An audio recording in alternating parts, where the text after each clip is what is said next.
Peter Ruff and the Double Four. By E. Phillips Oppenheim. Book 1. Chapter 1. Introducing Mr. Peter Ruff. There was nothing about the supper party on that particular Sunday evening in November at Daisy Villa, Green Street, Streatham, which seemed to indicate in any way that one of the most interesting careers connected with the world history of crime was to owe its very existence to the disaster which befell that little gathering. The villa was the residence and also, to his credit, the unmortgaged property of Mr. David Barnes, a struggling but fairly prosperous coal merchant of excellent character, some means, and Methodist proclivities.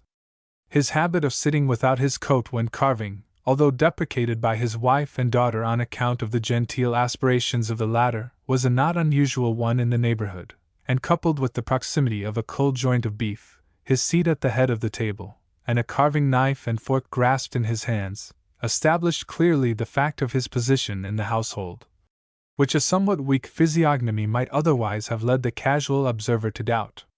Opposite him, at the other end of the table, sat his wife, Mrs. Barnes, a somewhat voluminous lady with a high color, a black satin frock, and many ornaments. On her left the son of the house, 18 years old, of moderate stature, somewhat pimply, with the fashion of the moment reflected in his pink tie with white spots, drawn through a gold ring, and curving outwards to seek obscurity underneath a dazzling waistcoat. A white tuberose in his buttonhole might have been intended as a sort of compliment to the occasion, or an indication of his intention to take a walk after supper in the fashionable purlieus of the neighborhood. Facing him sat his sister, a fluffy-haired, blue-eyed young lady, pretty in her way, but chiefly noticeable for a peculiar sort of self-consciousness blended with self-satisfaction, and possessed only at a certain period in their lives by young ladies of her age.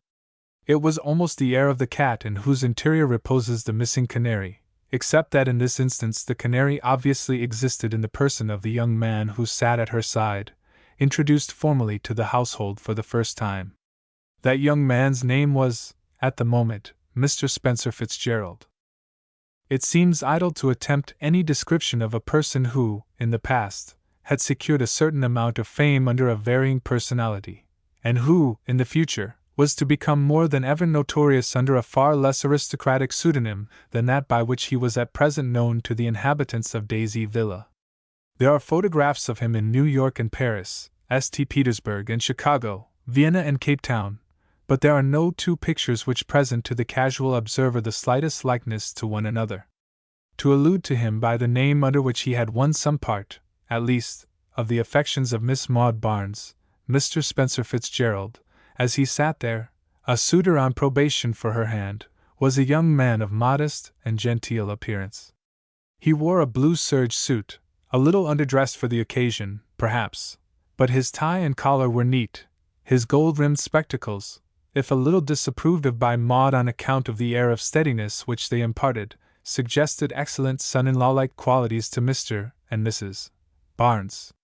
He had the promise of a fair mustache, but his complexion generally was colorless. His features, except for a certain regularity, were undistinguished. His speech was modest and correct. His manner varied with his company. Tonight it had been pronounced, by excellent judges, genteel. The conversation consisted, naturally enough, under the circumstances, of a course of subtle and judicious pumping, tactfully prompted, for the most part, by Mrs. Barnes. Such, for instance, as the following. Talking about Marie Corelli's new book reminds me, Mr. Fitzgerald, your occupation is connected with books, is it not? His prospective mother-in-law inquired artlessly. Mr. Fitzgerald bowed assent. I am cashier at Howell and Wilson's in Cheapside, he said. We sell a great many books there, as many, I should think, as any retail establishment in London.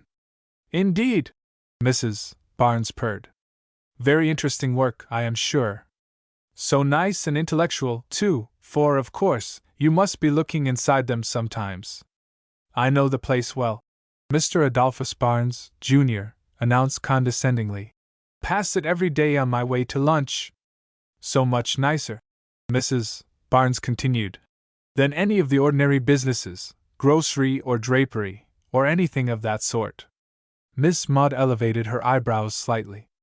Was it likely that she would have looked with eyes of favor upon a young man engaged in any of these inferior occupations? "There's money in books, too," Mr. Barnes declared with sudden inspiration. His prospective son-in-law turned towards him deferentially. "You are right, sir," he admitted. "There is money in them. There's money for those who write, and there's money for those who sell. My occupation," he continued, with a modest little cough, "brings me often into touch with publishers, travelers, and clerks, so I am, as it were, behind the scenes to some extent. I can assure you," he continued, looking from Mr. Barnes to his wife, and finally transfixing Mr. Adolphus, "I can assure you that the money paid by some firms of publishers to a few well-known authors, I will mention no names, as advances against royalties, is something stupendous." "Ah," Mr. Barnes murmured, solemnly shaking his head. "Marie Corelli, I expect, and that Hall Caine," remarked young Adolphus. "Seems easy enough to write a book, too," Mrs. Barnes said. "Why, I declare that some of those we get from the library, we subscribe to a library, Mr. Fitzgerald, are just as simple and straightforward that a child might have written them. No plot whatsoever, no murders or mysteries or anything of that sort, just stories about people like ourselves. I don't see how they can pay people for writing stories about people just like those one meets every day." "I always say," Maud intervened, "that Spencer means to write a book some day. He has quite the literary air, hasn't he, Mother?" "Indeed he has," Mrs. Barnes declared, with an appreciative glance at the gold-rimmed spectacles. Mr. Fitzgerald modestly disclaimed any literary aspirations. "The thing is a gift, after all," he declared generously. "I can keep accounts, and earn a fair salary at it, but if I attempted fiction I should soon be up a tree." Mr. Barnes nodded his approval of such sentiments. "Every one to his trade, I say," he remarked. "What sort of salaries do they pay now in the book trade?" he asked guilelessly. "Very fair," Mr. Fitzgerald admitted candidly. "Very fair indeed. When I was your age," Mr. Barnes said reflectively, "I was getting, let me see, 42 shillings a week. Pretty good pay, too, for those days." Mr. Fitzgerald admitted the fact. "Of course," he said apologetically, "salaries are a little higher now all round. Mr. Howell has been very kind to me, in fact I have had 2 raises this year. I am getting £4.10 now." £4.10 per week?" Mrs. Barnes exclaimed, laying down her knife and fork. "Certainly," Mr. Fitzgerald answered. "After Christmas, I have some reason to believe that it may be £5. Mr. Barnes whistled softly, and looked at the young man with a new respect. "I told you that that Spencer was doing pretty well, Mother," Maud simpered, looking down at her plate. "Any one to support?" her father asked, transferring a pickle from the fork to his mouth. "No one," Mr. Fitzgerald answered. "In fact, I may say that I have some small expectations. I haven't done badly either, out of the few investments I have made from time to time." "Saved a bit of money, eh?" Mr. Barnes inquired genially. "I have a matter of £400 put by," Mr. Fitzgerald admitted modestly, "besides a few sticks of furniture. I never cared much about lodging-house things, so I furnished a couple of rooms myself some time ago." Mrs. Barnes rose slowly to her feet. "You are quite sure you won't have a small piece more of beef?" she inquired anxiously. "Just a morsel?" Mr. Barnes asked, tapping the joint insinuatingly with his carving knife. "No, I thank you," Mr. Fitzgerald declared firmly. "I have done excellently." "Then if you will put the joint on the sideboard, Adolphus," Mrs. Barnes directed, "Maud and I will change the plates. We always let the girl go out on Sundays, Mr. Fitzgerald," she explained, turning to their guest. "It's very awkward, of course, but they seem to expect it." "Quite natural, I'm sure," Mr. Fitzgerald murmured, watching Maud's light movements with admiring eyes. "I like to see ladies interested in domestic work. There's one thing I will say for Maud," her proud mother declared, plumping down a dish of jelly upon the table. "She does know what's what in keeping house, and even if she hasn't to scrape and save as I did when David and I were first married, Economy is a great thing when you're young. I have always said so, and I stick to it. Quite right, Mother, Mr. Barnes declared. If instead of sitting there, Mrs. Barnes continued in high good humor, you were to get a bottle of that port wine out of the cellaret, we might drink Mr. Fitzgerald's health, being as it's his first visit. Mr. Barnes rose to his feet with alacrity. For a woman with sound ideas, he declared, commend me to your mother. Maud, having finished her duties, resumed her place by the side of the guest of the evening. Their hands met under the tablecloth for a moment. To the girl, the pleasure of such a proceeding was natural enough, but Fitzgerald asked himself for the 50th time why on earth he, who, notwithstanding his present modest exterior, was a young man of some experience, should from such primitive love-making derive a rapture which nothing else in life afforded him. He was, at that moment, content with his future, a future which he had absolutely and finally decided upon. He was content with his father-in-law and his mother-in-law, with Daisy Villa, and the prospect of a Daisy Villa for himself, content, even, with Adolphus. But for Mr. Spencer Fitzgerald, these things were not to be. The awakening was even then at hand. The dining room of Daisy Villa fronted the street, and was removed from it only a few feet. Consequently, the footsteps of passers-by upon the flagged pavement were clearly distinguishable. It was just at the moment when Mrs. Barnes was inserting a few fresh almonds into a somewhat precarious tipsy cake, and Mr. Barnes was engaged with the decanting of the port, that two pairs of footsteps, considerably heavier than those of the ordinary promenader, paused outside and finally stopped. The gate creaked. Mr. Barnes looked up. "Hello!" he exclaimed. "What's that? Visitors?" They all listened. The front door bell rang. Adolphus, in response to a gesture from his mother, rose sulkily to his feet. "Job I hate," he muttered as he left the room.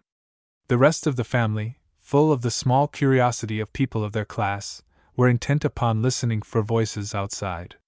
The demeanor of Mr. Spencer Fitzgerald, therefore, escaped their notice. It is doubtful, in any case, whether their perceptions would have been sufficiently keen to have enabled them to trace the workings of emotion in the countenance of a person so magnificently endowed by Providence with the art of subterfuge. Mr. Spencer Fitzgerald seemed simply to have stiffened in acute and earnest attention. It was only for a moment that he hesitated. His unfailing inspiration told him the truth. His course of action was simple. He rose to his feet and strolled to the window. "Some people who have lost their way in the fog, perhaps," he remarked. "What a night!" He laid his hand upon the sash.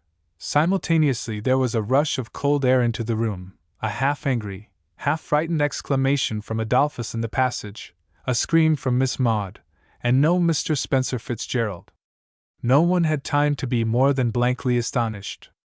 The door was opened, and a police inspector, in very nice dark braided uniform and a peaked cap, stood in the doorway. Mr. Barnes dropped the port, and Mrs. Barnes, emulating her daughter's example, screamed. The inspector, as though conscious of the draught, moved rapidly toward the window. "You had a visitor here, Mr. Barnes," he said quickly. "A Mr. Spencer Fitzgerald. Where is he?" There was no one who could answer. Mr. Barnes was speechless between the shock of the spilt port and the appearance of a couple of uniformed policemen in his dining room. John Dory, the detective, he knew well enough in his private capacity, but in his uniform, and attended by policemen, he presented a new and startling appearance. Mrs. Barnes was in hysterics, and Maud was gazing like a creature turned to stone at the open window, through which little puffs of fog were already drifting into the room. Adolphus, with an air of bewilderment, was standing with his mouth and eyes wider open than they had ever been in his life. And as for the honored guest of these admirable inhabitants of Daisy Villa, there was not the slightest doubt but that Mr. Spencer Fitzgerald had disappeared through the window. Fitzgerald's expedition was nearly at an end. Soon he paused, crossed the road to a block of flats, ascended to the 8th floor by an automatic lift, and rang the bell at a door which bore simply the number 2. A trim parlor-maid opened it after a few minutes' delay. "Is Miss Emerson at home?" he asked. "Miss Emerson is in," the maid admitted, with some hesitation. But I am not sure that she will see anyone tonight. I have a message for her, Fitzgerald said. Will you give me your name, sir, please? The maid asked. An inner door was suddenly opened. A slim girl, looking taller than she really was by reason of the rug upon which she stood, looked out into the hall, a girl with masses of brown hair loosely coiled on her head, with pale face and strange eyes. She opened her lips as though to call to her visitor by name, and as suddenly closed them again.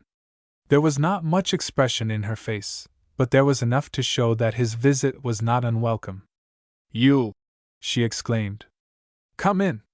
Please come in at once. Fitzgerald obeyed the invitation of the girl whom he had come to visit. She had retreated a little into the room, but the door was no sooner closed than she held out her hands.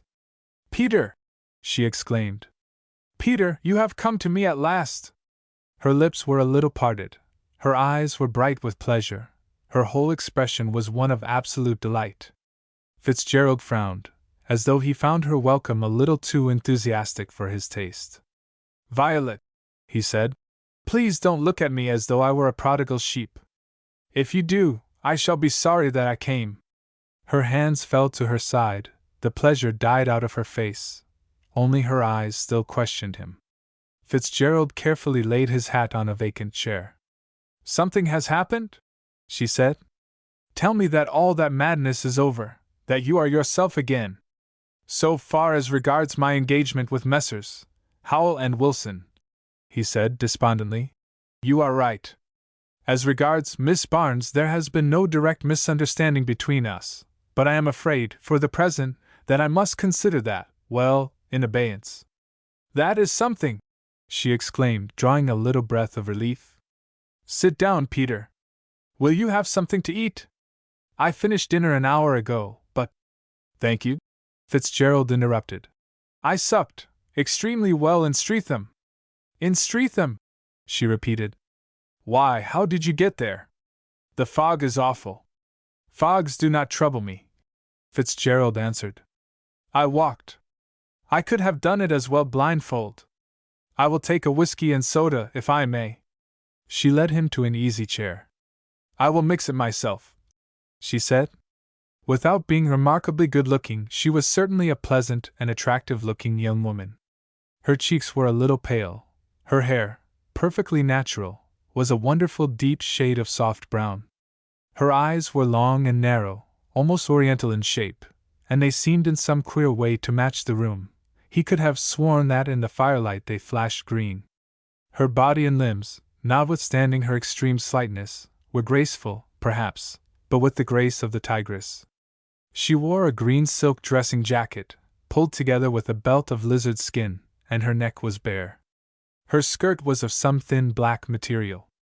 She was obviously in deshabille, and yet there was something neat and trim about the smaller details of her toilette. Go on, please, Peter, she begged. You are keeping me in suspense. There isn't much to tell, he answered. It's over, that's all. She drew a sharp breath through her teeth. You are not going to marry that girl, that boudoir doll in Streatham? Fitzgerald sat up in his chair. Look here, he said seriously. Don't you call her names. If I'm not going to marry her, it isn't my fault. She is the only girl I have ever wanted, and probably, most probably, she will be the only one I ever shall want. That's honest, isn't it? The girl winced. Yes, she said. It is honest. I should have married her, the young man continued, and I should have been happy. I had my eye on a villa, not too near her parents, and I saw my way to a little increase of salary. I should have taken to gardening, to walks in the park, with an occasional theatre, and I should have thoroughly enjoyed a fortnight every summer at Skegness or Sutton-on-Sea. We should have saved a little money. I should have gone to church regularly, and if possible I should have filled some minor public offices. You may call this bourgeois. It was my idea of happiness. Was, she murmured. Is still, he declared sharply. But I shall never attain to it. Tonight I had to leave Maud, to leave the supper table of Daisy Villa, through the window. She looked at him in amazement. The police, he explained. That brute Dory was at the bottom of it. But surely, she murmured, you told me that you had a bona fide situation. So I had, he declared. And I was a fool not to be content with it. It was my habit of taking long country walks, and their rotten auditing, which undid me. You understand that this was all before I met Maud? Since the day I spoke to her, I turned over a new leaf. I have left the night work alone, and I repaid every penny of the firm's money which they could ever have possibly found out about. There was only that one little affair of mine down at Sudbury. Tell me what you are going to do, she whispered. I have no alternative, he answered. The law has kicked me out from the respectable places. The law shall pay. She looked at him with glowing eyes. Have you any plans? She asked softly. I have, he answered. I have considered the subject from a good many points of view, and I have decided to start in business for myself as a private detective. She raised her eyebrows. My dear Peter, she murmured. Couldn't you be a little more original? That is only what I am going to call myself, he answered. I may tell you that I am going to strike out on somewhat new lines. Please explain, she begged. He recrossed his knees and made himself a little more comfortable. The weak part of every great robbery, however successful, he began, is the great wastage in value which invariably results. For jewels which cost, say £5,000, and to procure which the artist has to risk his life as well as his liberty, he has to consider himself lucky if he clears 800. For the Hermitage rubies, for instance, where I nearly had to shoot a man dead, I realized rather less than £400. It doesn't pay. Go on, she begged. I am not clear, he continued, how far this class of business will attract me at all, but I do not propose, in any case, to enter into any transactions on my own account. I shall work for other people, and for cash down. Your experience of life, Violet, has been fairly large. Have you not sometimes come into contact with people driven into a situation from which they would willingly commit any crime to escape if they dared? It is not with them a question of money at all, it is simply a matter of ignorance. They do not know how to commit a crime. They have had no experience, and if they attempt it, they know perfectly well that they are likely to blunder. A person thoroughly experienced in the ways of criminals, a person of genius like myself, would have, without a doubt, an immense clientele, if only he dared put up his signboard. Literally, I cannot do that. Actually, I mean to do so. I shall be willing to accept contracts either to help nervous people out of an undesirable crisis, or, on the other hand, to measure my wits against the wits of Scotland Yard, and to discover the criminals whom they have failed to secure. I shall make my own bargains, and I shall be paid in cash. I shall take on nothing that I am not certain about. But your clients? She asked, curiously. How will you come into contact with them? He smiled. I am not afraid of business being slack, he said. The world is full of fools. You cannot live outside the law, Peter, she objected. You are clever, I know, but they are not all fools at Scotland Yard. You forget, he reminded her, that there will be a perfectly legitimate side to my profession. The other sort of case I shall only accept if I can see my way clear to make a success of it. Needless to say, I shall have to refuse the majority that are offered to me. She came a little nearer to him. In any case, she said with a little sigh, you have given up that foolish bourgeois life of yours? He looked down into her face, and his eyes were cold. Violet, he said, this is no time for misunderstandings. I should like you to know that apart from one young lady, who possesses my whole affection. All of it? She pleaded. All, he declared emphatically. She will doubtless be faithless to me, under the circumstances. I cannot blame her. But so far as I am concerned, I have no affection whatever for anyone else. She crept back to her place. I could be so useful to you, she murmured. You could and you shall, if you will be sensible, he answered. Tell me how? She begged. He was silent for a moment. Are you acting now? He asked. I am understudying Molly, she answered. And I have a very small part at the Globe. He nodded. There is no reason to interfere with that, he said. In fact, I wish you to continue your connection with the profession. It brings you into touch with the class of people among whom I am likely to find clients. Go on, please, she begged. On 2 conditions, or rather 1, he said. You can, if you like, become my secretary and partner, and find the money we shall require to make a start. Conditions? She asked. You must understand, once and for all, he said, that I will not be made love to, and that I can treat you only as a working companion. My name will be Peter Ruff, and yours Miss Brown. You will have to dress like a secretary, and behave like one. Sometimes there will be plenty of work for you, and sometimes there will be none at all. Sometimes you will be bored to death, and sometimes there will be excitement. I do not wish to make you vain, but I may add, especially as you are aware of my personal feelings toward you, that you are the only person in the world to whom I would make this offer. She sighed gently. Tell me, Peter, she asked, when do you mean to start this new enterprise? Not for 6 months, perhaps a year, he answered. I must go to Paris, perhaps Vienna. I might even have to go to New York. There are certain associations with which I must come into touch, certain information I must become possessed of. Peter, she said, I like your scheme, but there is just one thing. Such men as you should be the brains of great enterprises. Don't you understand what I mean? It shouldn't be you who does the actual thing which brings you within the power of the law.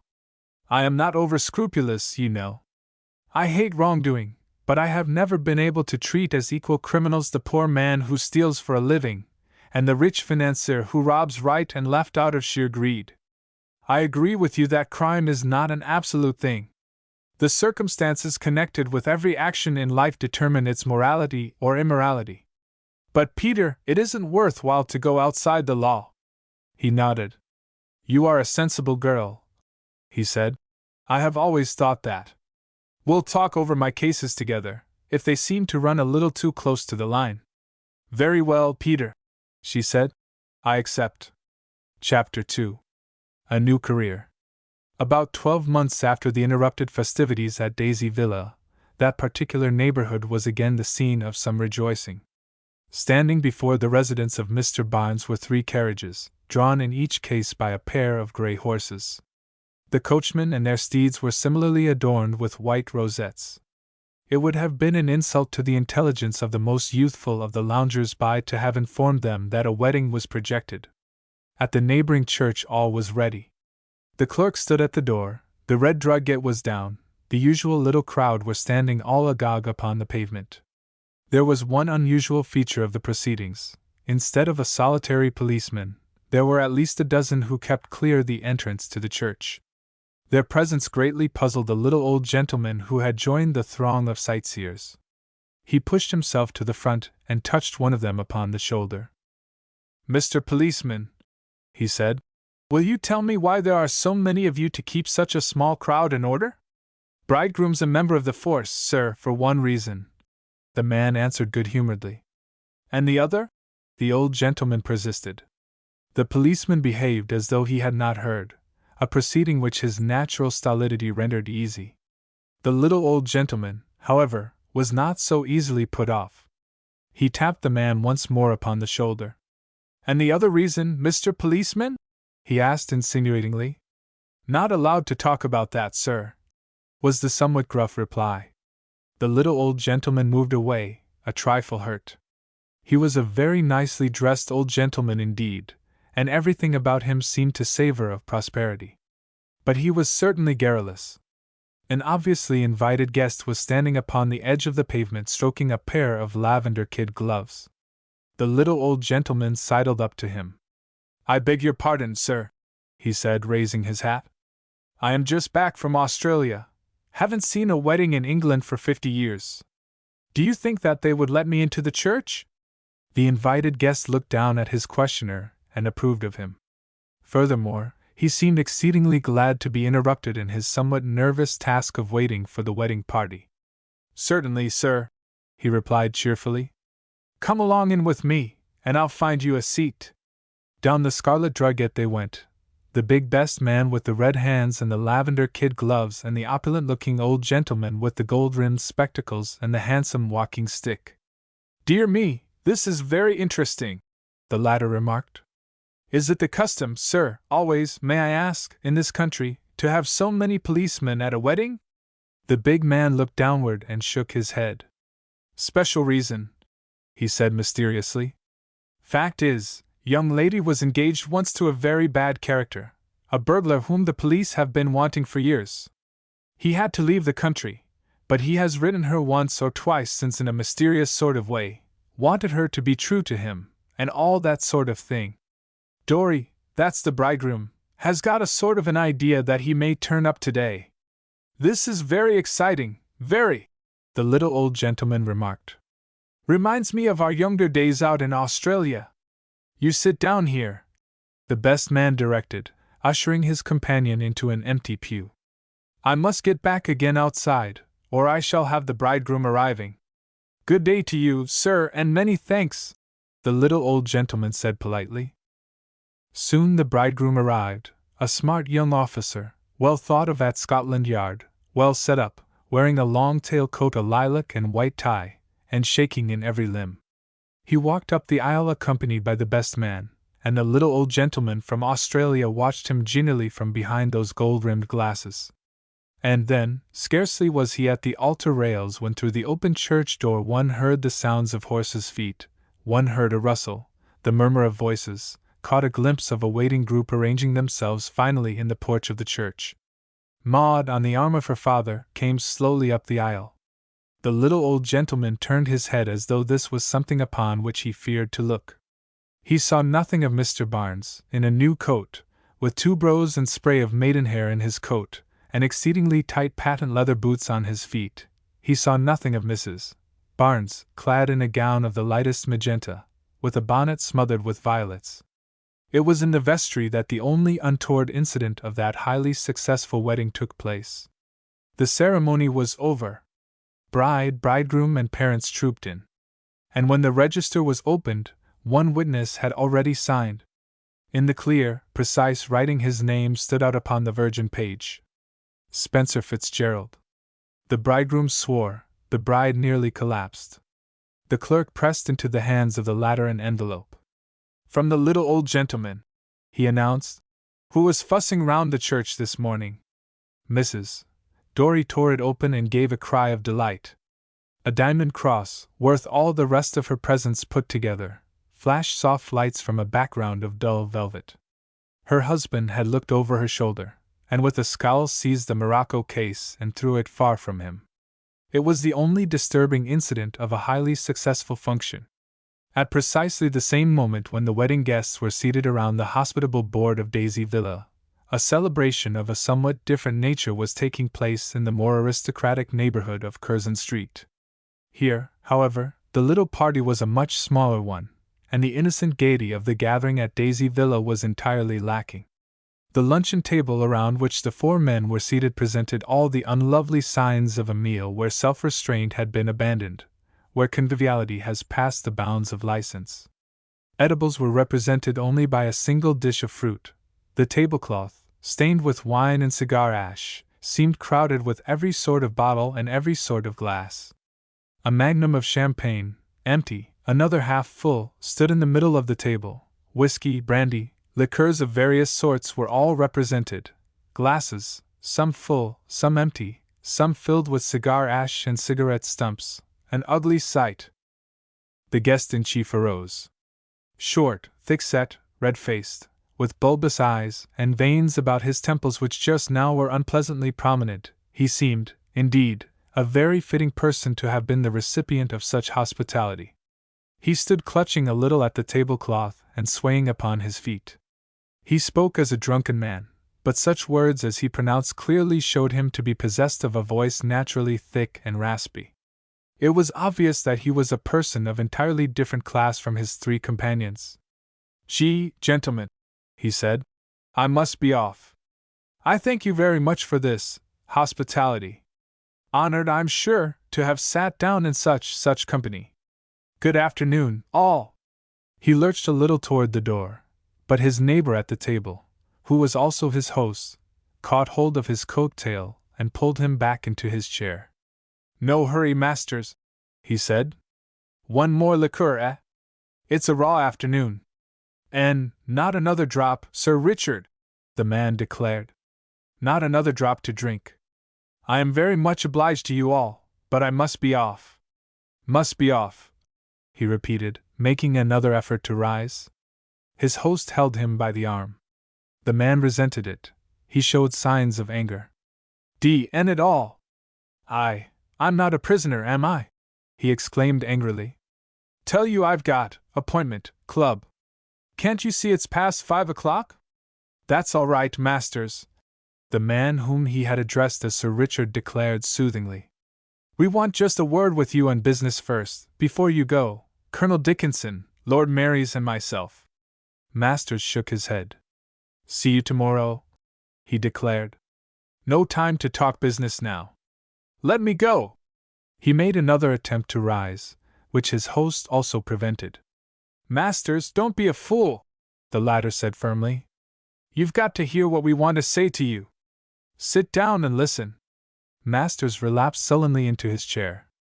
His little eyes seemed to creep closer to one another. So they wanted to talk business.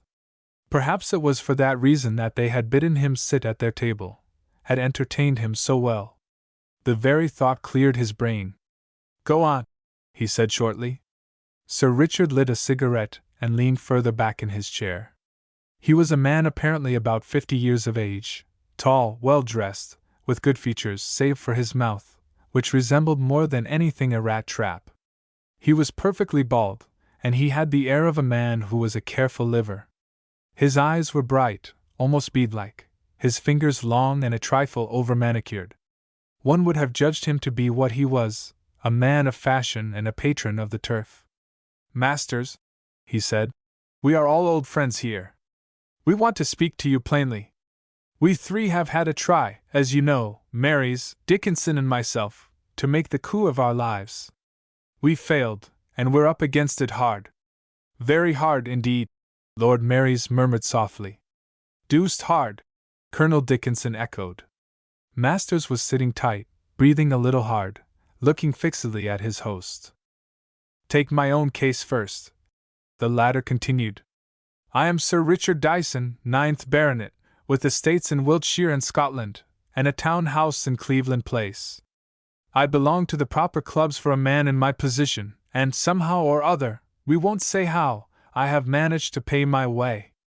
There isn't an acre of my property that isn't mortgaged for more than its value. My town house, well, it doesn't belong to me at all. I have £26,000 to pay you on Monday. To save my life, I could not raise 26,000 farthings. So much for me." The man Masters ground his teeth. "So much for you," he muttered. "Take the case next," Sir Richard continued, "of my friend Marys here. Marys is an earl, it is true, but he never had a penny to bless himself with. He's tried acting, reporting, marrying, anything to make an honest living. So far, I am afraid we must consider Lord Marys as something of a failure, eh? A rotten failure, I should say," that young nobleman declared gloomily. "Lord Marys is, to put it briefly, financially unsound," Sir Richard declared. "What is the amount of your debt to Mr. Masters, Jim?" £11,200, Lord Marys answered. "And we may take it, I presume, for granted that you have not that sum, nor anything like it, at your disposal?" Sir Richard asked. "Not a fiver," Lord Marys declared with emphasis. "We come now, Mr. Masters, to our friend Colonel Dickinson," Sir Richard continued. "Colonel Dickinson is, perhaps, in a more favorable situation than any of us. He has a small but regular income, and he has expectations which it is not possible to mortgage fully. At the same time, it will be many years before they can, fructify. He is, therefore, with us in this somewhat unpleasant predicament in which we find ourselves." "Cut it short," Masters growled. "I'm sick of so much talk. What's it all mean?" "It means simply this, Mr. Masters," Sir Richard said. We want you to take 6 months' bills for our indebtedness to you. Masters rose to his feet. His thick lips were drawn a little apart. He had the appearance of a savage and discontented animal. So that's why I've been asked here and fed up with wine and stuff, eh? He exclaimed thickly. Well, my answer to you is soon given. No! I'll take bills from no man. My terms are cash on settling day, cash to pay or cash to receive. I'll have no other. Sir Richard rose also to his feet. Mr. Masters, I beg of you to be reasonable, he said. You will do yourself no good by adopting this attitude. Facts are facts. We haven't got £1,000 between us. I've heard that sort of a tale before, Masters answered, with a sneer. Job Masters is too old a bird to be caught by such chaff. I'll take my risks, gentlemen. I'll take my risks. He moved toward the door. No one spoke a word. The silence as he crossed the room seemed a little ominous. He looked over his shoulder. They were all three standing in their places, looking at him. A vague sense of uneasiness disturbed his equanimity. No offense, gents, he said. And good afternoon. Still no reply. He reached the door and turned the handle. The door was fast. He shook it, gently at first, and then violently. Suddenly he realized that it was locked. He turned sharply around. What game's this? He exclaimed fiercely. Let me out! They stood in their places without movement. There was something a little ominous in their silence. Masters was fast becoming a sober man. Let me out of here, he exclaimed, or I'll break the door down. Sir Richard Dyson came slowly towards him. There was something in his appearance which terrified Masters. He raised his fist to strike the door. He was a fighting man, but he felt a sudden sense of impotence. Mr. Masters, Sir Richard said suavely, the truth is that we cannot afford to let you go, unless you agree to do what we have asked. You see, we really have not the money or any way of raising it, and the inconvenience of being posted you have yourself very ably pointed out. Change your mind, Mr. Masters. Take those bills. We'll do our best to meet them. I'll do nothing of the sort, Masters answered, striking the door fiercely with his clenched fist. I'll have cash, nothing but the cash. There was a dull, sickening thud, and the bookmaker went over like a shot rabbit. His legs twitched for a moment. A little moan that was scarcely audible broke from his lips. Then he lay quite still. Sir Richard bent over him with the life preserver still in his hand. I've done it, he muttered hoarsely. One blow! Thank heaven, he didn't want another! His skull was as soft as pudding. Ugh! He turned away. The man who lay stretched upon the floor was an ugly sight. His two companions, cowering over the table, were not much better. Dyson's trembling fingers went out for the brandy decanter. Half of what he poured out was spilled upon the tablecloth. The rest he drank from a tumbler neat. It's nervous work, this, you fellows, he said hoarsely. It's hellish, Dickinson answered. Let's have some air in the room. By God, it's close. He sank back into his chair, white to the lips. Dyson looked at him sharply. Look here, he exclaimed. I hold you both to our bargain. I was to be the one he attacked and who struck the blow, in self-defense. Remember that, it was in self-defense. I've done it. I've done my share. I hope to God I'll forget it some day. Andrew, you know your task. Be a man, and get to work. Dickinson rose to his feet unsteadily. Yes, he said. What was it? I have forgotten, for the moment, but I am ready. You must get his betting book from his pocket, Sir Richard directed. Then you must help Mary's downstairs with him, and into the car. Mary's is, to get rid of him. Mary's shivered. His hand, too, went out for the brandy. To get rid of him, he muttered. It sounds easy. It is easy, Sir Richard declared. You have only to keep your nerve, and the thing is done. No one will see him inside the car, in that motoring coat and glasses. You can drive somewhere out into the country and leave him. Leave him, Mary's repeated, trembling. Leave him, yes, Either of the two men moved. I must do more than my share, I suppose, Sir Richard declared contemptuously. Come! They dragged the man's body onto a chair, wrapped a huge coat around him, tied a motoring cap under his chin, fixed goggles over his eyes. Sir Richard strolled into the hall and opened the front door.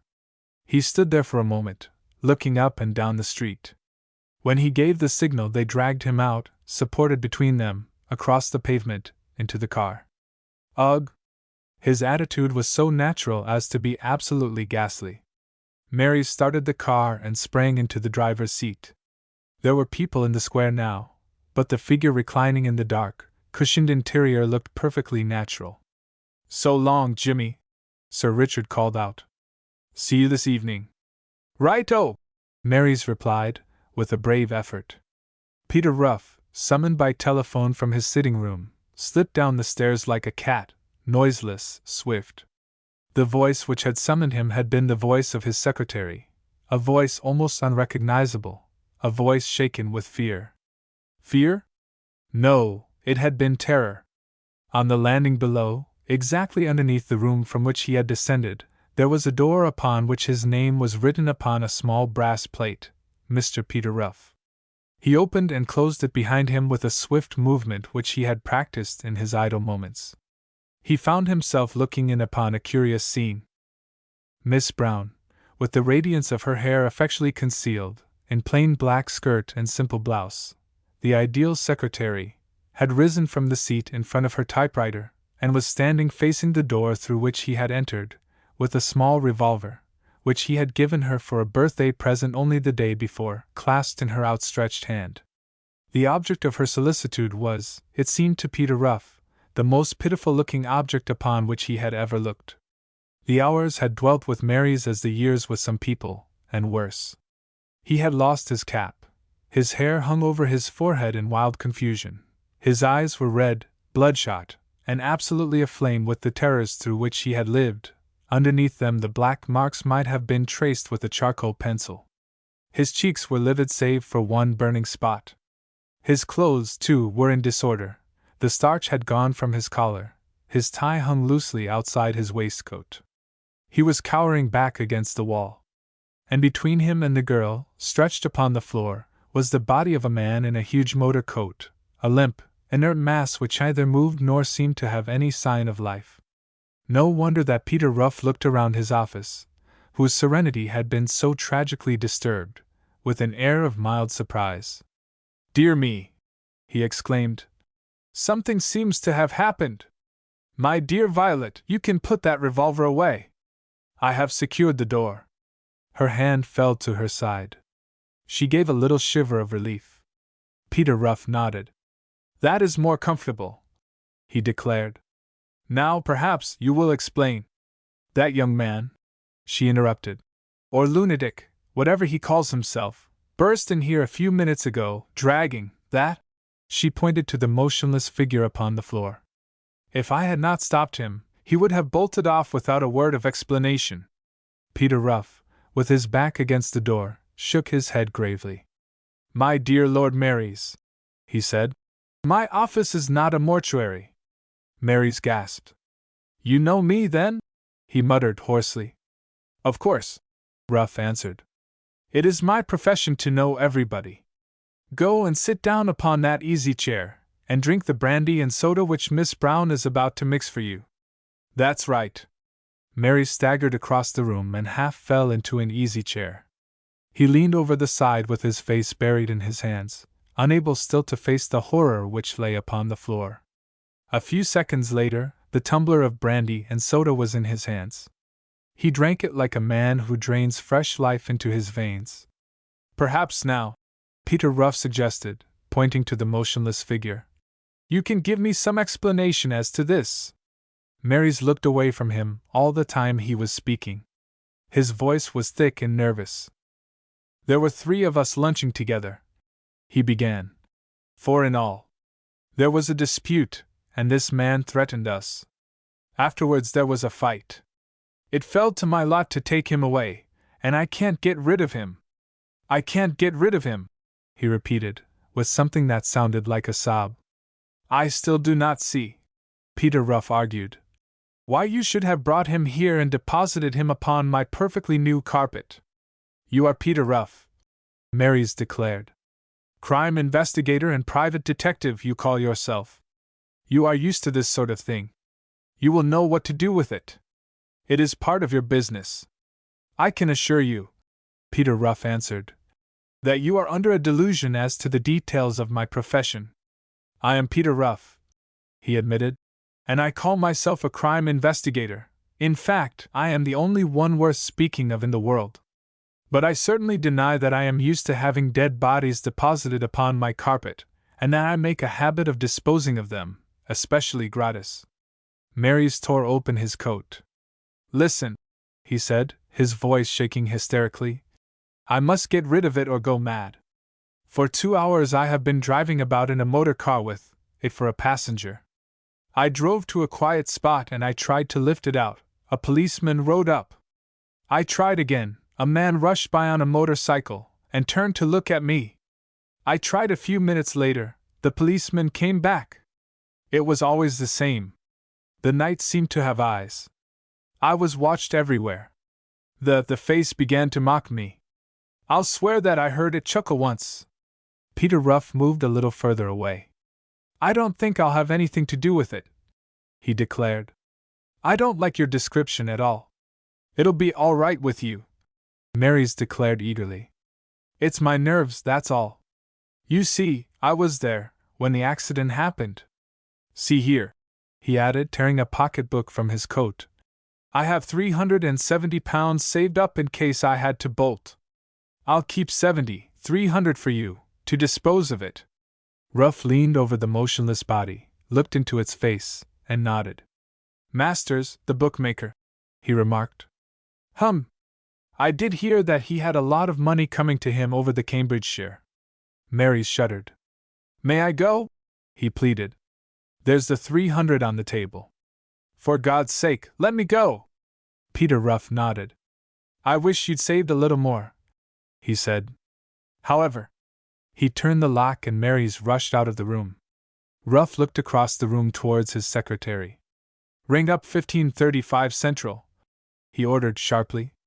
Peter Ruff had descended from his apartments on the top floor of the building, in a new brown suit with which he was violently displeased, to meet a caller. I am sorry to intrude, Mr. Ruff, I believe it is, Sir Richard Dyson said, a little irritably. But I have not a great deal of time to spare. Most natural, Peter Ruff declared. Pray take a chair, Sir Richard. You want to know, of course, about Lord Marys and poor Masters. Sir Richard stared at his questioner, for a moment, without speech. Once more the fear which he had succeeded in banishing for a while shone in his eyes, revealed itself in his white face. Try the easy chair, Sir Richard, Ruff continued pleasantly. Leave your hat and cane on the table there, and make yourself comfortable. I should like to understand exactly what you have come to me for. Sir Richard moved his head toward Miss Brown. My business with you, he said, is more than ordinarily private. I have the honor of knowing Miss Brown, Peter interrupted quickly. In these offices, this young lady's name is Miss Violet Brown. Sir Richard shrugged his shoulders. It is of no importance, he said. Only, as you may understand, my business with you scarcely requires the presence of a third party, even one with the discretion which I am sure Miss Brown possesses. In these matters, Ruff answered, my secretary does not exist apart from myself. Her presence is necessary. She takes down in shorthand notes of our conversation. I have a shocking memory, and there are always points which I forget. At the conclusion of our business, whatever it may be, these notes are destroyed. I could not work without them, however. Sir Richard glanced a little doubtfully at the long, slim back of the girl who sat with her face turned away from him. Of course, he began, if you make yourself personally responsible for her discretion, I am willing to do so, Ruff interrupted brusquely. I guarantee it. Go on, please. I do not know, of course, where you got your information from, Sir Richard began. But it is perfectly true that I have come here to consult you upon a matter in which the two people whose names you have mentioned are concerned. The disappearance of job masters is, of course, common talk, but I cannot tell what has led you to associate with it the temporary absence of Lord Marys from this country. Let me ask you this question, Ruff said. How are you affected by the disappearance of masters? Indirectly, it has caused me a great deal of inconvenience, Sir Richard declared. Facts, please, murmured Peter. It has been rumored, Sir Richard admitted, that I owed Masters a large sum of money which I could not pay. Anything else? It has also been rumored, Sir Richard continued, that he was seen to enter my house that day, and that he remained there until late in the afternoon. Did he? Asked Ruff. Certainly not, Sir Richard answered. Peter Ruff yawned for a moment, but covered the indiscretion with his hand. Respecting this inconvenience, he said, which you admit that the disappearance of job masters has caused you, what is its tangible side? Sir Richard drew his chair a little nearer to the table where Ruff was sitting. His voice dropped almost to a whisper. It seems absurd, he said, and yet what I tell you is the truth. I have been followed about, shadowed, in fact, for several days. Men, even in my own social circle, seem to hold aloof from me. It is as though, he continued slowly, people were beginning to suspect me of being connected in some way with the man's disappearance. Ruff, who had been making figures with a pencil on the edge of his blotting paper, suddenly turned round. His eyes flashed with a new light as they became fixed upon his companions. And are you not? He asked calmly. Sir Richard bore himself well. For a moment he had shrunk back. Then he half rose to his feet. Mr. Ruff, he said, I must protest. Stop! Peter Ruff used no violent gesture. Only his forefinger tapped the desk in front of him. His voice was as smooth as velvet. Tell me as much or as little as you please, Sir Richard, he said, but let that little or that much be the truth. On those terms only I may be able to help you. You do not go to your physician and expect him to prescribe to you while you conceal your symptoms, or to your lawyer for advice and tell him half the truth. I am not asking for your confidence. I simply tell you that you are wasting your time and mine if you choose to withhold it. Sir Richard was silent. He recognized a new quality in the man, but the truth was an awful thing to tell. He considered, then told. Ruff briskly asked two questions. In alluding to your heavy settlement with Masters, you said just now that you could not have paid him, then. Quite so, Sir Richard admitted. That is the rotten part of the whole affair. 4 days later a wonderful double came off, one in which we were all interested, and one which not one of us expected. We've drawn a considerable amount already from 1 or 2 bookies, and I believe even Masters owes us a bit now. Thank you, Ruff said. I think that I know everything now. My fee is 500 guineas. Sir Richard looked at him. What? He exclaimed. 500 guineas, Ruff repeated. For a consultation? Sir Richard asked. Peter Ruff shook his head. More than that, he said. You are a brave man in your way, Sir Richard Dyson, but you are going about now shivering under a load of fear. It sits like a devil incarnate upon your shoulders. It poisons the air wherever you go. Write your check, Sir Richard, and you can leave that little black devil in my wastebasket. You are under my protection. Nothing will happen to you. Sir Richard sat like a man mesmerized. The little man with the amiable expression and the badly fitting suit was leaning back in his chair, his fingertips pressed together, waiting. Nothing will happen, Sir Richard repeated incredulously. Certainly not. I guarantee you against any inconvenience which might arise to you from this recent unfortunate affair. Isn't that all you want? It's all I want, certainly, Sir Richard declared. But I must understand a little how you propose to secure my immunity. Ruff shook his head. I have my own methods, he said. I can help only those who trust me. Sir Richard drew a check-book from his pocket.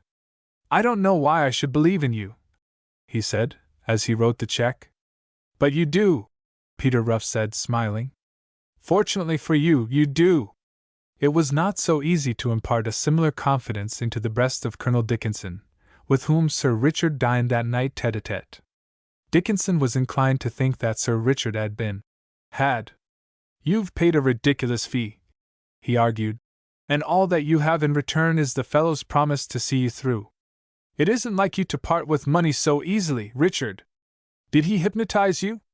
I don't think so, Sir Richard answered. I wasn't conscious of it.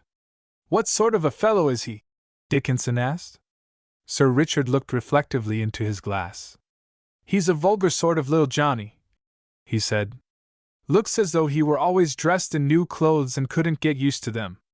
3 men entered the room. 2 remained in the background. John Dory came forward towards the table. Sir Richard Dyson, he said gravely, I have come upon an unpleasant errand. Go on, Sir Richard said, fingering something hard inside pocket of his coat.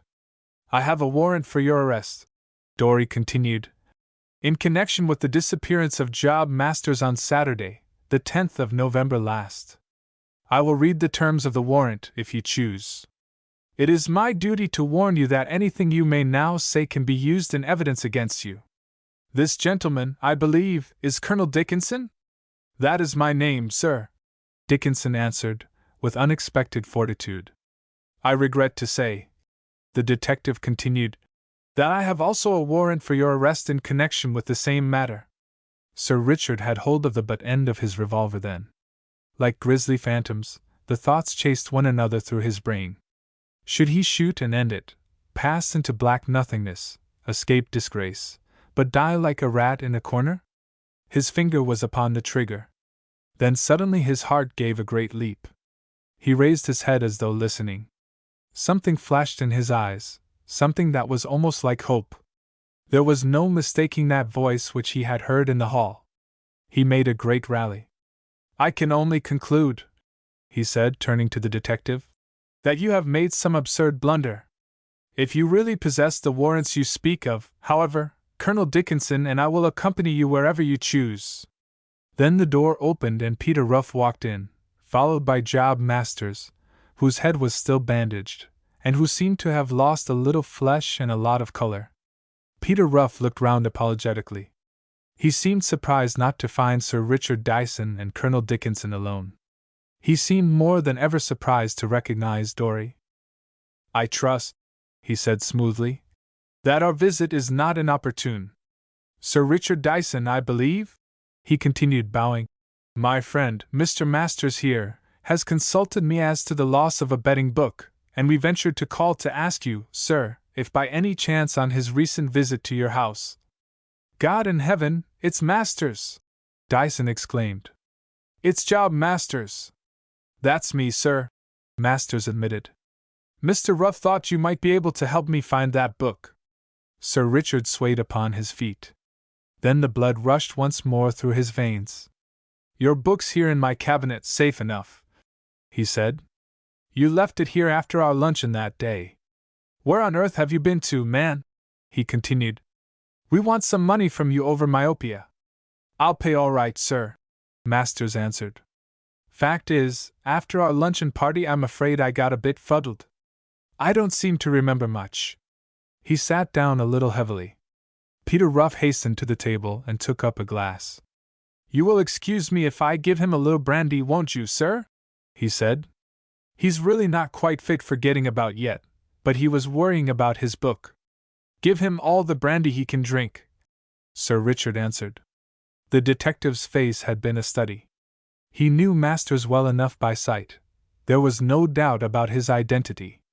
His teeth came together with an angry little click. He had made a mistake. It was a thing which would be remembered against him forever. It was as bad as his failure to arrest that young man at Daisy Villa. Your visit, Masters, Sir Richard said, with a curious smile at the corners of his lips, is, in some respects, a little opportune. About that little matter we were speaking of, he continued, turning towards the detective. We have only to offer you our apologies, Sir Richard, Dory answered. Then he crossed the room and confronted Peter Ruff. Do I understand, sir, that your name is Ruff, Peter Ruff? He asked. That is my name, sir, Peter Ruff admitted pleasantly. Yours, I believe, is Dory. We are likely to come across one another now and then, I suppose. Glad to know you. The detective stood quite still, and there was no geniality in his face. I wonder, have we ever met before?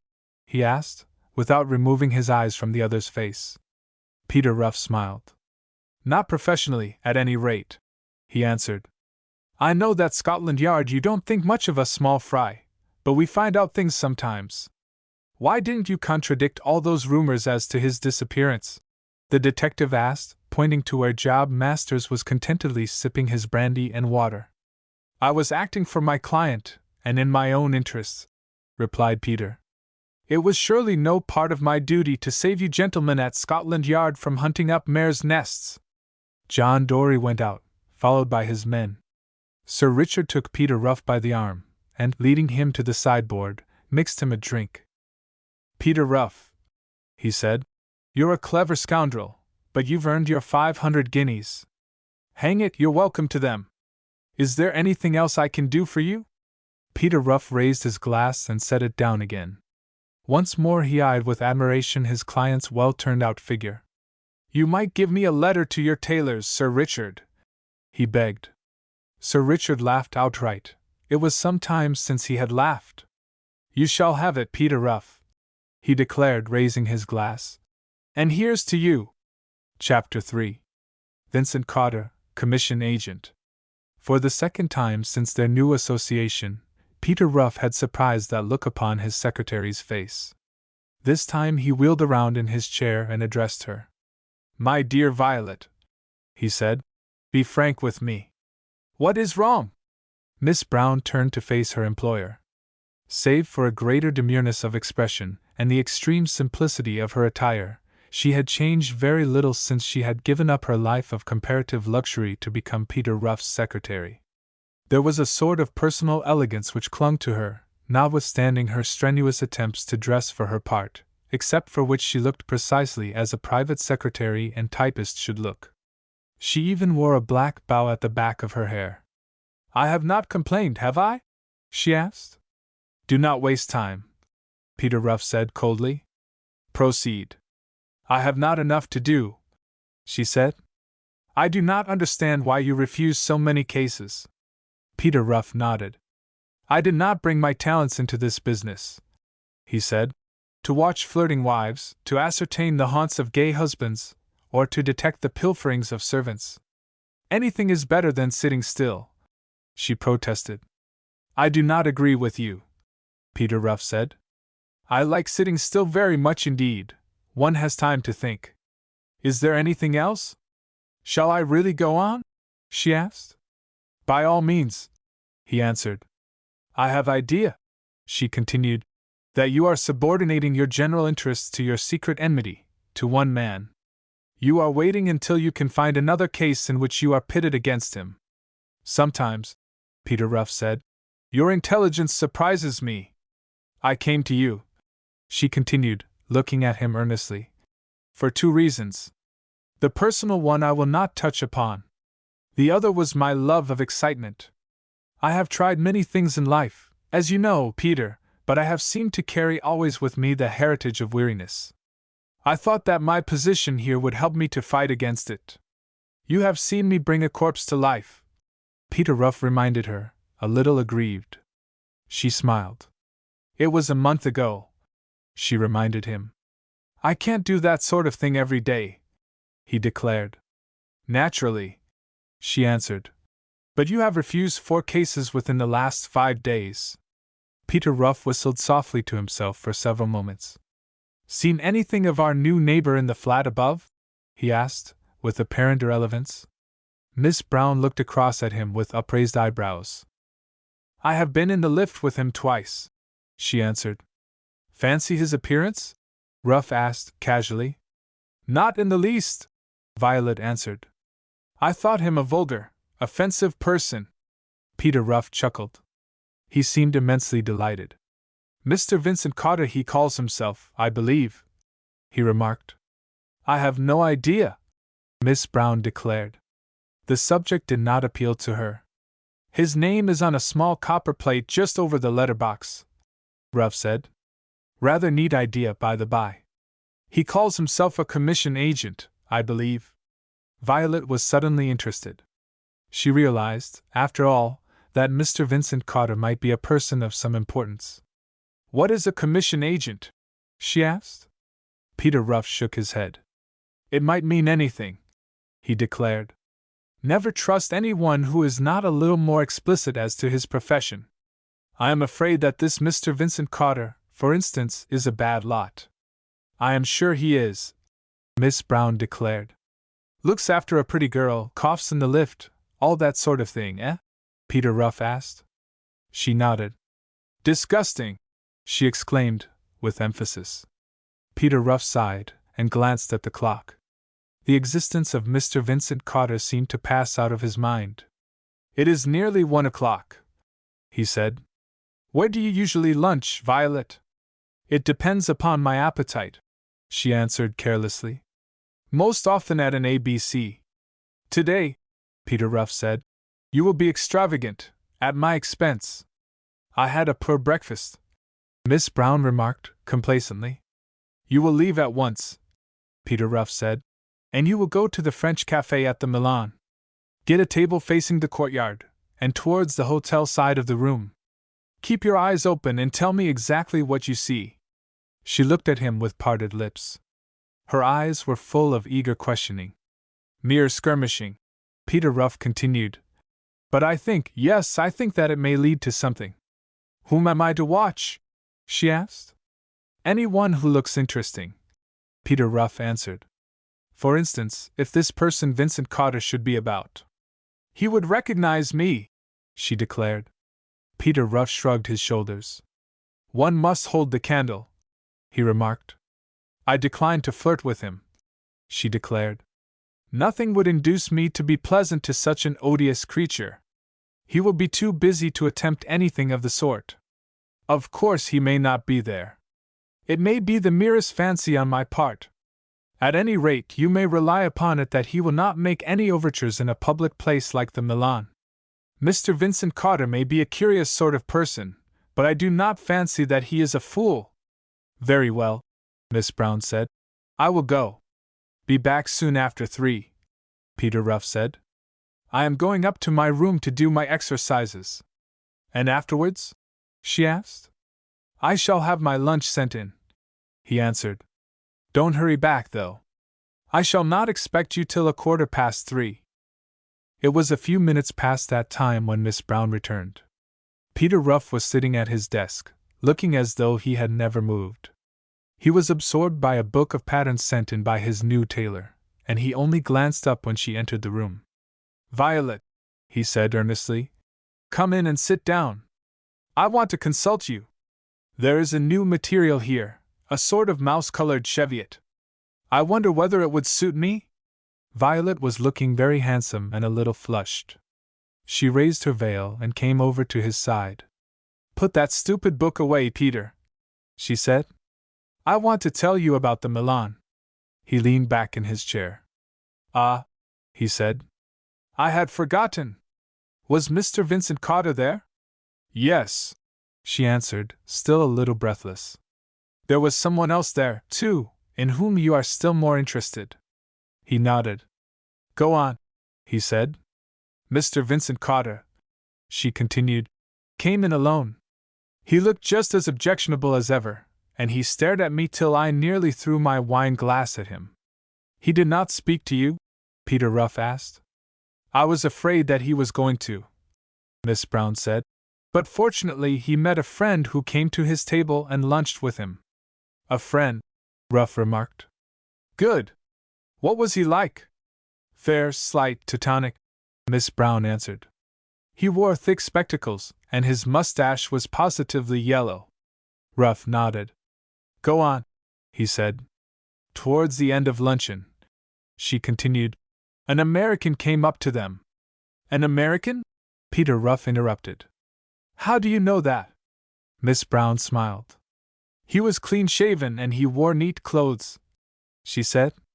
He talked with an accent you could have cut with a knife, and he had a Baedeker sticking out of his pocket. After luncheon, they all three went away to the smoking room. Peter Ruff nodded. Anything else? He asked. The girl smiled triumphantly. Yes, she declared. There was something else, something which I think you will find interesting. At the next table to me there was a man, alone. Can you guess who he was? John Dory, Ruff said calmly. The girl was disappointed. You knew! She exclaimed. My dear Violet, he said, I did not send you there on a fool's errand. There is something doing then? She exclaimed. There is likely, he answered grimly, to be a great deal doing. The two men who stood upon the hill, and Peter Ruff, who lay upon his stomach behind a huge boulder, looked upon a new thing. Far down in the valley from out of a black shed, the only sign of man's handiwork for many miles, it came, something gray at first, moving slowly as though being pushed down a slight incline, then afloat in the air, gathering speed, something between a torpedo with wings and a great prehistoric insect. Now and then it described strange circles, but mostly it came towards them as swift and as true as an arrow shot from a bow. The two men looked at one another. The shorter, to whose cheeks the Cumberland winds had brought no trace of color, gave vent to a hoarse exclamation. He's done it! He growled. Wait! The other answered. Over their heads the thing wheeled, and seemed to stand still in the air. The beating of the engine was so faint that Peter Ruff from behind the boulder could hear all that was said. A man leaned out from his seat, a man with wan cheeks but blazing eyes. Listen, he said. Take your glasses. There, due north, can you see a steeple? The men turned their field glasses in the direction toward which the other pointed. Yes, they answered. It is 16 miles, as the crow flies, to Barnum Church, 32 miles there and back. Wait! He swung round, dived till he seemed about to touch the hillside, then soared upwards and straight away. Peter Ruff took out his watch. The other two men gazed with fascinated eyes after the disappearing speck. If he does it, the shorter one muttered. He will do it, the other answered. He was back again before their eyes were weary of watching. Peter Ruff, from behind the boulder, closed his watch. 32 miles in less than half an hour. The youth leaned from his seat. Is it enough? He asked hoarsely. It is enough, the two men answered together. We will come down. The youth touched a lever and the machine glided down towards the valley, falling all the while with the effortless grace of a parachute. The shed from which his machine had issued was midway down a slope, with a short length of rails which ran, apparently, through it. The machine seemed to hover for several moments above the building, then descended slowly on to the rails and disappeared in the shed. The two men were already halfway down the hill. Peter Ruff rose from behind the boulder, stretched himself with a sense of immense relief, and lit a pipe. As yet he dared not descend. He simply changed his hiding place for a spot which enabled him to command a view of the handful of cottages at the back of the hill. He had plenty to think about. It was a wonderful thing, this, which he had seen. The youth, meanwhile, was drinking deep of the poisonous cup. He walked between the two men, his cheeks were flushed, his eyes on fire. If all the world today had seen what we have seen, the older man was saying, there would be no more talk of Wilburites or Farmans. Those men are babies, playing with their toys. Mine is the ideal principle, the youth declared. No one else has thought of it, no one else has made use of it. Yet all the time I am afraid, it is so simple. Sell quick then, the fair-headed man advised. By tomorrow night I can promise you £50,000. The youth stopped. He drew a deep breath. I shall sell, he declared. I need money. I want to live. £50,000 is enough. 11 weary months I have slept and toiled there in the shed. It is finished, the older man declared. Tonight you shall come with us to London. Tomorrow night your pockets shall be full of gold. It will be a change for you. The youth sobbed. God knows it will, he muttered. I haven't 2 shillings in the world, and I owe for my last petrol. The two men laughed heartily. The elder took a little bundle of notes from his pocket and handed them to the boy. Come, he said. Not for another moment shall you feel as poor as that. Money will have no value for you in the future. The £50,000 will only be a start. After that, you will get royalties. If I had it, I would give you $250,000 now for your plans. I know that I can get you more. The youth laughed hysterically. They entered the tiny inn and drank homemade wine, the best they could get. Then a great car drew up outside, and the clean-shaven man, who looked like an American, hurried out, and dragging a hamper from beneath the seat returned with a gold-foiled bottle in his hand. Come, he said. A toast. We have one bottle left, one bottle of the best. Champagne, the youth cried eagerly, holding out his hand. The only wine for the conquerors, the other declared, pouring it out into the thick tumblers. Drink, all of you, to the Franklin flying machine, to the millions she will earn, to tomorrow night. The youth drained his glass, watched it replenished, and drained it again. Then they went out to the car. There is one thing yet to be done, he said. Wait here for me. They waited whilst he climbed up toward the shed. The two men watched him. A little group of rustics stood open-mouthed around the great car. Then there was a little shout. From above their heads came the sound of a great explosion. Red flames were leaping up from that black barn to the sky. The two men looked at one another. They rushed to the hill and met the youth descending. What the? He stopped them. I dared not leave it here, he explained. It would have been madness. I am perfectly certain that I have been watched during the last few days. I can build another in a week. I have the plans in my pocket for every part.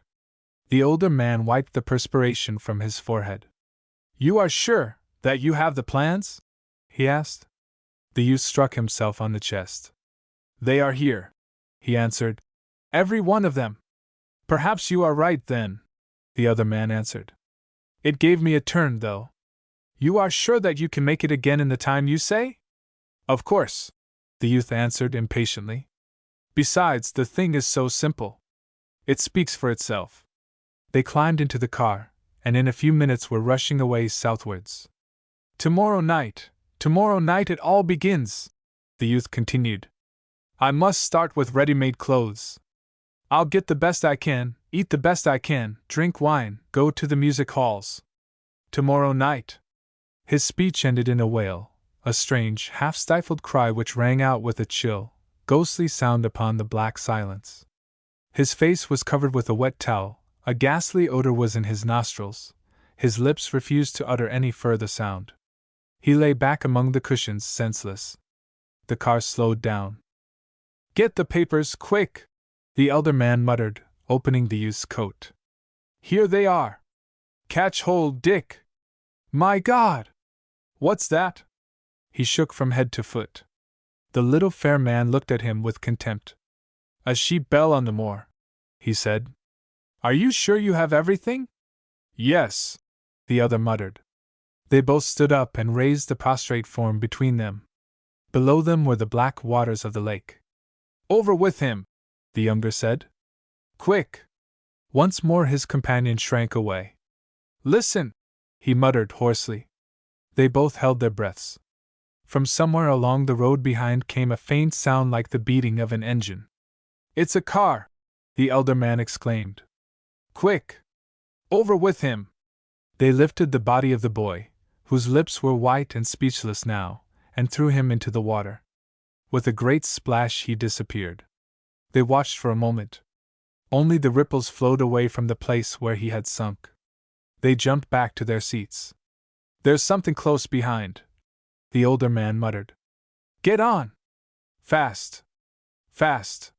The younger man hesitated. Perhaps, he said slowly, it would be better to wait and see who it is coming up behind. Our young friend there is safe. The current has him, and the tarn is bottomless. There was a moment's indecision, a moment which was to count for much in the lives of three men. Then the elder one's counsels prevailed. They crept away down the hill, smoothly and noiselessly. Behind them, the faint throbbing grew less and less distinct. Soon they heard it no more. They drove into the dawn and through the long day. Side by side on one of the big leather couches in the small smoking room of the Milan Hotel, Mr. James P. Rounspy and his friend Mr. Richard Marnstam sat whispering together. It was nearly 2 o'clock, and they were alone in the room. Some of the lights had been turned out. The roar of life in the streets without had ceased. It was an uneasy hour for those whose consciences were not wholly at rest. The two men were in evening dress, Rounspy in dinner coat and black tie, as befitted his role of traveling American. The glasses in front of them were only half filled, and had remained so for the last hour. Their conversation had been nervous and spasmodic. It was obvious that they were waiting for someone. 3 o'clock struck by the little timepiece on the mantel shelf. A little exclamation of a profane nature broke from Rounspy's lips. He leaned toward his companion. "Say," he muttered, in a rather thick undertone, "how about this fellow Vincent Cotter? You haven't any doubts about him, I suppose? He's on the square, all right, eh?" Marnstam wet his lips nervously. "Cotter's all right," he said.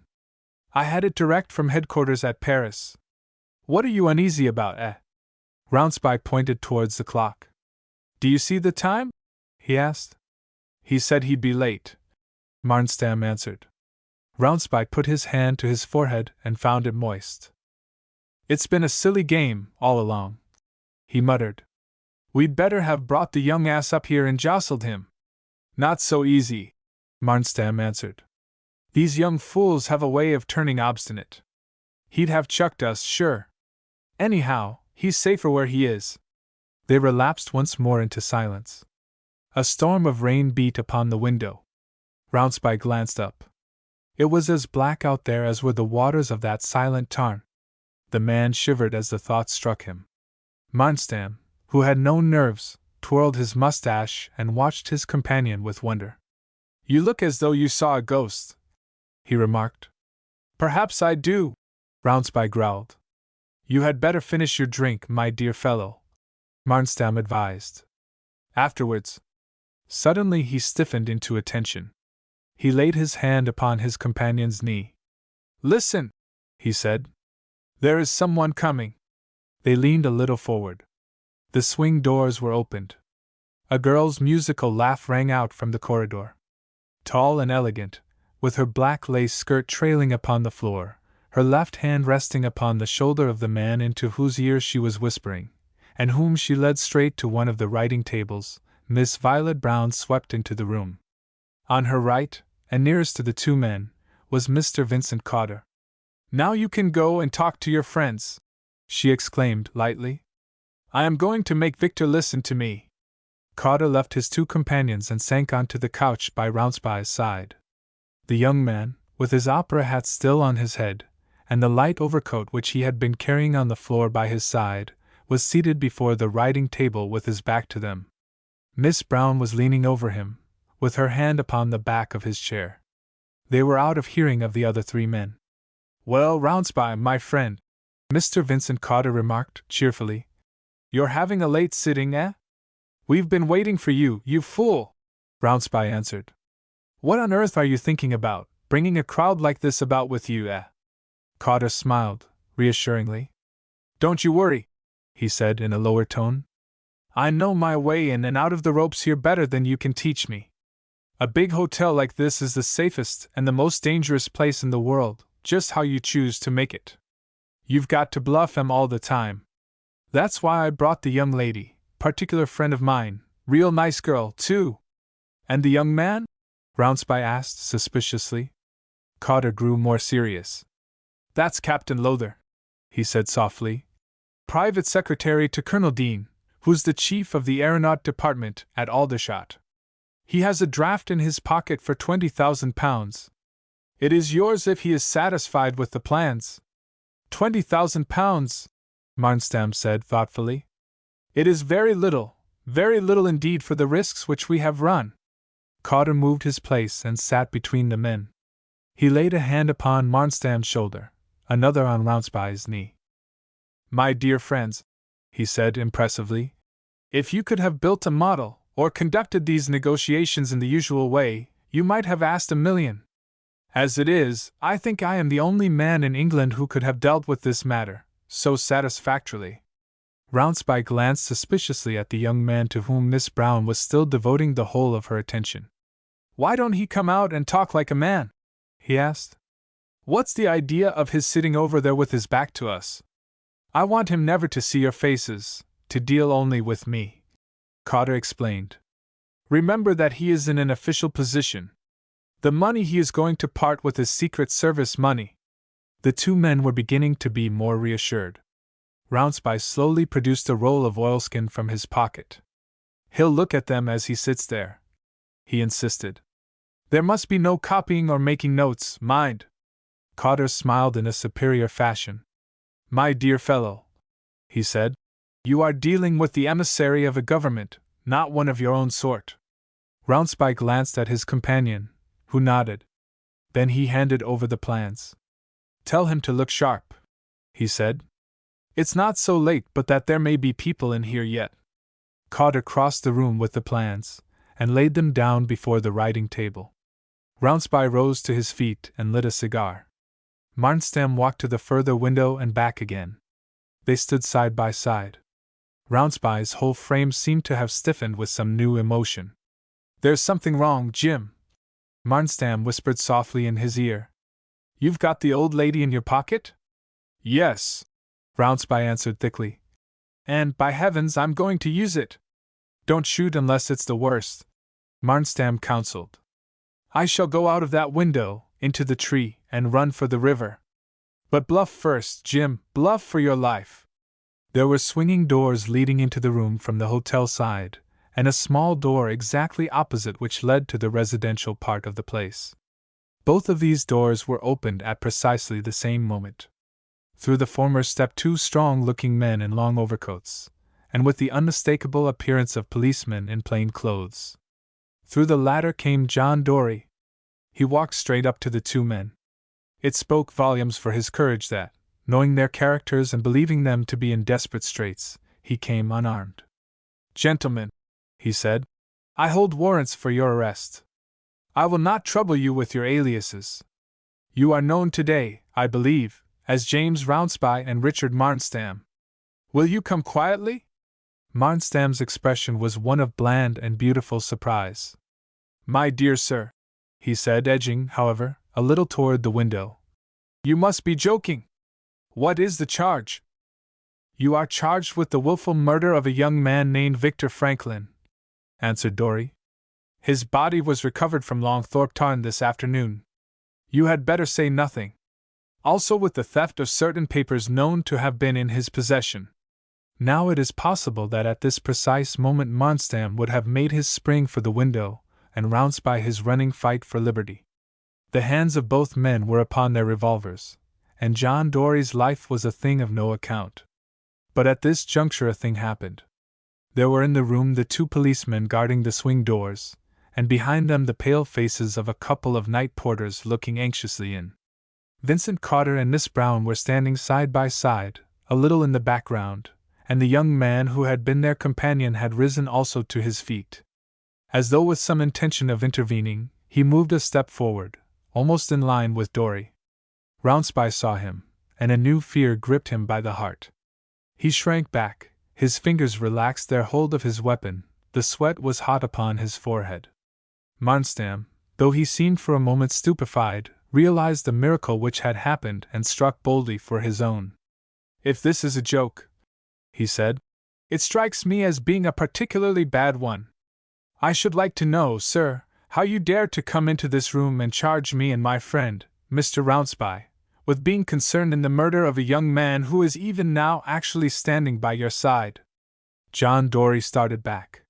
He looked with something like apprehension at the youth to whom Marnstam pointed. "My name is Victor Franklin," that young man declared. "What's all this about?" Dory felt the ground give beneath his feet. Nevertheless, he set his teeth and fought for his hand. "You say that your name is Victor Franklin?" he asked. "Certainly. You are the inventor of a flying machine?" "I am." "You were in Westmoreland with these two men a few days ago?" "I was," the young man admitted. "You left the village of Scotland in a motor car with them?" "Yes." "We quarreled on the way, and parted." You were robbed of nothing? Victor Franklin smiled. Certainly not, he answered. I had nothing worth stealing except my plans, and they are in my pocket now. There was a few moments' intense silence. Dory wheeled suddenly round, and looked to where Mr. Vincent Cotter had been standing. Where is Mr. Cotter? He asked sharply. The gentleman with the gray mustache left a few seconds ago, one of the men at the door said. Dory was very pale. Gentlemen, he said, I have to offer you my apologies. I have apparently been deceived by some false information. The charge is withdrawn. He turned on his heel and left the room. The two policemen followed him. Keep them under observation, Dory ordered shortly. But I am afraid this fellow Cotter has sold me. He found a hansom outside, and sprang into it. Number 27, Southampton Row, he ordered. Roundspy and his partner were alone in the little smoking room. The former was almost inarticulate. The night porter brought them brandy, and both men drank. We've got to get to the bottom of this, Marnstam, Mr. Roundspy muttered. Mr. Marnstam was thinking. Do you remember that sound through the darkness? He said. The beating of an engine way back on the road? What of it? Roundspy demanded. It was a motor bicycle, Marnstam said quietly. I thought so at the time. Supposing someone followed us and pulled him out, Roundspy said hoarsely. Why are we treated like this? I tell you we've been made fools of. We've been treated like children, not even to be punished. We'll have the truth somehow out of that devil Cotter. Come! They made their way to the courtyard and found a cab. Number 27, Southampton Row, they ordered. They reached their destination some time before Dory, whose horse fell down in the Strand, and who had to walk. They ascended to the 4th floor of the building and rang the bell of Vincent Cotter's room. No answer. They plied the knocker. No result. Roundspy peered through the keyhole. He hasn't come home yet, he remarked. There is no light anywhere in the place. The door of a flat across the passage was quietly opened. Mr. Peter Ruff, in a neat black smoking suit and slippers, and holding a pipe in his hand, looked out. Excuse me, gentlemen, he said, but I do not think that Mr. Cotter is in. He went out early this evening, and I have not heard him return. The two men turned away. We are much obliged to you, sir, Mr. Marnstam said. Can I give him any message? Peter Ruff asked politely. We generally see something of one another in the morning. You can tell him, Roundspy began. No message, thanks, Marnstam interrupted. We shall probably run across him ourselves tomorrow. John Dory was nearly a quarter of an hour late. After his third useless summons, Mr. Peter Ruff presented himself again.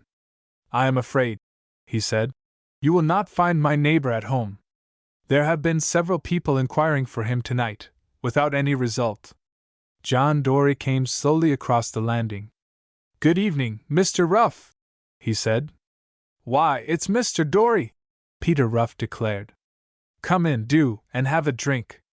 John Dory accepted the invitation, and his eyes were busy in that little sitting room during the few minutes which it took his host to mix that whiskey and soda. Nothing wrong with our friend opposite, I hope? Peter Ruff asked, jerking his head across the landing.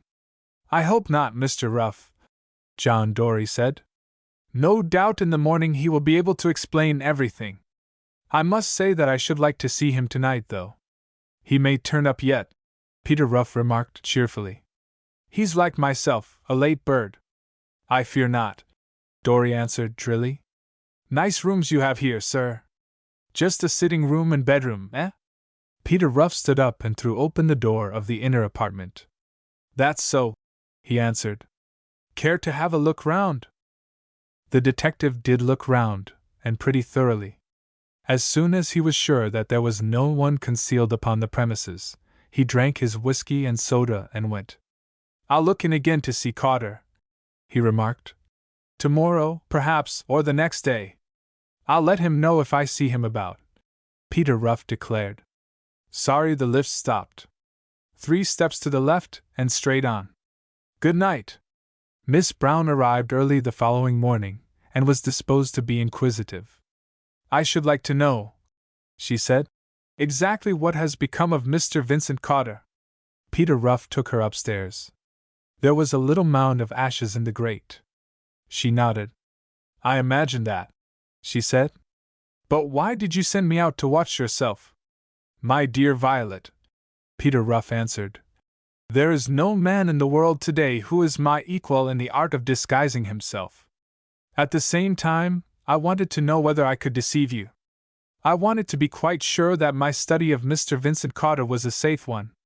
I took those rooms in his name and in his own person. I do not think that it occurred even to our friend John Dory to connect us in his mind. Very well, she went on. Now tell me, please, what took you up to Westmoreland? I followed Rounceby and Marnstam, he answered. I knew them when I was abroad studying crime. I could tell you a good deal about both those men if it were worthwhile, and I knew, when they hired a big motor car and engaged a crook to drive it, that they were worth following.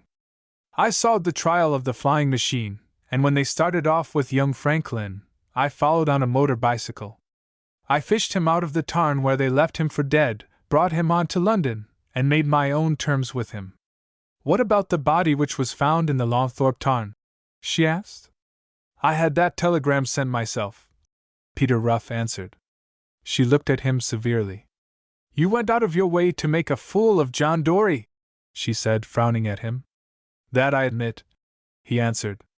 It seems to me, she continued, that, after all, has been the chief object of the whole affair. I do not see that we, that is the firm, profit in the least. Peter Ruff chuckled. We've got a fourth share in the Franklin flying machine, he answered, and I'm hanged if I'd sell it for £100,000. You've taken advantage of that young man's gratitude, she declared. Peter Ruff shook his head. I earned the money, he answered. Chapter 4. The Indiscretion of Letty Shaw. Amidst a storm of whispered criticisms, the general opinion was that Letty Shaw was a silly little fool who ought to have known better. When she had entered the restaurant a few minutes before midnight, followed by Austin Abbott, every one looked to see a third person following them. No third person, however, appeared. Gustav himself conducted them to a small table laid for two, covered with pink roses, and handed his fair client the menu of a specially ordered supper. There was no gainsaying the fact that Letty and her escort proposed supping alone. The café at the Milan was, without doubt, the fashionable rendezvous of the moment for those ladies connected with the stage who, after their performance, had not the time or the inclination to make the conventional toilet demanded by the larger restaurants. Letty Shaw, being one of the principal ornaments of the musical comedy stage, was well known to every one in the room. There was scarcely a person there who within the last fortnight had not found an opportunity of congratulating her upon her engagement to Captain the Honourable Brian Sutherst. Sutherst was rich, and one of the most popular young men about town. Letty Shaw, although she had had one or two harmless flirtations, was well known as a self-respecting and hard-working young actress who loved her work, and against whom no one had ever had a word to say. Consequently, the shock was all the greater when, within a fortnight of her engagement, she was thus to be seen openly supping alone with the most notorious woman-hunter about town, a man of bad reputation, a man, too, towards whom Sutherst was known to have a special aversion. Nothing but a break with Sutherst or a fit of temporary insanity seemed to explain, even inadequately, the situation. Her best friend, the friend who knew her and believed in her, rose to her feet and came sailing down the room. She nodded gaily to Abbott, whom she hated, and whom she had not recognized for years, and laid her hand upon Letty's arm. "Where's Brian?" she asked. Letty shrugged her shoulders. It was not altogether a natural gesture. "On duty tonight," she answered. Her best friend paused for a moment. "Come over and join our party, both of you," she said. "Dickie Pennell's here and Gracie Marsh, just landed. They'd love to meet you." Letty shook her head slowly. There was a look in her face which even her best friend did not understand. "I'm afraid that we can't do that," she said. "I am Mr. Abbott's guest. And tonight," Austin Abbott intervened, looking up at the woman who stood between them, "I am not disposed to share Miss Shaw with anybody." Her best friend could do no more than shake her head and go away. The two were left alone for the rest of the evening. When they departed together, people who knew felt that a whiff of tragedy had passed through the room. Nobody understood, or pretended to understand. Even before her engagement, Letty had never been known to sup alone with a man. That she should do so now, and with this particular man, was preposterous. "Something will come of it," her best friend murmured sadly, as she watched Austin Abbott help his companion on with her cloak. Something did. Peter Ruff rose at his accustomed time the following morning, and attired himself, if possible, with more than his usual care. He wore the gray suit which he had carefully put out the night before, but he hesitated long between the rival appeals of a red tie with white spots and a plain mauve one. He finally chose the latter, finding that it harmonized more satisfactorily with his socks, and after a final survey of himself in the looking-glass, he entered the next room, where his coffee was set out upon a small round table near the fire, together with his letters and newspapers. Peter Ruff was, after all, like the rest of us, a creature of habit. He made an invariable rule of glancing through the newspapers before he paid any regard at all to his letters or his breakfast. In the absence of anything of a particularly sensational character, he then opened his letters in leisurely fashion, and went back afterwards to the newspaper as he finished his meal. This morning, however, both his breakfast and letters remained for some time untouched. The first paragraph which caught his eye as he shook open the Daily Telegraph was sufficiently absorbing. There it was in great black type. Beyond the inevitable shock which is always associated with the taking of life, and the unusual position of the people concerned in it, there was little in the brief account of the incident to excite the imagination. A policeman on the pavement outside the flat in which Miss Shaw and her mother lived fancied that he heard, about 2 o'clock in the morning, the report of a revolver shot. As nothing further transpired, and as the sound was very indistinct, he did not at once enter the building, but kept it, so far as possible, under observation. About 20 minutes later, a young gentleman in evening dress came out into the street, and the policeman noticed at once that he was carrying a small revolver, which he attempted to conceal. The constable thereupon whistled for his sergeant, and accompanied by the young gentleman, who made no effort to escape, ascended to Miss Shaw's rooms, where the body of Austin Abbott was discovered lying upon the threshold of the sitting-room with a small bullet marked through the forehead. The inmates of the house were aroused and a doctor sent for. The deceased man was identified as Austin Abbott, a well-known actor, and the man under arrest gave his name at once as Captain the Honorable Brian Sutherst. Peter Ruff sighed as he laid down the paper. The case seemed to him perfectly clear, and his sympathies were altogether with the young officer who had taken the law into his own hands. He knew nothing of Miss Letty Shaw, and consequently did her, perhaps, less than justice in his thoughts. Of Austin Abbott, on the other hand, he knew a great deal, and nothing of good. It was absurd, after all, that any one should be punished for killing such a brute.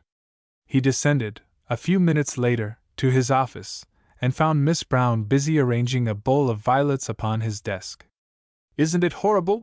she cried, as he entered carrying a bundle of papers under his arm.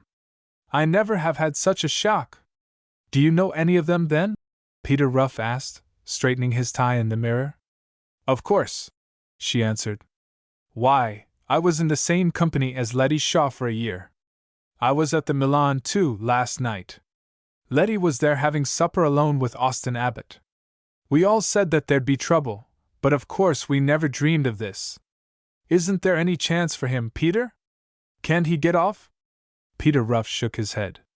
"I'm afraid not," he answered. "They may be able to bring evidence of a quarrel and reduce it to manslaughter, but what you've just told me about this supper party makes it all the worse. It will come out in the evidence, of course. Captain Sutherst is such a dear," Miss Brown declared, "and so good-looking. And as for that brute Austin Abbott, he ought to have been shot long ago." Peter Ruff seated himself before his desk and hitched up his trousers at the knees. "No doubt you are right, Violet," he said, "but people go about these things so foolishly. To me it is simply exasperating to reflect how little use is made of persons such as myself, whose profession in life it is to arrange these little matters. Take the present case, for example. Captain Southurst had only to lay these facts before me, and Austin Abbot was a ruined man. I could have arranged the affair for him in half a dozen different ways. Whereas now it must be a life for a life, the life of an honest young English gentleman for that of a creature who should have been kicked out of the world as vermin. I have some letters give you, Violet, if you please. She swung round in her chair reluctantly. I can't help thinking of that poor young fellow, she said with a sigh. Sentiment after office hours, if you please, said Peter. Then there came a knock at the door. His visitor lifted her veil, and Peter Ruff recognized her immediately. What can I do for you, Lady Mary? He asked. She saw the recognition in his eyes even before he spoke, and wondered at it. You know me? She exclaimed. I know most people, he answered drily.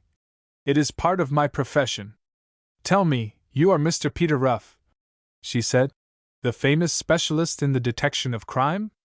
You know that Brian Southurst is my brother? Yes, he said. I know it. I am sorry, very sorry indeed. He handed her a chair. She seated herself with a little tightening of the lips. I want more than sympathy from you, Mr. Ruff, she warned him. I want your help. It is my profession, he admitted. But your brother's case makes intervention difficult, does it not? You mean, she began. Your brother himself does not deny his guilt, I understand. He has not denied it, she answered. Very likely he will not do so before the magistrate, but neither has he admitted it. Mr. Ruff, you are such a clever man. Can't you see the truth? Peter Ruff looked at her steadily for several moments. Lady Mary, he said, I can see what you are going to suggest. You are going on the assumption that Austin Abbot was shot by Letty Shaw and that your brother is taking the thing on his shoulders. I am sure of it, she declared. The girl did it herself, beyond a doubt. Brian would never have shot anyone. He might have horsewhipped him, perhaps, even beaten him to death, but shot him in cold blood, never. The provocation, Ruff began. There was no provocation, she interrupted. He was engaged to the girl, and of course we hated it, but she was an honest little thing, and devoted to him. Doubtless, Ruff admitted. But all the same, as you will hear before the magistrates, or at the inquest, she was having supper alone with Austin Abbot that night at the Milan. Lady Mary's eyes flashed. I don't believe it, she declared. It is nevertheless true, Peter Ruff assured her. There is no shadow of doubt about it. Lady Mary was staggered. For a few moments she seemed struggling to rearrange her thoughts.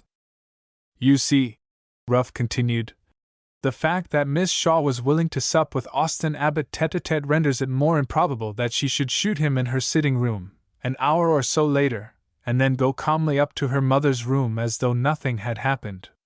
Lady Mary had lost some of her confidence, but she was not daunted. Even if we have been deceived in the girl, she said thoughtfully, even if she were disposed to flirt with other men, even then there might be a stronger motive than ever for her wishing to get rid of Abbot. He may have become jealous, and threatened her. It is, of course, possible, Ruff assented politely. Your theory would, at any rate, account for your brother's present attitude. She looked at him steadfastly. You believe, then, she said, that my brother shot Austin Abbot? I do, he admitted frankly. So does every man or woman of common sense in London.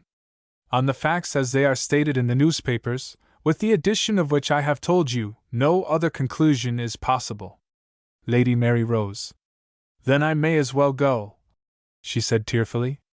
Not at all, Peter Ruff declared. Listen. This is a matter of business with me. I say that on the facts as they are known, your brother's guilt appears indubitable. I do not say that there may not be other facts in the background which alter the state of affairs. If you wish me to search for them, engage me, and I will do my best. Isn't that what I am here for? The girl exclaimed. Very well, Peter Ruff said. My services are at your disposal. You will do your best, more than your best, won't you? She begged. Remember that he is my brother, My favorite brother! I will do what can be done, Peter Ruff promised. Please sit down at that desk and write me 2 letters of introduction. She drew off her gloves and prepared to obey him. To whom? She asked. To the solicitors who are defending your brother, he said, and to Miss Letty Shaw. You mean to go and see her? Lady Mary asked doubtfully. Naturally, Peter Ruff answered. If your supposition is correct, she might easily give herself away under a little subtle cross-examination. It is my business to know how to ask people questions in such a way that if they do not speak the truth, their words give some indication of it. If she is innocent, I shall know that I have to make my effort in another direction. What other direction can there be? Lady Mary asked dismally. Peter Ruff said nothing. He was too kind-hearted to kindle false hopes. It's a hopeless case, of course, Miss Brown remarked, after Lady Mary had departed. I'm afraid so, Peter Ruff answered. Still, I must earn my money. Please get someone to take you to supper tonight at the Milan, and see if you can pick up any scandal. About Letty? She asked. About either of them, he answered. Particularly, I should like to know if any explanation has cropped up of her supping alone with Austin Abbott. I don't see why you can't take me yourself, she remarked. You are on the side of the law this time, at any rate. I will, he answered, after a moment's hesitation. I will call for you at 11 o'clock tonight. He rose and closed his desk emphatically. You are going out? She asked. I am going to see Miss Letty Shaw, he answered. He took a taxicab to the flats, and found a handful of curious people still gazing up at the 3rd floor. The parlour-maid who answered his summons was absolutely certain that Miss Shaw would not see him. He persuaded her, after some difficulty, to take in his letter while he waited in the hall.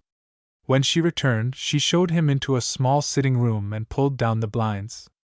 Miss Shaw will see you, sir, for a few minutes, she announced in a subdued tone. Poor dear young lady, she continued. She has been crying her eyes out all the morning. No wonder, Peter Ruff said sympathetically. It's a terrible business, this. One of the nicest young men as ever walked, the girl declared firmly. As for that brute, he deserved all he's got, and more.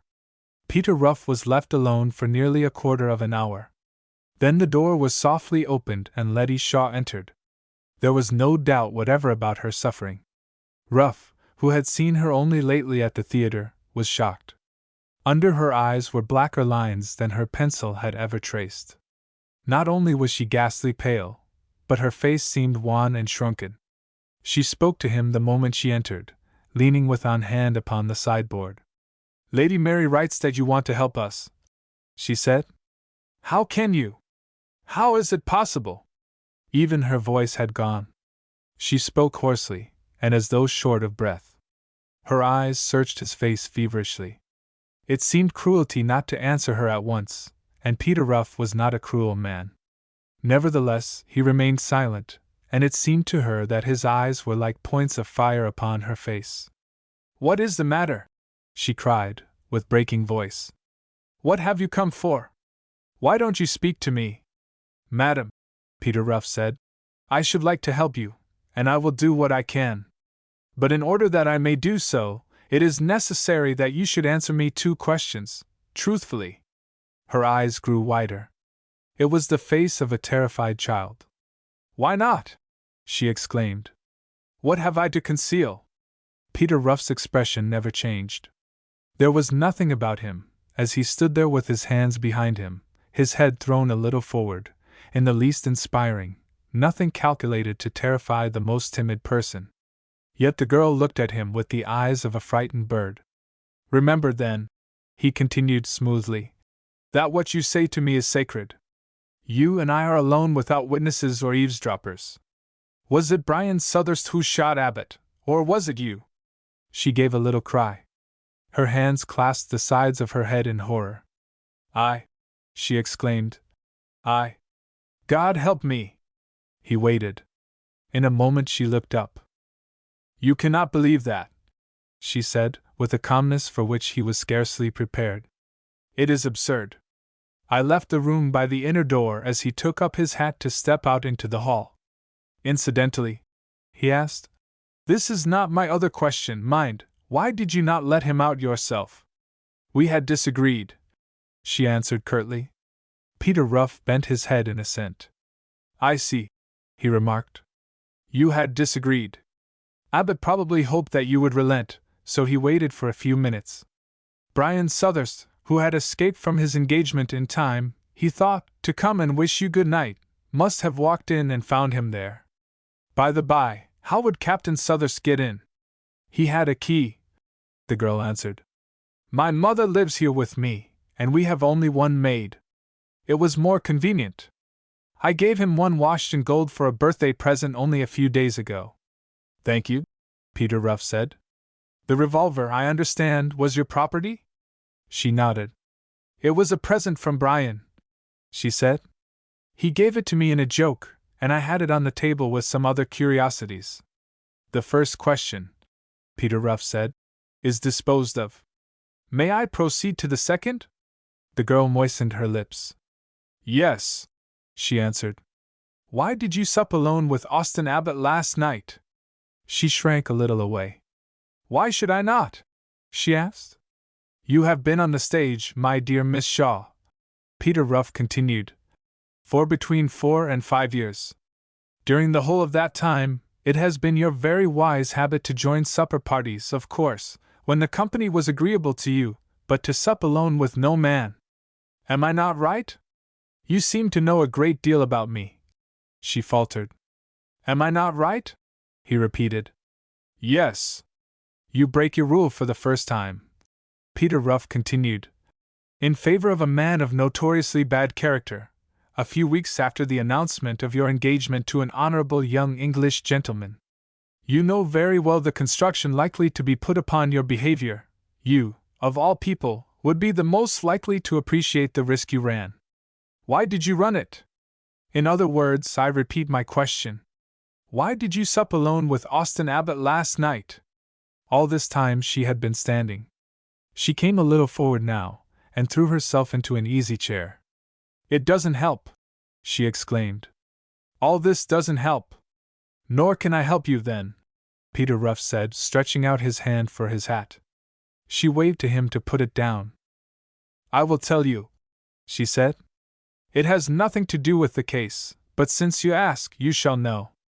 There is a dear little girl in our company, Fluffy Dean we all call her, only 18 years old. We all love her, she is so sweet, and just like I was when I first went on the stage, only much nicer. She is very pretty, she has no money, and she is such an affectionate little dear that although she is as good as gold, we are all terrified for her sake whenever she makes acquaintances. Several of us who are most interested made a sort of covenant. We all took it in turns to look after her, and tried to see that she did not meet anyone she shouldn't. Yet, for all our precautions, Austin Abbott got hold of her and turned her silly little head. He was a man of experience, and she was only a child. She wouldn't listen to us, she wouldn't hear a word against him. I took what seemed to me to be the only chance. I went to him myself, I begged for mercy, I begged him to spare the child. I swore that if anything happened to her, I would start a crusade against him. I would pledge my word that he should be cut by every decent man and woman on the stage. He listened to what I had to say, and at first he only smiled. When I had finished, he made me an offer. He said that if I would sup with him alone at the Milan, and permit him to escort me home afterwards, he would spare the child. One further condition he made, that I was to tell no one why I did it. It was the man's brutal vanity. I made the promise, but I break it now. You have asked me and I have told you. I went through with the supper, although I hated it. I let him come in for a drink as though he had been a friend. Then he tried to make love to me. I took the opportunity of telling him exactly what I thought of him. Then I showed him the door and left him. Afterwards, Brian came in. They must have met upon the very threshold. Peter Ruff took up his hat. Thank you, he said. You see, she continued drearily, that it all has very little to do with the case. I meant to keep it to myself, Because, of course, apart from anything else, apart from Brian's meeting him coming out of my rooms, it supplies an additional cause for anger on Brian's part. I see, he answered. I am much obliged to you, Miss Shaw. Believe me that you have my sincere sympathy. Peter Ruff's farewell words were unheard. Letty had fallen forward in her chair, her head buried in her hands. Peter Ruff went to Berkeley Square and found Lady Mary waiting for him. Sir William Trencham, the great solicitor, was with her. Lady Mary introduced the two men. All the time she was anxiously watching Ruff's face. Mr. Ruff has been to see Miss Shaw, she explained to Sir William. Mr. Ruff, tell me quickly, she continued, with her hand upon his shoulder. Did she say anything? Did you find anything out? He shook his head. No, he said. I found nothing out. You don't think, then, Lady Mary gasped, that there is any chance of getting her to confess that she did it herself? Why should she have done it herself? Peter Ruff asked. She admits that the man tried to make love to her. She simply left him. She was in her own home, with her mother and servant within call. There was no struggle in the room, we know that. There was no necessity for any. Have you made any other inquiries? Lady Mary asked. The few which I have made, Peter Ruff answered gravely, point all in the same direction. I ascertained at the Milan that your brother called there late last night, and that he heard Miss Shaw had been supping alone with Austin Abbott. He followed them home. I have ascertained, too, that he had a key to Miss Shaw's flat. He apparently met Austin Abbott upon the threshold. Lady Mary covered her face with her hands. She seemed to read in Ruff's words the verdict of the two men, the verdict of common sense. Nevertheless, he made one more request before leaving. I should like to see Captain Sutherst, if you can get me an order, he said to Sir William. You can go with me tomorrow morning, the lawyer answered. The proceedings this morning, of course, were simply formal. Until after the inquest it will be easy to arrange an interview. Lady Mary looked up quickly. There is still something in your mind, then? She asked. You think that there is a bare chance? There is always the 100th chance, Peter Ruff replied.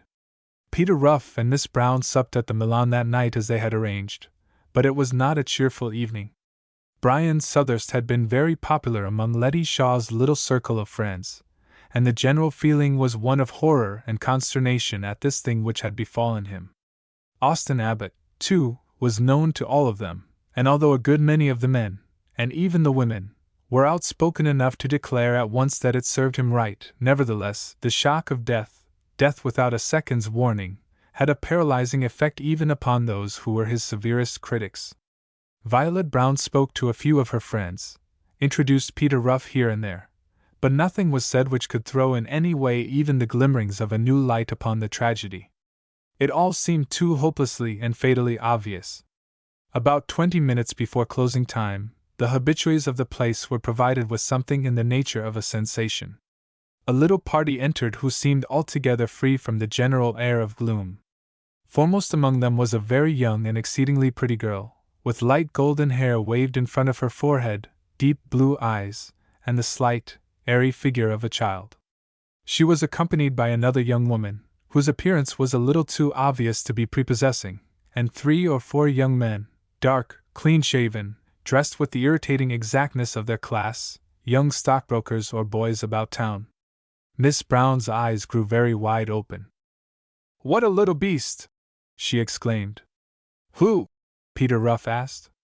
"That pretty girl there," she answered. "Fluffy Dean her name is.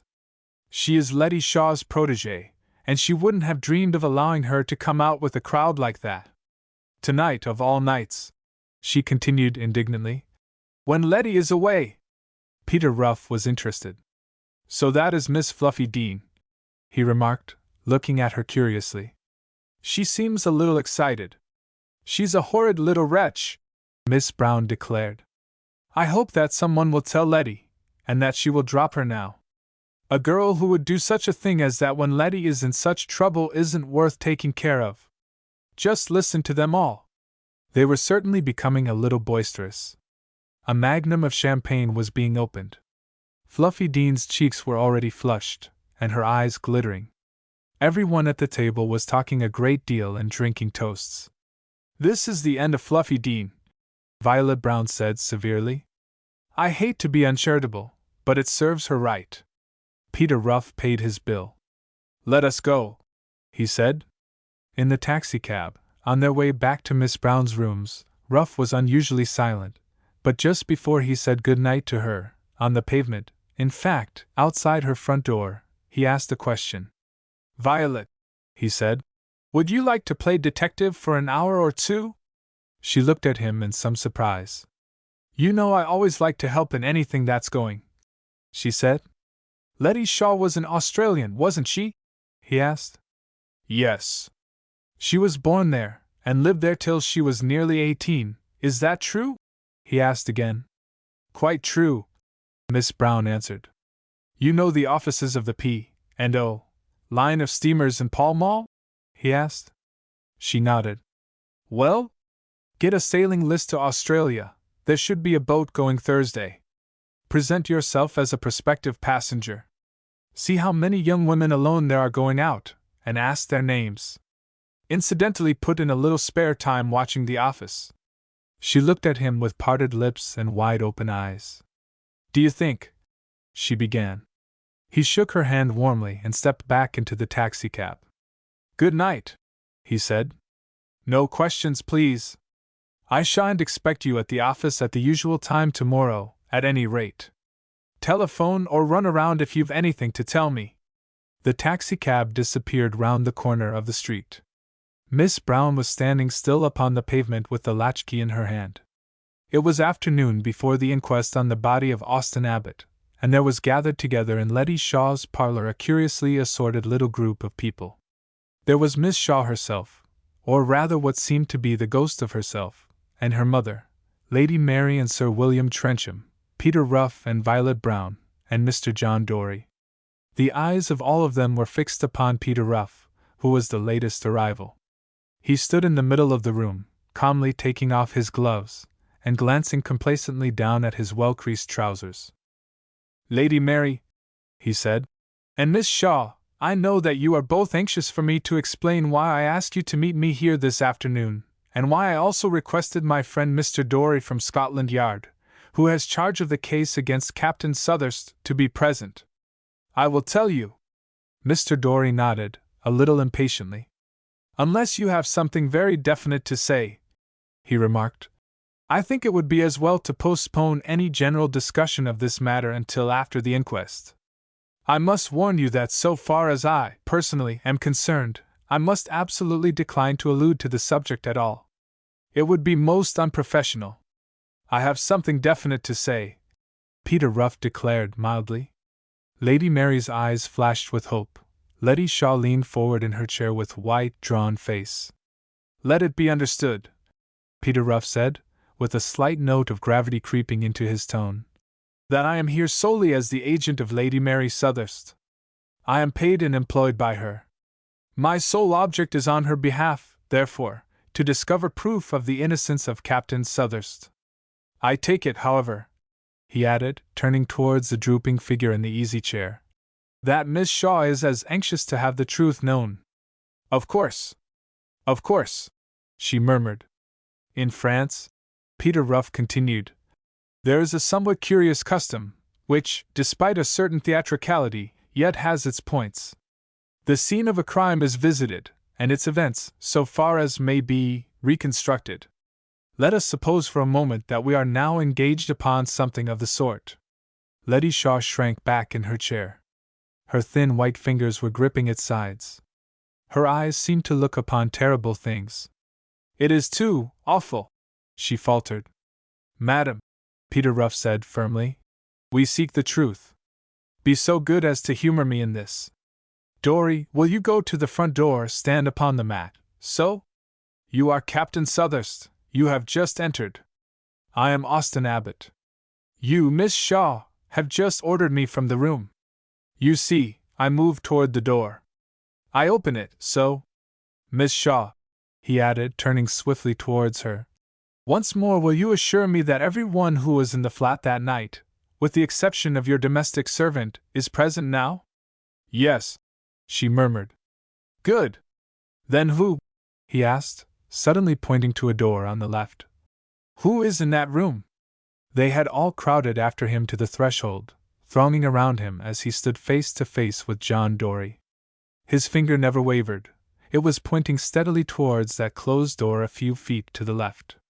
Suddenly Letty Shaw rushed past them with a loud shriek. You shall not go in, she cried. What business is it of his? She stood with her back to the door, her arms outstretched like a cross. Her cheeks were livid. Her eyes seemed starting from her head. Peter Ruff and John Dory laid their hands upon the girl's wrists. She clung to her place frantically. She was dragged from it, screaming. Peter Ruff, as was his right, entered first. Almost immediately he turned round, and his face was very grave. Something has happened in here, I am afraid, he said. Please come in quietly. On the bed lay Fluffy Dean, fully dressed, motionless.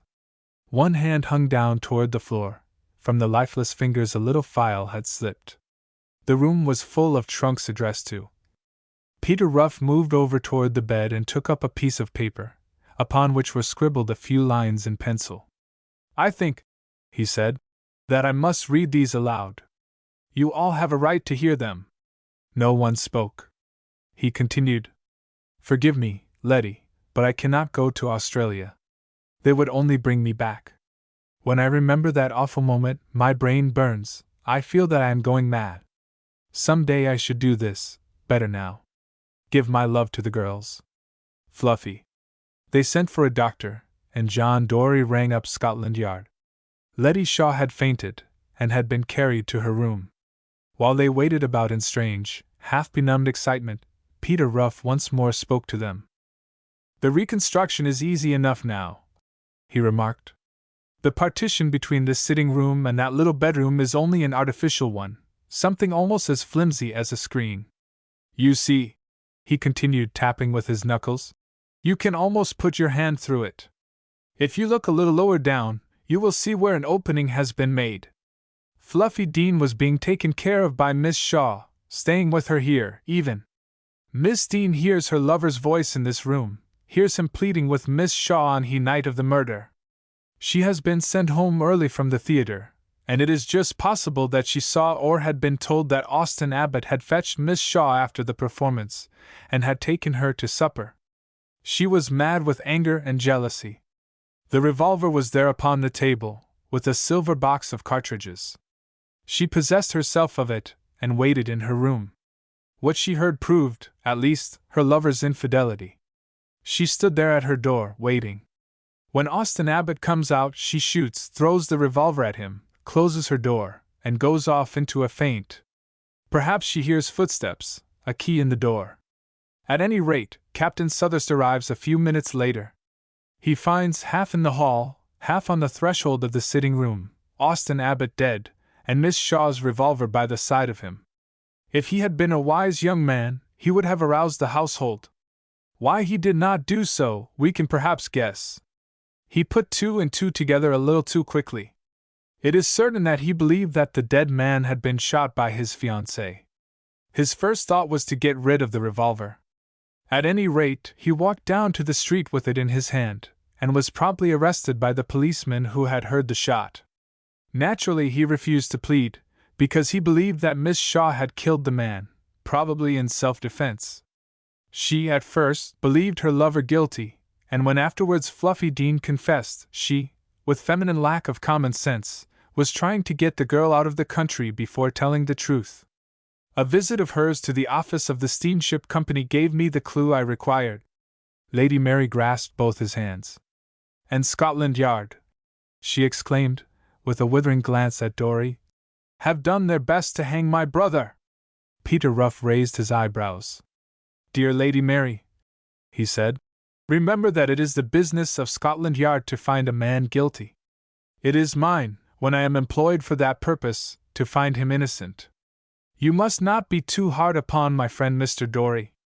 He and I seem to come up against each other a little too often, as it is. A little too often, John Dory repeated softly. But one cannot tell. Don't believe, Lady Mary," he added, "that we ever want to kill an innocent man. It is your profession, though," she answered, "to find criminals, and his," she added, touching Peter Ruff on the shoulder, "to look for the truth." Peter Ruff bowed low. The compliment pleased him. Chapter 5. Delilah from Streatham. It was a favorite theory with Peter Ruff that the morning papers received very insufficient consideration from the majority of the British public. A glance at the headlines and a few of the spiciest paragraphs, a vague look at the leading article, and the sheets were thrown away to make room for more interesting literature. It was not so with Peter Ruff. Novels he very seldom read. He did not, in fact, appreciate the necessity for their existence.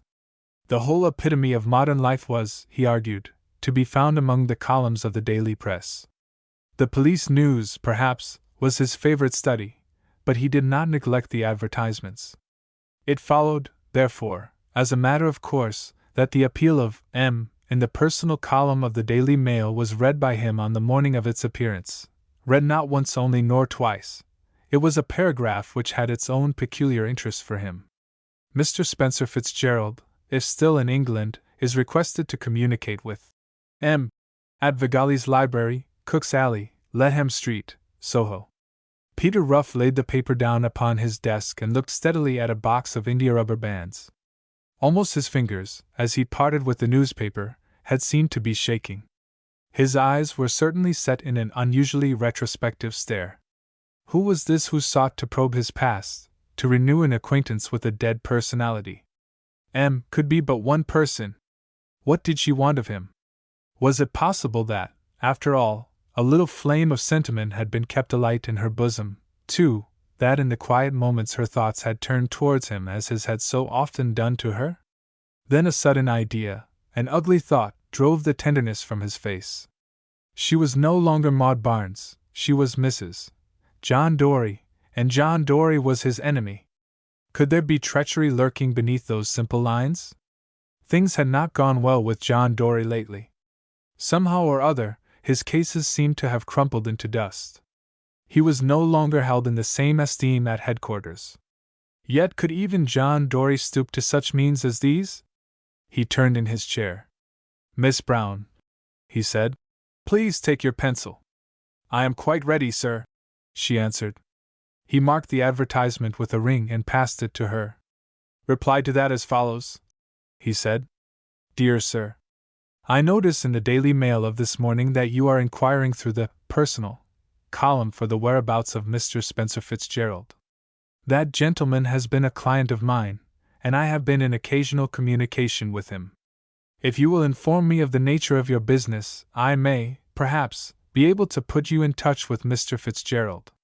You will understand, however, that, under the circumstances, I shall require proofs of your good faith. Truly yours, Peter Ruff." Miss Brown glanced through the advertisement, and closed her notebook with a little snap. "Did you say, dear sir?"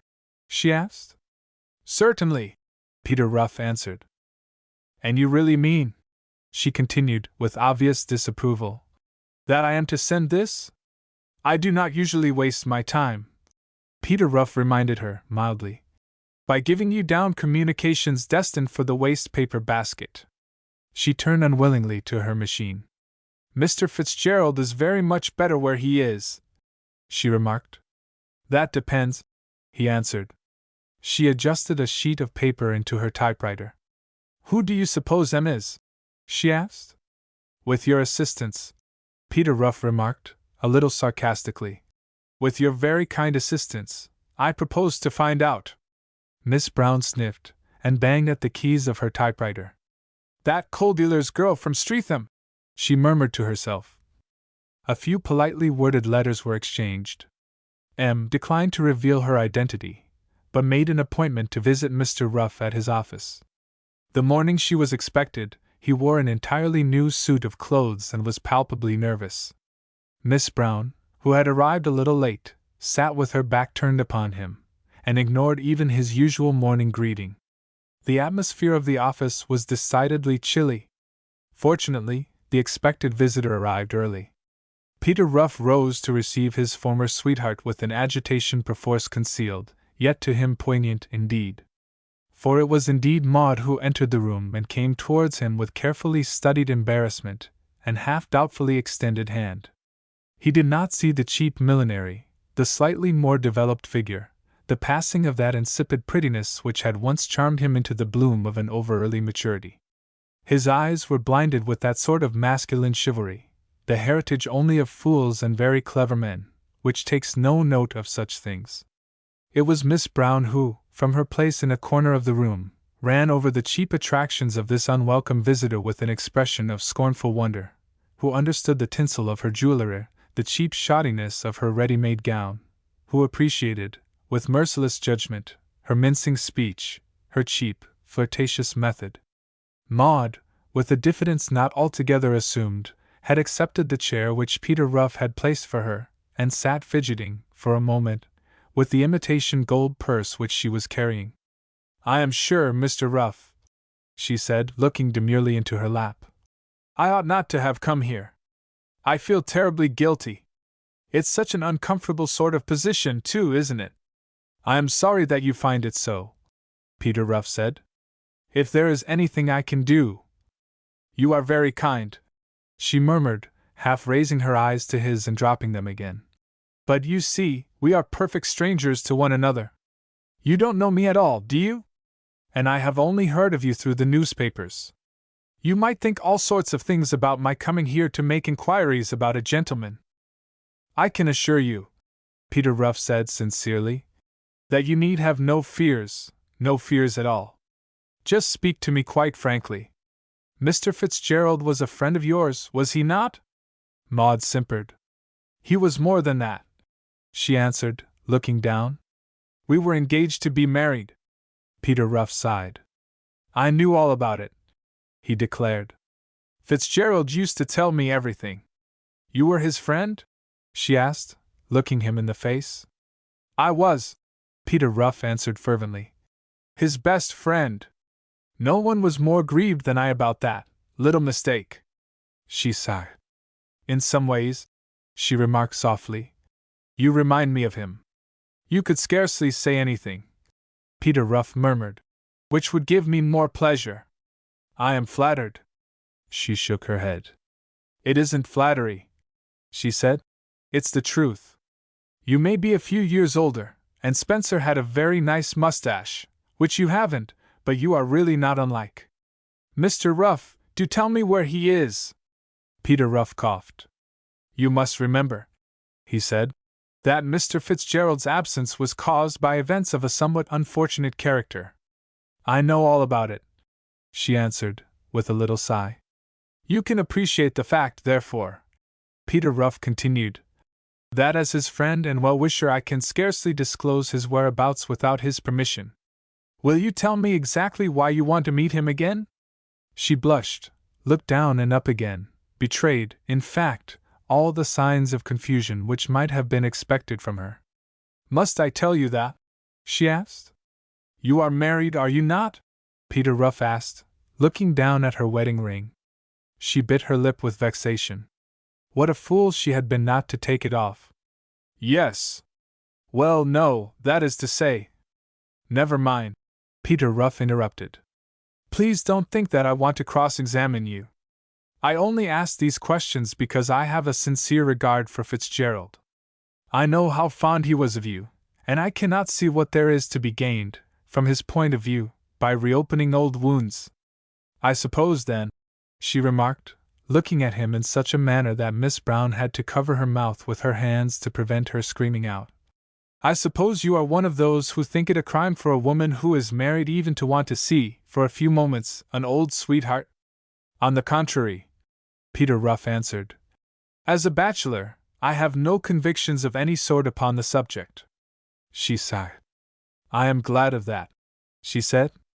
"I am to understand, then," Peter Ruff remarked, "that your reason for wishing to meet Mr. Fitzgerald again is purely a sentimental one?" "I am afraid it is," she murmured. "I have thought of him so often lately. He was such a dear," she declared, with enthusiasm. "I have never been sufficiently thankful." she continued, that he got away that night. At the time, I was very angry, but often since then I have wished that I could have passed out with him into the fog and been lost. But I mustn't talk like this. Please don't misunderstand me, Mr. Ruff. I am happily married, quite happily married. Peter Ruff sighed. My friend Fitzgerald, he remarked, will be glad to hear that. Maud fidgeted. It was not quite the effect she had intended to produce. Of course, she remarked, looking away with a pensive air. One has regrets. Regrets, Peter Ruff murmured. Mr. Dorry is not well off, she continued, and I am afraid that I am very fond of life and going about, and everything is so expensive nowadays. Then I don't like his profession. I think it is hateful to be always trying to catch people and put them in prison, don't you, Mr. Ruff? Peter Ruff smiled. Naturally, he answered. Your husband and I work from the opposite poles of life. He is always seeking to make criminals of the people whom I am always trying to prove worthy members of society. How noble! Maud exclaimed, clasping her hands and looking up at him. So much more remunerative, too, I should think, she added, after a moment's pause. Naturally, Peter Ruff admitted. A private individual will pay more to escape from the clutches of the law than the law will to secure its victims. Scotland Yard expects them to come into its arms automatically, regards them as a perquisite of its existence. I wish my husband were in your profession, Mr. Ruff, Maud said, with a sidelong glance of her blue eyes which she had always found so effective upon her various admirers. I am sure that I should be a great deal fonder of him. Peter Ruff leaned forward in his chair. He, too, had expressive eyes at times. Madam, he said, and stopped. But Maud blushed, all the same. She looked down into her lap. We are forgetting Mr. Fitzgerald, she murmured. Peter Ruff glanced up at the clock. It is a long story, he said. Are you in a hurry, Mrs. Dorry? Not at all, she assured him. Unless you want to close your office, or anything. It must be nearly 1 o'clock. I wonder, he asked, if you would do me the honor of lunching with me? We might go to the Prince's or the Carlton, whichever you prefer. I will promise to talk about Mr. Fitzgerald all the time. Oh, I couldn't, Maud declared, with a little gasp. At least, well, I'm sure I don't know. You have no engagement for luncheon? Peter Ruff asked quietly. Oh, no, she answered. But you see, we live so quietly. I have never been to one of those places. I'd love to go, but if we were seen, wouldn't people talk? Peter Ruff smiled. Just the same, dear, modest little thing. I can assure you, he said, that nothing whatever could be said against our lunching together. People are not so strict nowadays, you know, and a married lady has always a great deal of latitude. She looked up at him with a dazzling smile. I'd simply love to go to Prince's, she declared. Cat, Miss Brown murmured, as Peter Ruff and his client left the room together. Peter Ruff returned from his luncheon in no very jubilant state of mind. For some time he sat in his easy chair, with his legs crossed and his fingertips pressed close together, looking steadily into space. Contrary to his usual custom, he did not smoke. Miss Brown watched him from behind her machine. Disenchanted? She asked calmly. Peter Ruff did not reply for several moments. I am afraid, he admitted hesitatingly, that marriage with John Dorry has, well, not had a beneficial effect. She allowed me, for instance, to hold her hand in the cab. Maud would never have permitted a stranger to take such a liberty in the old days. Miss Brown smiled curiously. Is that all? She asked. Peter Ruff felt that he was in the confessional. She certainly did seem, he admitted, to enjoy her champagne a great deal, and she talked about her dull life at home a little more, perhaps, than was discreet to one who was presumably a stranger. She was curious, too, about dining out. Poor little girl, though. Just fancy, John Dorry has never taken her anywhere but to Lyons or an ABC, and the pit of a theater. Which evening is it to be? Miss Brown asked. Something was said about Thursday, Peter Ruff admitted. And her husband? Miss Brown inquired. He happens to be in Glasgow for a few days, Peter Ruff answered. Miss Brown looked at her employer steadily. She addressed him by his Christian name, which was a thing she very seldom did in office hours. Peter, she said, are you going to let that woman make a fool of you? He raised his eyebrows. Go on, he said. Say anything you want to, only if you please don't speak disrespectfully of Maud. Hasn't it ever occurred to you at all, Miss Brown continued, rising to her feet, that this Maud, or whatever you want to call her, may be playing a low-down game of her husband's? He hates you, and he has vague suspicions. Can't you see that he is probably making use of your infatuation for his common, middle-class little wife, to try and get you to give yourself away? Can't you see it, Peter? You are not going to tell me that you are so blind as all that? I must admit, he answered with a sigh, that, although I think you go altogether too far, some suspicion of the sort has interfered with my perfect enjoyment of the morning. Miss Brown drew a little breath of relief.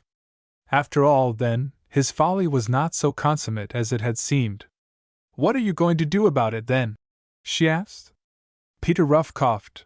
He seemed in an unusually amenable frame of mind, and submitted to cross-examination without murmur. The subject of Mr. Spencer Fitzgerald, he remarked, seemed, somehow or other, to drop into the background during our luncheon. I propose, therefore, to continue to offer to Mrs.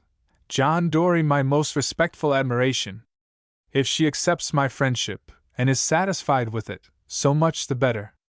I must admit that it would give me a great deal of pleasure to be her occasional companion, at such times when her husband happens to be in Glasgow. And supposing, Miss Brown asked, that this is not all she wants, supposing, for instance, that she persists in her desire for information concerning Mr. Spencer Fitzgerald? Then, Peter Ruff admitted, I'm afraid that I must conclude that her unchivalrous clod of a husband has indeed stooped to make a fool of her. And in that case, Miss Brown demanded, what shall you do? I was just thinking that out, Peter Ruff said mildly, when you spoke. The friendship of Peter Ruff with the wife of his enemy certainly appeared to progress in most satisfactory fashion. The dinner and visit to the theatre duly took place. Mr. Ruff was afterwards permitted to offer a slight supper and to accompany his fair companion a portion of the way home in a taxicab. She made several half-hearted attempts to return to the subject of Spencer Fitzgerald, but her companion had been able on each occasion to avoid the subject. Whether or not she was the victim of her husband's guile, there was no question about the reality of her enjoyment during the evening. Ruff, when he remembered the flash of her eyes across the table, the touch of her fingers in the taxi, was almost content to believe her false to her truant lover. If only she had not been married to John Dory, he realized, with a little sigh, that he might have taught her to forget that such a person existed as Spencer Fitzgerald, might have induced her to become Mrs. Peter Ruff. On their next meeting, however, Peter Ruff was forced to realize that his secretary's instinct had not misled her. It was, alas, no personal and sentimental regrets for her former lover which had brought the fair Maud to his office. The pleasures of her evening, they dined at Romano's and had a box at the Empire, were insufficient this time to keep her from recurring continually to the subject of her vanished lover. He tried strategy, jealousy amongst other things. Supposing, he said, as they sat quite close to one another in the box during the interval, supposing I were to induce our friend to come to London, I imagine he would be fairly safe now if he kept out of your husband's way. What would happen to me?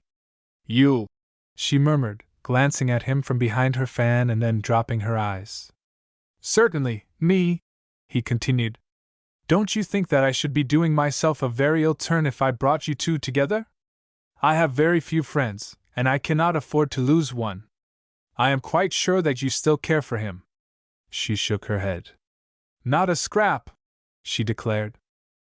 Then why did you put that advertisement in the paper? Ruff asked, with smooth but swift directness. She was not quick enough to parry his question. He read the truth in her disconcerted face. Knowing it now for a certainty, he hastened to her aid.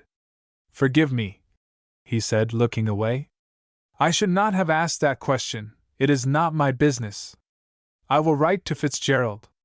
I will tell him that you want to see him, and that I think it would be safe for him to come to London. Maud recovered herself quickly. She thanked him with her eyes as well as her words. And you needn't be jealous, really, she whispered behind her fan. I only want to see him once for a few minutes, to ask a question. After that, I don't care what becomes of him. A poor sort of Delilah, really, with her flushed face, her too elaborately coiffured hair with its ugly ornament, her ready-made evening dress with its cheap attempts at smartness, her cleaned gloves, indifferent shoes. But Peter Ruff thought otherwise. You mean that after I have found him for you, you will still come out with me again sometimes? He asked wistfully. Of course, she answered. Whenever I can without John knowing, she added with an unpleasant little laugh. If you only knew how I loved the music and the theaters, and this sort of life. What a good time your wife would have, Mr. Ruff, she added archly. It was no joking matter with him. He had to remember that he was, in effect, her tool, that she was making use of him, willing to betray her former lover at her husband's bidding. It was enough to make him, on his side, burn for revenge. Yet he put the thought away from him with a shiver. She was still the woman he had loved, she was still sacred to him. That night he pleaded an engagement, and sent her home in a taxicab alone. John Dory, waiting patiently at home for his wife's return, felt a certain uneasiness when she swept into their little sitting room in all her cheap splendor, with flushed cheeks, an obvious air of satisfaction with herself and disdain for her immediate surroundings. John Dory was a commonplace-looking man. The absence of his collar, and his somewhat shabby carpet slippers, did not improve his appearance. He had neglected to shave, and he was drinking beer. At headquarters he was not considered quite the smart young officer which he had once shown signs of becoming. He looked at his wife with darkening face, and his wife, on her part, thought of Peter Ruff in his immaculate evening clothes. Well, he remarked grumblingly, you seem to find a good deal of pleasure in this gaddying about. She threw her soiled fan on the table. If I do, she answered, you are not the one to sit there and reproach me with it, are you? It's gone far enough, anyway, John Dory said. It's gone further than I meant it to go. Understand me, Maud, it's finished. I'll find your old sweetheart for myself. She laughed heartily. You needn't trouble, she answered, with a little toss of the head. I am not such a fool as you seem to think me. Mr. Ruff has made an appointment with him. There was a change in John Dory's face. The man's eyes were bright. They almost glittered. You mean that your friend Mr. Ruff is going to produce Spencer Fitzgerald? He exclaimed. He has promised to, she answered. John, she declared, throwing herself into an easy chair. I feel horrid about it. I wonder what Mr. Ruff will think when he knows. You can feel how you like, John Dory answered bluntly. So long as I get the handcuffs on Spencer Fitzgerald's wrists. She shuddered. She looked at her husband with distaste. Don't talk about it, she begged sharply. It makes me feel the meanest creature that ever crawled. I can't help feeling, too, that Mr. Ruff will think me a wretch, quite the gentleman he's been all the time. I never knew anyone half so nice. John Dory set down his empty glass. I wonder, he said, looking at her thoughtfully, what made him take such a fancy to you? Rather sudden, wasn't it, eh? Maud tossed her head. I don't see anything so wonderful about that, she declared. Listen to me, Maud, her husband said, rising to his feet. You aren't a fool, not quite. You've spent some time with Peter Ruff. How much, think carefully, how much does he remind you of Spencer Fitzgerald? Not at all, she answered promptly. Why, he is years older, and though Spencer was quite the gentleman, there's something about Mr. Ruff, and the way he dresses and knows his way about, well, you can tell he's been a gentleman all his life. John Dory's face fell. Think again, he said. She shook her head. Can't see any likeness, she declared. He did remind me a little of him just at first, though, she added reflectively. Little things he said, and sort of mannerisms. I've sort of lost sight of them the last few times, though. When is this meeting with Fitzgerald to come off? John Dory asked abruptly. She did not answer him at once. A low, triumphant smile had parted her lips. Tomorrow night, she said. He is to meet me in Mr. Ruff's office. At what time? John Dory asked. At 8 o'clock, she answered. Mr. Ruff is keeping his office open late on purpose. Spencer thinks that afterwards he is going to take me out to dinner. You are sure of this? John Dory asked eagerly. You are sure that the man Ruff does not suspect you? You believe he means that you shall meet Fitzgerald? I am sure of it, she answered. He is even a little jealous, she continued, with an affected laugh. He told me, well, never mind. He told you what? John Dory asked. She laughed. Never you mind, she said. I have done what you asked me anyway. If Mr. Ruff had not found me an agreeable companion, he would not have bothered about getting Spencer to meet me. And now he's done it, she added. I do believe he's a little jealous. John Dory glared, but he said nothing. It seemed to him that his hour of revenge was close at hand. It was the first occasion upon which words of this sort had passed between Peter Ruff and his secretary. There was no denying the fact that Miss Violet Brown was in a passion. It was an hour past the time at which she usually left the office. For an hour she had pleaded, and Peter Ruff remained unmoved. You are a fool, she cried to him at last. I am a fool, too, that I have ever wasted my thoughts and time upon you. Why can't I make you see? In every other way, heaven knows, you are clever enough. And yet there comes this vulgar, commonplace, tawdry little woman from heaven knows where, and makes such a fool of you that you are willing to fling away your career, to hold your wrists out for John Dory's handcuffs. My dear Violet, Peter Ruff answered deprecatingly. You really worry me, you do indeed. Not half so much as you worry me, she declared. Look at the time. It's already past 7. At 8 o'clock Mrs. Dory, your Maud, is coming in here hoping to find her old sweetheart. Why not? He murmured. Why not, indeed? Miss Brown answered angrily. Don't you know, can't you believe, that close on her heels will come her husband, that Mr. Spencer Fitzgerald, if ever he comes to life in this room, will leave it between 2 policemen? Peter Ruff sighed. What a pessimist you are, my dear Violet, he said. She came up to him and laid her hands upon his shoulders. Peter, she said, I will tell you something. I must. I am fond of you, Peter. I always have been. Don't make me miserable if there is no need for it. Tell me honestly, do you really believe in this woman? He removed her hands gently and raised them to his lips. My dear girl, he said, I believe in everyone until I find them out. I look upon suspicion as a vice. But, at the same time, he added, there are always certain precautions which one takes. What precautions can you take? She cried. Can you sit there and make yourself invisible? John Dory is not a fool.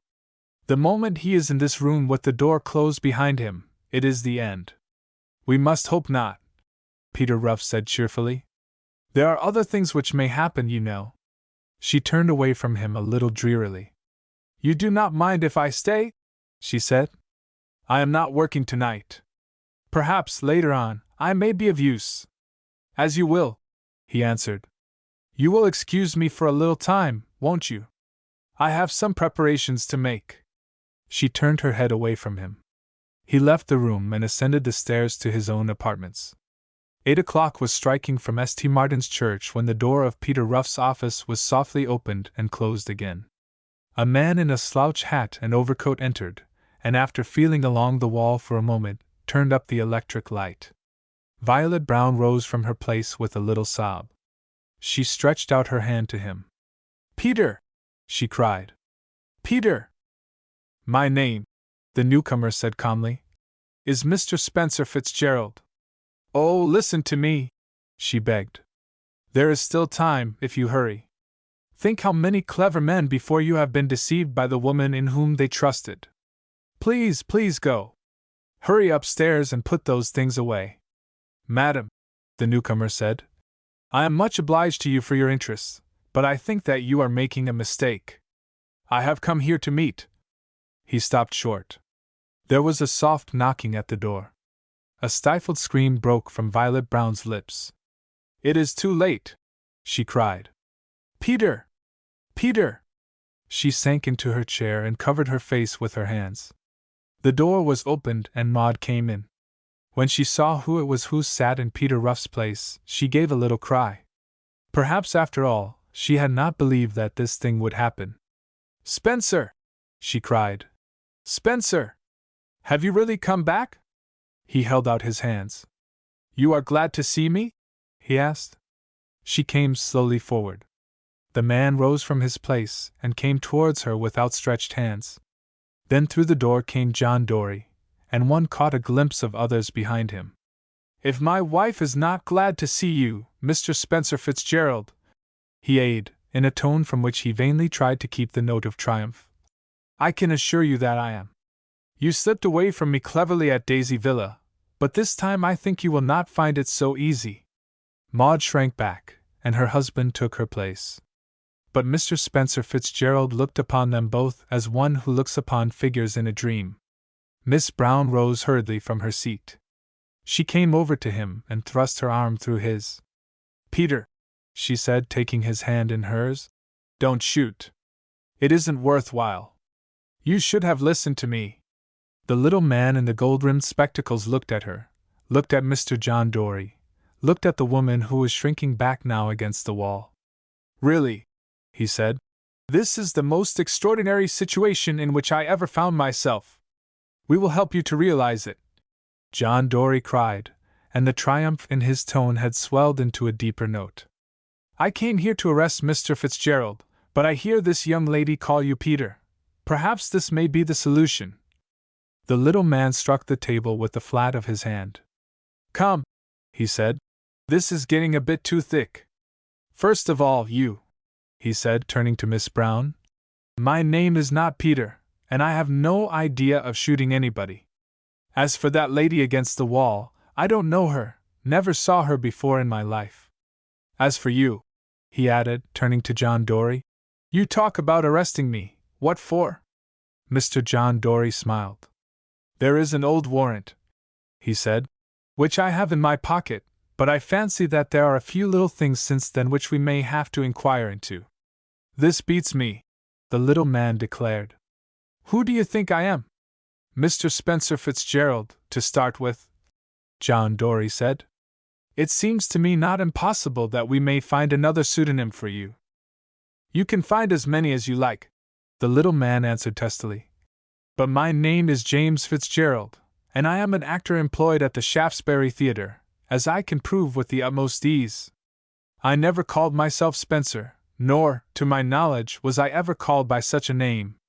Nor, as I remarked before, have I ever seen any one of you three people before with the exception of Miss Brown here, whom I have seen on the stage. John Dory grunted. It was Mr. Spencer Fitzgerald, he said, a clerk in Howell and Wilson's bookshop, who leapt out of the window of Daisy Villa 2 years ago. It may be Mr. James Fitzgerald now. Gentlemen of your profession have a knack of changing their names. My profession's as good as yours, anyway, the little man exclaimed. We aren't all fools in it. My friend Mr. Peter Ruff said to me that there was a young lady whom I used to know who was anxious to meet me again, and would I step around here about 8 o'clock. Here I am, and all I can say is, if that's the young lady, I never saw her before in my life. There was a moment's breathless silence. Then the door was softly opened. Violet Brown went staggering back like a woman who sees a ghost. She bit her lips till the blood came. It was Peter Ruff who stood looking in upon them. Peter Ruff, carefully dressed in evening clothes, his silk hat at exactly the correct angle, his coat and white kid gloves upon his arm. Dear me, he said, you don't seem to be getting on very well. Mr. Dory, he added, with a note of surprise in his tone. This is indeed an unexpected pleasure. The man who stood by the desk turned to him. The others were stricken dumb. Look here, he said, there's some mistake. You told me to come here at 8 o'clock to meet a young lady whom I used to know. Well, I never saw her before in my life, he added, pointing to Maud. There's a man there who wants to arrest me, Lord knows what for. And here's Miss Brown, whom I have seen at the theater several times but who never condescended to speak to me before, telling me not to shoot. What's it all about, Ruff? Is it a practical joke?" Peter Ruff laid down his coat and hat, and sat upon the table with his hands in his pockets. "Is it possible," he said, "that I have made a mistake? Isn't your second name Spencer?" The man shook his head. "My name is James Fitzgerald," he said. "I haven't missed a day at the Shaftesbury Theatre for 3 years, as you can find out by going round the corner.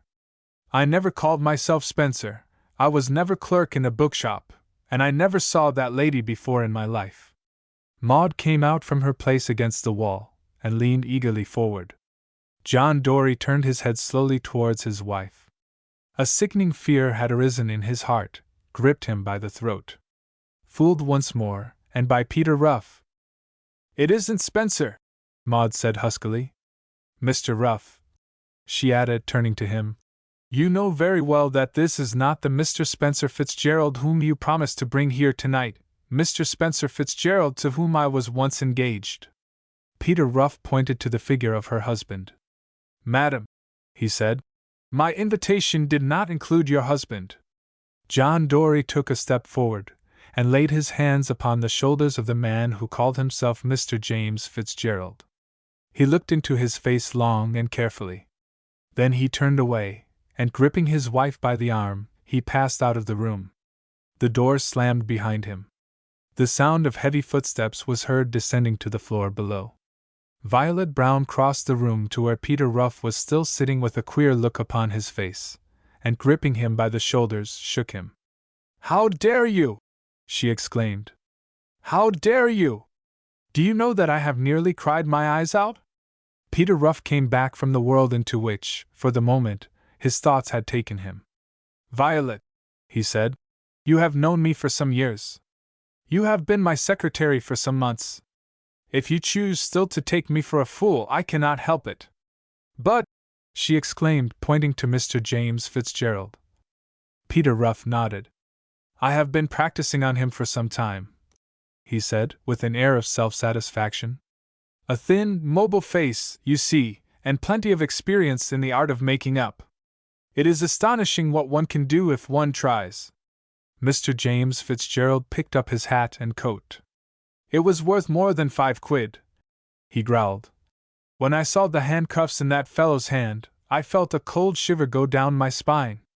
Peter Ruff counted out 2 banknotes, and passed them to his confederate. "You have earned the money," he said. "Go and spend it. Perhaps, Violet," he added, turning towards her, "I have been a little inconsiderate. Come and have dinner with me, and forget it." She drew a little sigh. "You are sure," she murmured, "that you wouldn't rather take Maud?" Chapter 6. The Little Lady from Servia. Westward sped the little electric brougham, driven without regard to police regulations or any rule of the road, silent and swift, wholly regardless of other vehicles, as though, indeed, its occupants were assuming to themselves the rights of royalty. Inside, Peter Ruff, a little breathless, was leaning forward, tying his white cravat with the aid of the little polished mirror set in the middle of the dark green cushions. At his right hand was Lady Mary, watching his proceedings with an air of agonized impatience. "Let me tell you," she begged. "Kindly wait till I have tied this and put my studs in." Peter Ruff interrupted. "It is impossible for me to arrive at a ball in this condition, and I cannot give my whole attention to more than one thing at a time." "We shall be there in 5 minutes!" she exclaimed. "What is the good, unless you understand, of your coming at all?" Peter Ruff surveyed his tie critically. Fortunately, it pleased him. He began to press the studs into their places with firm fingers. Around them surged the traffic of Piccadilly, in front, the gleaming arc of lights around Hyde Park Corner. They had several narrow escapes. Once the brougham swayed dangerously as they cut in on the wrong side of an island lamppost. A policeman shouted after them, another held up his hand, the driver of the brougham took no notice. "I am ready," Peter Ruff said quietly. "My younger brother, Maurice," she began breathlessly. You've never met him, I know, but you've heard me speak of him. He is private secretary to Sir James Wentley. Minister for Foreign Affairs? Ruff asked, swiftly. Yes. Maurice wants to go in for the diplomatic service. He is a dear, and so clever. Is it Maurice who is in trouble? Peter Ruff asked. Why didn't he come himself? I am trying to explain, Lady Mary protested. This afternoon he had an important paper to turn into cipher and hand over to the Prime Minister at the Duchess of Montfort's dance tonight. The Prime Minister will arrive in a motor car from the country at about 2 o'clock, and the first thing he will ask for will be that paper. It has been stolen. At what time did your brother finish copying it, and when did he discover its loss? Ruff asked, with a slight air of weariness. These preliminary inquiries always bored him. He finished it in his own rooms at 7:30, Lady Mary answered. He discovered its loss at 11 o'clock, directly he had arrived at the ball. Why didn't he come to me himself? Peter Ruff asked. I like to have these particulars at first hand. He is in attendance upon Sir James at the ball, Lady Mary answered. There is trouble in the East, as you know, and Sir James is expecting dispatches tonight. Maurice is not allowed to leave. Has he told Sir James yet? He had not when I left, Lady Mary answered. If he is forced to do so, it will be ruin. Mr. Ruff, you must help us. Maurice is such a dear, but a mistake like this, at the very beginning of his career, would be fatal. Here we are. That is my brother waiting just inside the hall. A young man came up to them in the vestibule. He was somewhat pale, but otherwise perfectly self-possessed. From the shine of his glossy black hair to the tips of his patent boots he was, in appearance, everything that a young Englishman of birth and athletic tastes could hope to be. Peter Ruff liked the look of him. He waited for no introduction, but laid his hand at once upon the young man's shoulder. Between 7:30 and arriving here, he said, drawing him on one side. Quick! Tell me, whom did you see? What opportunities were there of stealing the paper, and by whom? I finished it at 7:20, the young man said, sealed it in an official envelope, and stood it up on my desk by the side of my coat and hat and muffler, which my servant had laid there, ready for me to put on. My bedroom opens out from my sitting room. While I was dressing, 2 men called for me, Paul German and Count von Hern. They walked through to my bedroom first, and then sat together in the sitting room until I came out. The door was wide open, and we talked all the time. They called accidentally? Peter Ruff asked. No, by appointment, the young man replied. We were all coming on here to the dance, and we had agreed to dine together first at the Savoy. You say that you left the paper on your desk with your coat and hat? Peter Ruff asked. Was it there when you came out? Apparently so, the young man answered. It seemed to be standing in exactly the same place as where I had left it. I put it into my breast pocket, and it was only when I arrived here that I fancied the envelope seemed lighter. I went off by myself and tore it open. There was nothing inside but half a newspaper. What about the envelope? Peter Ruff asked. That must have been the same sort of one as you had used, or you would have noticed it. It was, the Honorable Maurice answered. It was a sort which you kept in your room? Yes, the young man admitted. The packet was changed, then, by someone in your room, or someone who had access to it, Peter Ruff said. How about your servant? It was his evening off. I let him put out my things and go at 7 o'clock. You must tell me the nature of the contents of the packet, Peter Ruff declared. Don't hesitate. You must do it. Remember the alternative. The young man did hesitate for several moments, but a glance into his sister's appealing face decided him. It was our official reply to a secret communication from Russia respecting a certain matter in the Balkans. Peter Ruff nodded. Where is Count von Hern? He asked abruptly. Inside, dancing. I must use a telephone at once, Peter Ruff said. Ask one of the servants here where I can find one. Peter Ruff was conducted to a gloomy waiting room, on the table of which stood a small telephone instrument. He closed the door, but he was absent for only a few minutes. When he rejoined Lady Mary and her brother, they were talking together in agitated whispers. The latter turned towards him at once. "Do you mean that you suspect Count von Hern?" he asked doubtfully. "He is a friend of the Danish minister's, and everyone says that he's such a good chap. He doesn't seem to take the slightest interest in politics, spends nearly all his time hunting or playing polo." "I don't suspect anyone," Peter Ruff answered. "I only know that Count von Hern is an Austrian spy, and that he took your paper. Has he been out of your sight at all since you rejoined him in the sitting room? I mean to say, had he any opportunity of leaving you during the time you were dining together, or did he make any calls en route, either on the way to the Savoy or from the Savoy here?" The young man shook his head. "He has not been out of my sight for a second." "Who is the other man, German?" Peter Ruff asked. "I never heard of him." "An American, cousin of the Duchess. He could not have had the slightest interest in the affair." "Please take me into the ballroom," Peter Ruff said to Lady Mary. "Your brother had better not come with us. I want to be as near the Count von Hern as possible." They passed into the crowded rooms, unnoticed, purposely avoiding the little space where the Duchess was still receiving the late comers among her guests. They found progress difficult, and Lady Mary felt her heart sink as she glanced at the little jeweled watch which hung from her wrist. Suddenly Peter Ruff came to a standstill. "Don't look for a moment," he said, "but tell me as soon as you can, who is that tall young man, like a Goliath, talking to the little dark woman? You see whom I mean?" Lady Mary nodded, and they passed on. In a moment or two she answered him. "How strange that you should ask," she whispered in his ear. "That is Mr. German." They were on the outskirts now of the ballroom itself. One of Lady Mary's partners came up with an open program and a face full of reproach. "Do please forgive me, Captain Henderson," Lady Mary begged. "I have hurt my foot, and I am not dancing any more." "But surely I was to take you in to supper?" the young officer protested, good-humoredly. "Don't tell me that you are going to cut that." "I am going to cut everything tonight with everybody," Lady Mary said. "Please forgive me. Come to tea tomorrow and I'll explain." The young man bowed, and with a curious glance at Ruff, accepted his dismissal. Another partner was simply waved away. "Please turn round and come back," Peter Ruff said.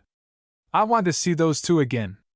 "But we haven't found Count von Hern yet," she protested. "Surely that is more important, is it not? I believe that I saw him dancing just now, there, with the tall girl in yellow." "Never mind about him, for the moment," Ruff answered. "Walk down this corridor with me. Do you mind talking all the time, please? It will sound more natural, and I want to listen." The young American and his partner had found a more retired seat now, about 3/4 of the way down the pillared vestibule which bordered the ballroom. He was bending over his companion with an air of unmistakable devotion, but it was she who talked. She seemed, indeed, to have a good deal to say to him. The slim white fingers of one hand played all the time with a string of magnificent pearls. Her dark, soft eyes, black as aloes and absolutely un-English, flashed into his. A delightful smile hovered at the corners of her lips. All the time she was talking and he was listening. Lady Mary and her partner passed by unnoticed. At the end of the vestibule they turned and retraced their steps. Peter Ruff was very quiet. He had caught a few of those rapid words. But the woman's foreign accent had troubled him. "If only she would speak in her own language," he muttered. Lady Mary's hand suddenly tightened upon his arm. "Look!" she exclaimed. "That is Count von Hern." A tall, fair young man, very exact in his dress, very stiff in his carriage, with a not unpleasant face, was standing talking to German and his companion.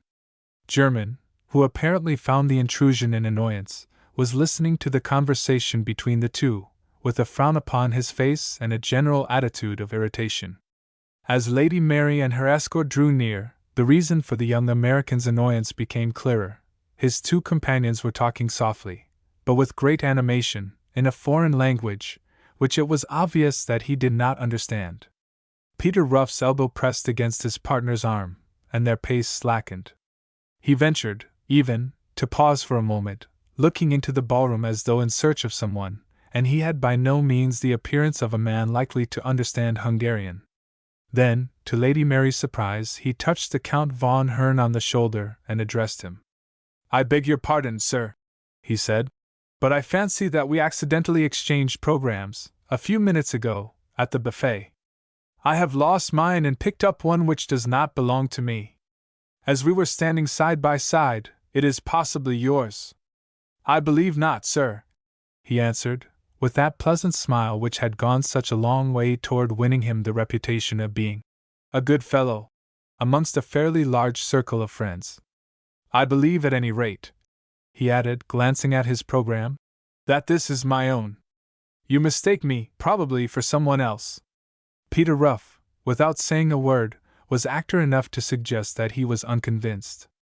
The Count good-humoredly held out his program. "You shall see for yourself," he remarked.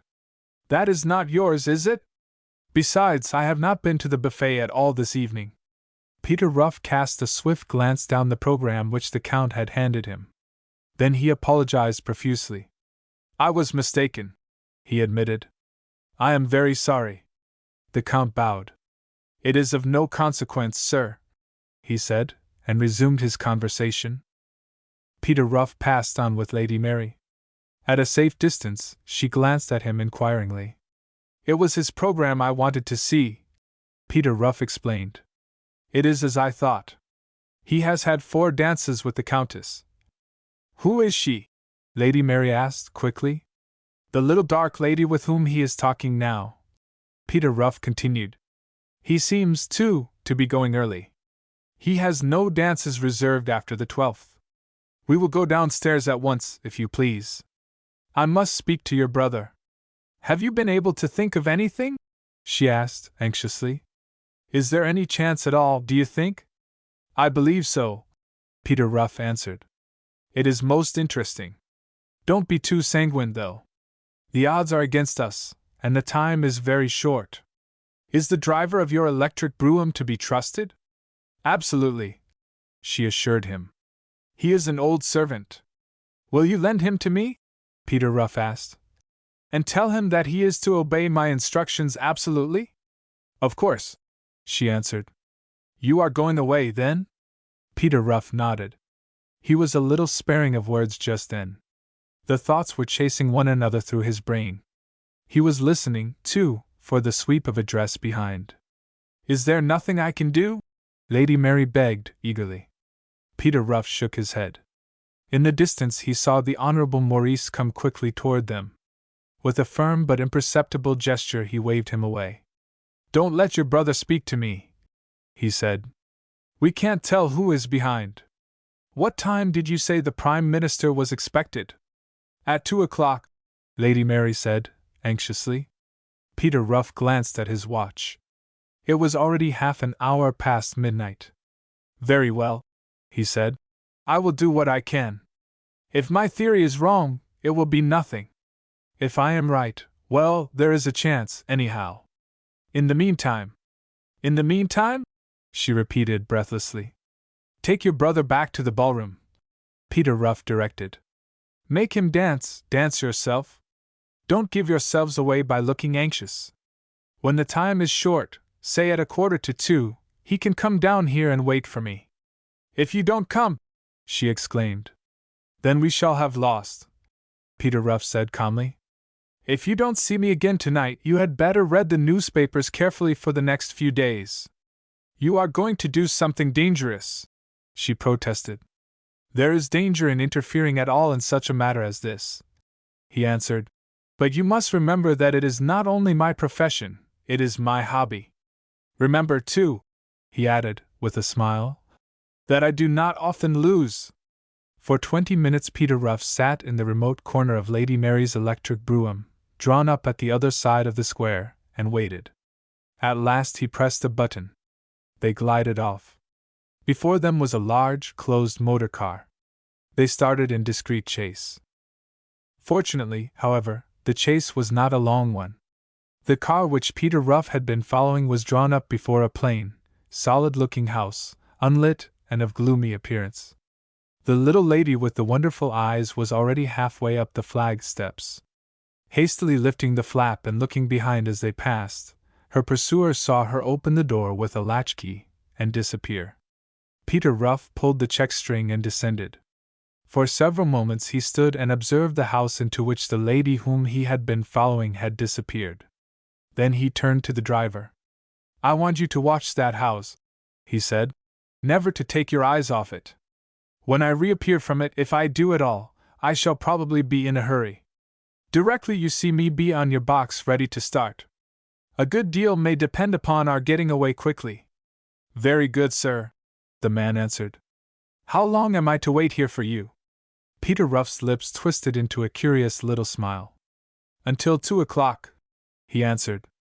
"If I am not out by then, you needn't bother any more about me. You can return and tell your mistress exactly what has happened." "Hadn't I better come and try and get you out, sir?" the man asked. "Begging your pardon, but her ladyship told me that there might be queer doings. I'm a bit useful in a scrap, sir," he added. "I do a bit of sparring regularly." Peter Ruff shook his head. "If there's any scrap at all," he said, "you had better be out of it. Do as I have said." The motor car had turned round and disappeared now, and in a few moments Peter Ruff stood before the door of the house into which the little lady had disappeared. The problem of entrance was already solved for him. The door had been left unlatched. Only a footstool had been placed against it inside. Peter Ruff, without hesitation, pushed the door softly open and entered, replaced the footstool in its former position, and stood with his back to the wall, in the darkest corner of the hall, looking around him, listening intently. Nearly opposite the door of a room stood ajar. It was apparently lit up, but there was no sound of any one moving inside. Upstairs, in one of the rooms on the first floor, he could hear light footsteps, a woman's voice humming a song. He listened to the first few bars, and understanding became easier. Those first few bars were the opening ones of the Servian national anthem. With an effort, Peter Ruff concentrated his thoughts upon the immediate present. The little lady was upstairs. The servants had apparently retired for the night. He crept up to the half-open door and peered in. The room, as he had hoped to find it, was empty, but Madame's easy chair was drawn up to the fire, and some coffee stood upon the hob. Stealthily Peter Ruff crept in and glanced around, seeking for a hiding place. A movement upstairs hastened his decision. He pushed aside the massive curtains which separated this from a connecting room. He had scarcely done so when light footsteps were heard descending the stairs. Peter Ruff found his hiding place all that could have been desired. This secondary room itself was almost in darkness, but he was just able to appreciate the comforting fact that it possessed a separate exit into the hall. Through the folds of the curtain he had a complete view of the further apartment. The little lady had changed her gown of stiff white satin for one of flimsier material, and seated in the easy chair, she was busy pouring herself out some coffee. She took a cigarette from a silver box, and lighting it, curled herself up in the chair and composed herself as though to listen. To her as well as to Peter Ruff, as he crouched in his hiding place, the moments seemed to pass slowly enough. Yet, as he realized afterward, it could not have been 10 minutes before she sat upright in a listening attitude. There was someone coming. Peter Ruff, too, heard a man's firm footsteps come up the flagstones. The little lady sprang to her feet. "Paul!" she exclaimed. Paul German came slowly to meet her. He seemed a little out of breath. His tie was all disarranged and his collar unfastened. The little lady, however, noticed none of these things. She looked only into his face. "Have you got it?" she asked eagerly. He thrust his hand into his breastcoat pocket and held an envelope out toward her. "Sure," he answered. "I promised." She gave a little sob, and with the packet in her hand came running straight toward the spot where Peter Ruff was hiding. He shrank back as far as possible. She stopped just short of the curtain, opened the drawer of a table which stood there, and slipped the packet in. Then she came back once more to where Paul German was standing. "My friend!" she cried, holding out her hands. "My dear, dear friend! Shall I ever be able to thank you enough?" "Why, if you try," he answered, smiling. I think that you could. She laid her hand upon his arm, a little caressing, foreign gesture. Tell me, she said, how did you manage it? We left the dance together, German said. I could see that he wanted to get rid of me, but I offered to take him in my motor car. I told the man to choose some back streets, and while we were passing through one of them, I took Von Hern by the throat. We had a struggle, of course, but I got the paper. What did you do with Von Hern? She asked. I left him on his doorstep, the young American answered. He wasn't really hurt, but he was only half conscious.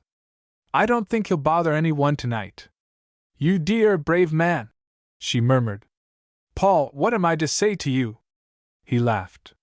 That's what I'm here to ask, he declared. You wouldn't give me my answer at the ball. Perhaps you'll give it me now? They sprang apart. Ruff felt his nerves stiffen, felt himself constrained to hold even his breath as he widened a little the crack in the curtains. This was no stealthy entrance. The door had been flung open. Von Hern, his dress in wild disorder, pale as a ghost, and with a great blood stain upon his cheek, stood confronting them.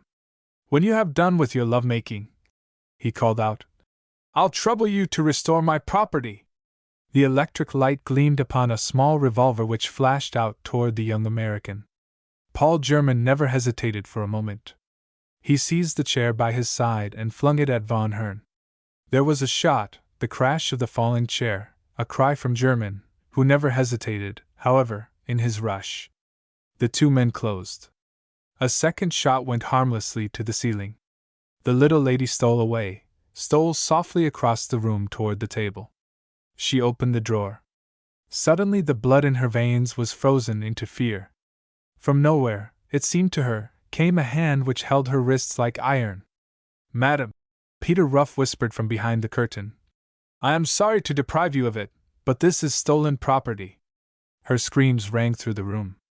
Even the two men released one another. It is gone! It is gone! She cried. Someone was hiding in the room. Quick! She sprang into the hall. The two men followed her. The front door was slammed. They heard flying footsteps outside. Von Hern was out first, clearing the little flight of steps in one bound. Across the road he saw a flying figure. A level stream of fire poured from his hand, twice, 3 times. But Peter Ruff never faltered. Round the corner he tore. The man had kept his word. The brougham was already moving slowly. Jump in, sir, the man cried. Throw yourself in. Never mind about the door. They heard the shouts behind. Peter Ruff did as he was bid, and sat upon the floor, raising himself gradually to the seat when they had turned another corner. Then he put his head out of the window. Back to the Duchess of Montford's, he ordered. The latest of the guests had ceased to arrive. A few were already departing. It was an idle time, however, with the servants who loitered in the vestibules of Montford House, and they looked with curiosity upon this strange guest who arrived at 5 minutes to 2, limping a little, and holding his left arm in his right hand. One footman on the threshold nearly addressed him, but the words were taken out of his mouth when he saw Lady Mary and her brother, the Honourable Maurice Sutherst, hasten forward to greet him. Peter Ruff smiled upon them benignly. You can take the paper out of my breastcoat pocket, he said. The young man's fingers gripped it. Through Lady Mary's great thankfulness, however, the sudden fear came shivering. You are hurt, she whispered. There is blood on your sleeve. Just a graze, Peter Ruff answered. Von Hern wasn't much good at a running target. Back to the ballroom, young man, he added. Don't you see who's coming? The Prime Minister came up the tented way into Montford House. He, too, wondered a little at the man whom he met on his way out, holding his left arm, and looking more as though he had emerged from a street fight than from the Duchess of Montford's ball. Peter Ruff went home smiling. Chapter 7. The Demand of the Double Four. It was about this time that Peter Ruff found among his letters one morning a highly scented little missive, addressed to him in a handwriting with which he had once been familiar. He looked at it for several moments before opening it. Even as the paper cutter slid through the top of the envelope, he felt that he had already divined the nature of its contents. Frivolity Theatre. March 10th.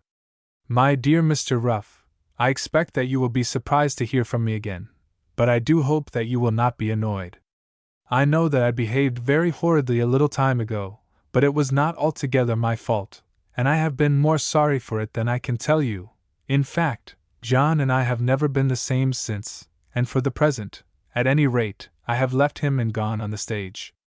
A lady whom I knew got me a place in the chorus here, and so far I like it immensely. Won't you come and meet me after the show tomorrow night, and I will tell you all about it? I should like so much to see you again. Maud. Peter Ruff placed this letter in his breastcoat pocket, and withheld it from his secretary's notice. He felt, however, very little pleasure at the invitation it conveyed. He hesitated for some time, in fact, whether to accept it or not. Finally, after his modest dinner that evening, he bought a stall for the Frivolity and watched the piece. The girl he had come to see was there in the second row of the chorus, but she certainly did not look her best in the somewhat scant costume required by the part. She showed no signs whatever of any special ability. Either her dancing nor her singing seemed to entitle her to any consideration. She carried herself with a certain amount of self-consciousness, and her eyes seemed perpetually fixed upon the occupants of the stalls. Peter Ruff laid down his glasses with something between a sigh and a groan. There was something to him inexpressibly sad in the sight of his old sweetheart so transformed, so utterly changed from the prim, somewhat genteel young person who had accepted his modest advances with such ladylike diffidence. She seemed, indeed, to have lost those very gifts which had first attracted him. Nevertheless, he kept his appointment at the stage door. She was among the first to come out, and she greeted him warmly, almost noisily. With her new profession, she seemed to have adopted a different, and certainly more flamboyant deportment. "I thought you'd come tonight," she declared, with an arch look. "I felt certain I saw you in the stalls. You are going to take me to supper, aren't you? Shall we go to the Milan?" Peter Ruff assented without enthusiasm, handed her into a hansom, and took his place beside her. She wore a very large hat, untidily put on. Some of the paint seemed still to be upon her face. Her voice, too, seemed to have become louder, and her manner more assertive. There were obvious indications that she no longer considered brandy and soda an unladylike beverage. Peter Ruff was not pleased with himself or proud of his companion. "You'll take some wine?" he suggested, after he had ordered, with a few hints from her, a somewhat extensive supper. "Champagne," she answered decidedly. "I've got quite used to it nowadays," she went on. "I could laugh to think how strange it tasted when you first took me out." "Tell me," Peter Ruff said, "why you have left your husband." She laughed. "Because he was dull and because he was cross," she answered, "and because the life down at Streatham was simply intolerable. I think it was a little your fault, too," she said, making eyes at him across the table. "You gave me a taste of what life was like outside Streatham, and I never forgot it." Peter Ruff did not respond. He led the conversation, indeed, into other channels. On the whole, the supper was scarcely a success. Maud, who was growing to consider herself something of a bohemian, and who certainly looked for some touch of sentiment on the part of her old admirer, was annoyed by the quiet deference with which he treated her. She reproached him with it once, bluntly. "Say," she exclaimed, "you don't seem to want to be so friendly as you did. You haven't forgiven me yet, I suppose?" Peter Ruff shook his head. "It is not that," he said, "but I think that you have scarcely done a wise thing in leaving your husband. I cannot think that this life on the stage is good for you." She laughed scornfully. "Well," she said, "I never thought to have you preaching at me." They finished their supper. Maud accepted a cigarette and did her best to change her companion's mood. She only alluded once more to her husband. "I don't see how I could have stayed with him, anyhow," she said. "You know, he's been put back. He only gets £2.15 a week now. He couldn't expect me to live upon that." "Put back?" Peter Ruff repeated. She nodded. "He seemed to have a lot of bad luck this last year," she said. "All his cases went wrong, and they don't think so much of him at Scotland Yard as they did." I am not sure that he hasn't begun to drink a little. I am sorry to hear it, Peter Ruff said gravely. I don't see why you should be, she answered bluntly. He was no friend of yours, nor isn't now. He may not be so dangerous as he was, but if ever you come across him, you take my tip and be careful. He means to do you a mischief some day, if he can. I am not sure, she added, that he doesn't believe that it was partly your fault about my leaving home. I should be sorry for him to think that, Peter Ruff answered. While we are upon the subject, can't you tell me exactly why your husband dislikes me so? For one thing, because you have been up against him in several of his cases, and have always won. And for the other? Well, she said doubtfully, he seems to connect you in his mind, somehow, with a boy who was in love with me once, Mr. Spencer Fitzgerald. You know who I mean. Ruff nodded. He still has that in his mind, has he? He remarked. Oh, he's mad, she declared. However, don't let us talk about him any more. The lights were being put out. Peter Ruff paid his bill and they rose together. Come down to the Fiat for an hour or so, she begged, taking his arm. I have a dear little place with another girl, Carrie Pierce. I'll sing to you if you like. Come down and have one drink, anyhow. Peter Ruff shook his head firmly. I am sorry, he said, but you must excuse me. In some ways, I am very old-fashioned, he added. I never sit up late, and I hate music. Just drive as far as the door with me, then, she begged. Peter Ruff shook his head. You must excuse me, he said, handing her into the hansom. And, Maud, he added, if I may call you so, take my advice, give it up, go back to your husband and stick to him, you'll be better off in the long run. She would have answered him scornfully, but there was something impressive in the crisp, clear words, in his expression, too, as he looked into her eyes. She threw herself back in a corner of the cab with an affected little laugh, and turned her head away from him. Peter Ruff walked back into the cloakroom for his coat and hat, and sighed softly to himself. It was the end of the one sentimental episode of his life. It had been the study of Peter Ruff's life, so far as possible, to maintain under all circumstances an equable temperament, to refuse to recognize the meaning of the word nerves, and to be guided in all his actions by that profound common sense which was one of his natural gifts. Yet there were times when, like any other ordinary person, he suffered acutely from presentiments. He left his rooms, for instance, at 5 o'clock on the afternoon of the day following his supper with Maud, suffering from a sense of depression for which he found it altogether impossible to account. It was true that the letter which he had in his pocket, the appointment which he was on his way to keep, were both of them probable sources of embarrassment and annoyance, if not of danger.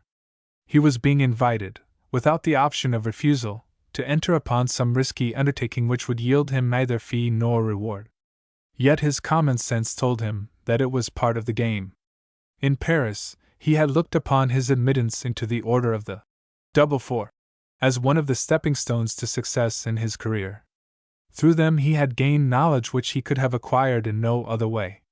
Through them, for instance, he had acquired the information that Madame la Comtesse de Pilitz was a Servian patriot and a friend of the Crown Prince, and that the Count von Hern, posing in England as a sportsman and an idler, was a highly paid and dangerous Austrian spy.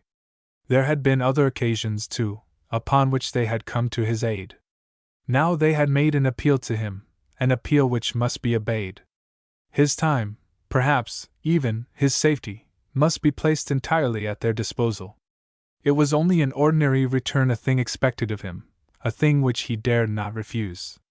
Yet he knew very well what he could not explain to them, that the whole success of his life depended so absolutely upon his remaining free from any suspicion of wrongdoing, that he had received his summons with something like dismay, and proceeded to obey it with unaccustomed reluctance.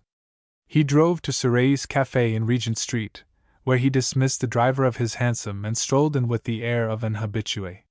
He selected a corner table, ordered some refreshment, and asked for a box of dominoes. The place was fairly well filled.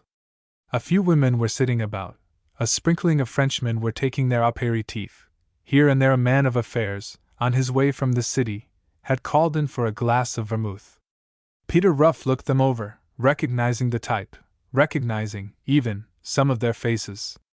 Apparently, the person whom he was to meet had not yet arrived. He lit a cigarette and smoked slowly. Presently the door opened and a woman entered in a long fur coat, a large hat, and a thick veil. She raised it to glance around, disclosing the unnaturally pale face and dark, swollen eyes of a certain type of Frenchwoman. She seemed to notice no one in particular. Her eyes traveled over Peter Ruff without any sign of interest. Nevertheless, she took a seat somewhere near his and ordered some vermouth from the waiter, whom she addressed by name. When she had been served and the waiter had departed, she looked curiously at the dominoes which stood before her neighbor. "Monsieur plays dominoes, perhaps?" she remarked, taking one of them into her fingers and examining it. "A very interesting game." Peter Ruff showed her a domino which he had been covering with his hand. It was a double 4. She nodded, and moved from her seat to one immediately next him. "I had not imagined," Peter Ruff said, "that it was a lady whom I was to meet." "Monsieur is not disappointed, I trust?" she said, smiling. "If I talk banalities, monsieur must pardon it. Both the waiters here are spies, and there are always people who watch. Monsieur is ready to do us a service?" "To the limits of my ability," Peter Ruff answered. "Madame will remember that we are not in Paris, that our police system, if not so wonderful as yours, is still a closer and a more present thing. They have not the brains at Scotland Yard, but they are persistent, hard to escape." "Do I not know it?" the woman said. "It is through them that we send for you. One of us is in danger." "Do I know him?" Peter Ruff asked. "It is doubtful," she answered. "Monsieur's stay in Paris was so brief. If monsieur will recognize his name, it is Jean Lemaitre himself." Peter Ruff started slightly. "I thought," he said, with some hesitation, "that Lemaitre did not visit this country." "He came well disguised," the woman answered. "It was thought to be safe. Nevertheless, it was a foolish thing. They have tracked him down from hotel to apartments, till he lives now in the back room of a wretched little café in Soho. Even from there we cannot get him away. The whole district is watched by spies. We need help. For a genius like Lemaitre," Peter Ruff said thoughtfully, "to have even thought of Soho was foolish. He should have gone to Hampstead or Balham. It is easy to fool our police if you know how. On the other hand, they hang on to the scent like leeches when once they are on the trail. How many warrants are there out against Jean in this country?" "Better not ask that," the woman said grimly. "You remember the raid on a private house in the Holloway Road 2 years ago, when 2 policemen were shot and a spy was stabbed? Jean was in that. It is sufficient." "Are any plans made at all?" Peter Ruff asked. "But naturally," the woman answered. "There is a motor car, even now, of 60 horsepower, stands ready at a garage in Putney. If Jean can once reach it, he can reach the coast. At a certain spot near Southampton there is a small steamer waiting. After that, everything is easy. My task, then," Peter Ruff said thoughtfully, "is to take Jean Lemaitre from this café in Soho, as far as Putney, and get him a fair start." "It is enough," she answered. "There is a cordon of spies around the district. Every day they seem to choose in upon us. They search the houses one by one. Only last night, the Hotel de Netherlands, a miserable little place on the other side of the street, was suddenly surrounded by policemen and every room ransacked. It may be our turn tonight. In 1 hour's time," Peter Ruff said, glancing at his watch, "I shall present myself as a doctor at the café. Tell me the address. Tell me what to say which will ensure my admission to Jean Lemaitre." "The café," she answered, "is called the Hotel de Flandres. You enter the restaurant and you walk to the desk. There you find always Monsieur Antoine. You say to him simply, 'The double 4, he will answer that he understands, and he will conduct you at once to Lemaitre." Ruff nodded. "In the meantime," he said, "let it be understood in the café, if there is anyone who is not in the secret, that one of the waiters is sick. I shall come to attend him." She nodded thoughtfully. As well that way as any other, she answered. Monsieur is very kind. A bientôt. She shook hands and they parted. Peter Ruff drove back to his rooms, rang up an adjoining garage for a small covered car such as are usually let out to medical men, and commenced to pack a small black bag with the outfit necessary for his purpose. Now that he was actually immersed in his work, the sense of depression had passed away. The keen stimulus of danger had quickened his blood. He knew very well that the woman had not exaggerated. There was no man more wanted by the French or the English police than the man who had sought his aid, and the district in which he had taken shelter was, in some respects, the very worst for his purpose. Nevertheless, Peter Ruff, who believed, at the bottom of his heart, in his star, went on with his preparations, feeling morally certain that Jean Lemaitre would sleep on the following night in his native land. At precisely the hour agreed upon, a small motor brougham pulled up outside the door of the Hotel de Flandres, and its occupant, whom 99 men out of 100 would at once, unhesitatingly, have declared to be a doctor in moderate practice, pushed open the swing doors of the restaurant and made his way to the desk. He was of medium height. He wore a frock coat, a little frayed, gray trousers which had not been recently pressed, and thick boots. I understand that one of your waiters requires my attendance, he said, in a tone not unduly raised but still fairly audible. I am Dr. Gillette. Dr. Gillette? Antoine repeated slowly. And number 44, the doctor murmured. Antoine descended from his desk.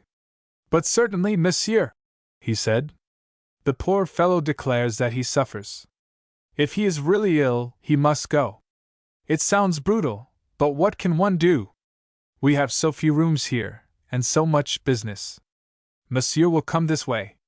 Antoine led the way from the cafe into a very smelly region of narrow passages and steep stairs. It is to be arranged, Antoine whispered, as they ascended. Without a doubt, the doctor answered. Were there spies in the cafe? 2, Antoine answered. The doctor nodded and said no more. He mounted to the 3rd story. Antoine led him through a small sitting room and knocked 4 times upon the door of an inner room. It suddenly was opened. A man, unshaven, terrified, with that nameless fear in his face which one sees reflected in the expression of some trapped animal, stood there looking out at them. Double 4, the doctor said softly. Go back into the room, please. Antoine will kindly leave us. Who are you? The man gasped. Double 4, the doctor answered. Obey me, and be quick for your life. Strip. The man obeyed. Barely 20 minutes later, the doctor, still carrying his bag, descended the stairs. He entered the cafe from a somewhat remote door. Antoine hurried to meet him, and walked by his side through the place. He asked many questions, but the doctor contented himself with shaking his head. Almost in silence he left Antoine, who conducted him even to the door of his motor. The proprietor of the cafe watched the brougham disappear, and then returned to his desk, sighing heavily. A man who had been sipping a liqueur dose at hand, laid down his paper. One of your waiters ill, did I understand? He asked. Monsieur Antoine was at once eloquent. It was the ill fortune which had dogged him for the last 4 months. The man had been taken ill there in the restaurant. He was a Gascon, spoke no English, and had just arrived. It was not possible for him to be removed at the moment, so he had been carried to an empty bedroom. Then had come the doctor and forbidden his removal. Now for a week he had lain there, and several of his other voyagers had departed. One did not know how these things got about, but they spoke of infection. The doctor, who had just left, Dr. Gillette of Russell Square, a most famous physician, had assured him that there was no infection, no fear of any. But what did it matter that? People were so hard to convince. Monsieur would like a cigar? But certainly. There were here some of the best. Antoine undid the cabinet and opened a box of Havanas. John Dory selected one and called for another liqueur. You have trouble often with your waiters, I dare say, he remarked. They tell me that all Frenchmen who break the law in their own country find their way, sooner or later, to these parts. You have to take them without characters, I suppose? Antoine lifted his shoulders. But what could one do? He exclaimed. Characters, they were easy enough to write, but were they worth the paper they were written on? Indeed, no! Not only your waiters, Dory continued, but those who stay in the hotels round here have sometimes an evil name. Antoine shrugged his shoulders. For myself, he said, I am particular. We have but a few rooms, but we are careful to whom we let them. Do you keep a visitor's book? But no, monsieur, Antoine protested. For why the necessity? There are so few who come to stay for more than the night, just now scarcely anyone at all. There entered, at that moment, a tall, thin man dressed in dark clothes, who walked with his hands in his overcoat pockets, as though it were a habit. He came straight to Dory and handed him a piece of paper. John Dory glanced it through and rose to his feet. A gleam of satisfaction lit his eyes. Monsieur Antoine, he said, I am sorry to cause you any inconvenience, but here is my card. I am a detective officer from Scotland Yard, and I have received information which compels me, with your permission, to examine at once the sleeping apartments in your hotel. Antoine was fiercely indignant. But, monsieur, he exclaimed, I do not understand. Examine my rooms? But it is impossible. Who dares to say that I harbor criminals? I have information upon which I can rely, John Dory answered firmly. This comes from a man who is no friend of mine, but he is well known. You can read for yourself what he says. Monsieur Antoine, with trembling fingers, took the piece of paper from John Dory's hands. It was addressed to Mr. John Dory, Detective. If you wish to find Jean Lemaitre, search in the upper rooms of the Hôtel de Flandres. I have certain information that he is to be found there. Peter Ruff. Never, Antoine declared, will I suffer such an indignity. Dory raised a police whistle to his lips. You are foolish, he said. Already there is a cordon of men about the place. If you refuse to conduct me upstairs, I shall at once place you under arrest. Antoine, white with fear, poured himself out a liqueur of brandy. Well, well, he said. What must be done, then? Come! He led the way out into that smelly network of passages, up the stairs to the first floor. Room after room he threw open and begged Dory to examine.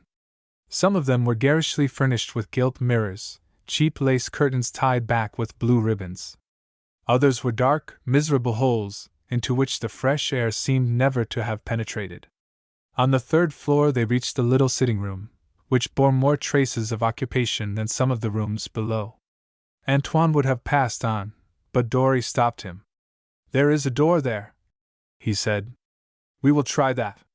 It is the sick waiter who lies within, Antoine protested. Monsieur can hear him groan. There was, indeed, something which sounded like a groan to be heard, but Dory was obstinate. If he is so ill, he demanded, how is he able to lock the door on the inside? Monsieur Antoine, that door must be opened. Antoine knocked at it softly. Francois, he said, there is another doctor here who would see you. Let us in. There was no answer. Antoine turned to his companion with a little shrug of the shoulders, as one who would say, I have done my best. What would you have? Dory put his shoulder to the door. Listen, he shouted through the keyhole. Mr. Sick Waiter, or whoever you are, if you do not unlock this door, I am coming in. I have no key, said a faint voice. I am locked in. Please break open the door. But that is not the voice of Francois, Antoine exclaimed in amazement. We'll soon see who it is, Dory answered. He charged at the door fiercely. At the third assault it gave way. They found themselves in a small back bedroom, and stretched on the floor, very pale, and apparently only half conscious, lay Peter Ruff. There was a strong smell of chloroform about. John Dory threw open the window. His fingers trembled a little. It was like fate, this. At the end of every unsuccessful effort there was this man, Peter Ruff. What the devil are you doing here? He asked. Peter Ruff groaned. Help me up, he begged, and give me a little brandy. Antoine set him in an easy chair and rang the bell furiously. It will come directly, he exclaimed. But who are you? Peter Ruff waited for the brandy. When he had sipped it, he drew a little breath as though of relief. I heard, he said, speaking still with an evident effort, that Lemaitre was here. I had secret information. I thought at first that I would let you know. I sent you a note early this morning. Afterwards I discovered that there was a reward, and I determined to track him down myself. He was in here hiding as a sick waiter. I do not think, Peter Ruff added, that Monsieur Antoine had any idea. I presented myself as representing a charitable society, and I was shown here to visit him. He was too clever, though, was Jean Lemaitre, too quick for me. You were a fool to come alone, John Dory said. Don't you know the man's record? How long ago did he leave? About 10 minutes, Peter Ruff answered. You must have missed him somewhere as you came up. I crawled to the window and I watched him go.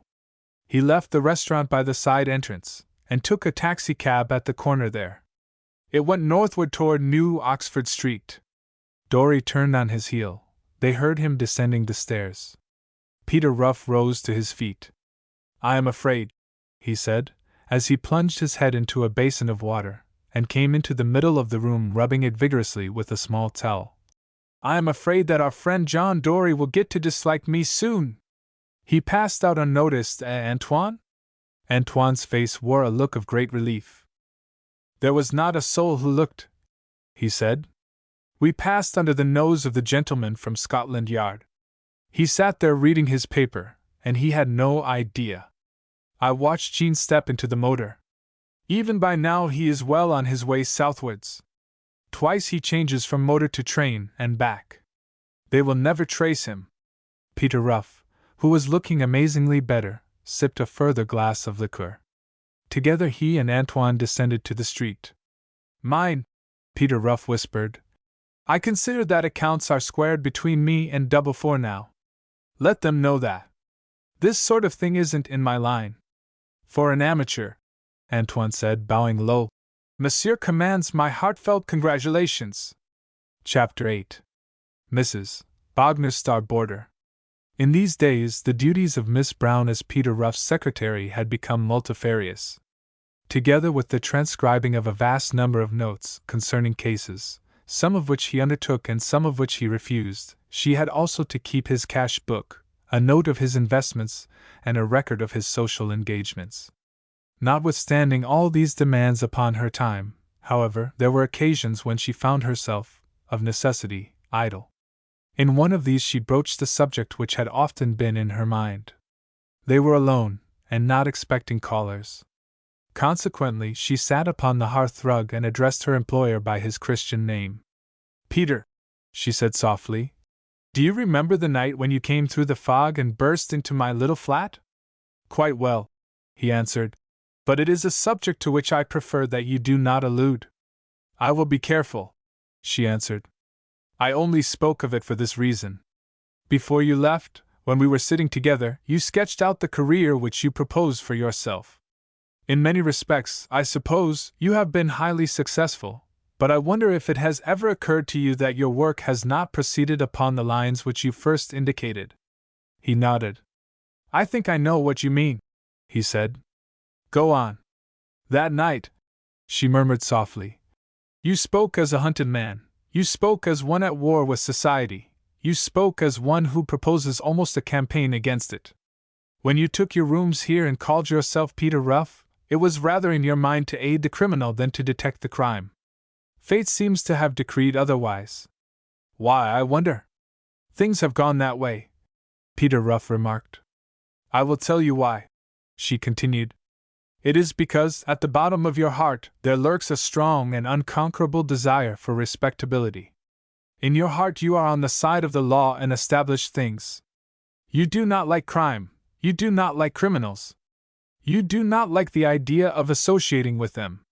You prefer the company of law-abiding people, even though their ways be narrow.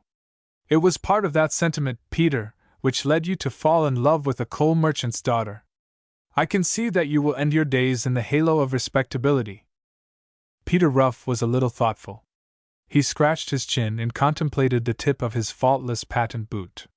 Self-analysis interested him, and he recognized the truth of the girl's words. "You know, I am rather like that," he admitted. "When I see a family party, I envy them.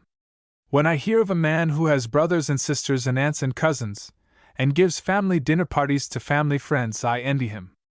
I do not care about the loose ends of life. I do not care about restaurant life, and ladies who transfer their regards with the same facility that they change their toilettes. You have very admirable powers of observation, Violet. You see me, I believe, as I really am." "That being so," she remarked, "what are you going to say to Sir Richard Dyson?" Peter Ruff was frank. "Upon my soul," he answered, "I don't know." "You'll have to make up your mind very soon," she reminded him. "He is coming here at 12 o'clock. Peter Ruff nodded. "I shall wait until I hear what he has to say," he remarked. "His letter gave you a pretty clear hint," Violet said, "that it was something outside the law." "The law has many outposts," Peter Ruff said. "One can thread one's way in and out, if one knows the ropes. I don't like the man, but he introduced me to his tailor. I have never had any clothes like those he has made me." She sighed. "You are a vain little person," she said. "You are an impertinent young woman," he answered. "Get back to your work. Don't you hear the lift stop?" She rose reluctantly, and resumed her place in front of her desk. "If it's risky," she whispered, leaning round towards him, "don't you take it on. I've heard one or two things about Sir Richard lately." Peter Ruff nodded. He, too, quitted his easy chair, and took up a bundle of papers which lay upon his desk. There was a sharp tap at the door. "Come in," he said. Sir Richard Dyson entered. He was dressed quietly, but with the perfect taste which was obviously an instinct with him, and he wore a big bunch of violets in his buttonhole. Nevertheless, the spring sunshine seemed to find out the lines in his face. His eyes were baggy. He had aged even within the last few months. "Well, Mr. Ruff," he said, shaking hands, "how goes it?" "I am very well, Sir Richard," Peter Ruff answered. "Please take a chair." Sir Richard took the easy chair, and discovering a box of cigarettes upon the table, helped himself. Then his eyes fell upon Miss Brown. "Can't do without your secretary?" he remarked. "Impossible," Peter Ruff answered. "As I told you before, I am her guarantee that what you say to me, or before her, is spoken as though to the dead." Sir Richard nodded. "Just as well," he remarked, "for I am going to talk about a man who I wish were dead." "There are few of us," Peter Ruff said, "who have not our enemies." "Have you any experience of blackmailers?" Sir Richard asked. "In my profession," Peter Ruff answered, "I have come across such persons." "I have come to see you about one," Sir Richard proceeded. "Many years ago, there was a fellow in my regiment who went to the bad, never mind his name. He passes today as Ted Jones, that name will do as well as another. I am not," Sir Richard continued, "a good-natured man, but some devilish impulse prompted me to help that fellow. I gave him money 3 or 4 times. Somehow, I don't think it's a very good thing to give a man money. He doesn't value it, it comes too easily. He spends it and wants more. There's a good deal of truth in what you say, Sir Richard," Peter Ruff admitted. "Our friend, for instance, wanted more," Sir Richard continued. "He came to me for it almost as a matter of course. I refused. He came again, I lost my temper and punched his head. Then his little game began." Peter Ruff nodded. "He had something to work upon, I suppose?" he remarked. "Most certainly he had," Sir Richard admitted. "If ever I achieved sufficient distinction in any branch of life to make it necessary that my biography should be written, I promise you that you would find it in many places a little highly colored. In other words, Mr. Ruff, I have not always adhered to the paths of righteousness." A faint smile flickered across Peter Ruff's face. "Sir Richard," he said, "your candor is admirable. There was one time," Sir Richard continued, "when I was really on my last legs. It was just before I came into the baronetcy. I had borrowed every penny I could borrow. I was even hard put to it for a meal. I went to Paris, and I called myself by another man's name. I got introduced to a somewhat exclusive club there. My assumed name was a good one. It was the name, in fact, of a relative whom I somewhat resembled. I was accepted without question. I played cards, and I lost somewhere about 18,000 francs. A sum, Peter Ruff remarked, which you probably found it inconvenient to pay. There was only one course, Sir Richard continued, and I took it. I went back the next night and gave checks for the amount of my indebtedness, checks which had no more chance of being met than if I were to draw tonight upon the Bank of England for £1,000,000. I went back, however, with another resolve. I was considered to have discharged my liabilities, and we played again. I rose a winner of something like 60,000 francs. But I played to win, Mr. Ruff. Do you know what that means? You cheated, Peter Ruff said in an undertone. Quite true, Sir Richard admitted. I cheated. There was a scandal, and I disappeared. I had the money, and though my checks for the 18,000 francs were met, there was a considerable balance in my pocket when I escaped out of France. There was enough to take me out to America, big game shooting in the far west. No one ever associated me with the impostor who had robbed these young French noblemen, no one, that is to say, except the person who passes by the name of Teddy Jones. How did he get to know?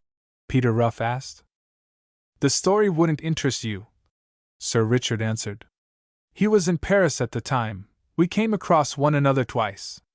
He heard the scandal, and put two and two together. I shipped him off to Australia when I came into the title.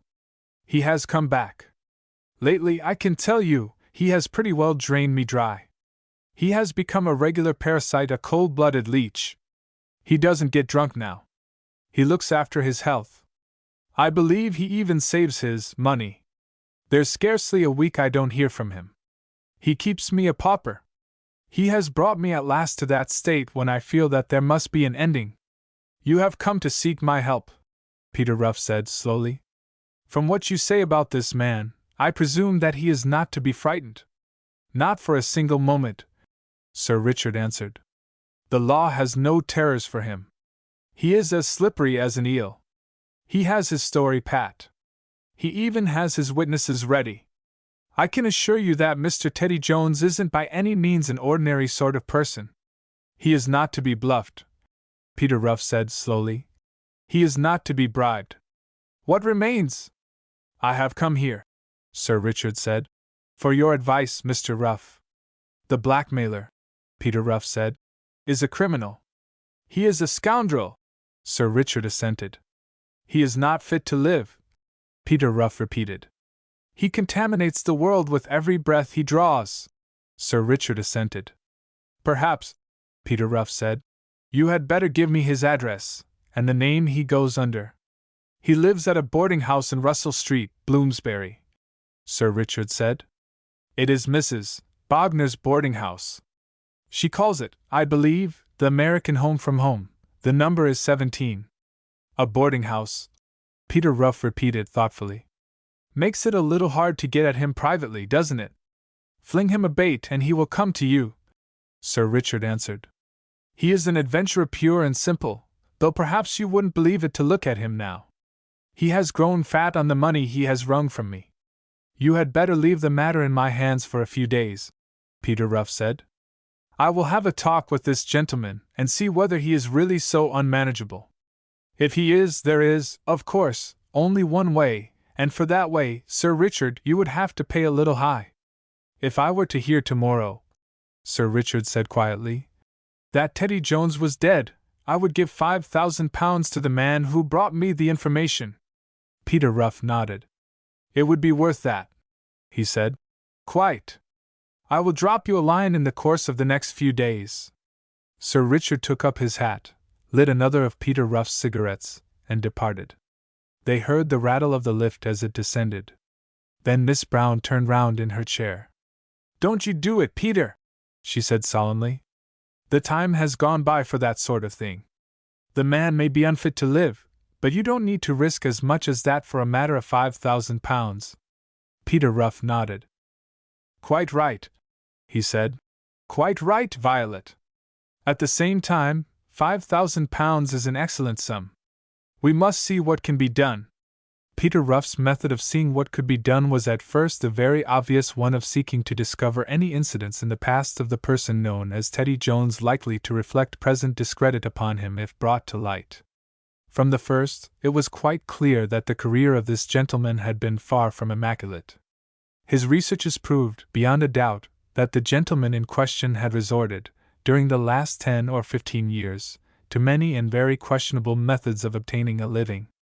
At the same time, there was nothing which Peter Ruff felt that the man might not brazen out.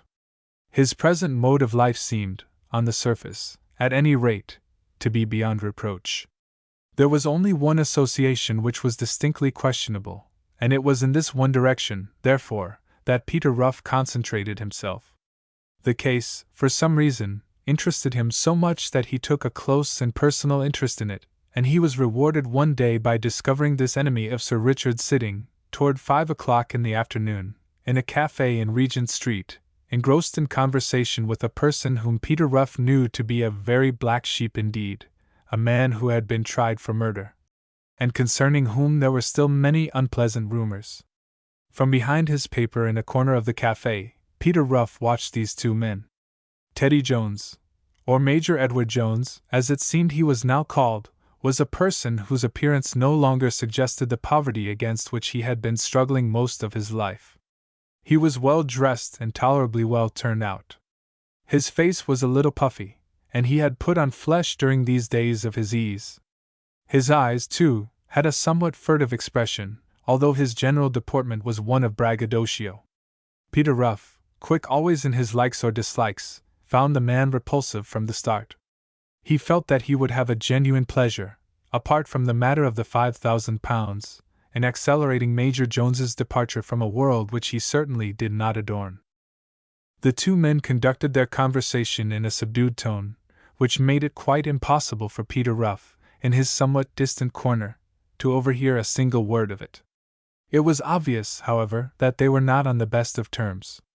Major Jones's companion was protesting, and apparently without success, against some course of action or speech of his companion's. The conversation, on the other hand, never reached a quarrel, and the two men left the place together apparently on ordinary terms of friendliness. Peter Ruff at once quitted his seat and crossed the room toward the spot where they had been sitting. He dived under the table and picked up a newspaper. It was the only clue left to him as to the nature of their conversation. More than once, Major Jones, who had, soon after their arrival, sent a waiter for it, had pointed to a certain paragraph as though to give weight to his statements. Peter Ruff had noticed the exact position of that paragraph. He smoothed out the paper and found it at once. It was an account of the murder of a wealthy old woman, living on the outskirts of a country village not far from London. Peter Ruff's face did not change as he called for another vermouth and read the description, slowly. Yet he was aware that he had possibly stumbled across the very thing for which he had searched so urgently. The particulars of the murder he already knew well, as at one time he had felt inclined to aid the police in their so far fruitless investigations. He therefore skipped the description of the tragedy, and devoted his attention to the last paragraph, toward which he fancied that the finger of Major Jones had been chiefly directed. It was a list of the stolen property, which consisted of jewelry, gold, and notes to a very considerable amount. With the waiter's permission, he annexed the paper, cut out the list of articles with a sharp penknife, and placed it in his pocketbook before he left the cafe. In the course of some of the smaller cases with which Peter Ruff had been from time to time connected, he had more than once come into contact with the authorities at Scotland Yard, and he had several acquaintances there, not including Mr. John Dorry, to whom, at times, he had given valuable information. For the first time, he now sought some return for his many courtesies. He drove straight from the cafe to the office of the Chief of the Criminal Investigation Department. The questions he asked there were only two, but they were promptly and courteously answered. Peter Ruff left the building and drove back to his rooms in a somewhat congratulatory frame of mind. After all, it was chance which was the chief factor in the solution of so many of these cases. Often he had one less success after months of untiring effort than he had gained during that few minutes in the cafe in Regent Street. Peter Ruff became an inmate of that very select boarding house carried on by Mrs. Bogner at number 17, Russell Street, Bloomsbury. He arrived with a steamer trunk, an elaborate traveling bag and a dressing case, took the best vacant room in the house, and dressed for dinner. Mrs. Bogner looked upon him as a valuable addition to her clientele, and introduced him freely to her other guests. Among these was Major Edward Jones. Major Jones sat at Mrs. Bogner's right hand, and was evidently the show guest of the boarding house. Peter Ruff, without the least desire to attack his position, sat upon her left and monopolized the conversation. On the third night it turned, by chance, upon precious stones. Peter Ruff drew a little chamois leather bag from his pocket. "I am afraid," he said, "that my tastes are peculiar. I have been in the East, and I have seen very many precious stones in their uncut state. To my mind, there is nothing to be compared with opals. These are a few I brought home from India. Perhaps you would like to look at them, Mrs. Bogner." They were passed round, amidst a little chorus of admiration. "The large one with the blue fire," Peter Ruff remarked, "is, I think, remarkably beautiful. I have never seen a stone quite like it." "It is wonderful," murmured the young lady who was sitting at Major Jones's right hand. "What a fortunate man you are, Mr. Ruff, to have such a collection of treasures." Peter Ruff bowed across the table. Major Jones, who was beginning to feel that his position as show guest was in danger, thrust his hand into his waistcoat pocket and produced a lady's ring, in which was set a single opal. "Very pretty stones," he remarked carelessly, "but I can't say I am very fond of them. Here's one that belonged to my sister, and my grandmother before her. I have it in my pocket because I was thinking of having the stone reset and making a present of it to a friend of mine." Peter Ruff's popularity waned. He had said nothing about making a present to any one of even the most insignificant of his opals. And the one which Major Jones now handed round was certainly a magnificent stone. Peter Ruff examined it with the rest, and under the pretext of studying the setting, gazed steadfastly at the inside through his eyeglass. Major Jones, from the other side of the table, frowned, and held out his hand for the ring. "A very beautiful stone indeed," Peter Ruff declared, passing it across the tablecloth. "Really, I do not think that there is one in my little collection to be compared with it. Have you many treasures like this, Major Jones?" "Oh, a few," the Major answered carelessly. "Family heirlooms, most of them." "You will have to give me the ring, Major Jones," the young lady on his right remarked archly. "It's bad luck, you know, to give it to anyone who is not born in October, and my birthday is on the 12th. "My dear Miss Levy," Major Jones answered, whispering in her ear, "more unlikely things have happened than that I should beg your acceptance of this little trifle. Sooner or later," Peter Ruff said genially, "I should like to have a little conversation with you, Major. I fancy that we ought to be able to find plenty of subjects of common interest." "Delighted, I'm sure," the latter answered, utterly unsuspicious. "Shall we go into the smoking room now, or would you rather play a rubber first?" "If it is all the same to you," Peter Ruff said, "I think we will have a cigar first. There will be plenty of time for bridge afterwards." "May I offer you a cigar, sir?" Major Jones inquired, passing across a well-filled case. Peter Ruff sighed. "I am afraid, Major," he said, "that there is scarcely time. You see, I have a warrant in my pocket for your arrest, and I am afraid that by the time we got to the station—" Major Jones leaned forward in his chair. He gripped the sides tightly with both hands. His eyes seemed to be protruding from his head. "For my what?" he exclaimed, in a tone of horror. "For your arrest," Peter Ruff explained calmly. "Surely you must have been expecting it. During all these years you must have grown used to expecting it at every moment." Major Jones collapsed. He looked at Ruff as one might look at a man who has taken leave of his senses. Yet underneath it all was the coward's fear. "What are you talking about, man?" he exclaimed. "What do you mean? Lower your voice, for heaven's sake. Consider my position here. Someone might overhear. If this is a joke, let me tell you that it's a foolish one. Peter Ruff raised his eyebrows. I do not wish, he said, to create a disturbance. My manner of coming here should have assured you of that. At the same time, business is business. I hold a warrant for your arrest, and I am forced to execute it. Do you mean that you are a detective, then? Major Jones demanded. He was a big man, but his voice seemed to have grown very small indeed. Naturally, Peter Ruff answered. I should not come here without authority. What is the charge? The other man faltered. Blackmail, Peter Ruff said slowly. The information against you is lodged by Sir Richard Dyson. It seemed to Peter Ruff, who was watching his companion closely, that a wave of relief passed over the face of the man who sat cowering in his chair. He certainly drew a little gasp, stretched out his hands, as though to thrust the shadow of some fear from him. His voice, when he spoke, was stronger. Some faint show of courage was returning to him. There is some ridiculous mistake, he declared. Let us talk this over like sensible men, Mr. Ruff.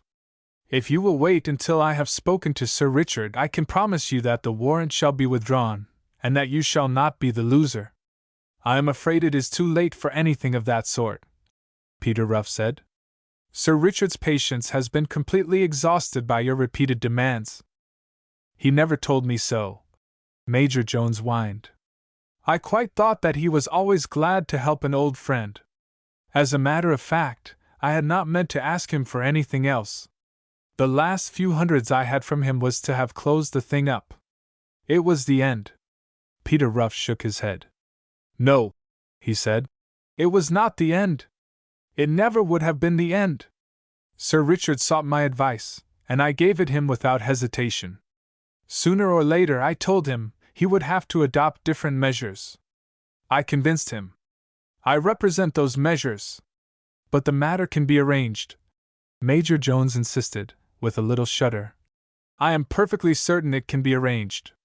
Mr. Ruff, you are not an ordinary police officer, I am sure of that. Give me a chance of having an interview with Sir Richard before anything more is done.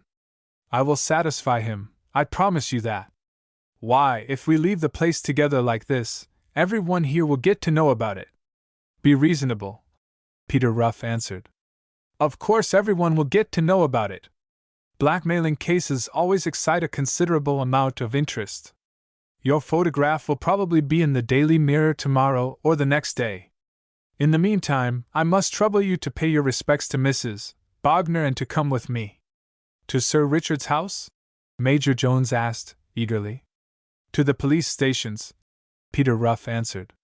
Major Jones did not rise. He sat for a few moments with his head buried in his hands. Mr. Ruff, he said hoarsely, listen to me. I have been fortunate lately in some investments. I am not so poor as I was.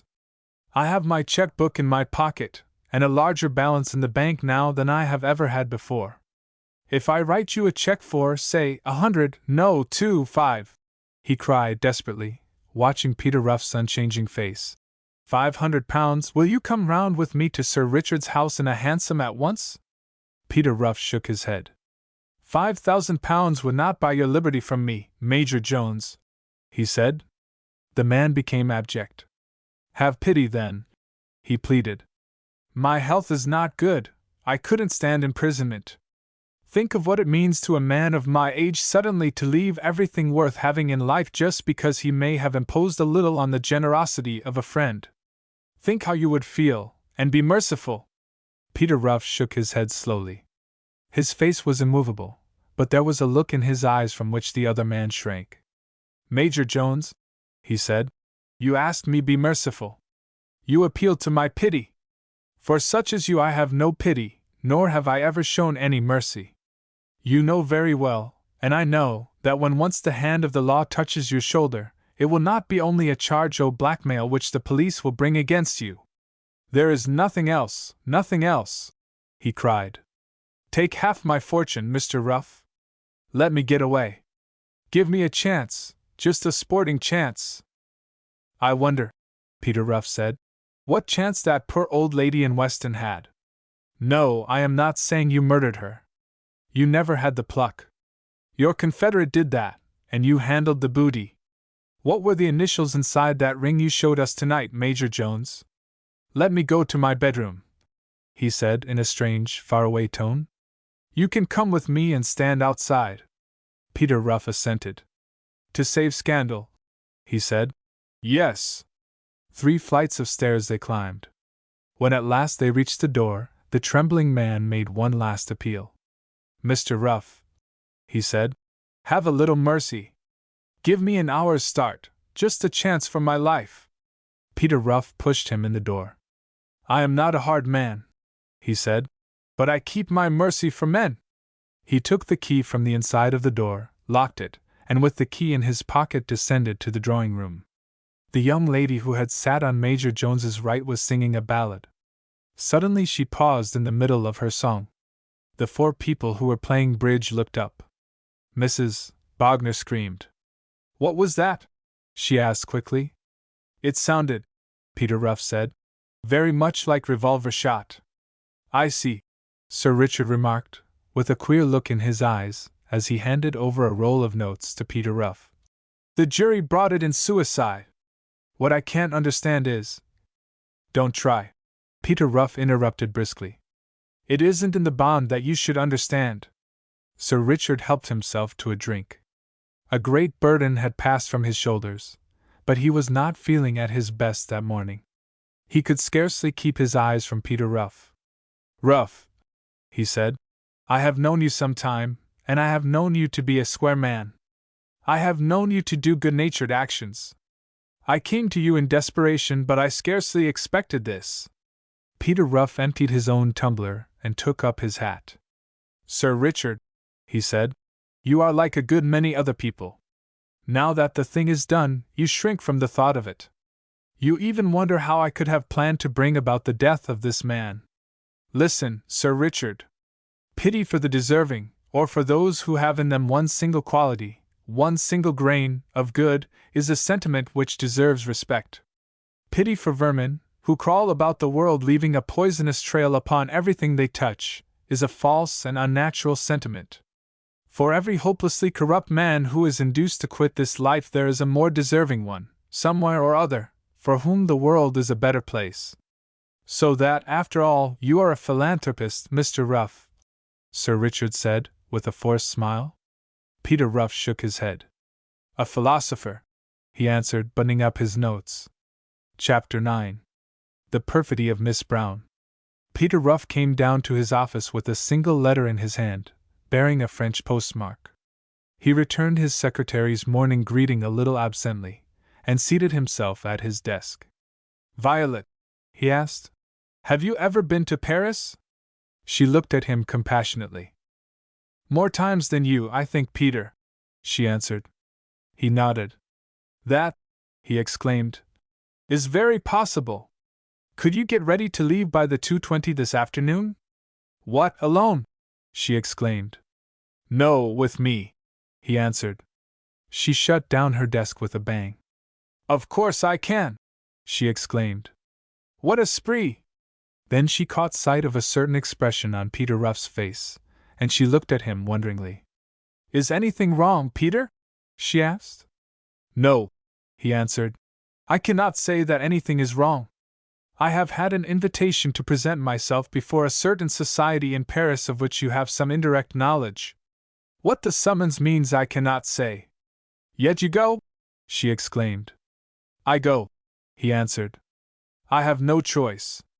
If I waited here 24 hours, I should hear of it. They can have nothing against you, she said. On the contrary, the only time they have appealed for your aid, you gave it. Very valuable aid it must have been, too. Peter Ruff nodded. I cannot see, he admitted, what they can have against me. And yet, somehow, the wording of my invitation seemed to me a little ominous. Perhaps, he added, walking to the window and standing looking out for a moment, I have a liver this morning. I am depressed. Violet, what does it mean when you are depressed? Shall you wear your gray clothes for traveling? She asked, a little irrelevantly. I have not made up my mind, Peter Ruff answered. I thought of wearing my brown, with a brown overcoat. What do you suggest? I like you in brown, she answered simply. I should change if I were you. He smiled faintly. I believe, he said, that you have a sort of superstition that as I change my clothes I change my humors. Should I be so very far wrong? She asked. Don't think that I am laughing at you, Peter. The greatest men in the world have had their foibles. Peter Ruff frowned. We shall be away for several days, he said. Be sure that you take some wraps. It will be cold crossing. Are you going to close the office altogether? She asked. Peter Ruff nodded. Put up a notice, he said. Back on Friday. Pack up your books and take them round to the bank before you leave. The lift man will call you a taxi cab. He watched her preparations with a sort of gloomy calm. I wish you'd tell me what is the matter with you, she asked, as she turned to follow her belongings. I do not know, Peter Ruff said. I suppose I am suffering from what you would call presentiments. Be at Charing Cross punctually. Why do you go at all? She asked. These people are of no further use to you. Only the other day, you were saying that you should not accept any more outside cases. I must go, Peter Ruff answered. I am not afraid of many things, but I should be afraid of disobeying this letter. They had a comfortable journey down a cool, bright crossing, and found their places duly reserved for them in the French train. Miss Brown, in her neat traveling clothes and furs, was conscious of looking her best, and she did all that was possible to entertain her traveling companion. But Peter Ruff seemed like a man who labors under some sense of apprehension. He had faced death more than once during the last few years, faced it without flinching, and with a certain cool disregard which can only come from the highest sort of courage. Yet he knew, when he read over again in the train that brief summons which he was on his way to obey, that he had passed under the shadow of some new and indefinable fear. He was perfectly well aware, too, that both on the steamer and on the French train he was carefully shadowed. This fact, however, did not surprise him. He even went out of his way to enter into conversation with one of the two men whose furtive glances into their compartment, and whose constant proximity had first attracted his attention. The man was civil but vague. Nevertheless, when they took their places in the dining car, they found the two men at the next table. Peter Ruff pointed them out to his companion. Double fours, he whispered. Don't you feel like a criminal? She laughed, and they took no more notice of the men. But as the train drew near Paris, he felt some return of the depression which had troubled him during the earlier part of the day. He felt a sense of comfort in his companion's presence which was a thing utterly strange to him. On the other hand, he was conscious of a certain regret that he had brought her with him into an adventure of which he could not foresee the end. The lights of Paris flashed around them. The train was gradually slackening speed. Peter Ruff, with a sigh, began to collect their belongings. Violet, he said, I ought not to have brought you. Something in his voice puzzled her. There had been every few times, during all the years she had known him, when she had been able to detect anything approaching sentiment in his tone, and those few times had been when he had spoken of another woman. Why not? She asked eagerly. Peter Ruff looked out into the blackness, through the glittering arc of lights, and perhaps for once he suffered his fancy to build for him visions of things that were not of earth. If so, however, it was a moment which swiftly passed. His reply was in a tone as matter-of-fact as his usual speech. Because, he said, I do not exactly see the end of my present expedition. I do not understand its object. You have some apprehension? She asked. None at all, he answered. Why should I?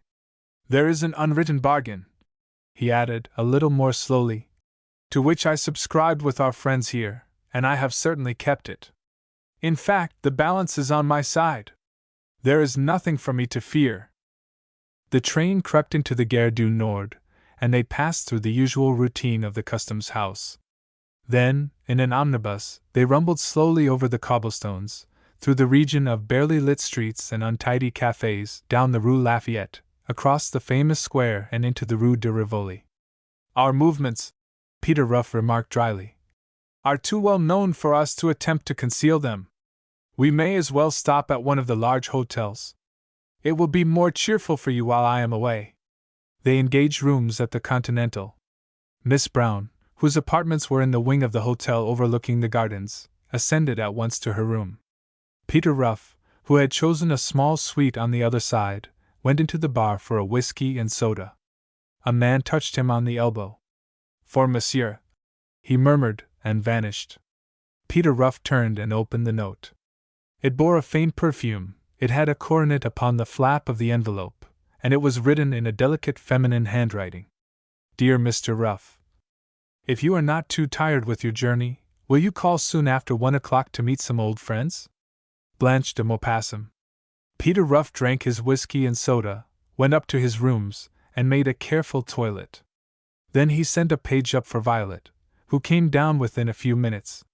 She was dressed with apparent simplicity in a high-neck gown, a large hat, and a single rope of pearls. In place of the usual gold purse, she carried a small white satin bag, exquisitely hand-painted. Everything about her bespoke that elegant restraint so much a feature of the Parisian woman of fashion herself. Peter Ruff, who had told her to prepare for supping out, was at first struck by the simplicity of her attire.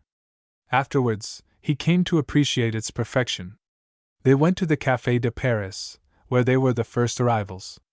People, however, began to stream in before they had finished their meal, and Peter Ruff, comparing his companion's appearance with the more flamboyant charms of these ladies from the opera and the theaters, began to understand the numerous glances of admiration which the impressionable Frenchman so often turned in their direction.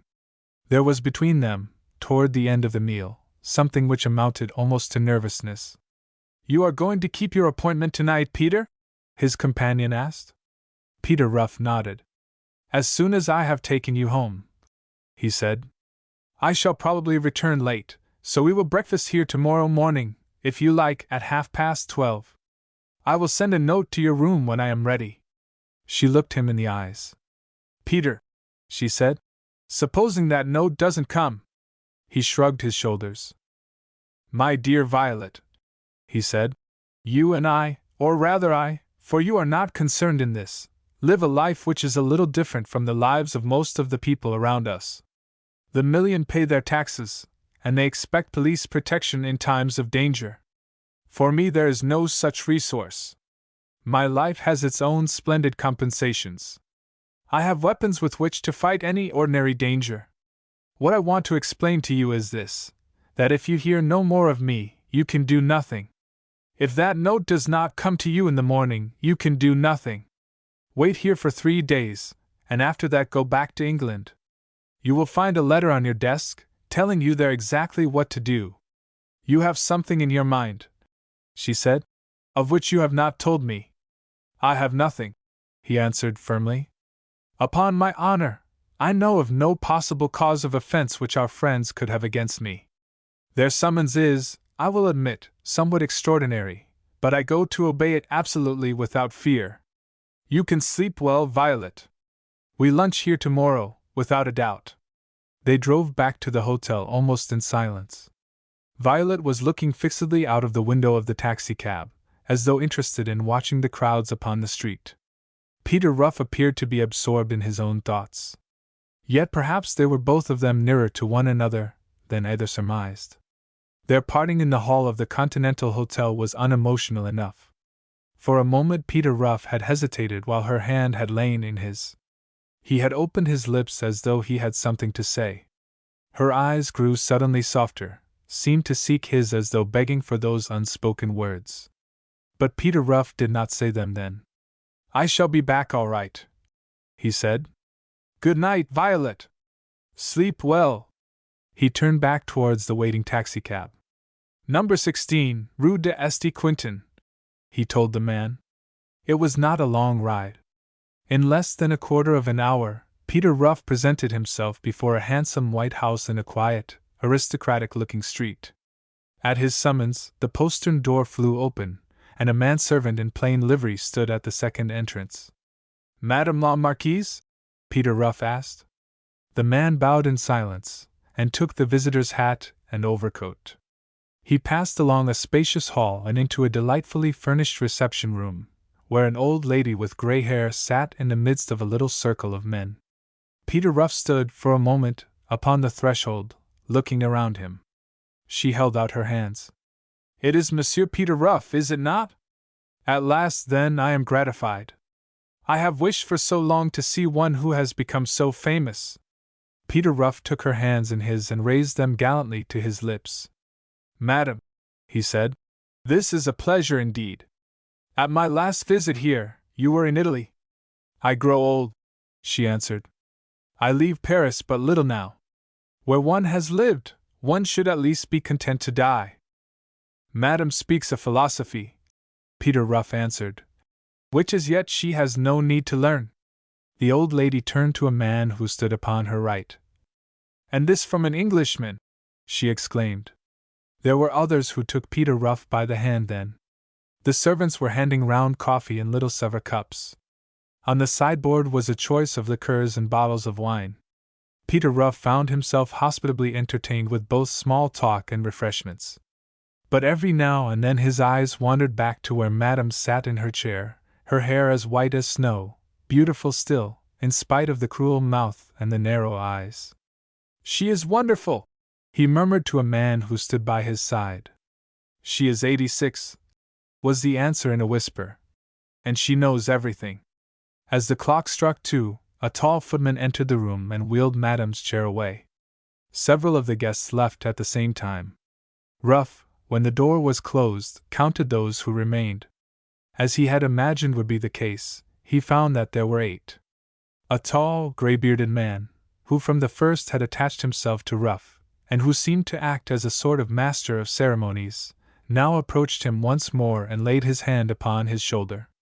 "Mon ami," he said, "we will now discuss, if it pleases you, the little matter concerning which we took the liberty of asking you to favor us with a visit." "What, here?" Peter Ruff asked, in some surprise. His friend, who had introduced himself as Monsieur de Founcelles, smiled. "But why not?" he asked. "Ah, but I think I understand," he added, almost immediately. "You are English, Monsieur Peter Ruff, and in some respects you have not moved with the times. Confess, now, that your idea of a secret society is a collection of strangely attired men who meet in a cellar, and build subterranean passages in case of surprise. In Paris, I think, we have gone beyond that sort of thing.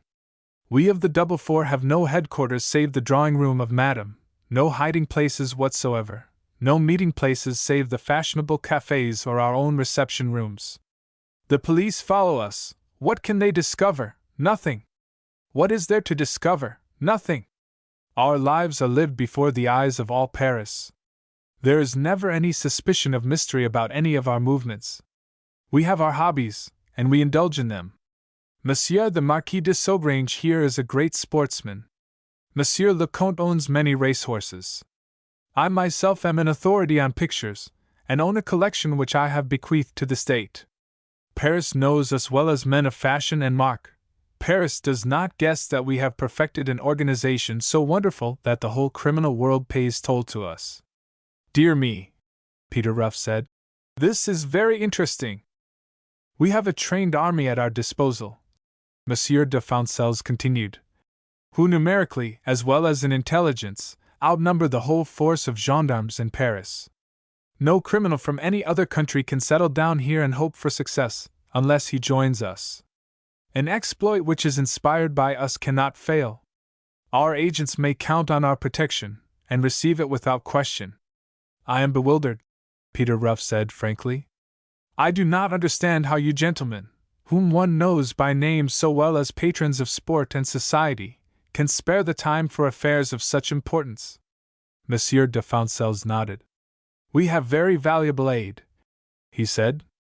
"There is below us, the Double Four, the 8 gentlemen now present, an executive council composed of 5 of the shrewdest men in France.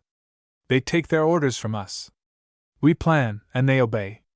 We have imagination, and special sources of knowledge. They have the most perfect machinery for carrying out our schemes that it is possible to imagine. I do not wish to boast, Mr. Ruff, but if I take a directory of Paris and place after any man's name, whatever his standing or estate, a black cross, that man dies before 7 days have passed. You buy your evening paper, a man has committed suicide. You read of a letter found by his side, an unfortunate love affair, a tale of jealousy or reckless speculation. Mr. Ruff, the majority of these explanations are false. They are invented and arranged for by us. This year alone, 5 men in Paris of position have been found dead, and accounted, for excellent reasons, suicides. In each one of these cases, Monsieur Ruff, although not a soul has a suspicion of it, the removal of these men was arranged for by the double four. I trust, Peter Ruff said, that it may never be my ill fortune to incur the displeasure of so marvelous an association. On the contrary, Monsieur Ruff, the other answered, the attention of the association has been directed towards certain incidents of your career in a most favorable manner. We have spoken of you often lately, Mr. Ruff, between ourselves. We arrive now at the object for which we beg the honor of your visit. It is to offer you the presidency of our Executive Council. Peter Ruff had thought of many things, but he had not thought of this. He gasped, recovered himself, and realized at once the dangers of the position in which he stood. The Council of 5, he said thoughtfully. Precisely, Monsieur de Foncelles replied. The salary, forgive me for giving such prominence to a matter which you doubtless consider of secondary importance, is £10,000 a year, with a residence here and in London, also servants. It is princely, Peter Ruff declared. I cannot imagine, monsieur, how you could have believed me capable of filling such a position. There is not much about you, Mr. Ruff, which we do not know, Monsieur de Foncelles answered. There are points about your career which we have marked with admiration. Your work over here was rapid and comprehensive. We know all about your checkmating the Count von Hern and the Comtesse de Pilitz. We have appealed to you for aid once only. Your response was prompt and brilliant. You have all the qualifications we desire. You are still young, physically you are sound, you speak all languages, and you are unmarried. I am what? Peter Ruff asked, with a start. A bachelor, Monsieur de Foncelles answered. We who have made crime and its detection a lifelong study, have reduced many matters concerning it to almost mathematical exactitude. Of one thing we have become absolutely convinced, it is that the great majority of cases in which the police triumph are due to the treachery of women. The criminal who steers clear of the other sex escapes a greater danger than the detectives who dog his heels. It is for that reason that we choose only unmarried men for our executive council. Peter Ruff made a gesture of despair. And I am to be married in a month, he exclaimed. There was a murmur of dismay. If those other 7 men had not once intervened, it was because the conduct of the affair had been voted into the hands of Monsieur de Foncelles, and there was little which he had left unsaid. Nevertheless, they had formed a little circle around the 2 men. Every word passing between them had been listened to eagerly. Gestures and murmured exclamations had been frequent enough. There arose now a chorus of voices which their leader had some difficulty in silencing. It must be arranged. But it is impossible, this. Monsieur Ruff amuses himself with us. Gentlemen, Peter Ruff said, I can assure you that I do nothing of the sort. The affair was arranged some months ago, and the young lady is even now in Paris, purchasing her trousseau. Monsieur de Foncelles, with a wave of the hand, commanded silence. There was probably a way out. In any case, one must be found. Monsieur Ruff, he said, putting aside for one moment your sense of honor, which of course forbids you even to consider the possibility of breaking your word, supposing that the young lady herself should withdraw. You don't know Miss Brown, Peter Ruff interrupted. It is a pleasure to which I hope to attain, Monsieur de Foncelles declared, smoothly. Let us consider once more my proposition. I take it for granted that, apart from this threatened complication, you find it agreeable? I am deeply honored by it, Peter Ruff declared. Well, that being so, Monsieur de Foncelles said, more cheerfully, we must see whether we cannot help you. Tell me, who is this fortunate young lady, this Miss Brown? She is a young person of good birth and some means, Peter Ruff declared. She is, in a small way, an actress. She has also been my secretary from the first. Monsieur de Foncelles nodded his head thoughtfully. Ah, he said. She knows your secrets then, I presume? She does, Peter Ruff assented. She knows a great deal. A young person to be conciliated by all means, Monsieur de Foncelles declared. Well, we must see. When, Monsieur Ruff, may I have the opportunity of making the acquaintance of this young lady? Tomorrow morning, or rather this morning, if you will, Peter Ruff answered. We are taking breakfast together at the Café de Paris. It will give me great pleasure if you will join us. On the contrary, Monsieur de Foncelles declared, I must beg of you slightly to alter your plans. I will ask you and Mademoiselle to do me the honor of breakfasting at the Ritz with the Marquis de Saugrange and myself, at the same hour. We shall find there more opportunity for a short discussion. I am entirely at your service, Peter Ruff answered. There were signs now of a breaking up of the little party. We must all regret, dear Monsieur Ruff, Monsieur de Foncelles said, as he made his adieus, this temporary obstruction to the consummation of our hopes. Let us pray that Mademoiselle will not be unreasonable. You are very kind, Peter Ruff murmured. Peter Ruff drove through the grey dawn to his hotel, in the splendid automobile of Monsieur de Foncelles, whose homeward route lay in that direction. It was 4 o'clock when he accepted his key from a sleepy-looking clerk and turned towards the staircase. The hotel was wrapped in semi-gloom. Sweepers and cleaners were at work. The palms had been turned out into the courtyard. Dust sheets lay over the furniture. One person only, save himself and the untidy-looking servants, was astir. From a distant corner which commanded the entrance, he saw Violet stealing away to the corridor which led to her part of the hotel. She had sat there all through the night to see him come in, to be assured of his safety. Peter Ruff stared after her disappearing figure, as one might have watched a ghost. The luncheon party was a great success. Peter Ruff was human enough to be proud of his companion, proud of her smartness, which was indubitable even here, surrounded as they were by Frenchwomen of the best class, proud of her accent, of the admiration which she obviously excited in the two Frenchmen. His earlier enjoyment of the meal was a little clouded from the fact that he felt himself utterly outshone in the matter of general appearance. No tailor had ever suggested to him a coat so daring and yet so perfect as that which adorned the person of the Marquis de Saugrange. The deep violet of his tie was a shade unknown in Bond Street, inimitable, a true education in color. They had the bearing, too, these Frenchmen. He watched Monsieur de Foncelles bending over Violet, and he was suddenly conscious of a wholly new sensation.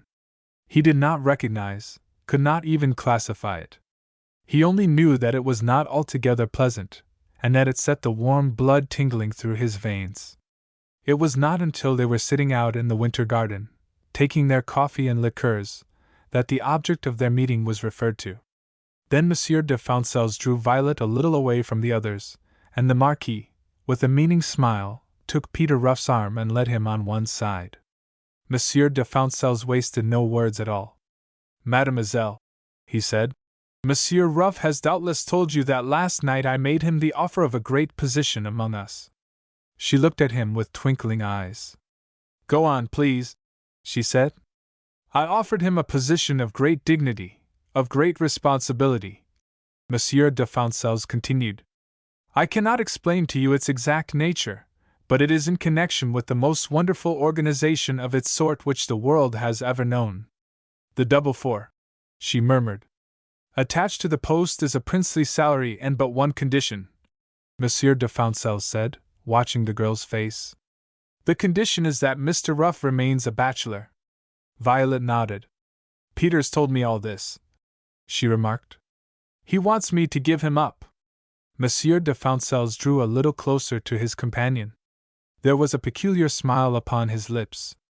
My dear young lady, he said softly, forgive me if I point out to you that with your appearance and gifts a marriage with our excellent friend is surely not the summit of your ambitions. Here in Paris, I promise you, here, we can do much better than that for you. You have not, perhaps, a dot? Good. That is our affair. Give up our friend here, and we deposit in any bank you like to name the sum of 250,000 francs. 250,000 francs, Violet repeated slowly. Monsieur de Foncelles nodded. It is enough? He asked. She shook her head. It is not enough, she answered. Monsieur de Founcels raised his eyebrows. We do not bargain, he said coldly. And money is not the chief thing in the world. It is for you, then, to name a sum. Monsieur de Founcels, she said, can you tell me the amount of the national debt of France? Somewhere about 900 million francs, I believe, he answered. She nodded. That is exactly my price, she declared. For giving up Peter Ruff? He gasped. She looked at her employer thoughtfully. He doesn't look worth it, does he? She said, with a queer little smile. I happen to care for him, though, that's all. Monsieur de Founcels shrugged his shoulders. He knew men and women, and for the present he accepted defeat. He sighed heavily. I congratulate our friend, and I envy him, he said.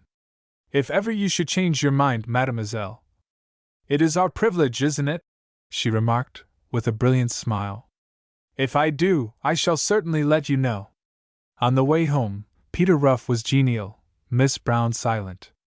He had escaped from a difficult position, and his sense of gratitude toward his companion was strong. He showed her many little attentions on the voyage which sometimes escaped him. From Dover they had a carriage to themselves. Peter, Miss Brown said, after he had made her comfortable. When is it to be? When is what to be? He asked, puzzled. Our marriage, she answered, looking at him for a moment in most bewildering fashion and then suddenly dropping her eyes. Peter Ruff returned her gaze in blank amazement. What do you mean, Violet?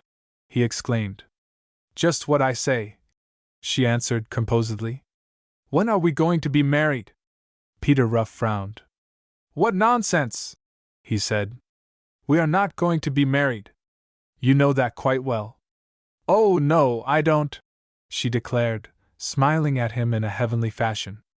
At your request, I have told Monsieur de Founcels that we were engaged. Incidentally, I have refused 250,000 francs and, I believe, an admirer for your sake. I declared that I was going to marry you, and I must keep my word. Peter Ruff began to feel giddy. Look here, Violet, he said. You know very well that we arranged all that between ourselves. Arranged all that? She repeated, with a little laugh. Perhaps we did. You asked me to marry you, and you posed as my fiancé. You kept it up just as long as it suits me to keep it up a little longer. Do you seriously mean that you expect me to marry you? He asked, aghast. I do, she admitted. I have meant you to for some time, Peter. She was very alluring, and Peter Ruff hesitated. She held out her hands and leaned towards him. Her muff fell to the floor. She had raised her veil, and a faint perfume of violets stole into the carriage. Her lips were a little parted. Her eyes were saying unutterable things. You don't want me to sue you, do you, Peter? She murmured. Peter Ruff sighed, and yielded. Chapter 10. Wonderful John Dory. The woman who had been Peter Ruff's first love had fallen upon evil days. Her prettiness was on the wane. Powder and rouge, late hours, and excesses of many kinds, had played havoc with it, even in these few months. Her clothes were showy but cheap. Her boots themselves, unclean and down at heel, told the story. She stood upon the threshold of Peter Ruff's office, and looked half defiantly, half doubtfully at Violet, who was its sole occupant. Can I do anything for you? The latter asked, noticing the woman's hesitation. I want to see Mr. Ruff, the visitor said. Mr. Ruff is out at present, Violet answered. When will he be in? I cannot tell you, Violet said. Perhaps you had better leave a message. Or will you call again? Mr. Ruff is very uncertain in his movements. Maud sank into a chair. I'll wait, she declared. I am not sure, Violet remarked, raising her eyebrows, whether that will be convenient. There may be other clients in. Mr. Ruff himself may not be back for several hours. Are you his secretary? Maud asked, without moving. I am his secretary and also his wife, Violet declared. The woman raised herself a little in her chair. Some people have all the luck, she muttered. It's only a few months ago that Mr. Ruff was glad enough to take me out. You remember when I used to come here? I remember, Violet assented. I was all right then, the woman continued. And now I'm down and out, she added, with a little sob. You see what I am like. You look as though you didn't care to have me in the office, and I don't wonder at it.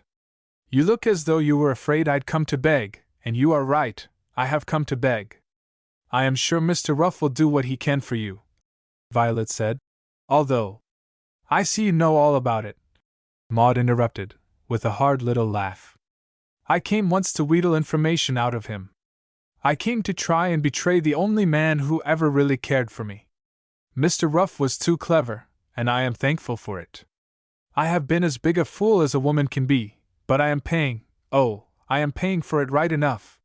She swayed in her chair, and Violet was only just in time to catch her. She led the fainting woman to an inner room, made her comfortable upon a sofa, and sent out for some food and a bottle of wine. Down in the street below, John Dory, who had tracked his wife to the building, was walking away with face as black as night. He knew that Maud had lost her position, that she was in need of money, almost penniless. He had waited to see to whom she would turn, hoping, poor fool as he called himself, that she would come back to him. And it was his enemy to whom she had gone. He had seen her enter the building. He knew that she had not left it. In the morning they brought him another report. She was still within. It was the end, this, he told himself. There must be a settlement between him and Peter Ruff. Mr. John Dory, who had arrived at Glenarvan Court in a four-wheel cab from the nearest railway station, was ushered by the butler to the door of one of the rooms on the ground floor, overlooking the park. A policeman was there on guard, a policeman by his attitude and salute, although he was in plain clothes. John Dory nodded, and turned to the butler. You see, the man knows me, he said. Here is my card. I am John Dory from Scotland Yard. I want to have a few words with the sergeant. The butler hesitated. Our orders are very strict, sir, he said.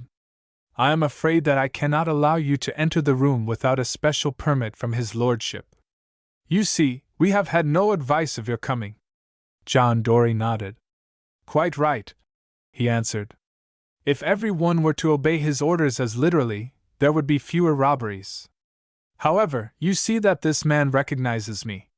The butler turned toward an elderly gentleman in a pink coat and riding breeches, who had just descended into the hall. His lordship is here, he said. He will give you permission without a doubt. There is a gentleman from Scotland Yard, your lordship, he explained, who wishes to enter the morning room to speak with the sergeant. Inspector John Dory at your lordship's service, saluting. I have been sent down from town to help in this little business. Lord Glenarvan smiled. I should have thought that, under the circumstances, he said, 2 of you would have been enough. Still, it is not for me to complain. Pray go in and speak to the sergeant. You will find him inside. Rather dull work for him, I'm afraid, and quite unnecessary. I am not so sure, your lordship, Dory answered. The Glenarvan diamonds are known all over the world, and I suppose there isn't a thieves' den in Europe that does not know that they will remain here exposed with your daughter's other wedding presents. Lord Glenarvan smiled once more and shrugged his shoulders. He was a man who had unbounded faith in his fellow creatures. I suppose, he said, it is the penalty one has to pay for historical possessions. Go in and talk to the sergeant, by all means, Mr. Dory. I hope that Graves will succeed in making you comfortable during your stay here. John Dory was accordingly admitted into the room which was so jealously guarded. At first sight, it possessed a somewhat singular appearance. The windows had every one of them been boarded up, and the electric lights consequently fully turned on. A long table stood in the middle of the apartment, serving as support for a long glass showcase, open at the top. Within this, from end to end, stretched the presents which a large circle of acquaintances were presenting to one of the most popular young women in society, on the occasion of her approaching marriage to the Duke of Rochester. In the middle, the wonderful Glenarvan diamonds, set in the form of a tiara, flashed strange lights into the somberly lit apartment. At the end of the table a police sergeant was sitting, with a little pile of newspapers and illustrated journals before him. He rose to his feet with alacrity at his superior's entrance. "Good morning, Saunders," John Dory said. "I see you've got it pretty snug in here." "Pretty well, thank you, sir," Saunders answered. "Is there anything stirring?" John Dory looked behind to be sure that the door was closed. Then he stopped for a moment to gaze at the wonderful diamonds, and finally sat on the table by his subordinate's side. "Not exactly that, Saunders," he said. "To tell you the truth, I came down here because of that list of guests you sent me up." Saunders smiled. "I think I can guess the name you singled out, sir," he said. "It was Peter Ruff, of course," Dory said. "What is he doing here in the house, under his own name, and as a guest?" "I have asked no questions, sir," Saunders answered. "I underlined the name in case it might seem worth your while to make inquiries." John Dory nodded. "Nothing has happened, of course?" he asked. "Nothing," Saunders answered. "You see, with the windows all boarded up, there is practically only the ordinary door to guard, so we feel fairly secure." "No one hanging about?" the detective asked. "Mr. Ruff himself, for instance, hasn't been trying to make your acquaintance?" "No sign of it, sir," the man answered. "I saw him pass through the hall yesterday afternoon, as I went off duty, and he was in riding clothes all splashed with mud. I think he has been hunting every day." John Dory muttered something between his lips, and turned on his heel. "How many men have you here, Saunders?" he asked. "Only two, sir, beside myself," the man replied. The detective went round the boarded windows, examining the work carefully until he reached the door. "I am going to see if I can have a word with his lordship," he said. He caught Lord Glenarvan in the act of mounting his horse in the great courtyard. "What is it, Mr. Dory?" the Earl asked, stooping down. "There is one name, your lordship, among your list of guests, concerning which I wish to have a word with you," the detective said. "The name of Mr. Peter Ruff." "Don't know anything about him," Lord Glenarvan answered cheerfully. "You must see my daughter, Lady Mary. It was she who sent him his invitation. Seems a decent little fellow, and rides as well as the best. You'll find Lady Mary about somewhere, if you'd like to ask her." Lord Glenarvan hurried off, with a little farewell wave of his crop, and John Dory returned into the house to make inquiries respecting Lady Mary. In a very few minutes he was shown into her presence. She smiled at him cheerfully. "Another detective!" she exclaimed. "I am sure I ought to feel quite safe now. What can I do for you, Mr. Dory?" "I have had a list of the guests sent to me," Dory answered, "in which I noticed the name of Mr. Peter Ruff." Lady Mary nodded. "Well?" she asked. "I have just spoken to his lordship," the detective continued, "and he referred me to you." "Do you want to know all about Mr. Ruff?" Lady Mary asked, smiling. "If your ladyship will pardon my saying so, I think that neither you nor anyone else could tell me that. What I wished to say was that I understood that we at Scotland Yard were placed in charge of your jewels until after the wedding. Mr. Peter Ruff is, as you may be aware, a private detective himself." "I understand perfectly," Lady Mary said. "I can assure you, Mr. Dory, that Mr. Ruff is here entirely as a personal and very valued friend of my own. On 2 occasions he has rendered very signal service to my family, services which I am quite unable to requite. In that case, your ladyship, there is nothing more to be said. I conceive it, however, to be my duty to tell you that in our opinion, the opinion of Scotland Yard, there are things about the career of Mr. Peter Ruff which need explanation. He is a person whom we seldom let altogether out of our sight." Lady Mary laughed frankly. "My dear Mr. Dory," she said, "this is one of the cases, then, in which I can assure you that I know more than Scotland Yard. There is no person in the world in whom I have more confidence, and with more reason, than Mr. Peter Ruff." John Dory bowed. "I thank your ladyship," he said. "I trust that your confidence will never be misplaced. May I ask one more question?" "Certainly," Lady Mary replied, "so long as you make no insinuations whatever against my friend." "I should be very sorry to do so," John Dory declared. "I simply wish to know whether Mr. Ruff has any instructions from you with reference to the care of your jewels?" "Certainly not," Lady Mary replied, decidedly. "Mr. Ruff is here entirely as my guest. He has been in the room with the rest of us, to look at them, and it was he, by the by, who discovered a much more satisfactory way of boarding the windows." "Anything else, Mr. Dory?" "I thank your ladyship, nothing," the detective answered. "With your permission, I propose to remain here until after the ceremony." "Just as you like, of course," Lady Mary said. "I hope you will be comfortable." John Dory bowed and returned to confer with his sergeant.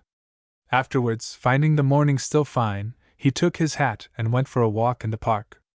As a matter of fact, this, in some respects the most remarkable of the adventures which had ever befallen Mr. Peter Ruff, came to him by accident. Lady Mary had read the announcement of his marriage in the paper, had driven at once to his office with a magnificent present, and insisted upon his coming with his wife to the party which was assembling at Glenarvan Court in honor of her own approaching wedding. Peter Ruff had taken few holidays of late years, and for several days had thoroughly enjoyed himself. The matter of the Glenarvan jewels he considered, perhaps, with a slight professional interest, but so far as he could see, the precautions for guarding them were so adequate that the subject did not remain in his memory. He had, however, a very distinct and disagreeable shock when, on the night of John Dory's appearance, he recognized among a few newly arrived guests the Marquis de Sogrange. He took the opportunity, as soon as possible, of withdrawing his wife from a little circle among whom they had been talking, to a more retired corner of the room. She saw at once that something had happened to disturb him. "Violet," he said, "don't look behind now." "I recognized him at once," she interrupted. "It is the Marquis de Sogrange." Peter Ruff nodded. "It will be best for you," he said, "not to notice him. Of course, his presence here may be accidental. He has a perfect right to enter any society he chooses. At the same time, I am uneasy." She understood in a moment. "The Glenarvan diamonds," she whispered. He nodded. "It is just the sort of affair which would appeal to the double four," he said. "They are worth anything up to $250,000, and it is an enterprise which could scarcely be attempted except by someone in a peculiar position. Violet, if I were not sure that he had seen me, I should leave the house this minute." "Why?" she asked, wonderingly. "Don't you understand?" Peter Ruff continued softly. "That I myself am still what they call a corresponding member of the Double Four, and they have a right to appeal to me for help in this country, as I have a right to appeal to them for help or information in France? We have both made use of one another, to some extent. No doubt, if the Marquis has any scheme in his mind, he would look upon me as a valuable ally." She turned slowly pale. "Peter," she said, "you wouldn't dream, you wouldn't dare to be so foolish?" He shook his head firmly. "My dear girl," he said, "we talked that all out long ago. A few years since, I felt that I had been treated badly, that I was an alien, and that the hand of the law was against me. I talked wildly then, perhaps. When I put up my sign and sat down for clients, I meant to cheat the law, if I could. Things have changed, Violet. I want nothing of that sort. I have kept my hands clean and I mean to do so. Why, years ago," he continued, "when I was feeling at my wildest, these very jewels were within my grasp one foggy night, and I never touched them. What would happen if you refused to help?" "I do not know," Peter Ruff answered. "The conditions are a little severe. But, after all, there are no hard and fast rules.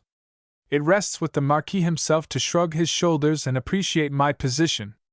Perhaps he may not even exchange a word with me. Here is Lord Southwark coming to talk to you, and Captain Hamilton is waiting for me to tell him an address. Remember, don't recognize Sogrange." Dinner that night was an unusually cheerful meal. Peter Ruff, who was an excellent raconteur, told many stories. The Marquis de Sogrange was perhaps the next successful in his efforts to entertain his neighbors.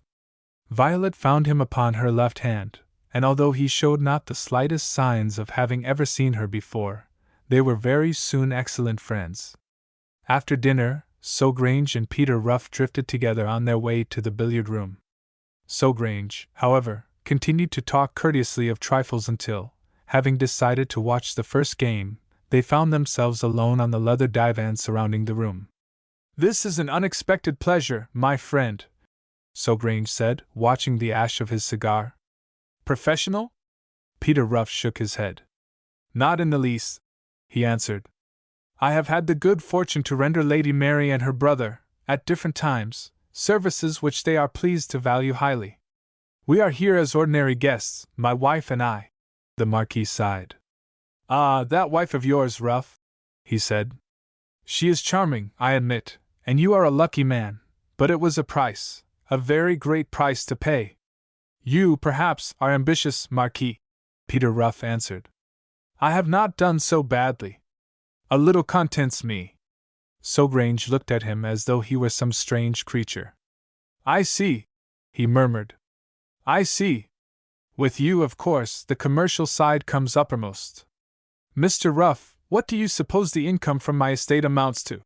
Peter Ruff shook his head. He did not even know that the Marquis was possessed of estates. "Somewhere about 7 millions of francs," Sogrange declared. "There are few men in Paris more extravagant than I, and I think that we Frenchmen know what extravagance means. But I cannot spend my income. Do you think that it is for the sake of gain that I have come across the Channel to add the Glenarvan diamonds to our coffers?" Peter Ruff sat very still. "You mean that?" he said. "Of course," Sogrange answered. "Didn't you realize it directly you saw me? What is there, do you think, in a dull English house party to attract a man like myself? Don't you understand that it is the gambler's instinct, the restless desire to be playing pitch and toss with fate, with honor, with life and death, if you will, that brings such as myself into the ranks of the double four? It is the weariness which kills, Peter Ruff. One must needs keep it from one's bones." "Marquis," Peter Ruff answered, "I do not profess to understand you. I am not weary of life, in fact I love it. I am looking forward to the years when I have enough money, and it seems as though that time is not far off, when I can buy a little place in the country, and hunt a little and shoot a little, and live a simple out-of-door life. You see, Marquis, we are as far removed as the poles." "Obviously," Sogrange answered. "Your confidence," Peter Ruff continued, "the confidence with which you have honored me, inspires me to make you one request. I am here, indeed, as a friend of the family. You will not ask me to help in any designs you may have against the Glenarvan jewels?" Sogrange leaned back in his chair and laughed softly. His lips, when they parted from his white teeth, resolved themselves into lines which at that moment seemed to Peter Ruff more menacing than mirthful. Sogrange was, in many ways, a man of remarkable appearance. "Oh, Peter Ruff," he said, "you are a bourgeois little person. You should have been the burgomaster in a little German town, or a French mayor with a chain about your neck. We will see. I make no promises. All that I insist upon, for the present, is that you do not leave this house party without advising me, that is to say, if you are really looking forward to that pleasant life in the country, where you will hunt a little and shoot a little, and grow into the likeness of a vegetable. You, with your charming wife. Peter Ruff, you should be ashamed to talk like that. Come, I must play bridge with the Countess. I am engaged for a table." The two men parted. Peter Ruff was uneasy. On his way from the room, Lord Sutherst insisted upon his joining a pool. "Charming fellow, Sogrange," the latter remarked, as he chalked his cue. "He has been a great friend of the governor's, he and his father before him. Our families have intermarried once or twice. He seems very agreeable," Peter Ruff answered, devoting himself to the game. The following night, being the last but one before the wedding itself, a large dinner party had been arranged for, and the resources of even so princely a mansion as Glenarvan Court were strained to their utmost by the entertainment of something like 100 guests in the great banqueting hall. The meal was about halfway through when those who were not too entirely engrossed in conversation were startled by hearing a dull, rumbling sound, like the moving of a number of pieces of heavy furniture. People looked doubtfully at one another. Peter Ruff and the Marquis de Sogrange were among the first to spring to their feet. It's an explosion somewhere, the latter cried. Sounds close at hand, too. They made their way out into the hall. Exactly opposite now was the room in which the wedding presents had been placed, and where for days nothing had been seen but a closed door and a man on duty outside. The door now stood wide open, and in place of the single electric light which was left burning through the evening, the place seemed almost aflame. Ruff, Sogrange, and Lord Southurst were the first three to cross the threshold. They were met by a rush of cold wind. Opposite to them, two of the windows, with their boardings, had been blown away. Sergeant Saunders was still sitting in his usual place at the end of the table, his head bent upon his folded arms. The man who had been on duty outside was standing over him, white with horror. Far away in the distance, down the park, one could faintly hear the throbbing of an engine, and Peter Ruff, through the chasm, saw the lights of a great motor car flashing in and out amongst the trees. The room itself, the whole glittering array of presents, seemed untouched. Only the great centerpiece, the Glenarvan diamonds, had gone.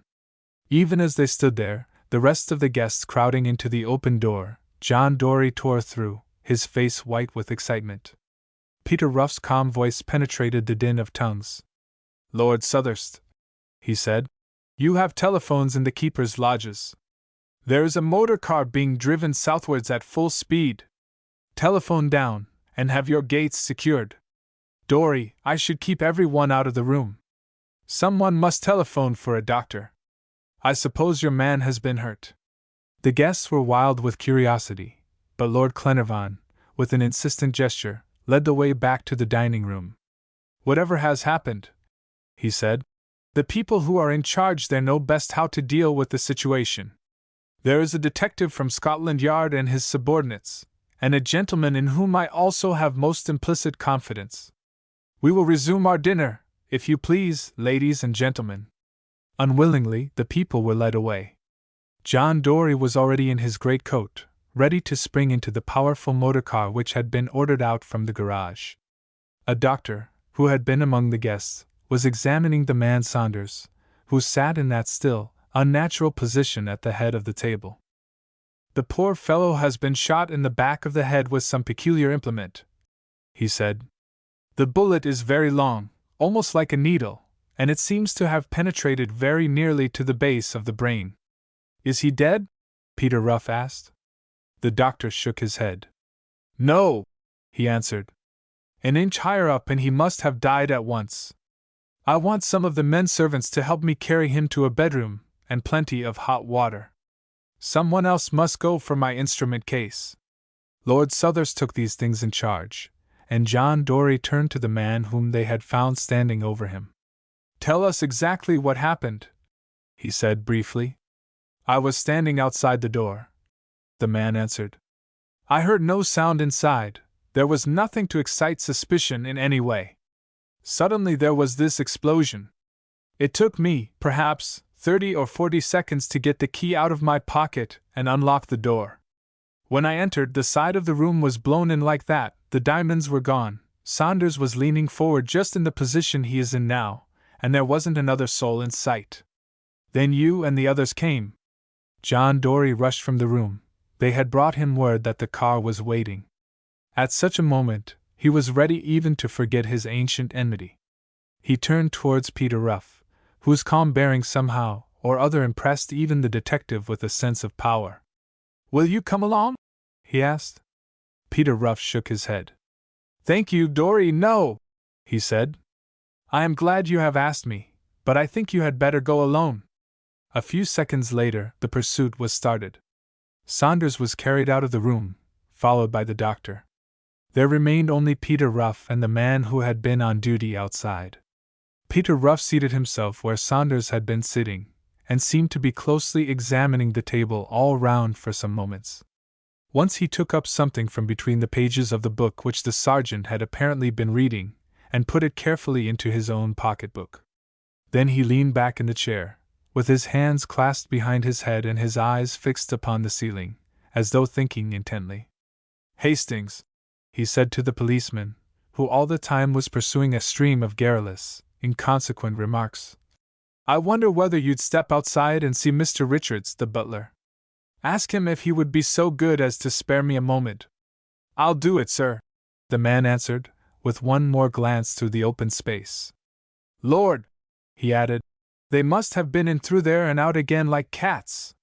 It was quick work, certainly, Peter Ruff answered genially.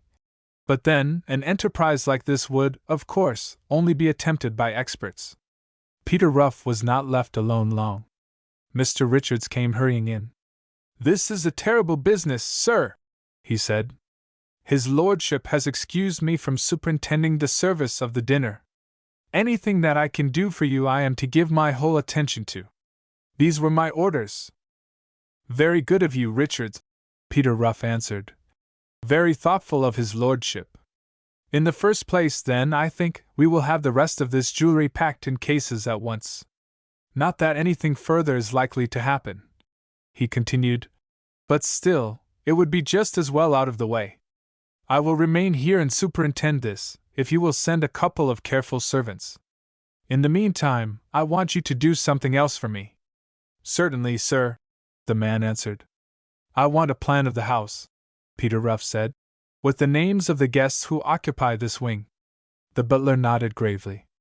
I can supply you with it very shortly, sir, he said. There is no difficulty at all about the plan, as I have several in my room, but it will take me some minutes to pencil in the names. Peter Ruff nodded. I will superintend things here until you return, he said. It is to be hoped, sir, the man said, as he retreated, that the gentleman from Scotland Yard will catch the thieves. After all, they hadn't more than 10 minutes' start, and our Daimler is a flyer. I'm sure I hope so, Peter Ruff answered, heartily. But, alas! No such fortune was in store for Mr. John Dory. At daybreak he returned in a borrowed trap from a neighboring railway station. Our tires had been cut, he said in reply to a storm of questions.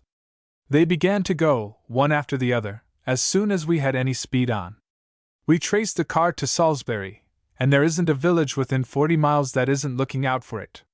Peter Ruff, who had just returned from an early morning walk, nodded sympathetically. Shall you be here all day, Mr. Dory? He asked. There's just a word or two I should like to have with you. Dory turned away. He had forced himself, in the excitement of the moment, to speak to his ancient enemy, but in this hour of his humility the man's presence was distasteful to him. I am not sure, he said shortly. It depends on how things may turn out. The daily life at Glenarvan Court proceeded exactly as usual. Breakfast was served early, as there was to be big day's shoot.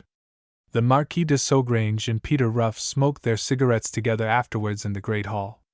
Then it was that Peter Ruff took the plunge. Marquis, he said, I should like to know exactly how I stand with you, the double four, that is to say, supposing I ranged myself for an hour or so on the side of the law? Sogrange smiled. You amuse yourself, Mr. Ruff, he remarked genially. Not in the least, Peter Ruff answered.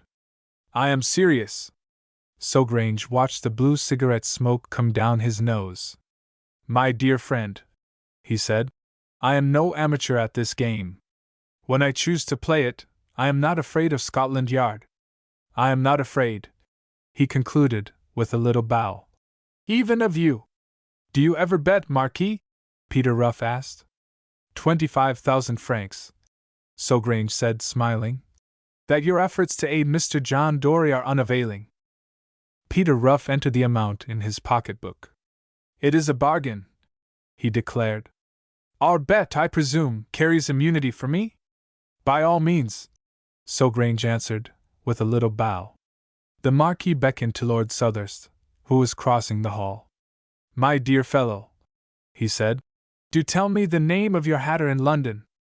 De Lyon's failed me at the last moment, and I have not a hat fit for the ceremony tomorrow. I'll lend you half a dozen if you can wear them, Lord Southurst answered, smiling. The governor's sure to have plenty, too. Sogrange touched his head with a smile. Alas, he said, my head is small, even for a Frenchman's. Imagine me, otherwise I trust, suitably attired, walking to the church tomorrow in a hat which came to my ears. Lord Southurst laughed. Scots will do you all right, he said. You can telephone. I shall send my man up. So Grange determined. He can bring me back a selection. Tell me, at what hour is the first drive this morning, and are the places drawn yet? Come into the gun-room and we'll see, Lord Sutherst answered. Peter Ruff made his way to the back quarters of the house. In a little sitting-room he found the man he sought, sitting alone. Peter Ruff closed the door behind him. John Dory, he said, I have come to have a few words with you. The detective rose to his feet. He was in no pleasant mood. Though the telephone wires had been flashing their news every few minutes, it seemed, indeed, as though the car which they had chased had vanished into space. What do you want to say to me? He asked gruffly. I want, if I can, Peter Ruff said earnestly, to do you a service. Dory's eyes glittered. I think, he said, that I can do without your services. Don't be foolish, Peter Ruff said. You are harboring a grievance against me which is purely an imaginary one. Now listen to the facts. You employ your wife, which after all, Dory, I think, was not quite the straight thing, to try and track down a young man named Spencer Fitzgerald, who was formerly, in a small way, a client of mine. I find your wife an agreeable companion, we become friends. Then I discover her object, and know that I am being fooled. The end of that little episode you remember. But tell me, why should you bear me ill will for defending my friend and myself? The detective came slowly up to Peter Ruff. He took hold of the lapel of the other's coat with his left hand, and his right hand was clenched. But Peter Ruff did not falter. Listen to me, said Dory. I will tell you what grudge I bear against you. It was your entertainment of my wife which gave her the taste for luxury and for gaddying about. Mind, I don't blame you for that altogether, but there the fact remains. She left me. She went on the stage. Stop, Peter Ruff said. You must still hold me blameless. She wrote to me. I went out with her once. The only advice I gave her was to return to you. So far as I am concerned, I have treated her with the respect that I would have shown my own sister. You lie, Dory cried fiercely. A month ago, I saw her come to your Fiat. I watched for hours. She did not leave it. She did not leave it all that night. If you object to her visit, Peter Ruff said quietly, it is my wife whom you must blame. John Dory relaxed his hand and took a quick step backwards. Your wife? He muttered. Exactly, Peter Ruff answered. Maud, Mrs. Dory, called to see me. She was ill, she had lost her situation, she was even, I believe, faint and hungry. I was not present. My wife talked to her and was sorry for her. While the two women were there together, your wife fainted. She was put to bed in our one spare room, and she has been shown every attention and care. Tell me, how long is it since you were at home? Not for 10 days, Dory answered bitterly. Why? Because when you go back you will find your wife there, Peter Ruff answered. She has given up the stage. Her one desire is to settle down and repay you for the trouble she has caused you. You needn't believe me unless you like. Ask my wife. She is here. She will tell you. Dory was overcome. He went back to his seat by the window, and he buried his face for a moment in his hands. Ruff, he said, I don't deserve this. I've had bad times lately, though. Everything has gone against me. I think I have been a bit careless, with the troubles at home and that. Stop, Peter Ruff insisted. Now I come to the immediate object of my visit to you. You have had some bad luck at headquarters. I know of it.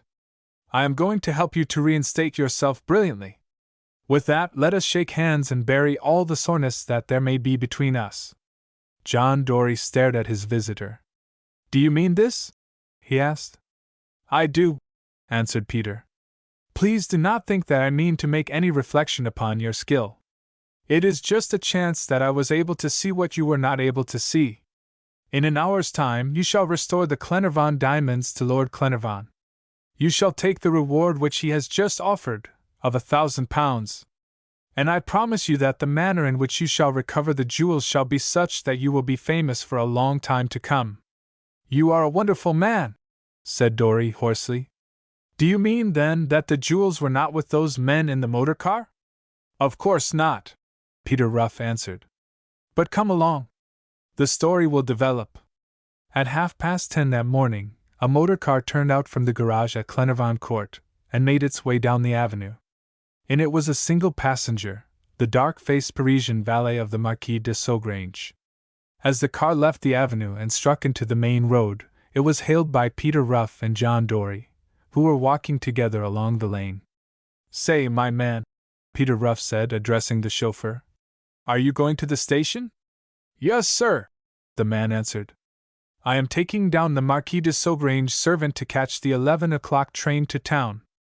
"You don't mind giving us a lift?" Peter Ruff asked, already opening the door. "Certainly not, sir," the man answered, touching his hat. Peter Ruff and John Dory stepped into the tonneau of the car. The man civilly lifted the hatbox from the seat and made room for his enforced companions. Nevertheless, it was easy to see that he was not pleased. "There's plenty of room here for 3, Peter Ruff said cheerfully, as they sat on either side of him. "Drive slowly, please, chauffeur. Now, Mr. Lemprise," Peter Ruff added, "we will trouble you to change places." "What do you mean?"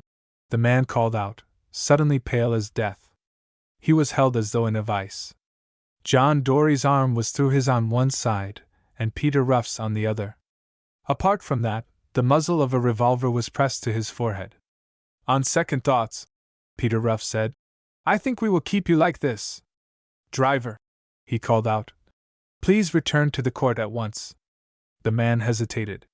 "You recognize the gentleman who is with me?" Peter Ruff said. "He is the detective from Scotland Yard. I have full authority from Lord Glenarvan over all his servants. Please do as I say." The man hesitated no more. The car was backed and turned, the Frenchman struggling all the way like a wild cat. Once he tried to kick the hatbox into the road, but John Dory was too quick for him. So they drove up to the front door of the court, to be welcomed with cries of astonishment from the whole of the shooting party, who were just starting. Foremost among them was Saugrange. They crowded around the car. Peter Ruff touched the hatbox with his foot. "If we could trouble your lordship," he said, "to open that hatbox, you will find something that will interest you. Mr. Dory has planned a little surprise for you, in which I have been permitted to help." The women, who gathered that something was happening, came hastening out from the hall. They all crowded round Lord Glenarvan, who was cutting through the leather strap of the hatbox. Inside the silk hat which reposed there were the Glenarvan diamonds. Monsieur le Marquis de Saugrange was one of the foremost to give vent to an exclamation of delight. "Monsieur le Marquis," Peter Ruff said, "this should be a lesson to you, I hope, to have the characters of your servants more rigidly verified. Mr. Dory tells me that this man came into your employ at the last moment with a forged recommendation. He is, in effect, a dangerous thief." "You amaze me!"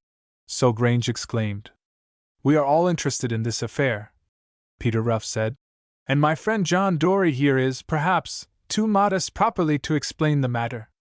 If you care to come with me, we can reconstruct, in a minute, the theft."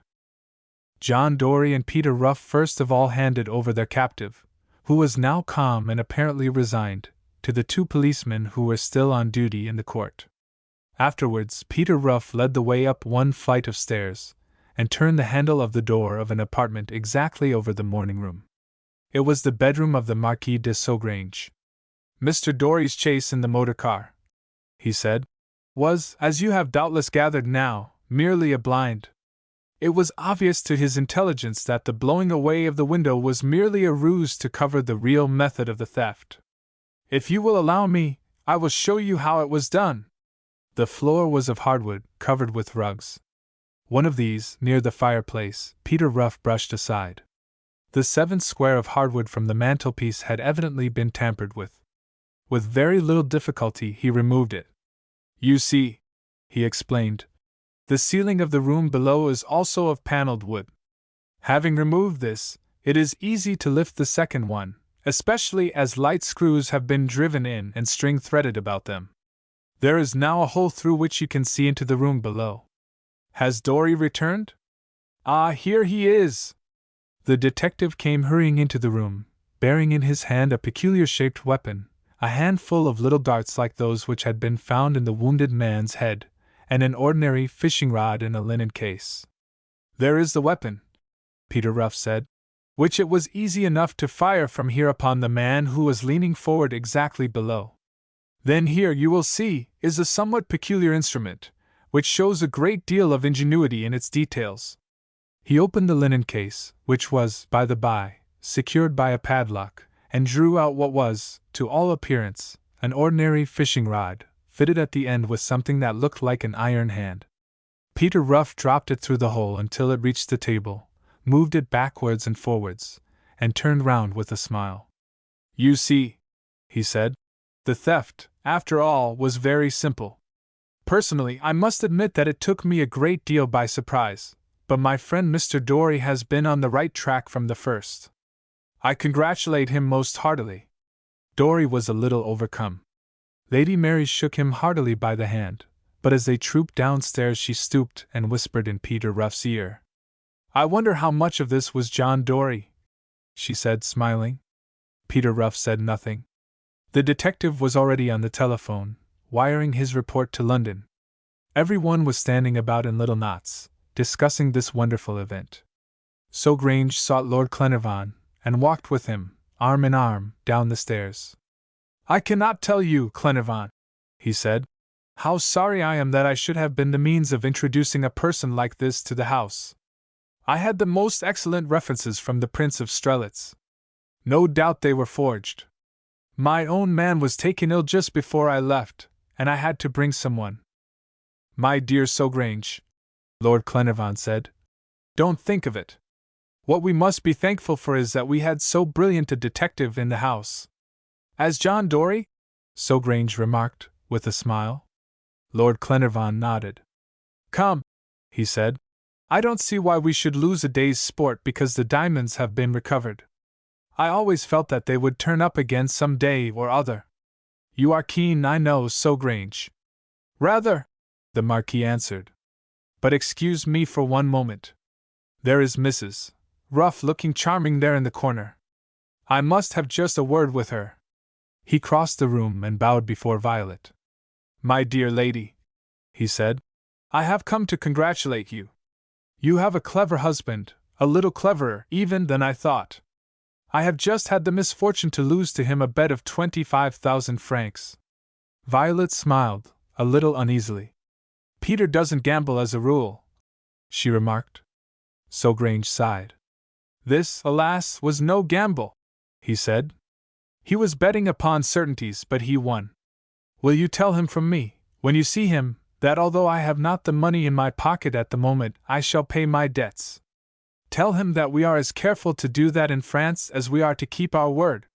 He bowed, and passed out with the shooting party on to the terrace. Peter Ruff came up, a few minutes later, and his wife gave him the message. I did that man an injustice, Peter Ruff said with a sigh of relief. I can't explain now, dear. I'll tell you all about it later in the day. There's nothing wrong, is there? She asked him, pleadingly. On the contrary, Peter Ruff declared. Everything is right. I have made friends with Dory, and I have won £1,000. When we leave here, I am going to look out for that little estate in the country. If you come out with the lunch, dear, I want you to watch that man Hamilton's coat. It's exactly what I should like to wear myself at my own shooting parties. See if you can make a sketch of it when he isn't looking. Violet laughed. I'll try, she promised. Book 2. Chapter 1. Recalled by the Double Four. It is the desire of Madam that you should join our circle here on Thursday evening next at 10 o'clock. The man looked up from the sheet of notepaper which he held in his hand, and gazed through the open French windows before which he was standing. It was a very pleasant and very peaceful prospect. There was his croquet lawn, smooth-shaven, the hoops neatly arranged, the chalk mark firm and distinct upon the boundary. Beyond, the tennis court, the flower gardens, and, to the left, the walled fruit garden. A little farther away was the paddock and orchard, and a little farther still, the farm, which for the last 4 years had been the joy of his life. His meadows were yellow with buttercups, a thin line of willows showed where the brook wound its lazy way through the bottom fields. It was a home, this, in which a man could well lead a peaceful life, could dream away his days to the music of the west wind, the gurgling stream, the song of birds, and the low murmuring of insects.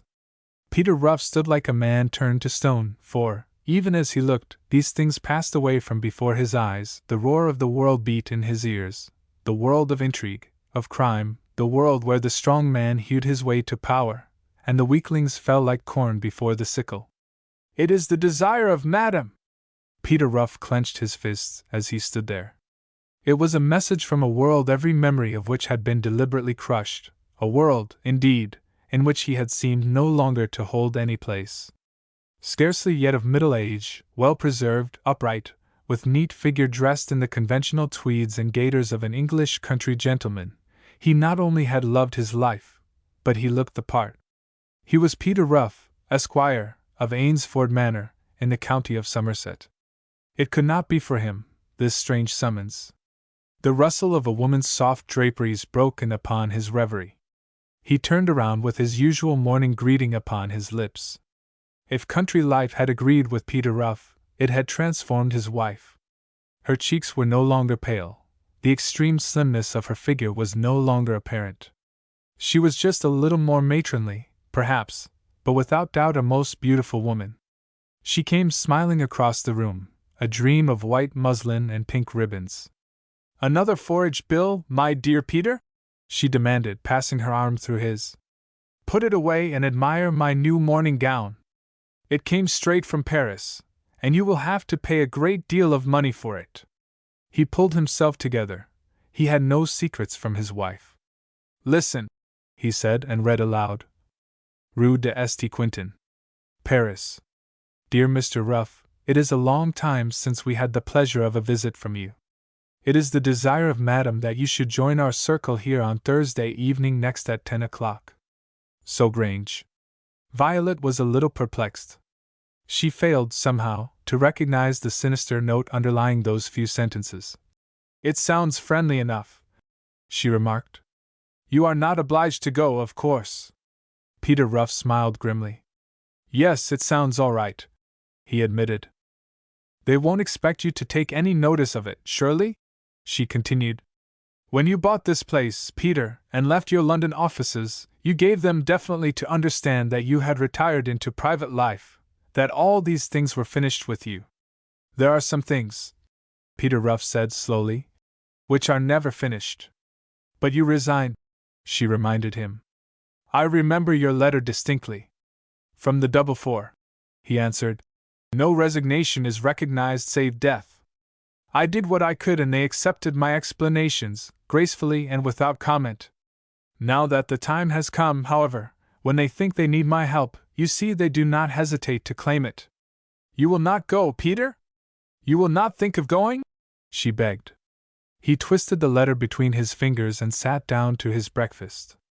"No," he said. "I shall not go." That morning Peter Ruff spent upon his farm, looking over his stock, examining some new machinery, and talking crops with his bailiff. In the afternoon he played his customary round of golf.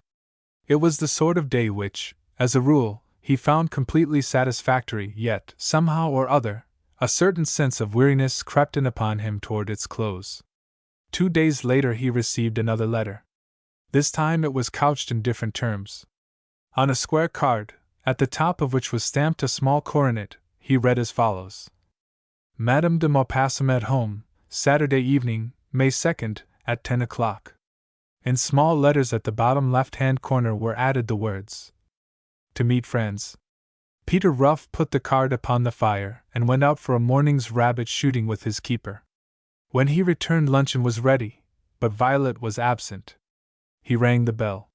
"Where is your mistress, Jane?" he asked the parlour-maid. The girl had no idea. Mrs. Ruff had left for the village several hours before. Since then she had not been seen. Peter Ruff ate his luncheon alone, and understood. The afternoon wore on, and at night he traveled up to London. He knew better than to waste time by purposeless inquiries. Instead, he took the 9 o'clock train the next morning to Paris. It was a chamber of death into which he was ushered, dismal, yet, of its sort, unique, marvelous. The room itself might have been the sleeping apartment of an empress, lofty, with white-paneled walls, adorned simply with gilded lines, with high windows closely curtained now, so that neither sound nor the light of day might penetrate into the room. In the middle of the apartment, upon a canopy bedside, which had once adorned a king's palace, lay Madame de Maupassant. Her face was already touched with the finger of death, yet her eyes were undimmed and her lips unquivering. Her hands, covered with rings, lay out before her upon the lace coverlid. Supported by many pillows, she was issuing her last instructions with the cold precision of the man of affairs who makes the necessary arrangements for a few days' absence from his business. Peter Ruff, who had not even been allowed sufficient time to change his traveling clothes, was brought without hesitation to her bedside. She looked at him in silence for a moment, with a cold glitter in her eyes. "You are 4 days late, Monsieur Peter Ruff," she remarked. "Why did you not obey your first summons?" "Madam," he answered, "I thought there must be a misunderstanding. For years ago, I gave notice to the council that I had married and retired into private life. A country farmer is of no further use to the world." The woman's thin lip curled. "From death and the double four," she said, "there is no resignation which counts. You are as much our creature today, as I am the creature of the disease which is carrying me across the threshold of death."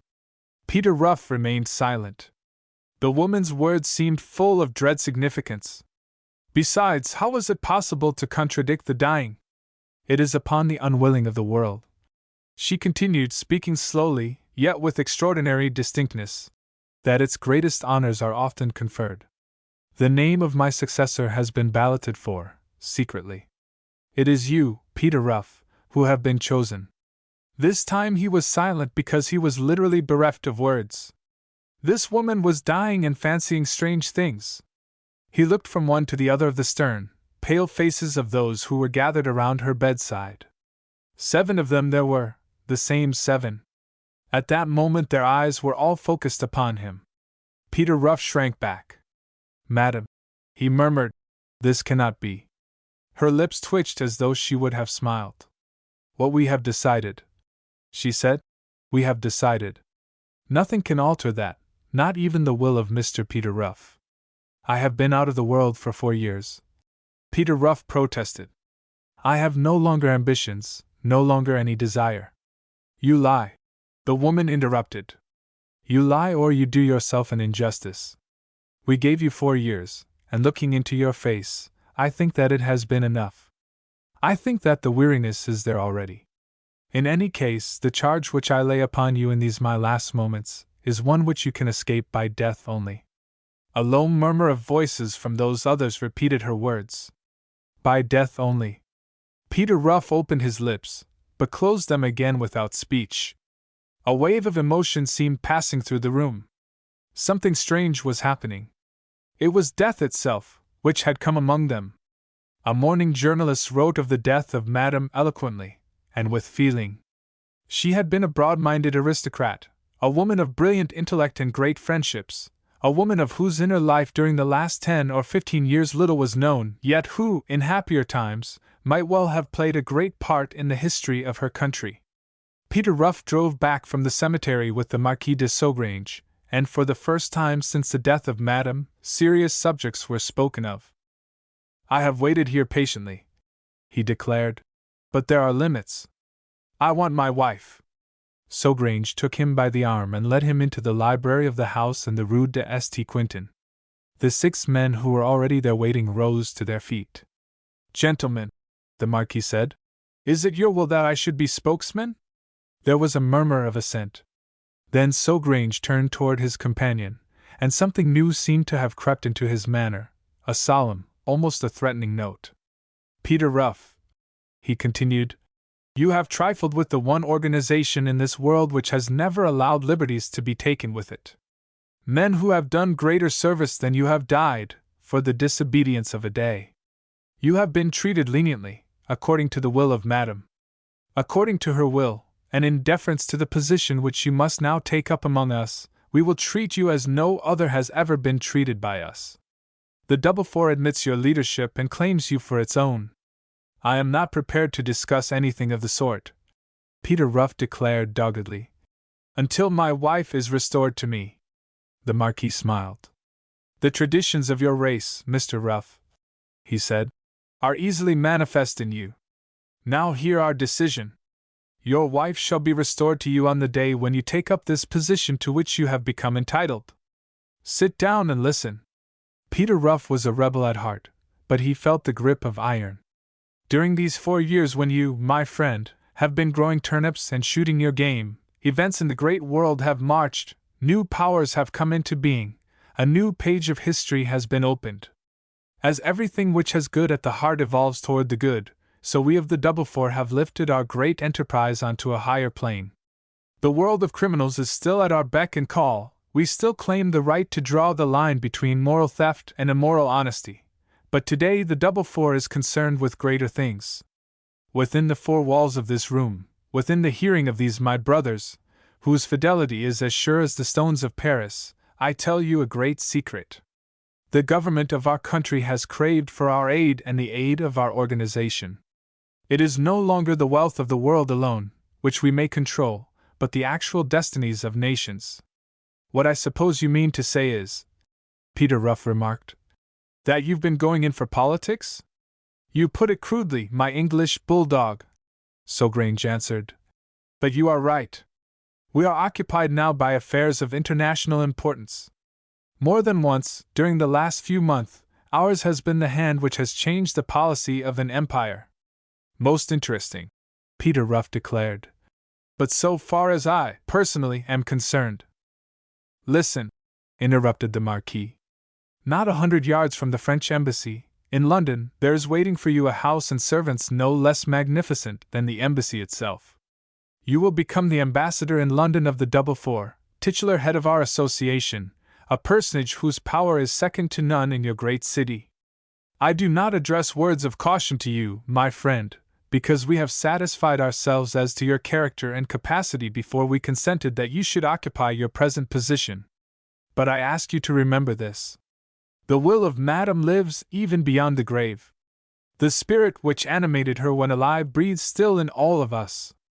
In London you will wield a great power. Use it for the common good. And remember this, the Double Four has never failed, the Double Four never can fail.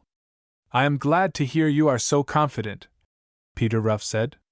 Of course, if I have to take this thing on, I shall do my best, but if I might venture to allude, for a moment, to anything so trifling as my own domestic affairs, I am very anxious to know about my wife. Sogrange smiled. You will find Mrs.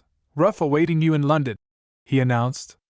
Your address is Porchester House, Porchester Square. When do I go there? Peter Ruff asked. Tonight, was the answer.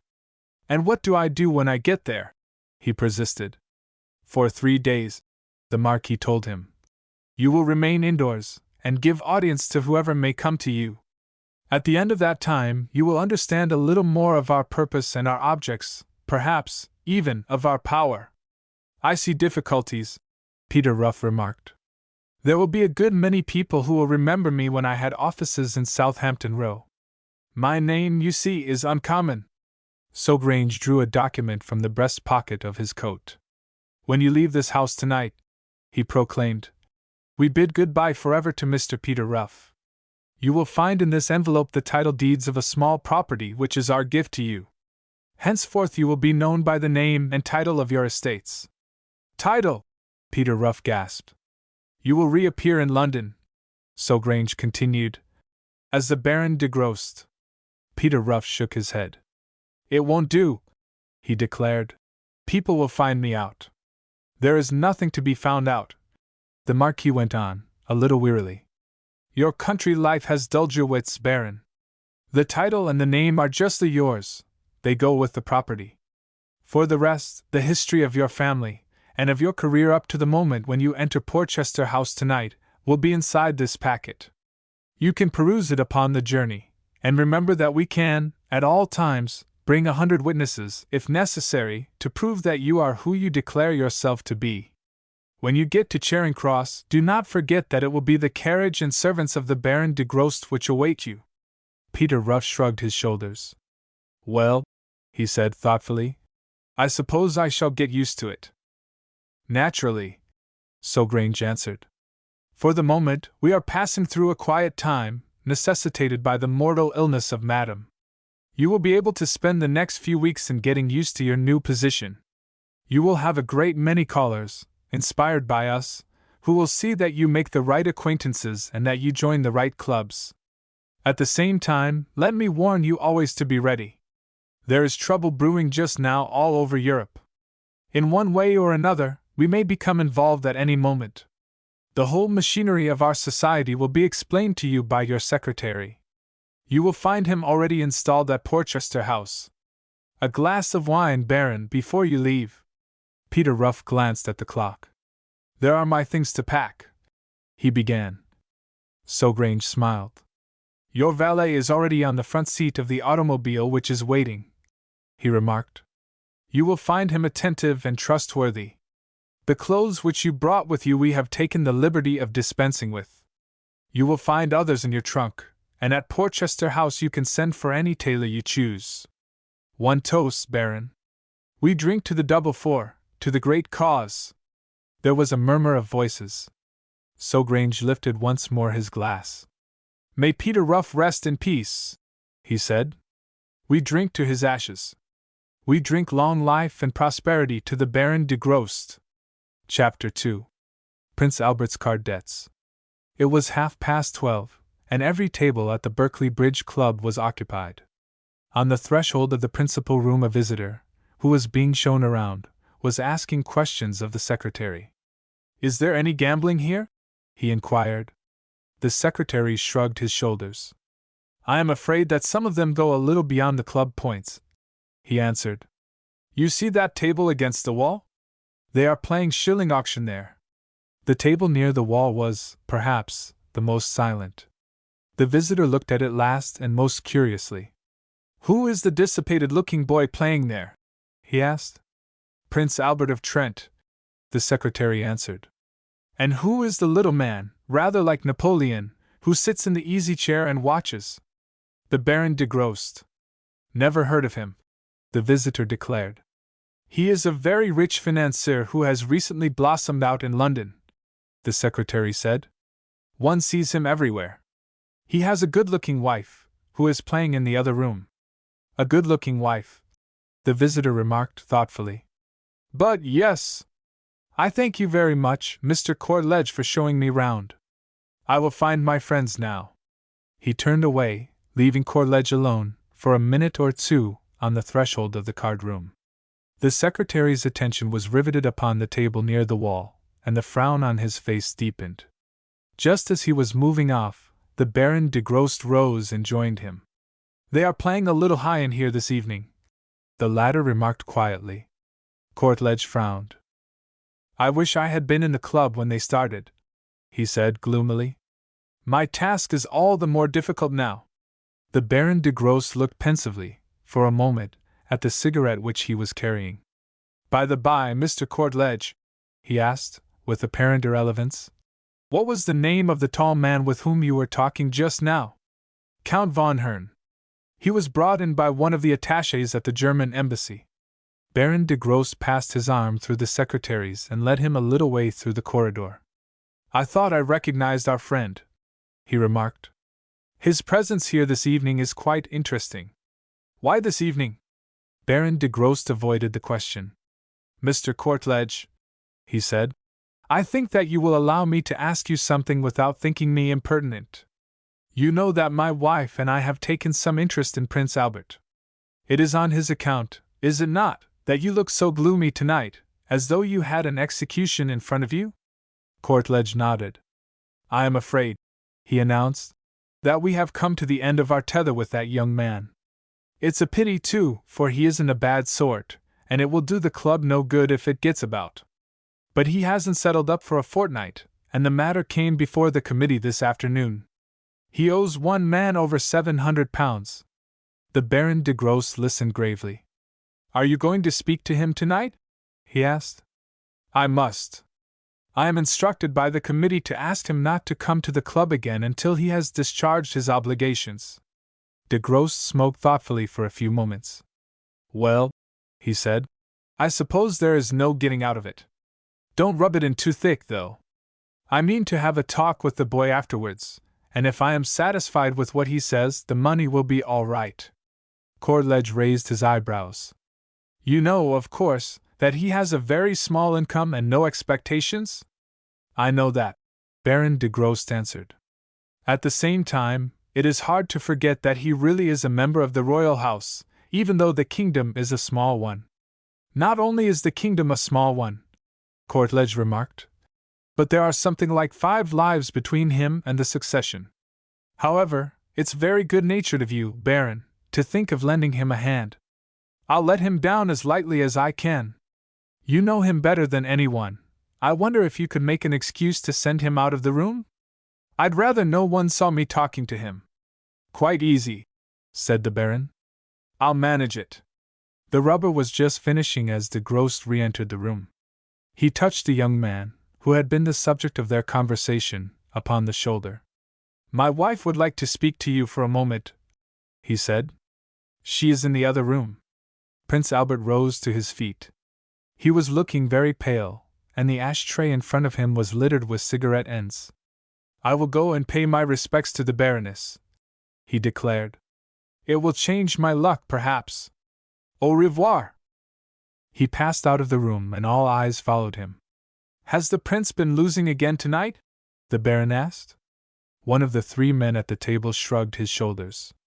He owes me about £500, he said, and to tell you the truth, I'd really rather not play any more. I don't mind high points, but his doubles are absurd. Why not break up the table? The Baron suggested. The boy can scarcely afford such stakes. He strolled out of the room in time to meet the prince, who was standing in the corridor. A glance at his face was sufficient. The secretary had spoken. He would have hurried off, but the Baron intercepted him. You are leaving, Prince? He asked. Yes, was the somewhat curt reply. I will walk a little way with you, if I may, de Grosse continued. My wife brought Lady Brownlow, and the brougham only holds 2 comfortably. Prince Albert made no reply. He seemed just then scarcely capable of speech. When they had reached the pavement, however, the Baron took his arm. My young friend, he inquired, how much does it all amount to? The prince turned towards him with darkening face. You knew, then, he demanded, that Mr. Courtledge was going to speak to me of my debts? I was sorry to hear that it had become necessary, the Baron answered. You must not take it too seriously. You know very well that at a club like the Berkeley, which has such a varied membership, card debts must be settled on the spot. Mine will be settled before midday tomorrow, the young man declared, sullenly. I am not sure that it may not be tonight. De Grosse was silent for a moment. They had turned into Piccadilly. He summoned a taxicab. Do you mind coming round to my house and talking to me for a few minutes? He asked. The young man hesitated. I'll come round later on, he suggested. I have a call to make first. De Grosse held open the door of the taxicab. I want to talk with you, he said, before you make that call. You speak as though you knew where I was going, the prince remarked. His companion made no reply, but the door of the taxicab was still open and his hand had fallen ever so slightly upon the other's shoulder. The prince yielded to the stronger will. He stepped inside. They drove in silence to Porchester Square. The Baron led the way through into his own private sanctum, and closed the door carefully. Cigars, cigarettes, whiskey and soda, and liqueurs were upon the sideboard. Help yourself, Prince, he begged. And then, if you don't mind, I am going to ask you a somewhat impertinent question. The prince drank the greater part of a whiskey and soda and lit a cigarette. Then he set his tumbler down and frowned.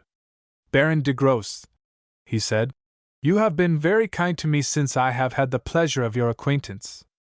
I hope you will not ask me any question that I cannot answer. On the contrary, his host declared, the question which I shall ask will be one which it will be very much to your advantage to answer. I will put it as plainly as possible. You are going, as you admit yourself, to pay your card debts tonight or tomorrow morning, and you are certainly not going to pay them out of your income. Where is the money coming from? Albert of Trent seemed suddenly to remember that after all he was of royal descent. He drew himself up and bore himself, for a moment, as a prince should. Baron de Grosse, he said, you pass the limits of friendship when you ask such a question. I take the liberty of wishing you good night. He moved towards the door. The Baron, however, was in the way, a strong, motionless figure, and his tone, when he spoke again, was convincing. Prince, he declared, I speak in your own interests. You have not chosen to answer my question. Let me answer it for you. The money to pay your debts, and I know not how much besides, was to come from the government of a country with whom none of your name or nationality should willingly have dealings. The prince started violently. The shock caused him to forget his newfound dignity. How, in the devil's name, do you know that? He demanded. I know more, the Baron continued. I know the consideration which you were to give for this money. Then the prince began plainly to show the terror which had crept into his heart, the terror and the shame. He looked at his host like a man dazed with hearing strange things. It comes to nothing, he said in a hard, unnatural tone. It is a foolish bargain, indeed. Between me and the throne are 4 lives. My promise is not worth the paper it is written upon. I shall never succeed. That, prince, is probably where you are misinformed, the Baron replied. You are just now in disgrace with your family, and you hear from them only what the newspapers choose to tell. Has anything been kept back from me? The prince asked. Tell me this first, de Grosse insisted. Am I not right in assuming that you have signed a solemn undertaking that, in the event of your succeeding to the throne of your country, you will use the whole of your influence towards concluding a treaty with a certain power, one of the provisions of which is that that power shall have free access to any one of your ports in the event of war with England? There was a moment's silence. The prince clutched the back of the chair against which he was leaning. Supposing it were true, he muttered. It is, after all, an idle promise. The Baron shook his head slowly. Prince, he said, it is no such idle promise as it seems. The man who is seeking to trade upon your poverty knew more than he would tell you. You may have read in the newspapers that your 2 cousins are confined to the palace with slight colds. The truth has been kept quiet, but it is none the less known to a few of us.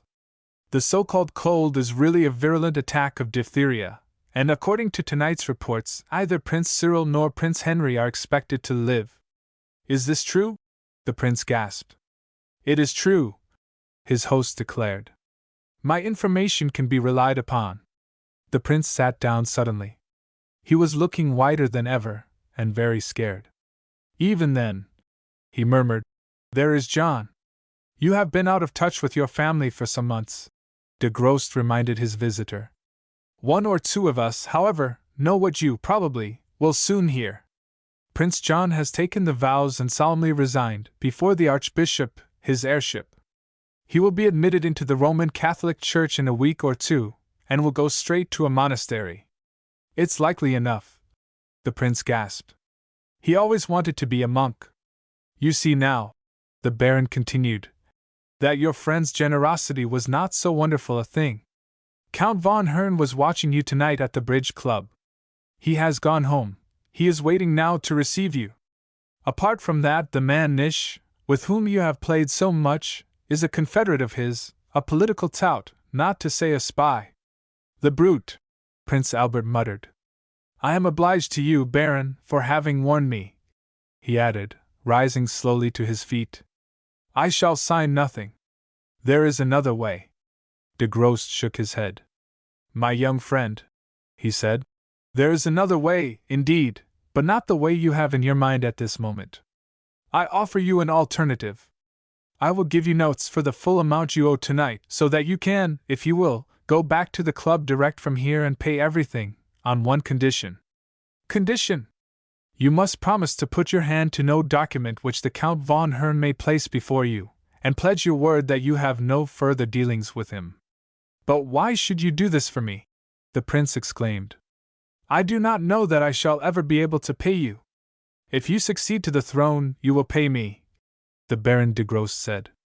"If you do not succeed, remember that I am a rich man, and that I shall miss this money no more than the 6 pence which you might throw to a crossing sweeper." The prince was silent. His host unlocked a small cabinet and took from it a bundle of notes. "Tell me the whole amount you owe," he insisted. "Every penny, mind." £1,600, was the broken reply. De Grosse counted a little roll and laid it upon the table. "There are £2,000, he said. "Listen, Prince. A name such as you bear carries with it certain obligations. Remember that, and try and shape your life accordingly. Take my advice, go back to your own country and find some useful occupation there, even if you only rejoin your regiment and wear its uniform. The time may come when your country will require you, for her work comes sooner or later to every man. You are leading a rotten life over here, a life which might have led to disaster and dishonor, a life, as you know, which might have ended in your rooms tonight with a small bullet hole in your forehead. Brave men do not die like that. Take up the money, please." The Baron de Grosse sent a ciphered dispatch to Paris that night, and received an answer which pleased him. "It is a small thing," he read, "but it is well done. Particulars of a matter of grave importance will reach you tomorrow. Letter." Chapter 3. The Ambassador's Wife. Alone in his study, with fast-locked door, Peter, Baron de Grosse, sat reading, word by word, with zealous care the dispatch from Paris which had just been delivered into his hands.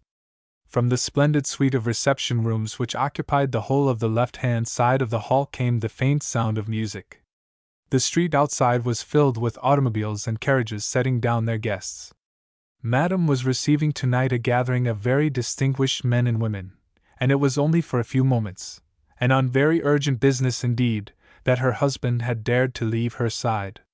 The room in which he sat was in darkness except for the single heavily shaded electric lamp which stood by his elbow. Nevertheless, there was sufficient illumination to show that Peter had achieved one, at least, of his ambitions. He was wearing court dress, with immaculate black silk stockings and diamond buckles upon his shoes. A red ribbon was in his buttonhole and a French order hung from his neck.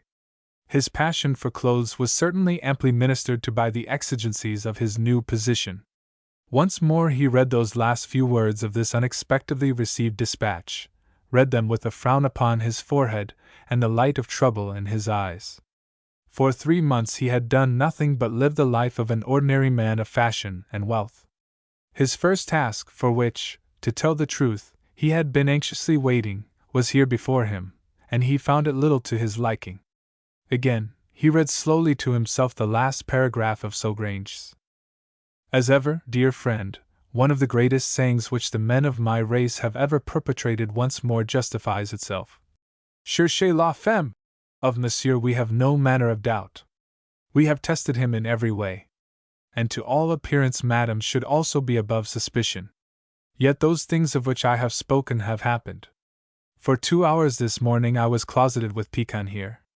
Very reluctantly he has placed the matter in my hands. I pass it on to you. It is your first undertaking, cher Baron, and I wish you bonne fortune.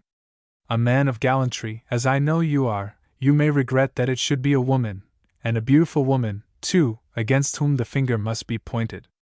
Yet, after all, the fates are strong and the task is yours. Saugrange." The music from the reception rooms grew louder and more insistent. Peter rose to his feet, and moving to the fireplace, struck a match and carefully destroyed the letter which he had been reading. Then he straightened himself, glanced for a moment at the mirror, and left the room to join his guests. "Monsieur le Baron jests," the lady murmured. The Baron de Grosse shook his head. "Indeed, no, madame," he answered earnestly. "France has offered us nothing more delightful in the whole history of our entente than the loan of yourself and your brilliant husband. Monsieur de Lambourne makes history among us politically, while madame—" The Baron sighed, and his companion leaned a little towards him, Her dark eyes were full of sentimental regard. "Yes?" she murmured.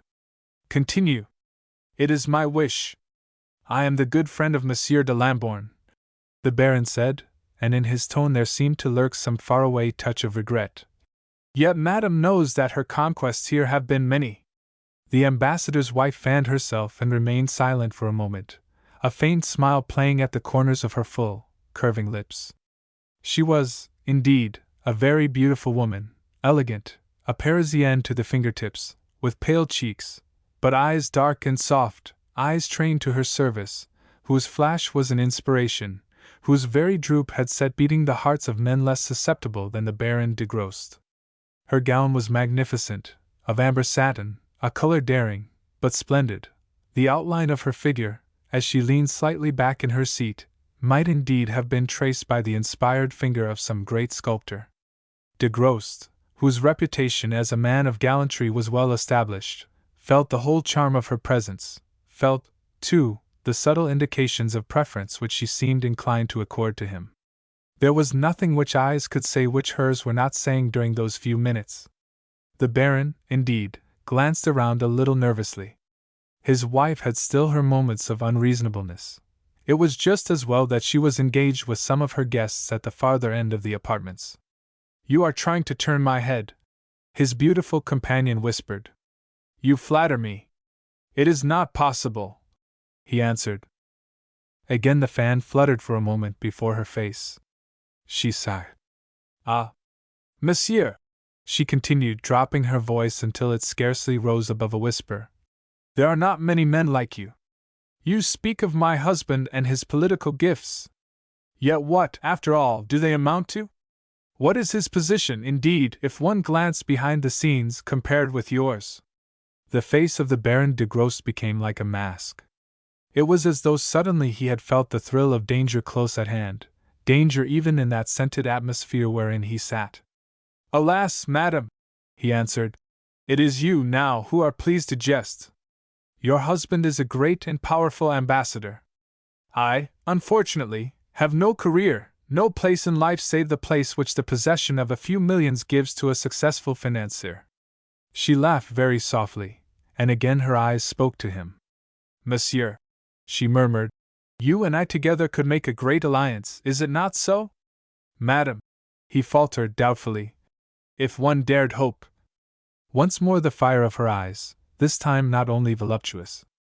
Was the man stupid, she wondered, or only cautious? "If that alliance were once concluded," she said softly, "one might hope for everything. If it rests only with me," he began seriously. "Oh, madam!" He seemed overcome. Madam was gracious, but was he really stupid or only very much in earnest? "To be one of the world's money kings," she whispered. "It is wonderful, that. It is power, supreme, absolute power. There is nothing beyond, there is nothing greater." Then the Baron, who was watching her closely, caught another gleam in her eyes, and he began to understand. He had seen it before among a certain type of her countrywomen, the greed of money. He looked at her jewels and he remembered that, for an ambassador, her husband was reputed to be a poor man. The cloud of misgiving passed away from him. He settled down to the game. "If money could only buy the desire of one's heart," he murmured. "Alas!" His eyes seemed to seek out Monsieur de Lambourne among the moving throngs. She laughed softly, and her hand brushed his. "Money and one other thing, Monsieur le Baron," she whispered in his ear, "can buy the jewels from a crown, can buy even the heart of a woman." A movement of approaching guests caught them up, and parted them for a time. The Baroness de Grost was at home from 10 till 1, and her rooms were crowded. The Baron found himself drawn on one side, a few minutes later, by Monsieur de Lambourne himself. "I have been looking for you, de Grost," the latter declared. "Where can we talk for a moment?" His host took the ambassador by the arm and led him into a retired corner. Monsieur de Lambourne was a tall, slight man, somewhat cadaverous looking, with large features, hollow eyes, thin but carefully arranged gray hair, and a pointed gray beard. He wore a frilled shirt, and an eyeglass suspended by a broad black ribbon hung down upon his chest. His face, as a rule, was imperturbable enough, but he had the air, just now, of a man greatly disturbed. "We cannot be overheard here," de Grost remarked. "It must be an affair of a few words only, though." Monsieur de Lambourne wasted no time in preliminaries. "This afternoon," he said, "I received from my government papers of immense importance, which I am to hand over to your foreign minister at 11 o'clock tomorrow morning." The Baron nodded. "Well?" De Lambourne's thin fingers trembled as they played nervously with the ribbon of his eyeglass. "Listen," he continued, dropping his voice a little. "Bernardine has undertaken to send a copy of their contents to Berlin by tomorrow night's mail." "How do you know that?" The ambassador hesitated. "We, too, have spies at work," he remarked grimly. "Bernardine wrote and sent a messenger with the letter to Berlin. The man's body is drifting down the channel, but the letter is in my pocket." "The letter from Bernardine?" "Yes." "What does he say?" "Simply that a verbatim copy of the document in question will be dispatched to Berlin tomorrow evening, without fail." "There are no secrets between us," de Grost declared smoothly. "What is the special importance of this document?" De Lambourne shrugged his shoulders. "Since you ask," he said, "I will tell you. You know of the slight coolness which there has been between our respective governments. Our people have felt that the policy of your ministers in expending all their energies and resources in the building of a great fleet to the utter neglect of your army is a wholly one-sided arrangement, so far as we are concerned.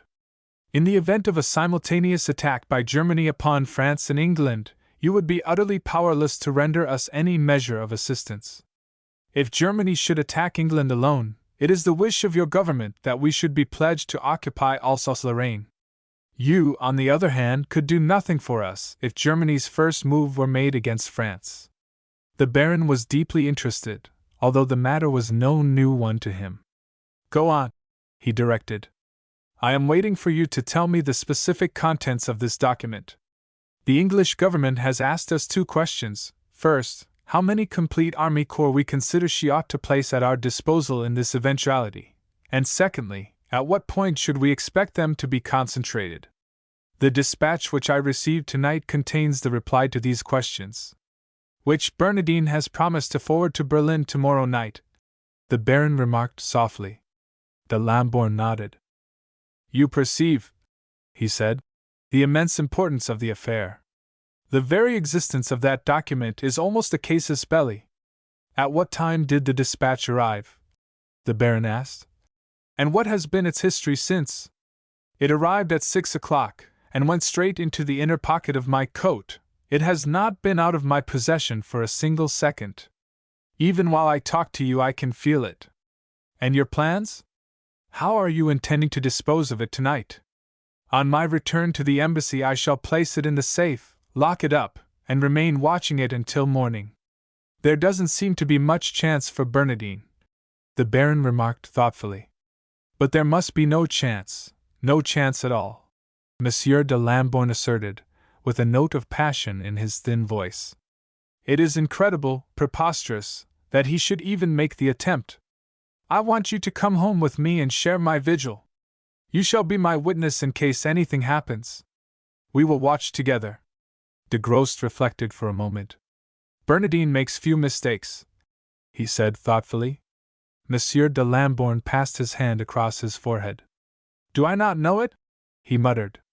"In this instance, though, it seems impossible for him to succeed. The time is so short and the conditions so difficult. I may count upon your assistance, Baron?" The Baron drew from his pocket a crumpled piece of paper. "I received a telegram from headquarters this afternoon," he said, "with instructions to place myself entirely at your disposal." "You will return with me, then, to the embassy?" Monsieur de Lambourne asked, eagerly. The Baron de Grost did not at once reply. He was standing in one of his characteristic attitudes, his hands clasped behind him, his head a little thrust forward, watching with every appearance of courteous interest the roomful of guests, stationary just now, listening to the performance of a famous violinist. It was, perhaps, by accident that his eyes met those of Madame de Lambourne, but she smiled at him subtly, more, perhaps, with her wonderful eyes than her lips themselves. She was the center of a very brilliant group, a most beautiful woman holding court, as was only right and proper, among her admirers. The Baron sighed. "No," he said. "I shall not return with you, de Lambourne. I want you to follow my suggestions if you will. But, assuredly, leave here early and go to your club. Remain there until 1, then come to the embassy. I shall be there awaiting your arrival." "You mean that you will go there alone?" "I do not understand," the ambassador protested. "Why should I go to my club? I do not at all understand." "Nevertheless, do as I say," de Grost insisted. "For the present, excuse me. I must look after my guests." The music had ceased, there was a movement toward the supper room. The Baron offered his arm to Madame de Lambourne, who welcomed him with a brilliant smile. Her husband, although, for a Frenchman, he was by no means of a jealous disposition, was conscious of a vague feeling of uneasiness as he watched them pass out of the room together. A few minutes later he made his excuses to his wife and with a reluctance for which he could scarcely account left the house. There was something in the air, he felt, which he did not understand. He would not have admitted it to himself, but he more than half divined the truth. The vacant seat in his wife's carriage was filled that night by the Baron de Grost. At 1 o'clock precisely Monsieur de Lambourne returned to his house and heard with well-simulated interest that Monsieur le Baron de Grost awaited his arrival in the library. He found de Grost gazing with obvious respect at the ponderous safe let into the wall. "A very fine affair, this," he remarked, motioning with his head toward it. "The best of its kind," Monsieur de Lambourne admitted. "No burglar yet has ever succeeded in opening one of its type. Here is the packet," he added, drawing the document from his pocket. "You shall see me place it in safety myself." The Baron stretched out his hand and examined the sealed envelope for a moment closely. Then he moved to the writing table, and placing it upon the letter scales, made a note of its exact weight. Finally, he watched it deposited in the ponderous safe, suggested the word to which the lock was set, and closed the door. Monsieur de Lambourne heaved a sigh of relief. "I fancy this time," he said, "that our friends at Berlin will be disappointed. Couch or easy chair, Baron?" "The couch, if you please," de Grost replied. "A strong cigar, and a long whiskey and soda. So! Now for our vigil." The hours crawled away. Once de Grost sat up and listened. "Any rats about?" he inquired. The ambassador was indignant. "I have never heard one in my life," he answered. "This is quite a modern house." De Grost dropped his matchbox and stooped to pick it up. "Any lights on anywhere, except in this room?" he asked. "Certainly not," Monsieur de Lambourne answered. "It is past 3 o'clock, and every one has gone to bed." The Baron rose and softly unbolted the door. The passage outside was in darkness. He listened intently, for a moment, and returned yawning. "One fancies things," he murmured apologetically. "For example?" de Lambourne demanded. The Baron shook his head. "One mistakes," he declared. "The nerves become oversensitive." The dawn broke and the awakening hum of the city grew louder and louder. De Grost rose and stretched himself. "Your servants are moving about in the house," he remarked. "I think that we might consider our vigil at an end." Monsieur de Lambourne rose with alacrity. "My friend," he said, "I feel that I have made false pretenses to you. With the day I have no fear. 1,000 pardons for your sleepless night." "My sleepless night counts for nothing," the Baron assured him. "But before I go, would it not be as well that we glance together inside the safe?" De Lambourne shook out his keys. "I was about to suggest it," he replied. The ambassador arranged the combination and pressed the lever. Slowly the great door swung back. The two men peered in. "Untouched!" de Lambourne exclaimed, a little note of triumph in his tone. De Grost said nothing, but held out his hand. "Permit me," he interposed. De Lambourne was conscious of a faint sense of uneasiness. His companion walked across the room and carefully weighed the packet. "Well?" de Lambourne cried. "Why do you do that? What is wrong?" The Baron turned and faced him. My friend, he said, this is not the same packet. The ambassador stared at him incredulously. You are jesting, he exclaimed. Miracles do not happen. The thing is impossible. It is the impossible, then, which has happened, de Grosse replied, swiftly. This packet can scarcely have gained 2 ounces in the night. Besides, the seal is fuller. I have an eye for these details. De Lambourne leaned against the back of the table.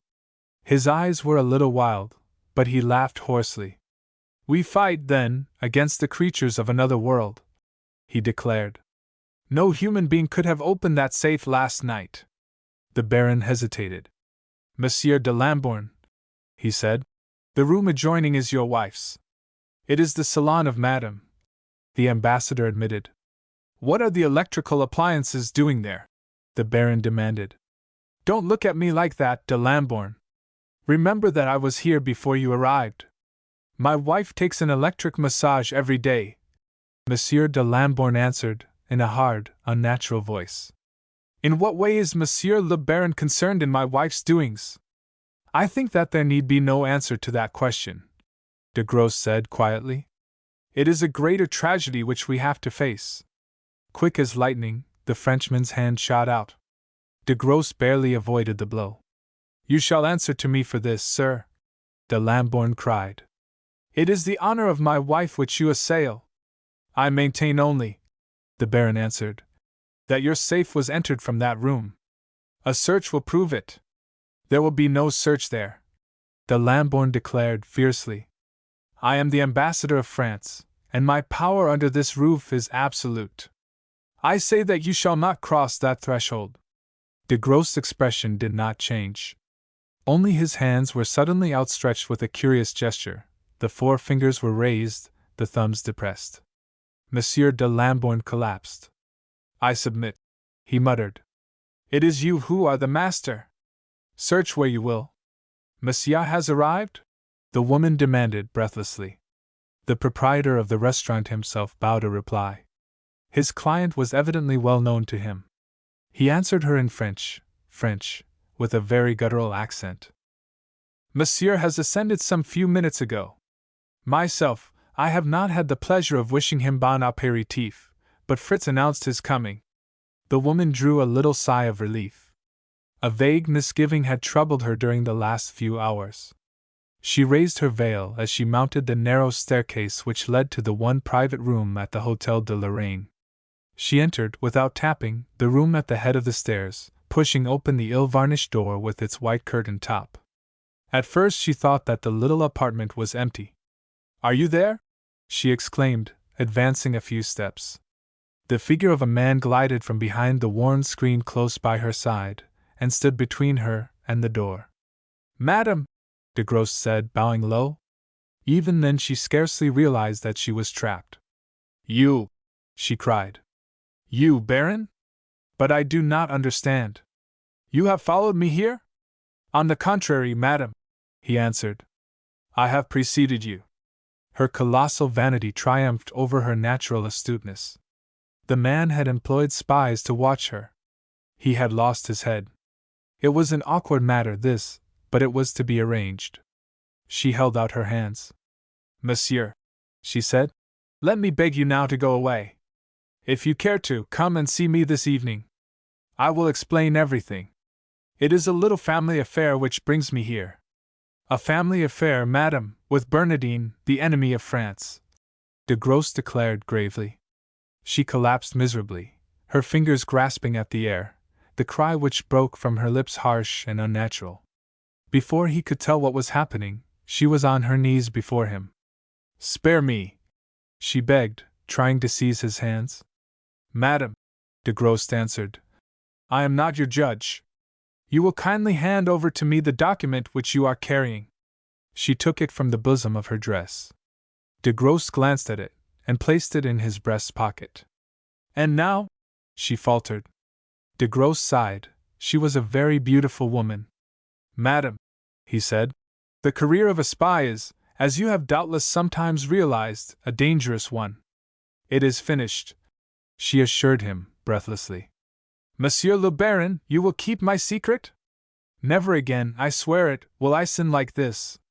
You, yourself, shall be the trustee of my honor. Her eyes and arms besought him, but it was surely a changed man, this. There was none of the suaveness, the delicate responsiveness of her late host at Porchester House. The man who faced her now possessed the features of a sphinx. There was not even pity in his face. You will not tell my husband? She gasped. Your husband already knows, madam, was the quiet reply. Only a few hours ago I proved to him whence had come the leakage of so many of our secrets lately. She swayed upon her feet. He will never forgive me, she cried. There are others, de Grosse declared, who forgive more rarely even than husbands. A sudden illuminating flash of horror told her the truth.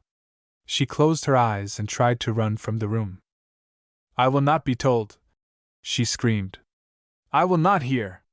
I do not know who you are. I will live a little longer. Madam, de Grosse said, the double four wages no war with women, save with spies only. The spy has no sex. For the sake of your family, permit me to send you back to your husband's house. That night, 2 receptions and a dinner party were postponed. All London was sympathizing with Monsieur de Lambourne, and a great many women swore never again to take a sleeping draught. Madame de Lambourne lay dead behind the shelter of those drawn blinds, and by her side an empty phial. Chapter 4. The Man from the Old Testament.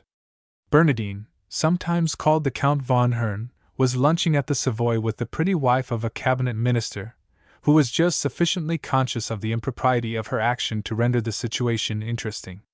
I wish you would tell me, Count von Hern, she said soon after they had settled down in their places, why my husband seems to object to you so much. I simply dared not tell him that we were going to lunch together, and as a rule he doesn't mind what I do in that way. Bernardine smiled slowly.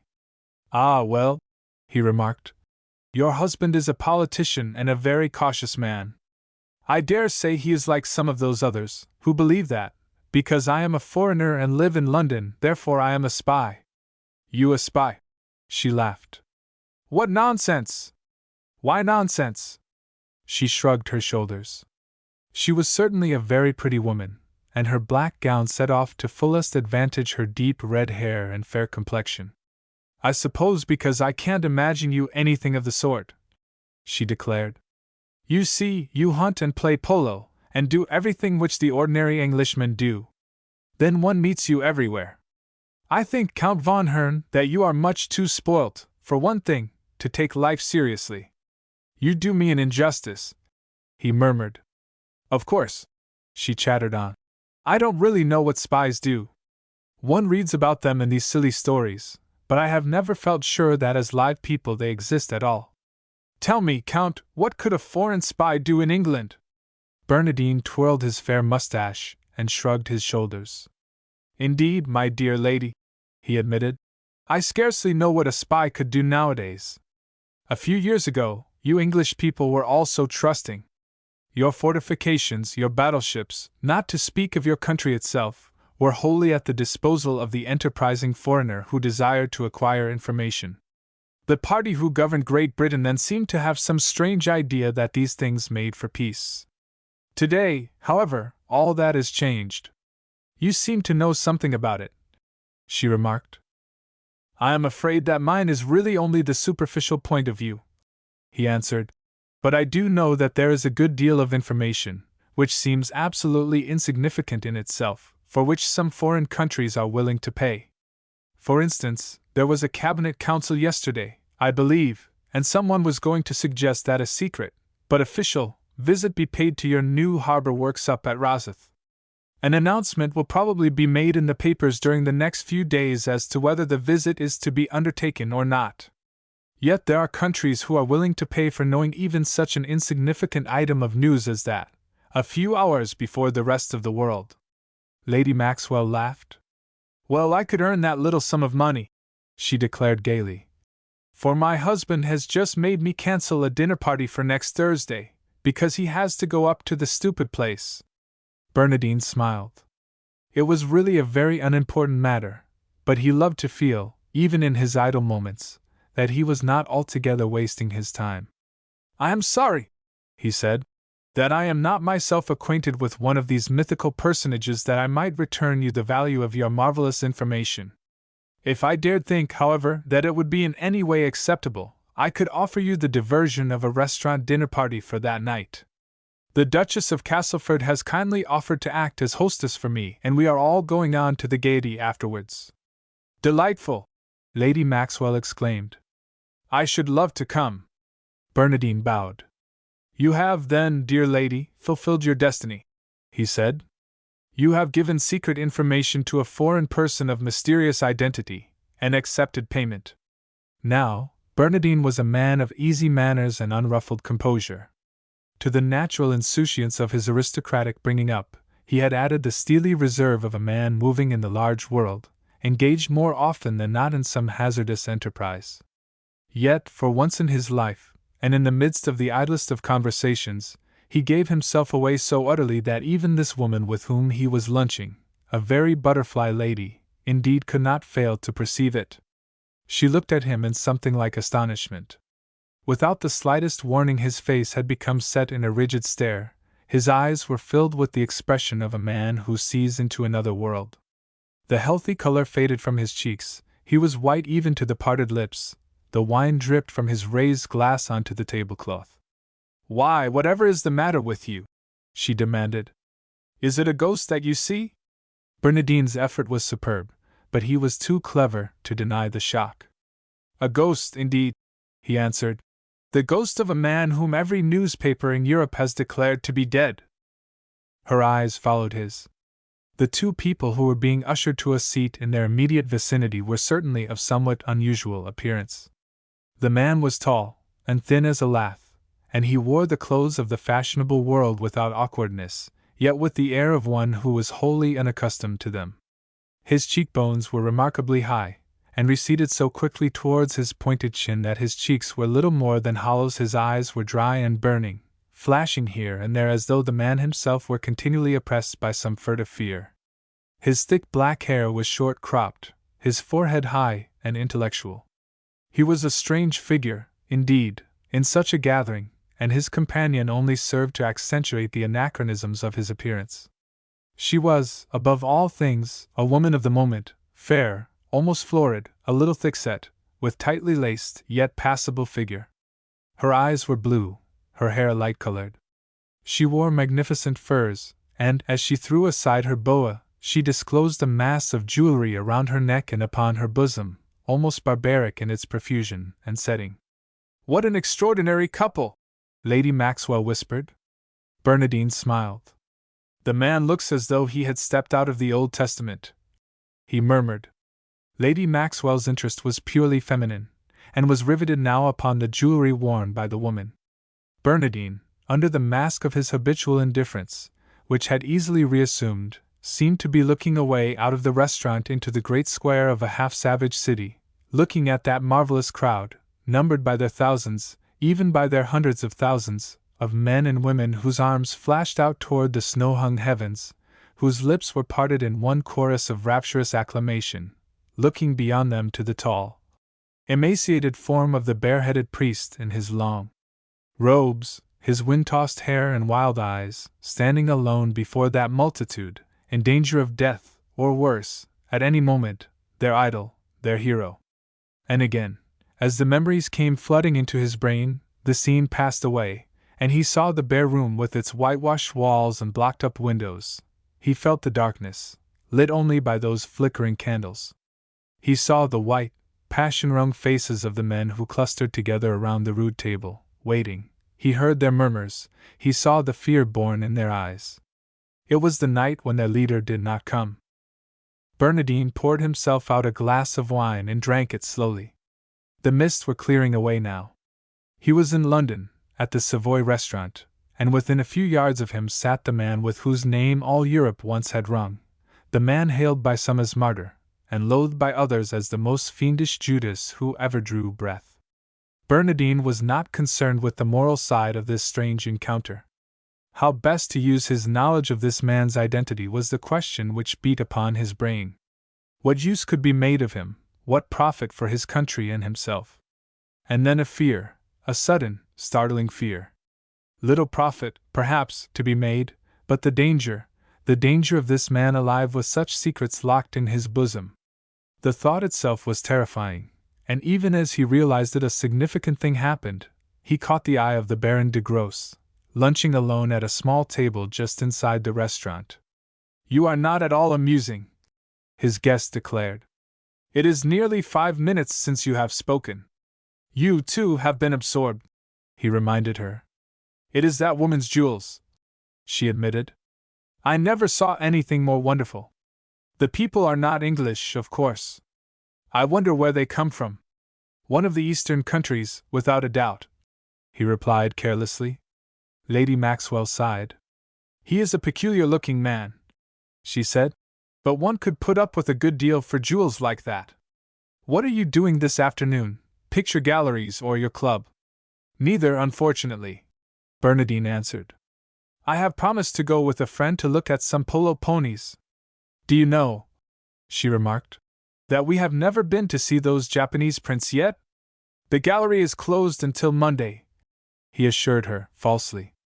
"If you will honor me then, I shall be delighted." She shrugged her shoulders but said nothing. She had an idea that she was being dismissed, but Bernardine, without the least appearance of hurry, gave her no opportunity for any further suggestions. He handed her into the automobile, and returned at once into the restaurant. He touched Baron de Grosse upon the shoulder. "My friend, the enemy!" he exclaimed, smiling. "At your service in either capacity," the Baron replied. Bernardine made a grimace and accepted the chair which de Grosse had indicated. "If I may, I will take my coffee with you," he said. "I am growing old. It does not amuse me so much to lunch with a pretty woman. One has to entertain, and one forgets the serious business of lunching. I will take my coffee and cigarettes in peace." De Grosse gave an order to the waiter and leaned back in his chair. "Now," he suggested, "tell me exactly what it is that has brought you back into the restaurant." Bernardine shrugged his shoulders. "Why not the pleasure of this few minutes' conversation with you?" he asked. The Baron carefully selected a cigar, and lit it. "That," he said, "goes well, but there are other things." "As, for instance?" De Grosse leaned back in his chair, and watched the smoke of his cigar curl upwards. "One talks too much," he remarked. "Before the cards are upon the table, it is not wise." They chatted upon various matters. De Grosse himself seemed in no hurry to depart, nor did his companion show any signs of impatience. It was not until the two people whose entrance had had such a remarkable effect upon Bernardine rose to leave that the mask was, for a moment, lifted. De Grosse had called for his bill and paid it. The two men strolled out together. "Baron," Bernardine said suavely, linking his arm through the other man's as they passed into the foyer, "there are times when candor even among enemies becomes an admirable quality." "Those times, I imagine," de Grosse answered grimly, "are rare. Besides, who is to tell the real thing from the false?" "You do less than justice to your perceptions, my friend," Bernardine declared, smiling. De Grosse merely shrugged his shoulders. Bernardine persisted. "Come," he continued, "since you doubt me, let me be the first to give you a proof that on this occasion, at any rate, I am candor itself. You had a purpose in lunching at the Savoy today. That purpose I have discovered by accident. We are both interested in those people." The Baron de Grosse shook his head slowly. "Really," he began. "Let me finish," Bernardine insisted. "Perhaps when you have heard all that I have to say, you may change your attitude. We are interested in the same people, but in different ways. If we both move from opposite directions, our friend will vanish. He is clever enough at disappearing, as he has proved before. We do not want the same thing from him, I am convinced of that. Let us move together, and make sure that he does not evade us." "Is it an alliance which you are proposing?" de Grosse asked, with a quiet smile. "Why not? Enemies have united before today against a common foe." De Grosse looked across the palm court to where the two people who formed the subject of their discussion were sitting in a corner, both smoking, both sipping some red-colored liquor. My dear Bernardine, he said, I am much too afraid of you to listen any more. You fancy because this man's presence here was an entire surprise to you, and because you find me already on his track, that I know more than you do and that an alliance with me would be to your advantage. You would try to persuade me that your object with him would not be my object. Listen. I am afraid of you, you are too clever for me. I am going to leave you in sole possession. De Gro's tone was final and his bow valedictory. Bernardine watched him stroll in a leisurely way through the foyer, exchanging greetings here and there with friends, watched him enter the cloakroom, from which he emerged with his hat and overcoat, watched him step into his automobile and leave the restaurant.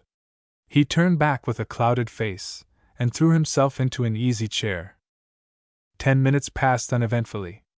People were passing backwards and forwards all the time, but Bernardine, through his half-closed eyes, did little save watch the couple in whom he was so deeply interested.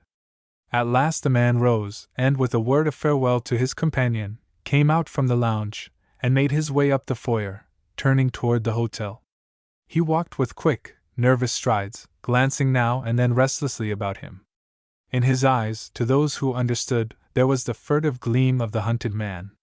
It was the passing of one who was afraid. The woman, left to herself, began to look around her with some curiosity. Bernardine, to whom a new idea had occurred, moved his chair nearer to hers, and was rewarded by a glance which certainly betrayed some interest. A swift and unerring judge in such matters, he came to the instant conclusion that she was not unapproachable. He acted immediately and upon impulse. Rising to his feet, he approached her, and bowed easily but respectfully. Madam, he said, it is impossible that I am mistaken.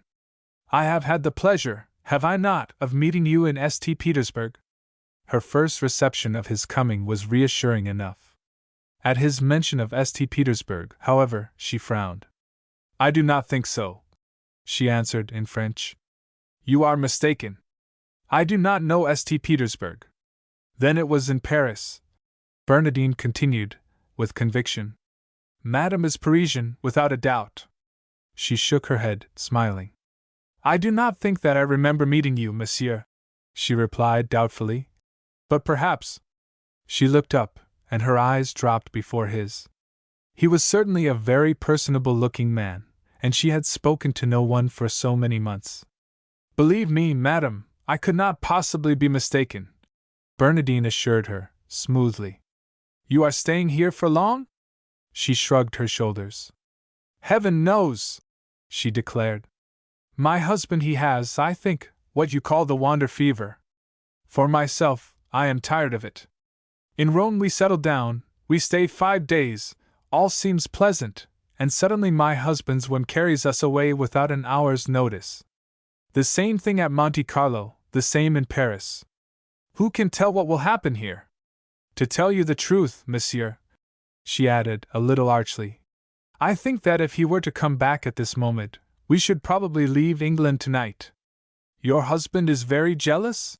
Bernardine whispered softly. She shrugged her shoulders. Partly jealous, and partly he has the most terrible distaste for acquaintances. He will not speak to strangers himself, or suffer me to do so. It is sometimes, it is sometimes very triste. Madame has my sympathy, Bernardine assured her. It is an impossible life, this. No husband should be so exacting. She looked at him with her round, blue eyes, a touch of added color in her cheeks. If one could but cure him, she murmured. I would ask your permission to sit down, Bernardine remarked. But I fear to intrude. You are afraid, perhaps, that your husband may return. She shook her head. It will be better that you do not stay, she declared. For a moment or two he is engaged. He has an appointment in his room with a gentleman, but one never knows how long he may be. You have friends in London, then? Bernardine remarked thoughtfully. Of my husband's affairs, the woman said. There is no one so ignorant as I, yet since we left our own country, this is the first time I have known him willingly speak to a soul. Your own country, Bernardine repeated softly. That was Russia, of course. Your husband's nationality is very apparent. The woman looked a little annoyed with herself. She remained silent. May I not hope, Bernadine begged, that you will give me the pleasure of meeting you again? She hesitated for a moment. He does not leave me, she replied. I am not alone for 5 minutes during the day. Bernadine scribbled the name by which he was known in that locality on a card and passed it to her. I have rooms in St. James's Street, quite close to here, he said. If you could come and have tea with me today or tomorrow, it would give me the utmost pleasure. She took the card and crumpled it in her hand. All the time, though, she shook her head. Monsieur is very kind, she answered. I am afraid, I do not think that it would be possible. And now, if you please, you must go away. I am terrified lest my husband should return. Bernadine bent low in a parting salute. Madam, he pleaded, you will come? Bernadine was a handsome man, and he knew well enough how to use his soft and extraordinarily musical voice. He knew very well, as he retired, that somehow or other she would accept his invitation. Even then, he felt dissatisfied and ill at ease as he left the place. He had made a little progress, but after all, was it worth while? Supposing that the man with whom her husband was even at this moment closeted was the Baron de Grost. He called a taxicab and drove at once to the embassy of his country. Even at that moment, de Grost and the Russian, Paul Hagen he called himself, were standing face to face in the latter's sitting room. No conventional greetings of any sort had been exchanged. De Grost had scarcely closed the door behind him before Hagen addressed him breathlessly, almost fiercely. Who are you, sir? He demanded. And what do you want with me? You had my letter? De Grost inquired. I had your letter, the other admitted. It told me nothing. You speak of business. What business have I with any here? My business is soon told, de Grost replied. But in the first place, I beg that you will not unnecessarily alarm yourself. There is, believe me, no need for it, no need whatever, although, to prevent misunderstandings, I may as well tell you at once that I am perfectly well aware who it is that I am addressing. Hagen collapsed into a chair. He buried his face in his hands and groaned. I am not here necessarily as an enemy, de Grost continued. You have very excellent reasons, I make no doubt, for remaining unknown in this city, or wherever you may be. As yet, let me assure you that your identity is not even suspected, except by myself and one other. Those few who believe you alive, believe that you are in America. There is no need for anyone to know that, father. Stop! The man begged, piteously. Stop! De Grost bowed. I beg your pardon, he said. Now tell me, the man demanded, what is your price? I have had money. There is not much left. Sophia is extravagant and traveling costs a great deal. But why do I weary you with these things? He added. Let me know what I have to pay for your silence. I am not a blackmailer, de Grost answered, sternly. I am myself a wealthy man. I ask from you nothing in money, I ask you nothing in that way at all. A few words of information, and a certain paper, which I believe you have in your possession, is all that I require. Information, Hagen repeated, shivering. What I ask, de Grost declared, is really a matter of justice. At the time when you were the idol of all Russia and the leader of the great revolutionary party, you received funds from abroad. I accounted for them, Hagen muttered. Up to a certain point I accounted for everything. You received funds from the government of a European power, de Grost continued. Funds to be applied towards developing the revolution. I want the name of that power, and proof of what I say. Hagen remained motionless for a moment. He had seated himself at the table, his head resting upon his hand and his face turned away from de Grost. You are a politician, then? He asked slowly. I am a politician, de Grost admitted. I represent a great secret power which has sprung into existence during the last few years. Our aim, at present, is to bring closer together your country and Great Britain. Russia hesitates because an actual rapprochement with us is equivalent to a permanent estrangement with Germany. Hagen nodded. I understand, he said in a low tone. I have finished with politics. I have nothing to say to you. I trust, de Grosse persisted suavely, that you will be better advised. Hagan turned round and faced him. Sir, he demanded, do you believe that I am afraid of death? De Grosse looked at him steadfastly. No, he answered. You have proved the contrary. If my identity is discovered, Hagan continued, I have the means of instant death at hand. I do not use it because of my love for the one person who links me to this world. For her sake I live, and for her sake I bear always the memory of the shameful past. Publish my name and whereabouts, if you will. I promise you that I will make the tragedy complete. But for the rest, I refuse to pay your price. A great power trusted me, and whatever its motives may have been, its money came very near indeed to freeing my people. I have nothing more to say to you, sir. The Baron de Grosse was taken aback. He had scarcely contemplated refusal.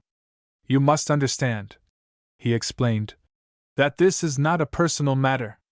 Even if I myself would spare you, those who are more powerful than I will strike. The society to which I belong does not tolerate failure. I am empowered even to offer you its protection, if you will give me the information for which I ask. Hagan rose to his feet, and before de Grosse could foresee his purpose, had rung the bell. My decision is unchanging, he said. You can pull down the roof upon my head, but I carry next my heart an instant and unfailing means of escape. A waiter stood in the doorway. You will take this gentleman to the lift, Hagan directed. There was once more a touch in his manner of that half-divine authority which had thrilled the great multitude of his believers. De Grosse was forced to admit defeat. Not defeat, he said to himself, as he followed the man to the lift. Only a check. Nevertheless, it was a serious check. He could not, for the moment, see his way further. Arrived at his house, he followed his usual custom and made his way at once to his wife's rooms. Violet was resting upon a sofa, but laid down her book at his entrance. Violet, he declared, I have come for your advice. He refuses, then? She asked eagerly. Absolutely. What am I to do? Bernardine is already upon the scent. He saw him at the Savoy today, and recognized him. Has Bernardine approached him yet? Violet inquired. Not yet. He is half afraid to move. I think he realizes, or will very soon, how serious this man's existence may be for Germany. Violet was thoughtful for several moments, then she looked up quickly. Bernardine will try the woman, she asserted. You say that Hagan is infatuated? Blindly, de Grosse replied. He scarcely lets her out of his sight. Your people watch Bernardine? Always. Very well, then, Violet went on. You will find that he will attempt an intrigue with the woman. The rest should be easy for you. De Grosse sighed as he bent over his wife. My dear, he said, there is no subtlety like the subtlety of a woman. Bernardine's instinct had not deceived him, and the following afternoon his servant, who had already received orders, silently ushered Madame Hagan into his apartments. She was wrapped in magnificent sables and heavily veiled. Bernardine saw at once that she was very nervous and wholly terrified. He welcomed her in as matter-of-fact a manner as possible. Madam, he declared, this is quite charming of you. You must sit in my easy-chair here, and my man shall bring us some tea. I drink mine always after the fashion of your country, with lemon, but I doubt whether we make it so well. Won't you unfasten your jacket? I am afraid that my rooms are rather warm. Madame had collected herself, but it was quite obvious that she was unused to adventures of this sort. Her hand, when he took it, trembled, and more than once she glanced furtively toward the door. Yes, I have come, she murmured. I do not know why. It is not right for me to come. Yet there are times when I am weary, times when Paul seems fierce and when I am terrified. Sometimes I even wish that I were back. Your husband seems very highly strung, Bernardine remarked. He has doubtless led an exciting life. As to that, she replied, gazing around her now and gradually becoming more at her ease, I know but little. He was a student professor at Moscow when I met him. I think that he was at one of the universities in St. Petersburg. Bernadine glanced at her covertly. It came to him as an inspiration that the woman did not know the truth. You are from Russia, then, after all, he said, smiling. I felt sure of it. Yes, reluctantly. Paul is so queer in these things. He will not let me talk of it. He prefers that we are taken for French people. Indeed, it is not I who desire to think too much of Russia. It is not a year since my father was killed in the riots, and 2 of my brothers were sent to Siberia. Bernadine was deeply interested. They were among the revolutionaries? He asked. She nodded. Yes, she answered. And your husband? He, too, was with them in sympathy.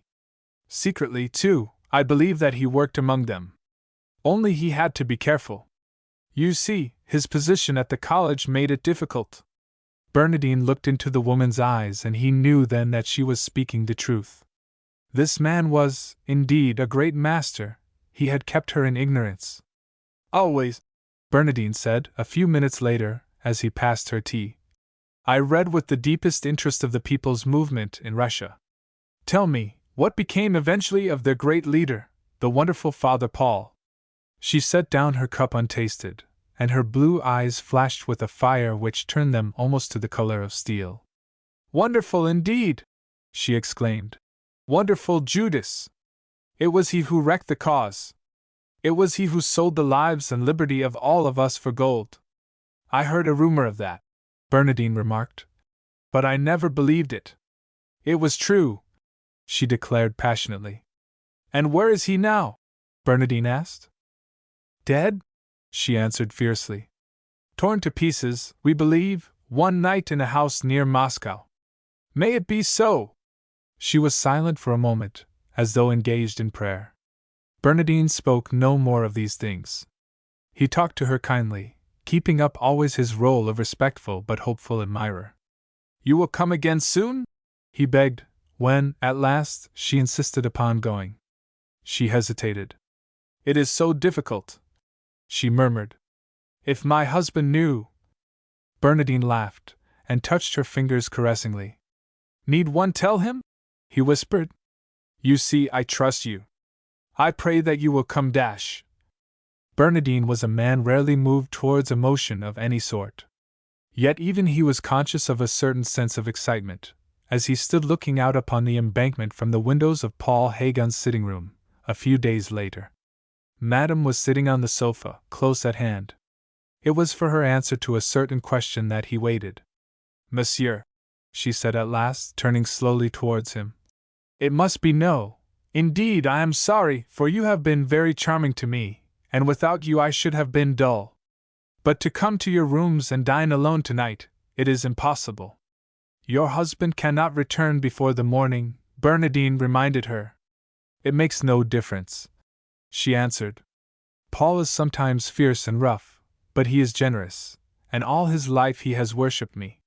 He behaves strangely at times, but I know that he cares, all the time more, perhaps, than I deserve. And there is no one else. Bernadine asked softly, who can claim even the smallest place in your heart? Monsieur, the woman begged, you must not ask me that. I think that you had better go away. Bernadine stood quite still for several moments. It was the climax towards which he had steadfastly guided the course of this mild intrigue. Madam, he declared, you must not send me away. You shall not. She held out her hand. Then you must not ask impossible things, she answered. Then Bernadine took the plunge. He became suddenly very grave. Sophia, he said, I am keeping a great secret from you and I can do it no longer. When you speak to me of your husband you drive me mad. If I believed that you really loved him, I would go away and leave it to chance whether or not you ever discovered the truth. As it is… Well? She interposed breathlessly. As it is, he continued, I am going to tell you now. Your husband has deceived you. He is deceiving you every moment. She looked at him incredulously. You mean that there is another woman? Bernadine shook his head. Worse than that, he answered. Your husband stole even your love under false pretenses. You think that his life is a strange one, that his nerves have broken down, that he flies from place to place for distraction, for change of scene. It is not so. He left Rome, he left Nice, he left Paris, for one and the same reason. He left because he was in peril of his life. I know little of your history, but I know as much as this. If ever a man deserved the fate from which he flees, your husband deserves it. You are mad, she faltered. No, I am sane, he went on. It is you who are mad, not to have understood. Your husband goes ever in fear of his life. His real name is one branded with ignominy throughout the world. The man whom you have married, to whom you are so scrupulously faithful, is the man who sent your father to death and your brothers to Siberia. Father Paul! She screamed. You have lived with him, you are his wife, Bernadine declared. The color had left her cheeks. Her eyes, with their penciled brows, were fixed in an almost ghastly stare. Her breath was coming in uneven gasps. She looked at him in silent terror. It is not true, she cried at last. It cannot be true. Sophia, he said, you can prove it for yourself. I know a little of your husband and his doings. Does he not carry always with him a black box which he will not allow out of his sight? Always, she assented. How did you know? By night his hand rests upon it. By day, if he goes out, it is in my charge. Fetch it now, Bernadine directed, and I will prove my words. She did not hesitate for a moment. She disappeared into the inner room, and came back, only a few moments absent, carrying in her hand a black leather dispatch box. You have the key? He asked. Yes, she answered, looking at him and trembling. But I dare not, oh, I dare not open it. Sophia, he said, if my words are not true, I will pass out of your life for always. I challenge you. If you open that box, you will know that your husband is, indeed, the greatest scoundrel in Europe. She drew a key from a gold chain around her neck. There are 2 locks, she told him. The other is a combination, but I know the word. Who's that? She started suddenly. There was a loud tapping at the door.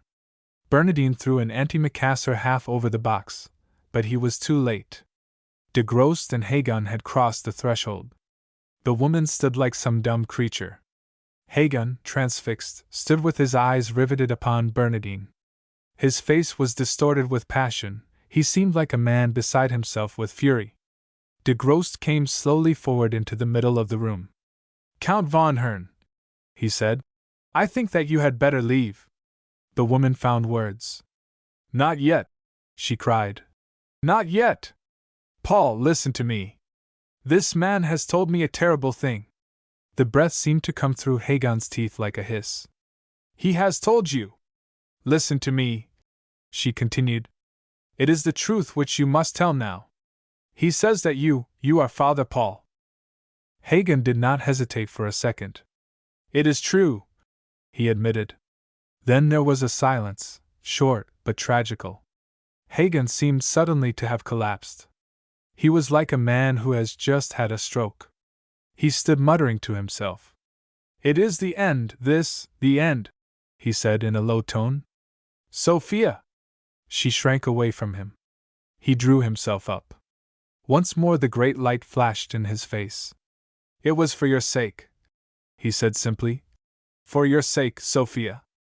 I came to you poor, and you would have nothing to say to me. My love for you burned in my veins like fever. It was for you I did it, for your sake I sold my honor, the love of my country, the freedom of my brothers. For your sake I risked an awful death. For your sake I have lived like a hunted man, with the cry of the wolves always in my ears, and the fear of death and of eternal torture with me day by day. No other man since the world was made has done more. Have pity on me. She was unmoved. Her face had lost all expression. No one noticed in that rapt moment that Bernadine had crept from the room. It was you, she cried, who killed my father and sent my brothers into exile. God help me, he moaned. She turned to De Grost.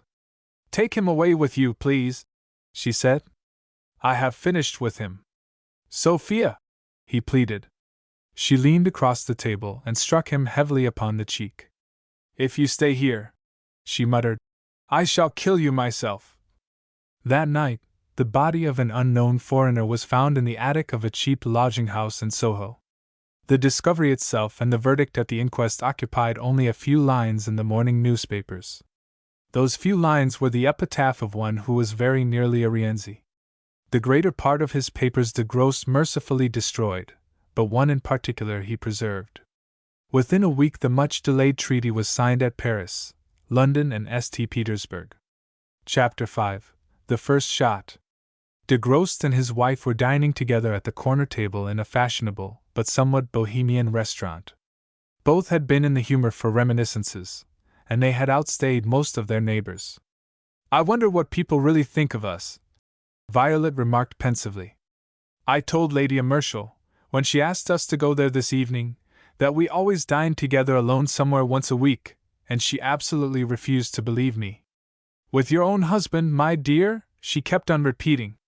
Her ladyship's tastes are more Catholic, the Baron declared dryly.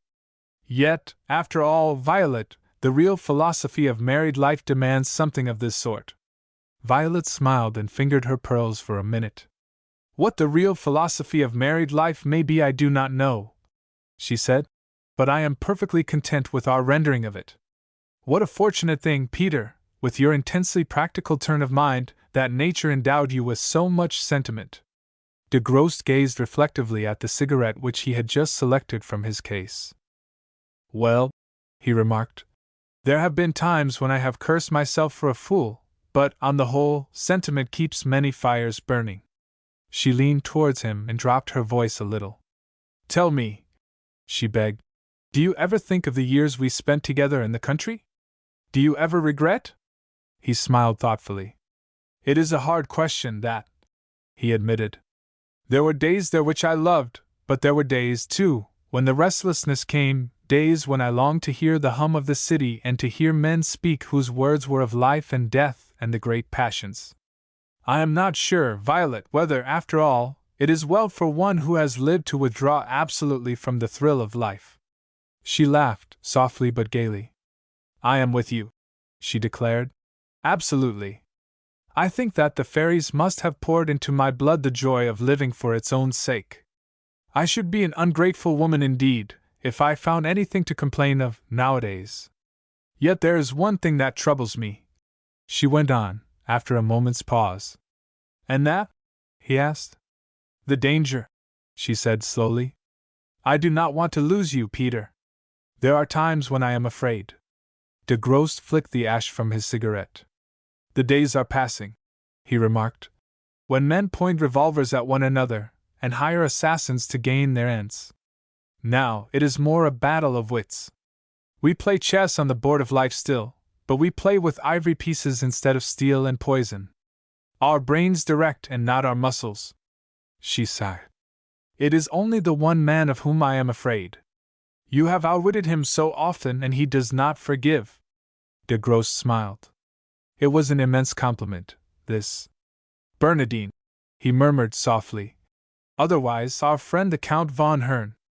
Bernardine, she repeated. All that you say is true, but when one fails with modern weapons, one changes the form of attack. Bernardine at heart is a savage. The hate of such a man, De Grosse remarked complacently, is worth having. He has had his own way over here for years. He seems to have found the knack of living in a maze of intrigue and remaining untouchable. There were a dozen things before I came upon the scene which ought to have ruined him. Yet there never appeared to be anything to take hold of. Even the criminal department once thought they had a chance. I remember John Dory telling me in disgust that Bernardine was like one of those marvelous criminals one only reads about in fiction, who seem, when they pass along the dangerous places, to walk upon the air and leave no trace behind. Before you came, she said, he had never known a failure. Do you think that he is a man likely to forgive? I do not, De Grosse answered grimly. It is a battle, of course, a battle all the time. Yet, Violet, between you and me, if Bernardine were to go, half the savor of life for me would depart with him. Then there came a curious and wholly unexpected interruption. A man in dark, plain clothes, still wearing his overcoat, and carrying a bowler hat, had been standing in the entrance of the restaurant for a moment or two, looking around the room as though in search of someone. At last he caught the eye of the Baron de Grost, and came quickly toward him. "Charles," the Baron remarked, raising his eyebrows. "I wonder what he wants." A sudden cloud had fallen upon their little feast. Violet watched the coming of her husband's servant, and the reading of the note which he presented to his master, with an anxiety which she could not wholly conceal. The Baron read the note twice, scrutinizing a certain part of it closely with the aid of the monocle which he seldom used. Then he folded it up, and placed it in the breast pocket of his coat. "At what hour did you receive this, Charles?" he asked. "A messenger brought it in a taxicab about 10 minutes ago, sir," the man replied. "He said that it was of the utmost importance, and that I had better try and find you." "A district messenger?" "A man in ordinary clothes," Charles answered. "He looked like a porter in a warehouse, or something of that sort. I forgot to say that you were rung up on the telephone 3 times previously by Mr. Greening." The Baron nodded. "You can go," he said. "There is no reply." The man bowed and retired. De Grost called for his bill. "Is it anything serious?" Violet inquired. "No, not exactly serious," he answered. "I do not understand what has happened, but they have sent for me to go, well, where it was agreed that I should not go except as a matter of urgent necessity." Violet knew better than to show any signs of disquietude. "It is in London?" she asked. "Certainly," her husband replied. "I shall take a taxicab from here. I am sorry, dear, to have one of our evenings disturbed in this manner. I have always done my best to avoid it, but this summons is urgent." She rose and he wrapped her cloak around her. "You will drive straight home, won't you?" he begged. "I dare say that I may be back within an hour myself." "And if not?" she asked, in a low tone. "If not, there is nothing to be done." Violet bit her lip, but, as he handed her into the small electric brougham which was waiting, she smiled into his face. "You will come back, and soon, Peter," she declared confidently. "Wherever you go, I am sure of that. You see, I have faith in my star which watches over you." He kissed her fingers and turned away. The commissionaire had already called him a taxicab. "To London Bridge," he ordered, after a moment's hesitation, and drove off. The traffic citywards had long since finished for the day, and he reached his destination within 10 minutes of leaving the restaurant. Here he paid the man, and entering the station, turned to the refreshment room and ordered a liqueur brandy. While he sipped it, he smoked a cigarette, and carefully reread in a strong light the note which he had received. The signature especially he pored over for some time. At last, however, he replaced it in his pocket, paid his bill, and stepping out once more onto the platform, entered a telephone booth. A few minutes later he left the station, and turning to the right, walked slowly as far as Tooley Street. He kept on the right-hand side until he arrived at the spot where the great arches, with their scanty lights, make a gloomy thoroughfare into Bermondsey. In the shadow of the first of these he paused, and looked steadfastly across the street. There were few people passing and practically no traffic. In front of him was a row of warehouses, all save one of which was wrapped in complete darkness. It was the one where some lights were still burning which de Grost stood and watched. The lights, such as they were, seemed to illuminate the ground floor only. From his hidden post he could see the shoulders of a man apparently bending over a ledger, diligently writing. At the next window a youth, seated upon a tall stool, was engaged in presumably the same occupation.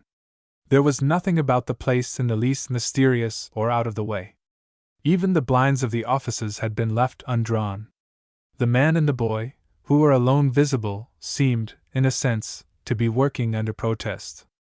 Every now and then the former stopped to yawn, and the latter performed a difficult balancing feat upon his stool. De Grost, having satisfied his curiosity, came presently from his shelter, almost running into the arms of a policeman, who looked at him closely. The Baron, who had an unlighted cigarette in his mouth, stopped to ask for a light, and his appearance at once set at rest any suspicions the policeman might have had. "I have a warehouse myself down in these parts," he remarked, as he struck the match. "But I don't allow my people to work as late as that." He pointed across the way, and the policeman smiled. "They are very often late there, sir," he said. "It's a continental wine business, and there's always one or two of them overtime. It's bad business, all the same," de Grosse declared pleasantly. "Good night, policeman." "Good night, sir." De Grosse crossed the road diagonally, as though about to take the short cut across London Bridge, but as soon as the policeman was out of sight he retraced his steps to the building which they had been discussing, and turning the battered brass handle of the door, walked calmly in. On his right and left were counting-houses framed with glass, in front, the cavernous and ugly depths of a gloomy warehouse. He knocked upon the window-pane on the right and passed forward a step or two, as though to enter the office. The boy, who had been engaged in the left-hand counting-house, came gliding from his place, passed silently behind the visitor, and turned the key of the outer door. What followed seemed to happen as though by some mysteriously directed force. The figures of men came stealing out from the hidden places. The clerk who had been working so hard at his desk calmly divested himself of a false mustache and wig, and assuming a more familiar appearance, strolled out into the warehouse.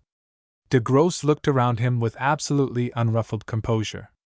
He was the center of a little circle of men, respectably dressed, but every one of them hard-featured, with something in their faces which suggested not the ordinary toiler, but the fighting animal, the man who lives by his wits and knows something of danger.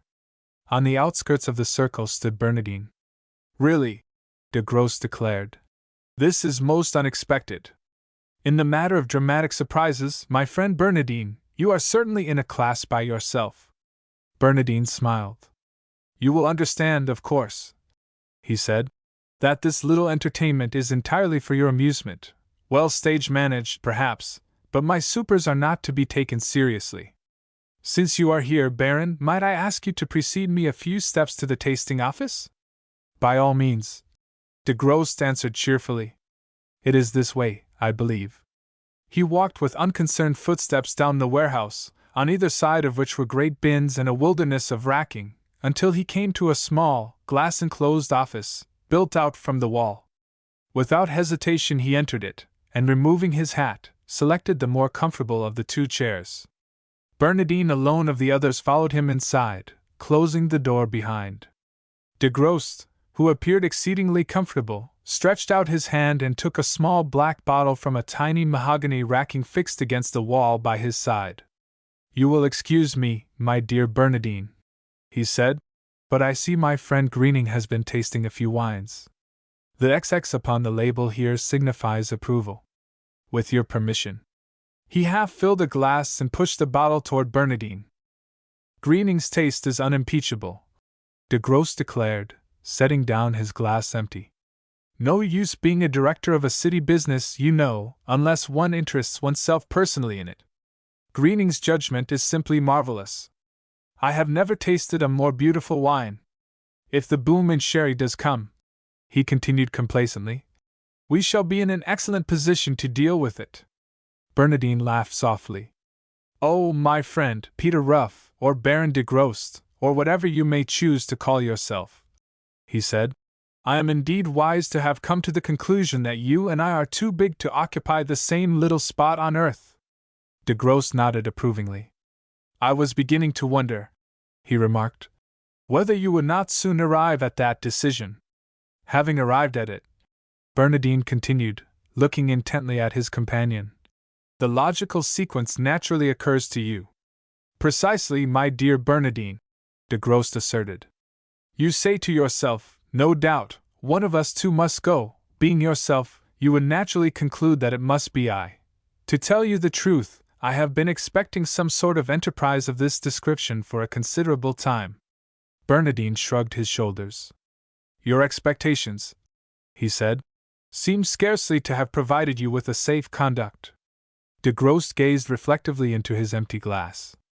"You see," he explained, "I am such a lucky person. Your arrangements tonight, however, are, I perceive, unusually complete." I am glad you appreciate them, Bernadine remarked dryly. I would not for a moment, de Grosse continued, ask an impertinent or an unnecessary question, but I must confess that I am rather concerned to know the fate of my manager, the gentleman whom you yourself, with the aid, I presume, of Mr. Clarkson, so ably represented. Bernadine sighed. Alas, he said, your manager was a very obstinate person. And my clerk? Incorruptible, absolutely incorruptible. I congratulate you, de Grosse. Your society is one of the most wonderful upon the face of this earth. I know little about it, but my admiration is very sincere. Their attention to details, and the personnel of their staff, is almost perfect. I may tell you at once that no sum that could be offered tempted either of these men. I am delighted to hear it, de Grosse replied, but I must plead guilty to a little temporary anxiety as to their present whereabouts. At this moment, Bernadine remarked, they are within a few feet of us, but, as you are doubtless aware, access to your delightful river is obtainable from these premises. To be frank with you, my dear Baron, we are waiting for the tide to rise. So thoughtful about these trifles, de Grosse murmured. But their present position? They are, I trust, not uncomfortable? Bernadine stood up and moved to the further end of the office. He beckoned his companion to his side and, drawing an electric torch from his pocket, flashed the light into a dark corner behind an immense bin. The forms of a man and a youth, bound with ropes and gagged, lay stretched upon the floor. De Grosse sighed. I am afraid, he said, that Mr. Greening, at any rate, is most uncomfortable. Bernadine turned off the light. At least, Baron, he declared, if such extreme measures should become necessary, I can promise you one thing, you shall have a quicker passage into eternity than they. De Grosse resumed his seat. Has it really come to that? He asked. Will nothing but so crude a proceeding as my absolute removal satisfy you? Nothing else is, I fear, practicable, Bernadine replied, unless you decide to listen to reason. Believe me, my dear friend, I shall miss you and our small encounters exceedingly, but, unfortunately, you stand in the way of my career. You are the only man who has persistently balked me. You have driven me to use against you means which I had grown to look upon as absolutely extinct in the upper circles of our profession. De Grosse peered through the glass walls of the office. 8 men, not counting yourself, he remarked, and my poor manager and his faithful clerk lying bound and helpless. It is heavy odds, Bernadine. There is no question of odds, I think, Bernadine answered smoothly. You are much too clever a person to refuse to admit that you are entirely in my power. And as regards terms? I really don't feel in the least anxious to make my final bow with so little notice, de Grosse said. To tell you the truth, I have been finding life quite interesting lately. Bernadine eyed his prisoner keenly. Such absolute composure was in itself disturbing. He was, for the moment, aware of a slight sensation of uneasiness, which his common sense, however, speedily disposed of. There are 2 ways, he announced, of dealing with an opponent. There is the old-fashioned one, crude, but in a sense eminently satisfactory, which sends him finally to adorn some other sphere. I don't like that one, de Grosse interrupted. Get on with the alternative. The alternative, Bernadine declared, is when his capacity for harm can be destroyed. That needs a little explanation, de Grosse murmured. Precisely. For instance, if you were to become absolutely discredited, I think that you would be effectually out of my way. Your people do not forgive. Then discredit me, by all means, de Grosse begged. It sounds unpleasant, but I do not like your callous reference to the river. Bernadine gazed at his ancient opponent for several moments. After all, what was this but the splendid bravado of a beaten man, who is too clever not to recognize defeat? I shall require, he said, your code, the keys of your safe, which contains a great many documents of interest to me, and a free entry into your house.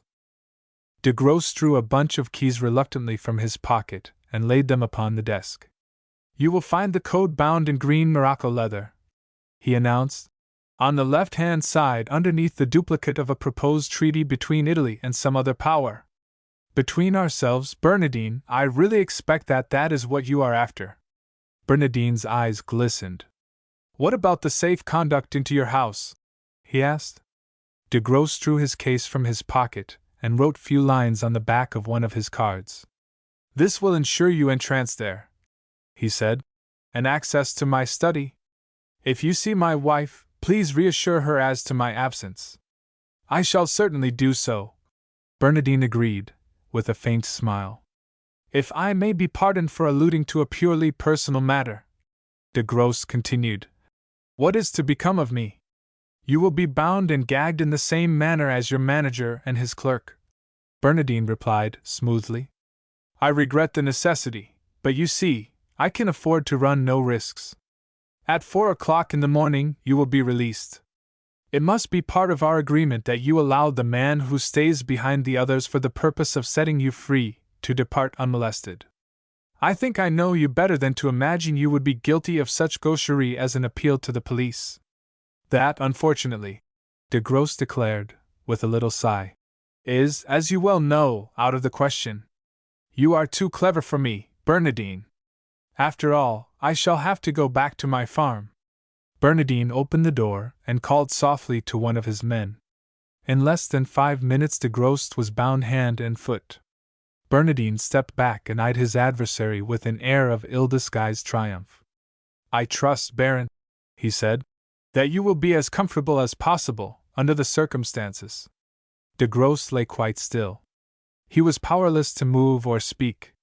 Immediately, Bernadine continued, I have presented myself at your house, verified your safe conduct, and helped myself to certain papers which I am exceedingly anxious to obtain. He went on, I shall telephone here to the man whom I leave in charge and you will be set at liberty in due course.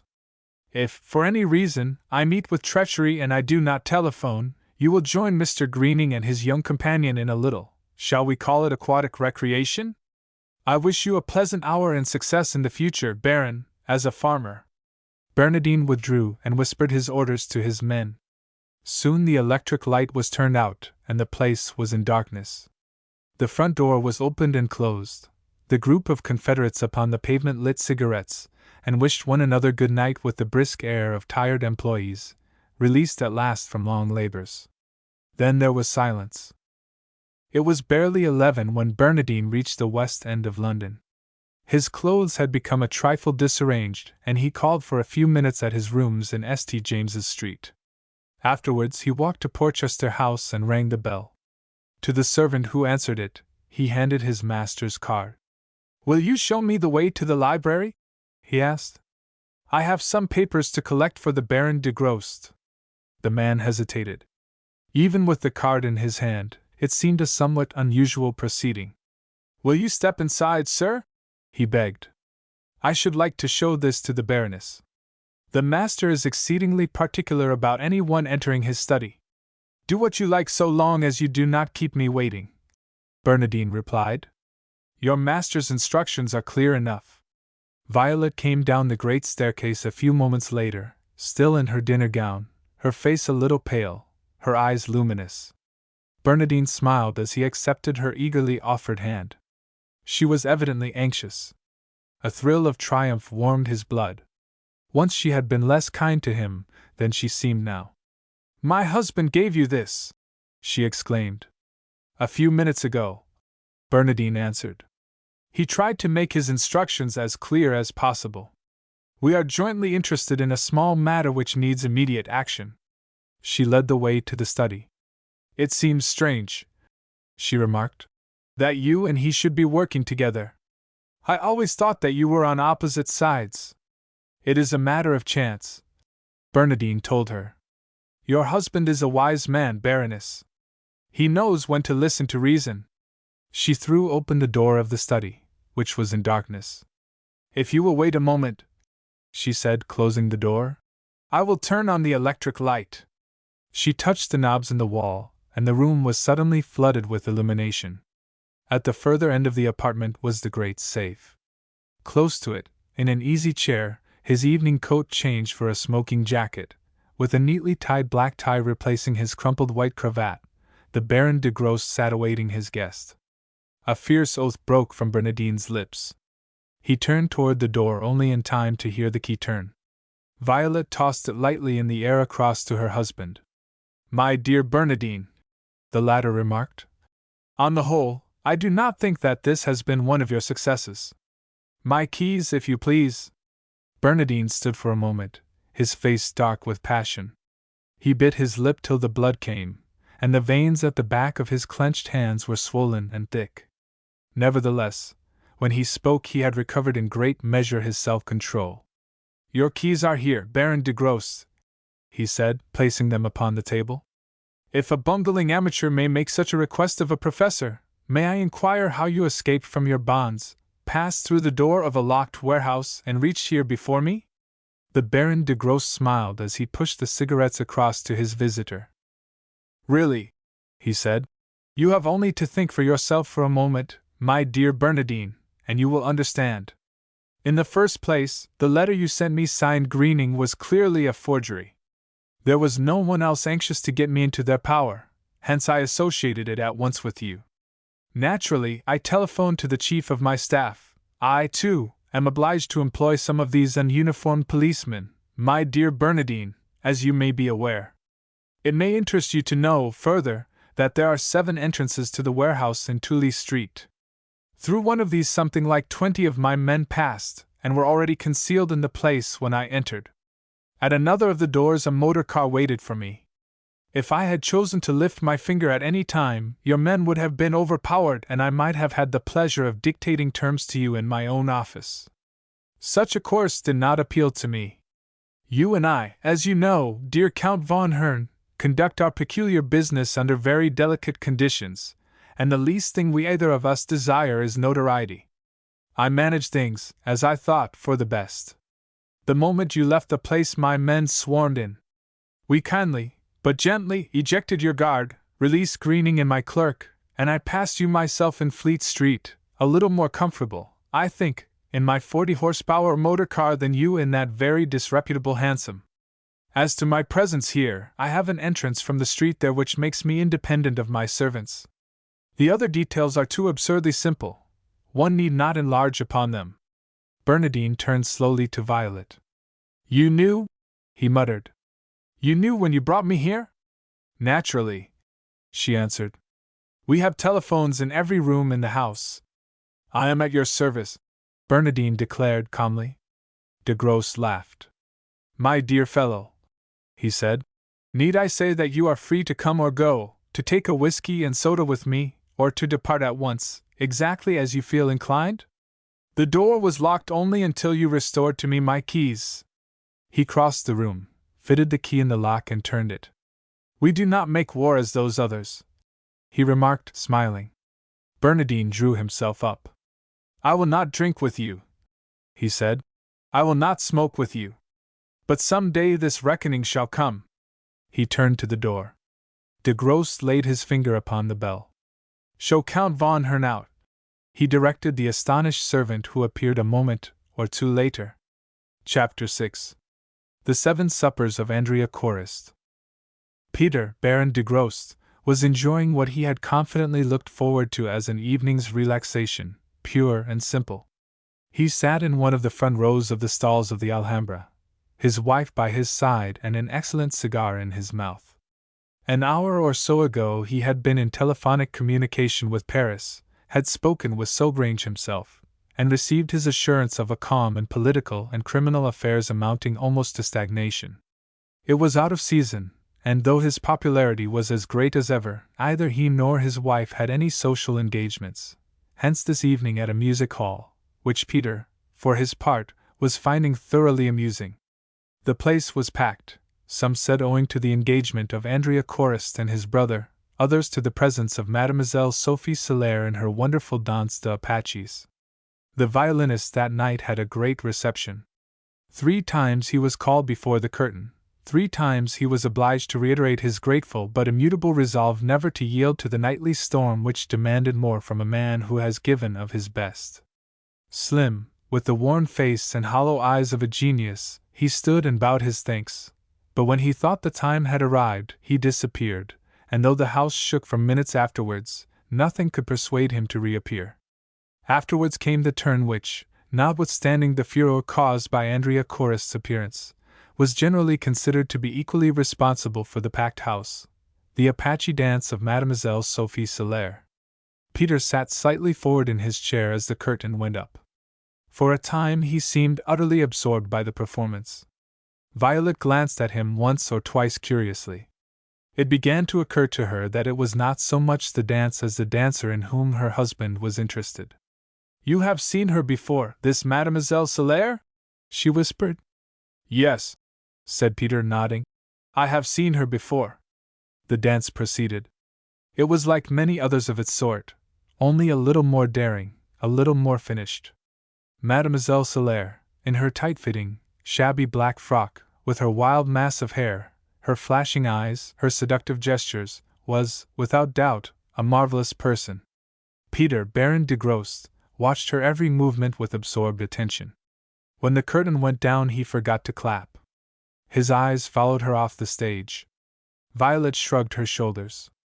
She was looking very handsome herself in a black velvet dinner gown, and a hat so exceedingly Parisian that no one had had the heart to ask her to remove it. "My dear Peter," she remarked reprovingly, "a moderate amount of admiration for that very agile young lady I might, perhaps, be inclined to tolerate. But having watched you for the last quarter of an hour, I am bound to confess that I am becoming jealous." "Of Mademoiselle Solaire?" he asked. "Of Mademoiselle Sophie Solaire." He leaned a little towards her. His lips were parted.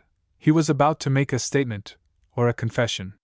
Just then a tall commissionaire leaned over from behind and touched him on the shoulder. "For Monsieur le Baron de Grosse," he announced, handing Peter a note. Peter glanced towards his wife. "You permit me?" he murmured, breaking the seal. Violet shrugged her shoulders, ever so slightly. Her husband was already absorbed in the few lines hastily scrawled across the sheet of notepaper which he held in his hand. Violet looked over his shoulder.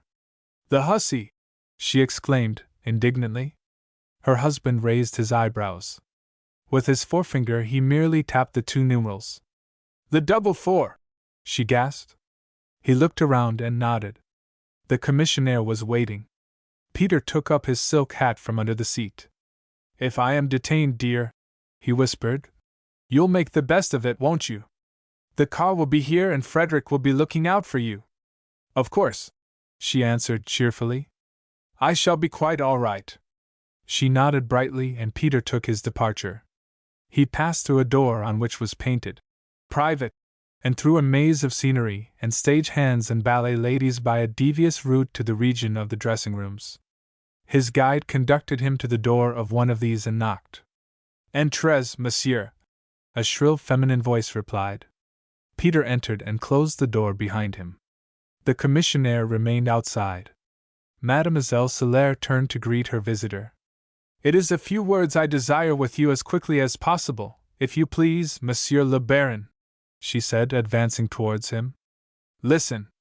She had brushed out her hair and it hung from her head straight and a little stiff, almost like the hair of an Indian woman. She had washed her face, too, free of all cosmetics, and her pallor was almost waxen. She wore a dressing gown of green silk. Her discarded black frock lay upon the floor. "I am entirely at your service, mademoiselle," Peter answered, bowing. "Continue, if you please. You sup with me tonight, you are my guest." He hesitated. "I am very much honored," he murmured. "It is an affair of urgency, then? Mademoiselle will remember that I am not alone here." She threw out her hands scornfully. "They told me in Paris that you were a genius," she exclaimed. "Cannot you feel, then, when a thing is urgent? Do you not know it without being told? You must meet me with a carriage at the stage door in 40 minutes. We sup in Hamilton Place with Andrea Chorist and his brother." "With whom?" Peter asked, surprised. "With the Chorist brothers," she repeated. "I have just been talking to Andrea. He calls himself a Hungarian. Bah! They are as much Hungarian, those young men, as I am." Peter leaned slightly against the table and looked thoughtfully at his companion. He was trying to remember whether he had ever heard anything of these young men. "Mademoiselle," he said, The prospect of partaking of any meal in your company is in itself enchanting, but I do not know your friends, the chorus brothers. Apart from their wonderful music, I do not recollect ever having heard of them before in my life. What excuse have I, then, for accepting their hospitality? Pardon me, too, if I add that you have not as yet spoken as to the urgency of this affair. She turned from him impatiently, and throwing herself back into the chair from which she had risen at his entrance, she began to exchange the thick woolen stockings which she had been wearing upon the stage for others of fine silk. "Oh la la!" she exclaimed. "You are very slow, Monsieur le Baron. It is, perhaps, my stage name which has misled you. I am Marie Lapause. Does that convey anything to you?" "A great deal," Peter admitted quickly. "You stand very high upon the list of my agents whom I may trust." "Then stay here no longer," she begged, "for my maid waits outside and I need her services. Go back and make your excuses to your wife. In 40 minutes I shall expect you at the stage door." "An affair of diplomacy, this, or brute force?" he inquired. "Heaven knows what may happen," she replied. "To tell you the truth, I do not know myself. Be prepared for anything, but for heaven's sake, go now. I can dress no further without my maid, and Andrea Chorus may come in at any moment. I do not wish him to find you here." Peter made his way thoughtfully back to his seat. He explained the situation to his wife so far as he could, and sent her home. Then he waited about until the car returned, smoking a cigarette, and trying once more to remember if he had ever heard anything from Sobrange of Andrea Chorus, or his brother. Punctually at the time stated he was outside the stage door of the music hall, and a few minutes later Mademoiselle Soler appeared, a dazzling vision of fur and smiles and jewelry imperfectly concealed. A small crowd pressed around to see the famous Frenchwoman. Peter handed her gravely across the pavement into his waiting car. One or two of the loungers gave vent to a groan of envy at the sight of the diamonds which blazed from her neck and bosom. Peter smiled as he gave the address to his servant, and took his place by the side of his companion. "They see only the externals, this mob," he remarked. "They picture to themselves, perhaps, a little supper for two. Alas!" Mademoiselle Soler laughed at him softly. "You need not trouble to assume that most disconsolate of expressions, my dear Baron," she assured him. "Your reputation as a man of gallantry is beyond question, but remember that I know you also for the most devoted and loyal of husbands. We waste no time in folly, you and I. It is the business of the double four." Peter was relieved, but his innate politeness forbade his showing it. "Proceed," he said.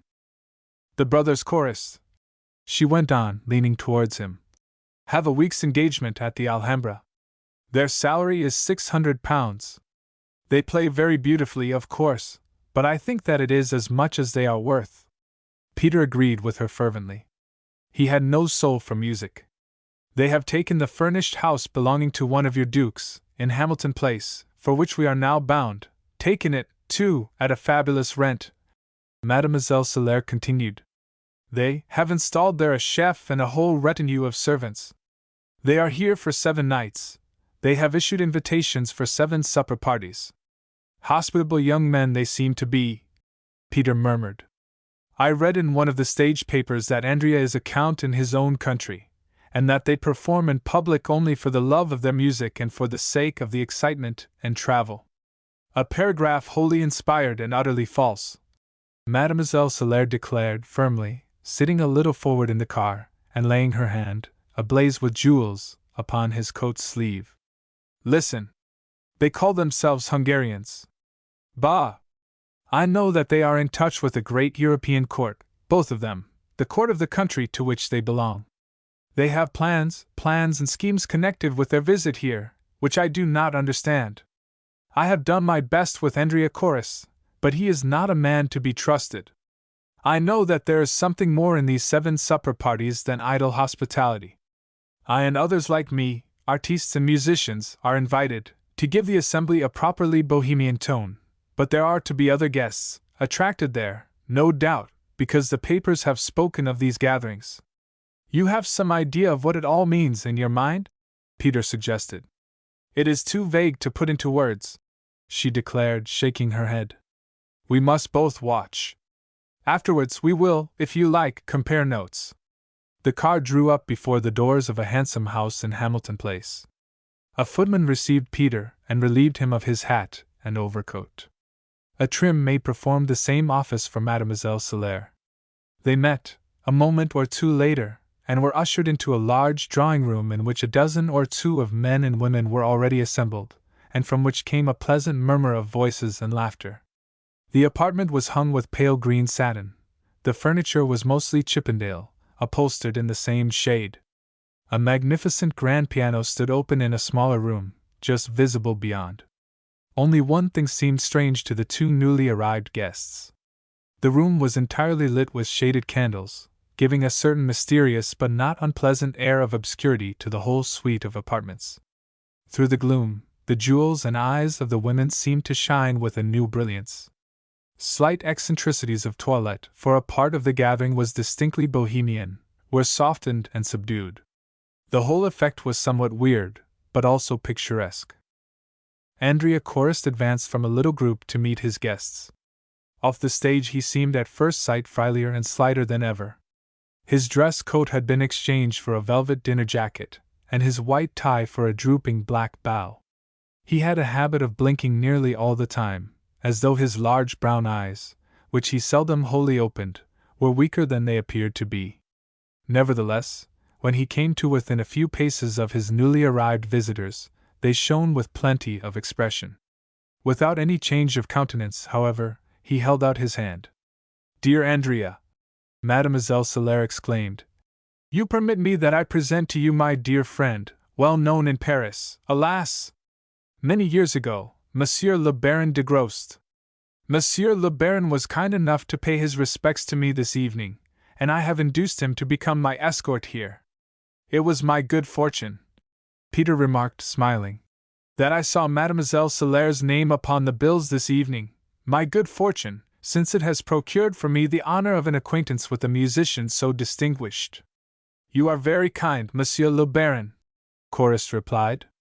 "You stay here, I regret to hear, a very short time?" "Alas!" Andrea Chorist admitted.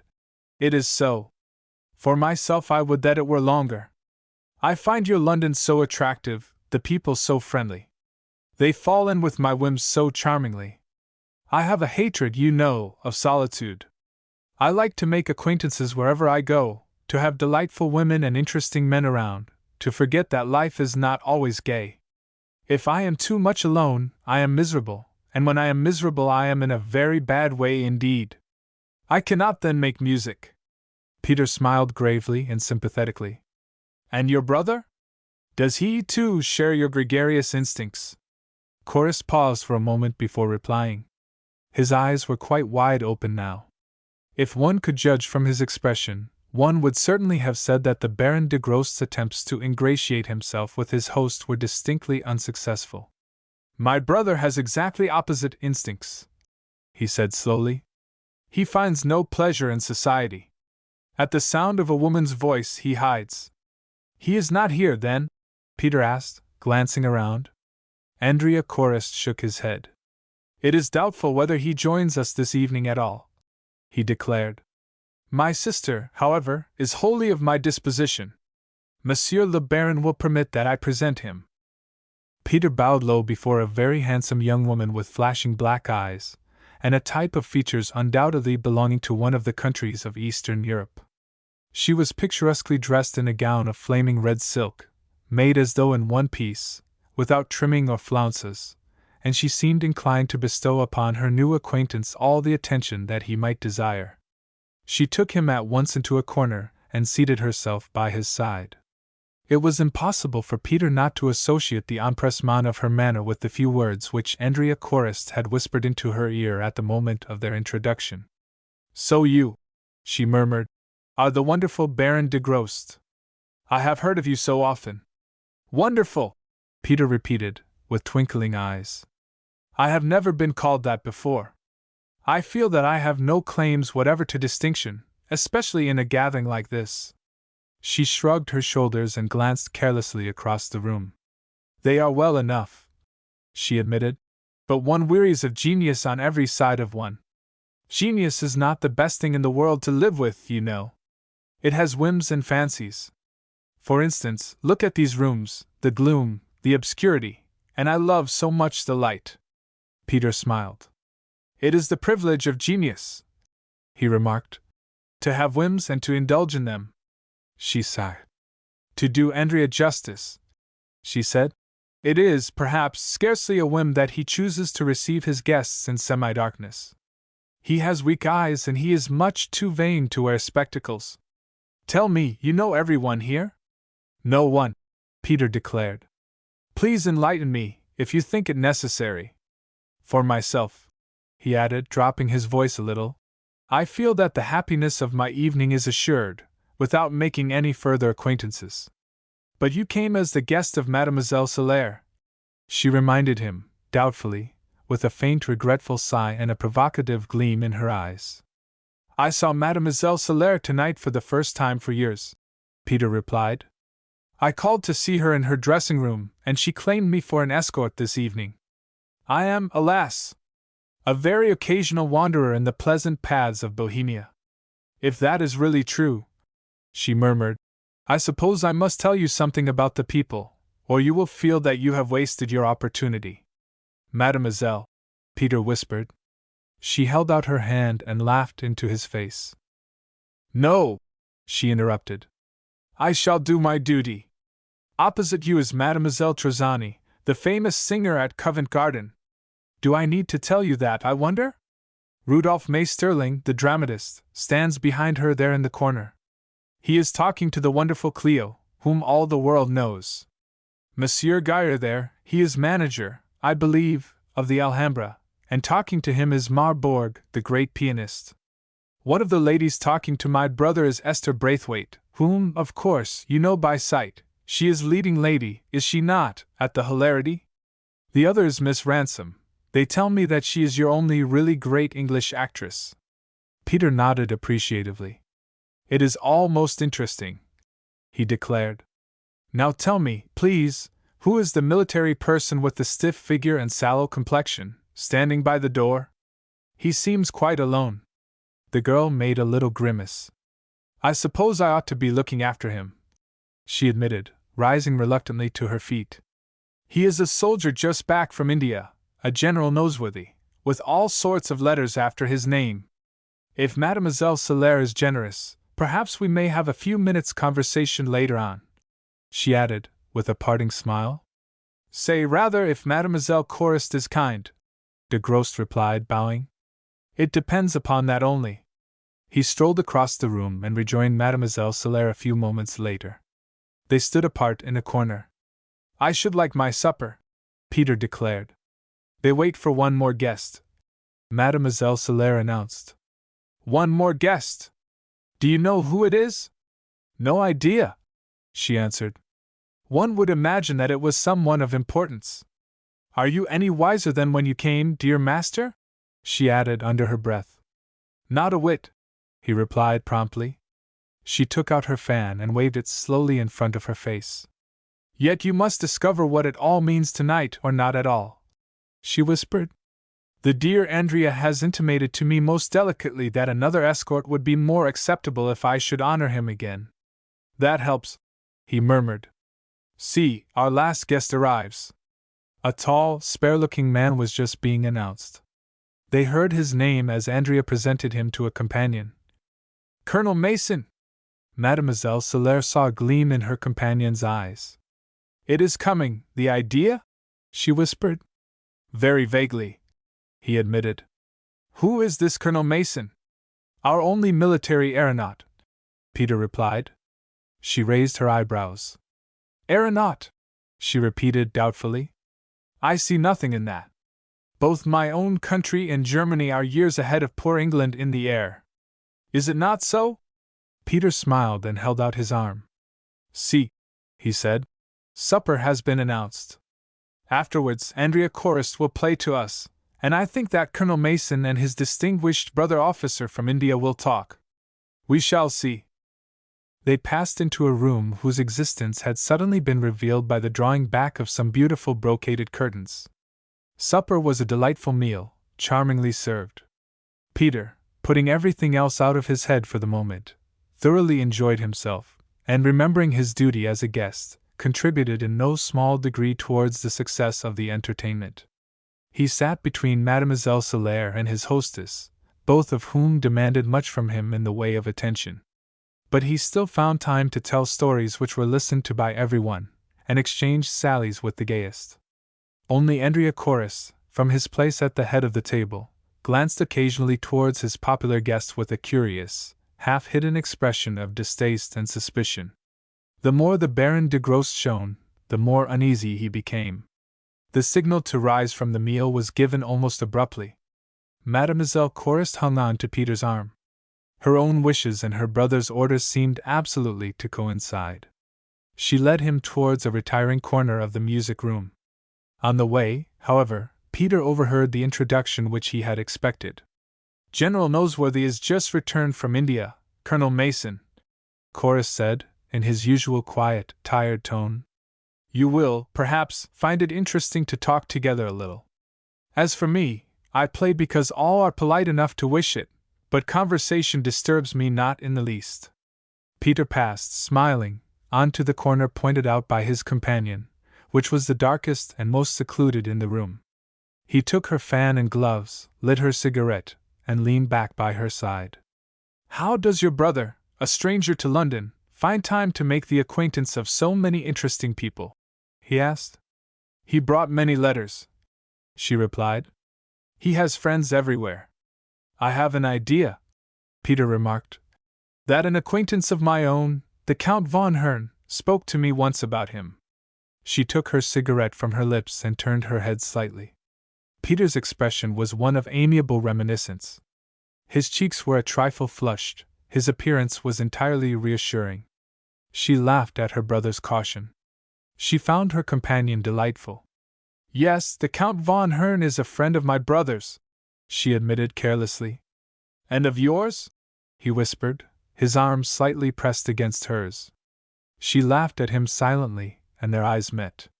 Decidedly Peter, Baron de Gros, found it hard to break away from his old weakness. Andrea Chorus, from his place near the piano, breathed a sigh of relief as he watched. A moment or two later, however, Mademoiselle Chorus was obliged to leave her companion to receive a late but unimportant guest, and almost simultaneously Colonel Mason passed by on his way to the farther end of the apartment. Andrea Chorus was bending over the piano to give some instructions to his accompanist. Peter leaned forward and his face and tone were strangely altered. "You will find General Noseworthy of the Indian Army a little inquisitive, Colonel," he remarked. The latter turned sharply round. There was meaning in those few words, without doubt. There was meaning, too, in the still, cold face which seemed to repel his question. He passed on thoughtfully. Mademoiselle Chorus, with a gesture of relief, came back and threw herself once more upon the couch. "We must talk in whispers," she said gaily. "Andrea always declares that he does not mind conversation, but too much noise is, of course, impossible. Besides, Mademoiselle Solaire will not spare you to me for long. There is a whole language," he replied, "which was made for whispers. And as for Mademoiselle Solaire—" "Well?" he laughed softly. "Mademoiselle Solaire is, I think, more your brother's friend than mine," he murmured. "At least, I will be generous. He has given me a delightful evening. I resign my claims upon Mademoiselle Solaire. It would break your heart," she declared. His voice sank even below a whisper. Decidedly, Peter, Baron de Gros, did not improve.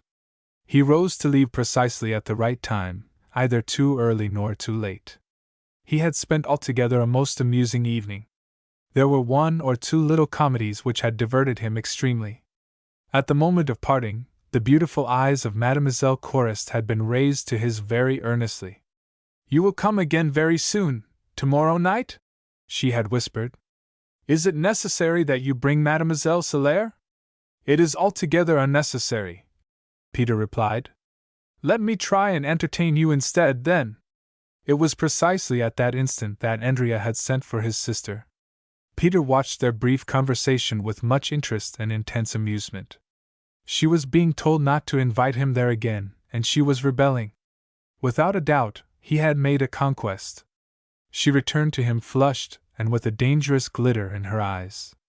Monsieur le Baron, she said, leading him on one side, I am ashamed and angry. Your brother is annoyed because you have asked me here tomorrow night? He asked quickly. It is so, she confessed.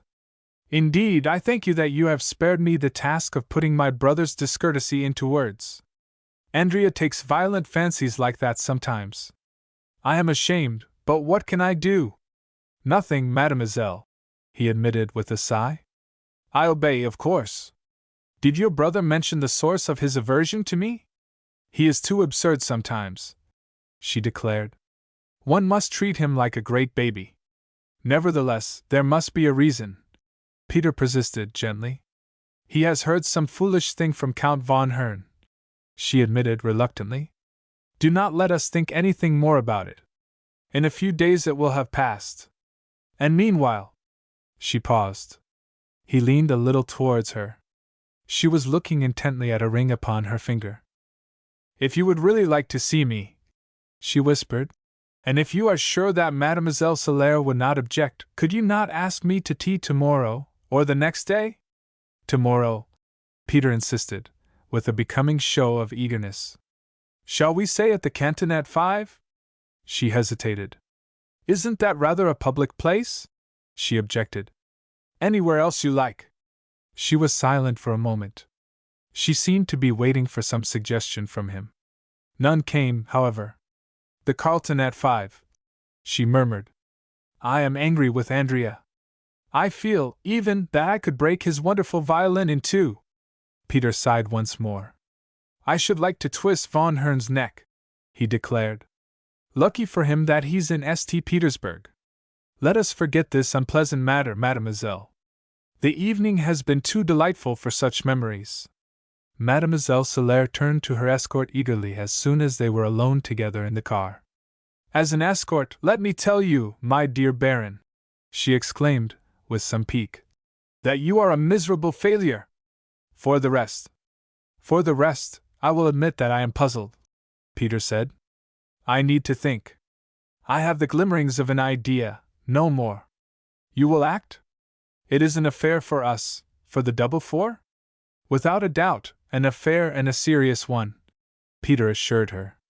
I shall act. Exactly how I cannot say until after tomorrow. Tomorrow? She repeated inquiringly. Mademoiselle Chorus takes tea with me, he explained. In a quiet sort of way, the series of supper parties given by Andrea Chorus became the talk of London. The most famous dancer in the world broke through her unvarying rule, and night after night thrilled the distinguished little gathering. An opera singer, the star of the season, sang, a great genius recited, and Andrea himself gave always of his best. Apart from this wonderful outpouring of talent, Andrea Chorus himself seemed to possess the peculiar art of bringing into touch with one another people naturally interested in the same subjects. On the night after the visit of Peter, Baron de Grost, His Grace the Duke of Rothschild was present, the man in whose hands lay the destinies of the British Navy, and curiously enough, on the same night, a great French writer on naval subjects was present, whom the Duke had never met, and with whom he was delighted to talk for some time apart. On another occasion, the military secretary to the French embassy was able to have a long and instructive chat with a distinguished English general on the subject of the recent maneuvers, and the latter received, in the strictest confidence, some very interesting information concerning the new type of French guns. On the following evening, the greatest of our colonial statesmen, a red-hot imperialist, was able to chat about the resources of the empire with an English politician of similar views whom he chanced never to have previously met. Altogether, these parties seemed to be the means of bringing together a series of most interesting people, interesting not only in themselves, but in their relations to one another. It was noticeable, however, that from this side of his little gatherings Andrea Chorus remained wholly apart. He frankly admitted that music and cheerful companionship were the only two things in life he cared for. Politics or matters of world import seemed to leave him unmoved. If a serious subject of conversation were started at supper time, he was frankly bored, and took no particular pains to hide the fact. It is certain that whatever interesting topics were alluded to in his presence, he remained entirely outside any understanding of them.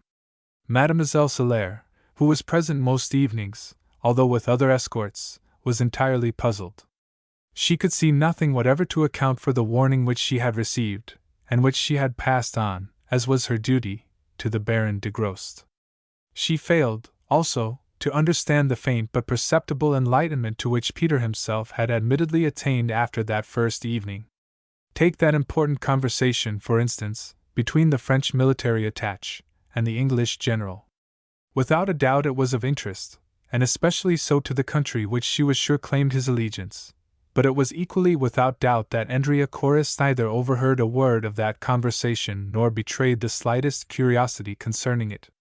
Mademoiselle Solaire was a clever woman, and she had never felt so hopelessly at fault. The seventh and last of these famous supper parties was in full swing. Notwithstanding the shaded candles, which left the faces of the guests a little indistinct, the scene was a brilliant one. Mademoiselle Solaire was wearing her famous diamonds, which shone through the gloom like pinpricks of fire. Garda de Mains, the wonderful Garda, sat next to her host, her bosom and hair on fire with jewels, yet with the most wonderful light of all glowing in her eyes. A famous actor, who had thrown his proverbial reticence to the winds, kept his immediate neighbors in a state of semi-hysterical mirth. The clink of wine glasses, the laughter of beautiful women, the murmur of cultivated voices, rising and swelling through the faint, mysterious gloom, made a picturesque, a wonderful scene. Pale as a marble statue, with the covert smile of the gracious host, Andrea Chorus sat at the head of his table, well pleased with his company, as indeed he had the right to be. By his side was a great American statesman, who was traveling around the world and yet had refused all other invitations of this sort. He had come for the pleasure of meeting the famous Dutch writer and politician, Mr. Van Jul. The two were already talking intimately. It was at this point that tragedy, or something like it, intervened. An impatient voice was heard in the hall outside, a voice which grew louder and louder, more impatient, finally more passionate. People raised their heads to listen.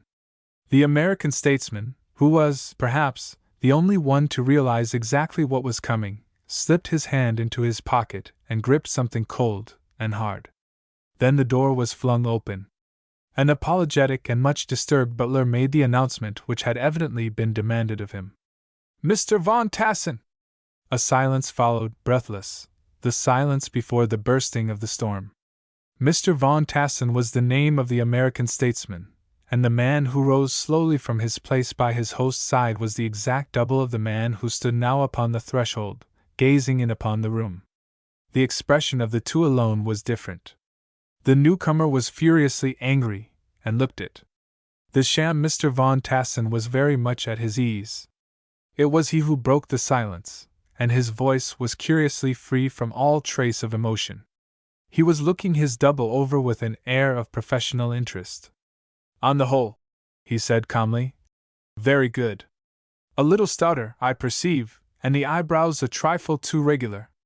Of course, when you make faces at me like that, it is hard to judge of the expression. I can only say that I did the best I could."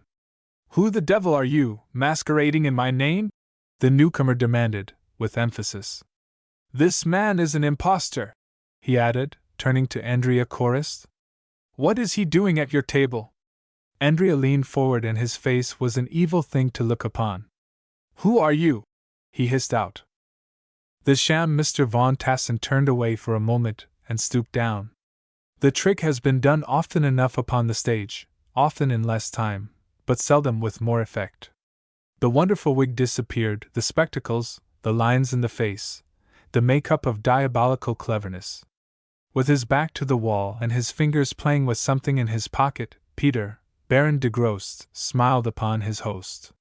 "Since you insist upon knowing, the Baron de Grost, at your service," he announced. Andrea Chorus was, for the moment, speechless. One of the women shrieked.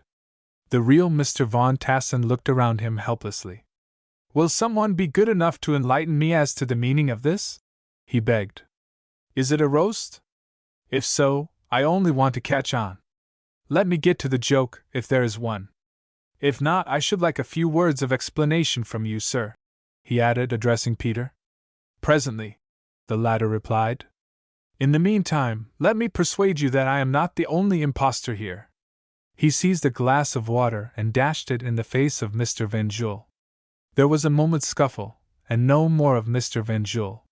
What emerged was a good deal like the shy Maurice chorist, who accompanied his brother at the music hall, but whose distaste for these gatherings had been Andrea's continual lament.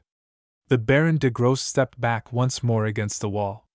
His host was certainly looking dangerous. Mademoiselle Solaire was leaning forward, staring through the gloom with distended eyes. Around the table every head was turned towards the center of the disturbance. It was Peter again who spoke. "Let me suggest, Andrea chorist," he said, "that you send your guests, those who are not immediately interested in this affair, into the next room. I will offer Mr. Von Tassen then the explanation to which he is entitled." Andrea chorist staggered to his feet. The nerve had failed. He was shaking all over. He pointed to the music room.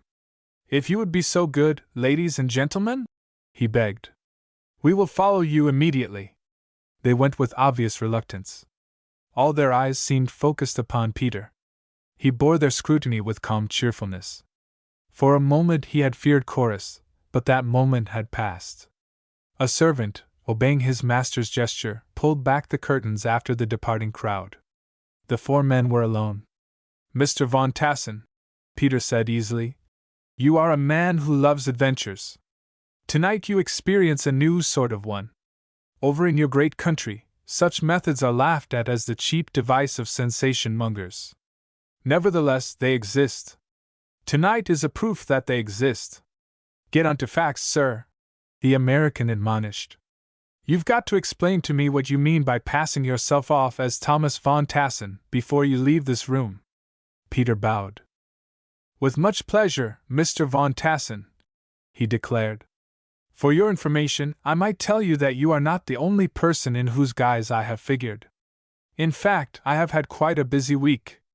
I have been Monsieur le Marquis de Bouquinel on the night when our shy friend, Maurice Chorist, was playing the part of General Henderson.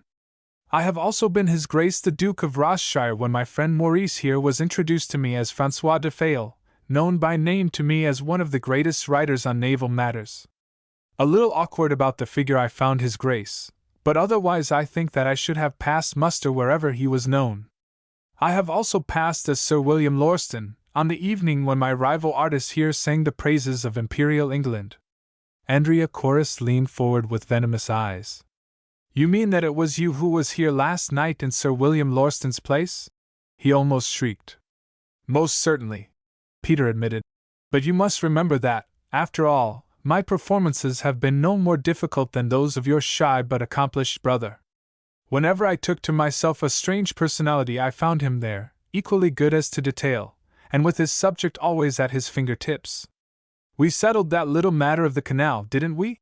Peter remarked, cheerfully, laying his hand upon the shoulder of the young man. They stared at him, those two white-faced brothers, like tiger cats about to spring. Mr. Von Tassen was getting impatient. "Look here," he protested.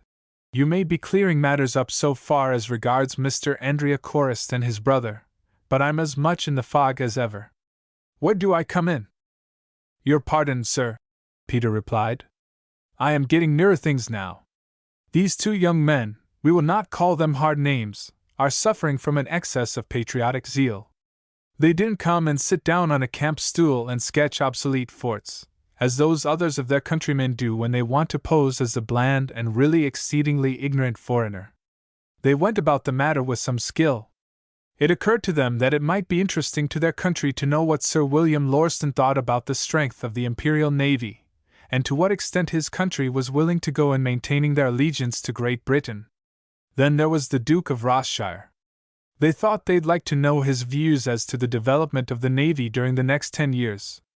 There was that little matter, too, of the French guns. It would certainly be interesting to them to know what Monsieur le Marquis de Bouquinel had to say about them. These people were all invited to sit at the hospitable board of our hosts here. I, however, had an inkling on the first night of what was going on, and I was easily able to persuade those in authority to let me play their several parts. You, sir, Peter added, turning to Mr. Von Tassen, you, sir, floored me. You were not an Englishman, and there was no appeal which I could make. I simply had to risk you. I counted upon your not turning up. Unfortunately, you did. Fortunately, you are the last guest. This is the seventh supper. Mr. Von Tassen glanced around at the three men and made up his mind. What do you call yourself? He asked Peter. The Baron de Grosse, Peter replied. Then, my friend the Baron de Grosse, Von Tassen said, I think that you and I had better get out of this. So I was to talk about Germany with Mr. Van Jewel, eh? I have already explained your views, Peter declared, with twinkling eyes. Mr. Van Jewel was delighted. Mr. Von Tassen shook with laughter. Say, he exclaimed, this is a great story. If you're ready, Baron de Grosse, lead the way to where we can get a whiskey and soda and a chat. Mademoiselle Soler came gliding out to them. I am not going to be left here, she whispered, taking Peter's arm. Peter looked back from the door. At any rate, Mr. Andrea Chorist, he said, your first supper was a success. Colonel Mason was genuine. Our real English military aeronaut was here, and he has disclosed to you, Maurice Chorist, all that he ever knew. Henceforth, I presume your great country will dispute with us for the mastery of the air. Queer country, this, Mr. Von Tassen remarked, pausing on the step to light a cigar. Seems kind of humdrum after New York, but there's no use talking. Things do happen over here, anyway. Chapter 7. Major Kossuth's Mission. His host, very fussy as he always was on the morning of his big shoot, came bustling towards Peter, Baron de Grosse, with a piece of paper in his hand. The party of men had just descended from a large brake and were standing about on the edge of the common, examining cartridges, smoking a last cigarette before the business of the morning, and chatting together over the prospects of the day's sport. In the distance, a cloud of dust indicated the approach of a fast-traveling motor car. My dear Baron, Sir William Bounderby said, I want you to change your stand today. I must have a good man at the far corner as the birds go off my hand from there, and Addington was missing them shockingly yesterday. Besides, there is a new man coming on your left, and I know nothing of his shooting, nothing at all. Peter smiled.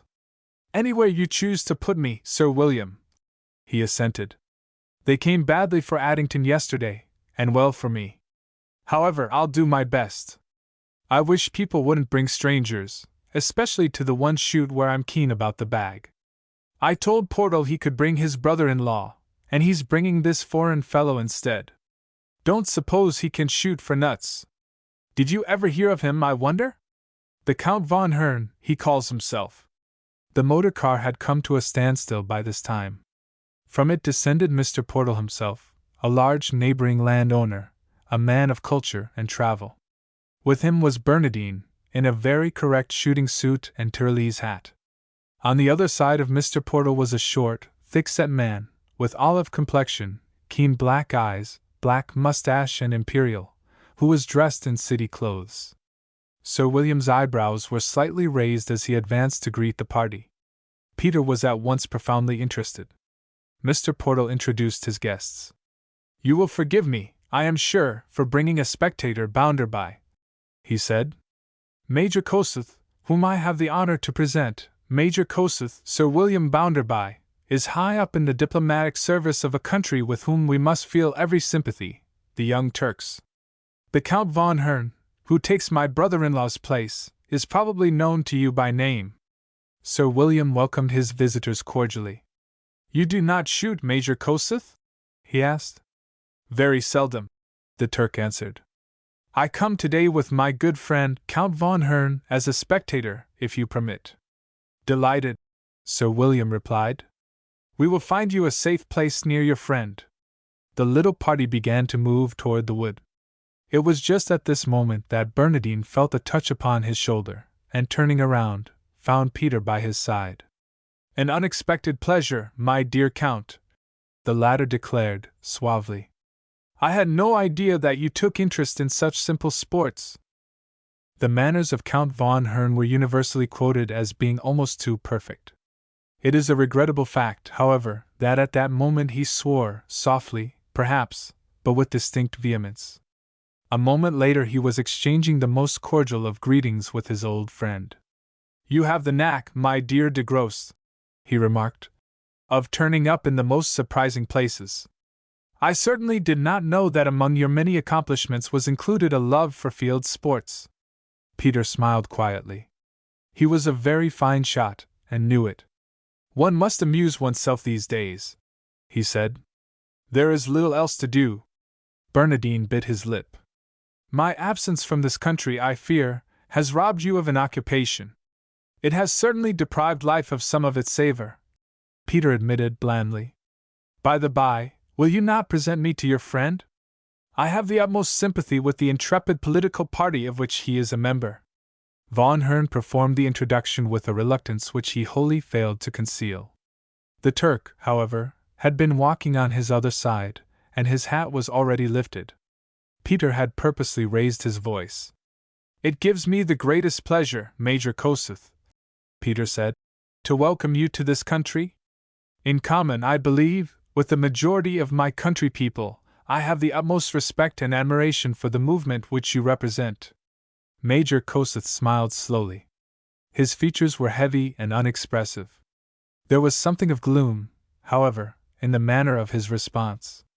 "You are very kind, Baron," he replied, "and I welcome very much this expression of your interest in my party. I believe that the hearts of your country people are turned towards us in the same manner. I could wish that your country's political sympathies were as easily aroused." Bernardine intervened promptly. "Major Kossuth has been here only one day," he remarked lightly. "I tell him that he is a little too impatient. See, we are approaching the wood. It is as well here to refrain from conversation. We will resume it later," Peter said softly. "I have interests in Turkey, and it would give me great pleasure to have a talk with Major Kossuth." "Financial interests?" the latter inquired, with some eagerness. Peter nodded. "I will explain after the first drive," he said, turning away. Peter walked rather quickly until he reached a bend in the wood, and overtaking his host, paused for a moment. "Lend me a loader for half an hour, Sir William," he begged. "I have to send my servant to the village with a telegram." "With pleasure," Sir William answered. "There are several to spare. I'll send one to your stand. There's Von Hern going the wrong way," he exclaimed, in a tone of annoyance. Peter was just in time to stop the whistle from going to his mouth. "Do me another favor, Sir William," he pleaded. "Give me time to send off my telegram before the Count sees what I'm doing. He's such an inquisitive person," he went on, noticing his host's look of blank surprise. "Thank you ever so much." Peter hurried on to his place. It was round the corner of the wood and for the moment out of sight of the rest of the party. He tore a sheet from his pocket-book and scribbled out a telegram. His man had disappeared and a substitute taken his place by the time Von Hern arrived. The latter was now all amiability. It was hard to believe, from his smiling salutation, that he and the man to whom he waved his hand in so airy a fashion had ever declared war to the death. The shooting began a few minutes later. Major Kossuth, from a campstool a few yards behind his friend, watched with somewhat languid interest. He gave one, indeed, the impression that his thoughts were far removed from this simple country party, the main object of whose existence for the present seemed to be the slaying of a certain number of inoffensive birds. He watched the indifferent performance of his friend and the remarkably fine shooting of his neighbor on the left, with the same lackluster eye and want of enthusiasm. The beat was scarcely over before Peter, resigning his smoking guns, lit a cigarette and strolled across to the next stand. He plunged at once into a conversation with Kossuth, notwithstanding Bernardine's ill-concealed annoyance. "Major Kossuth," he began, "I sympathize with you. It is a hard task for a man whose mind is centered upon great events, to sit still and watch a performance of this sort. Be kind to us all and remember that this represents to us merely a few hours of relaxation. We, too, have our more serious moments." "You read my thoughts well," Major Kossuth declared. I do not seek to excuse them. For half a lifetime we Turks have toiled and striven, always in danger of our lives, to help forward those things which have now come to pass. I think that our lives have become tinged with somberness and apprehension. Now that the first step is achieved, we go forward, still with trepidation. We need friends, Baron de Grost. You cannot seriously doubt but that you will find them in this country, Peter remarked. There has never been a time when the English nation has not sympathized with the cause of liberty. It is not the hearts of your people, Major Kossuth said, which I fear. It is the antics of your politicians. Sympathy is a great thing, and good to have, but Turkey today needs more. The heart of a nation is big, but the number of those in whose hands it remains to give practical expression to its promptings is few. Bernardine, who had stood as much as he could, seized forcibly upon his friend. You must remember our bargain, Kossuth, he insisted. No politics today. Until tomorrow evening we rest. Now I want to introduce you to a very old friend of mine, the Lord Lieutenant of the county. No man was better informed in current political affairs, but Peter, instead of joining the cheerful afternoon tea party at the close of the day, raked out a file of the Times from the library, and studied it carefully in his room. There were 1 or 2 items of news concerning which he made pencil notes. He had scarcely finished his task before a servant brought in a dispatch. He opened it with interest and drew pencil and paper towards him. It was from Paris, and in the code which he had learned by heart, no written key of which existed. Carefully he transposed it onto paper and read it through. It was dated from Paris a few hours back. Kossuth left for England yesterday. Envoy from new Turkish government. Requiring loan £1 million. Asked for guarantee that it was not for warlike movement against Bulgaria. Declined to give same. Communicated with English ambassador and informed Kossuth yesterday that neither government would sanction loan unless undertaking were given that the same was not to be applied for war against Bulgaria. Turkey is under covenant to enter into no financial obligations with any other power while the interest of former loans remains in abeyance. Kossuth has made 2 efforts to obtain loan privately, from prominent English financier and French syndicate. Both have declined to treat on representations from government. Kossuth was expected return direct to Turkey. If, as you say, he is in England with Bernardine, we commend the affair to your utmost vigilance. Germany exceedingly anxious enter into close relations with new government of Turkey. Fear Kossuth's association with Bernardine proof of bad faith. Have had interview with Minister for Foreign Affairs, who relies upon our help. French Secret Service at your disposal, if necessary. Peter read the message 3 times with the greatest care. He was on the point of destroying it when Violet came into the room. She was wearing a long tea jacket of sheeny silk. Her beautiful hair was most becomingly arranged, her figure as light and girlish as ever. She came into the room humming gaily and swinging a gold purse upon her finger.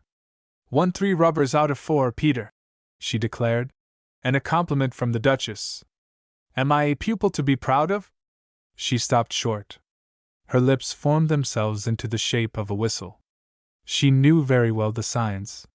Her husband's eyes were kindling, there was a firm set about his lips, the palm of his hand lay flat upon that sheet of paper. It was true, she murmured.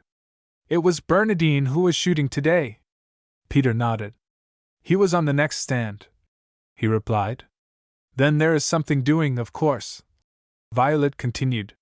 My dear Peter, you may be an enigma to other people. To me you have the most expressive countenance I ever saw. You have had a cable which you have just transcribed. If I had been a few minutes later, I think you would have torn up the result. As it is, I think I have come just in time to hear all about it. Peter smiled, grimly but fondly. He uncovered the sheet of paper and placed it in her hands. So far, he said, there isn't much to tell you. Von Hern turned up this morning with a Major Kossuth, who was one of the leaders of the revolution in Turkey. I wired Paris, and this is the reply. She read the message through thoughtfully and handed it back. Peter lit a match, and standing over the fireplace calmly destroyed it. £1 million is not a great sum of money, Violet remarked. Why could not Kossuth borrow it for his country from a private individual? £1,000,000 is not a large sum to talk about, Peter replied, but it is an exceedingly large sum for anyone, even a multimillionaire, to handle in cash. And Turkey, I gather, wants it at once. Besides, considerations which might be a security from a government are no security at all as applied to a private individual. She nodded. Do you think that Kossuth means to go behind the existing treaty and borrow from Germany? Peter shook his head. I can't quite believe that, he said. It would mean the straining of diplomatic relations with both countries. It is out of the question. Then where does Bernardine come in? I do not know, Peter answered. Violet laughed. What is it that you are going to try and find out? She asked. I am trying to discover who it is that Bernardine and Kossuth are waiting to see, Peter replied. The worst of it is, I daren't leave here. I shall have to trust to the others. She glanced at the clock. Well, go and dress, she said. I'm afraid I've a little of your blood in me, after all. Life seems more stirring when Bernardine is on the scene. The shooting party broke up 2 days later, and Peter and his wife returned at once to town. The former found the reports which were awaiting his arrival disappointing.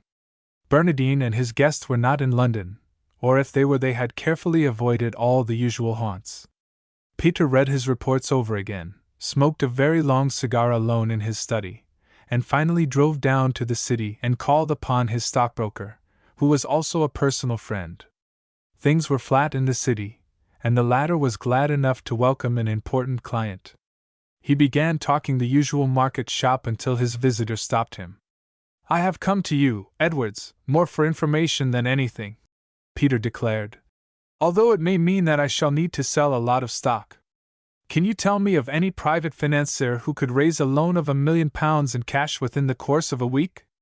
The stockbroker looked dubious. In cash, he repeated. Money isn't raised that way, you know. I doubt whether there are many men in the whole city of London who could put up such an amount with only a week's notice. But there must be someone, Peter persisted. Think. It would probably be a firm or a man not obtrusively English. I don't think the Jews would touch it, and a German citizen would be impossible. Semi-political, eh?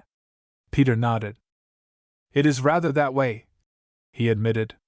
Would your friend Count von Hern be likely to be concerned in it? Why? Peter asked, with a movable face. Nothing, only I saw him coming out of Heseltine-Rigg's office the other day, the stockbroker remarked carelessly. And who is Mr. Heseltine-Rigg? A very wealthy American financier, the stockbroker replied. Not at all an unlikely person for a loan of the sort you mention. American citizen? Peter inquired. Without a doubt. Of German descent, I should say, but nothing much left of it in his appearance. He settled over here in a huff because New York society wouldn't receive his wife. I remember all about it, Peter declared. She was a chorus girl, wasn't she? Nothing particular against her, but the fellow had no tact. Do you know him, Edwards? Slightly, the stockbroker answered. Give me a letter to him, Peter said. Give my credit as good a leg as you can. I shall probably go as a borrower. Mr. Edwards wrote a few lines and handed them to his client. Office is nearly opposite, he remarked. Wish you luck, whatever your scheme is. Peter crossed the street and entered the building which his friend had pointed out. He ascended in the lift to the 3rd floor, knocked at the door which bore Mr. Heseltine-Rigg's name, and almost ran into the arms of a charmingly dressed little lady, who was being shown out by a broad-shouldered, typical American. Peter hastened to apologize. I beg your pardon, he said, raising his hat. I was rather in a hurry and I quite thought I heard someone say come in. The lady replied pleasantly. Her companion, who was carrying his hat in his hand, paused reluctantly. Did you want to see me? He asked. If you are Mr. Heseltine-Rigg, I did, Peter admitted. I am the Baron de Grosse, and I have a letter of introduction to you from Mr. Edwards. Mr. Heseltine-Rigg tore open the envelope and glanced through the contents of the note. Peter, meanwhile, looked at his wife with genuine but respectfully cloaked admiration. The lady obviously returned his interest. "Why, if you're the Baron de Gros," she exclaimed, "didn't you marry Six Brown? She used to be at the Gaiety with me years ago." "I certainly did marry Violet Brown," Peter confessed. "And if you will allow me to say so, Mrs. Heseltine, I should have recognized you anywhere from your photographs." "Say, isn't that queer?" the little lady remarked, turning to her husband. "I should love to see Six again.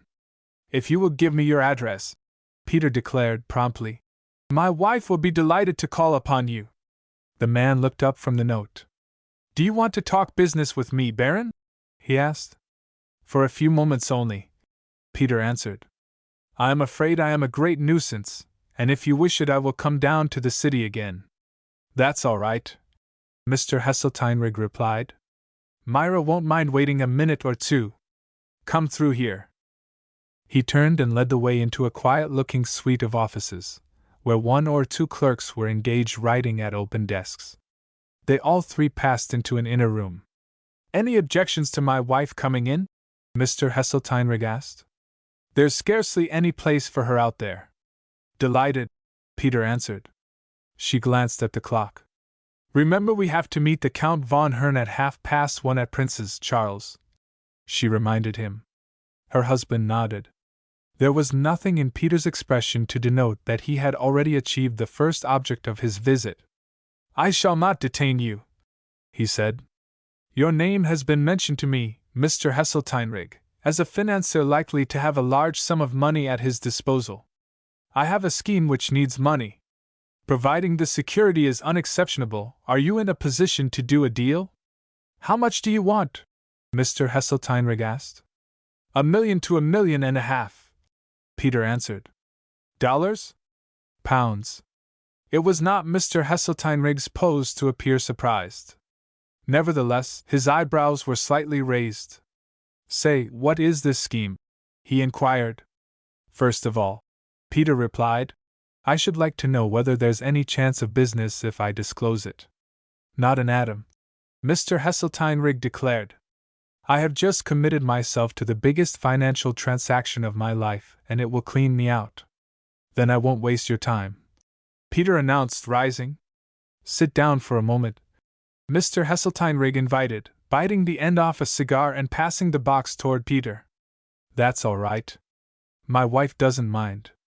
Say, it strikes me as rather a curious thing that you should come in here and talk about $1.5 million, when that's just the amount concerned in my other little deal." Peter smiled. "As a matter of fact, it isn't at all queer," he answered. "I don't want the money. I came to see whether you were really interested in the other affair, the Turkish loan, you know." Mr. Heseltine withdrew his cigar from his mouth and looked steadily at his visitor. "Say, Baron," he declared, "you've got a nerve." "Not at all," Peter replied. "I'm here as much in your interests as my own." "Whom do you represent anyway?" Mr. Heseltine inquired. "A company you have never heard of," Peter replied. "Our offices are in the underground places of the world, and we don't run to brass plates. I am here because I am curious about that loan. Turkey hasn't a shadow of security to offer you. Everything which she can pledge is pledged, to guarantee the interest on existing loans to France and England. She is prevented by treaty from borrowing in Germany. If you make a loan without security, Mr. Heseltine, I suppose you understand your position. The loan may be repudiated at any moment." "Kind of a philanthropist, aren't you, Baron?" Mr. Heseltine remarked quietly. "Not in the least," Peter assured him. "I know there is some tricky work going on, and I haven't brains enough to get to the bottom of it. That's why I've come blundering into you, and why I suppose you'll be telling the whole story to the Count von Hern at luncheon in an hour's time." Mr. Heseltine smoked in silence for a moment or two. "This transaction of mine," he said at last, "isn't one I can talk about. I guess I'm on to what you want to know, but I simply can't tell you. The security is unusual, but it's good enough for me." "It seems so to you, beyond a doubt," Peter replied.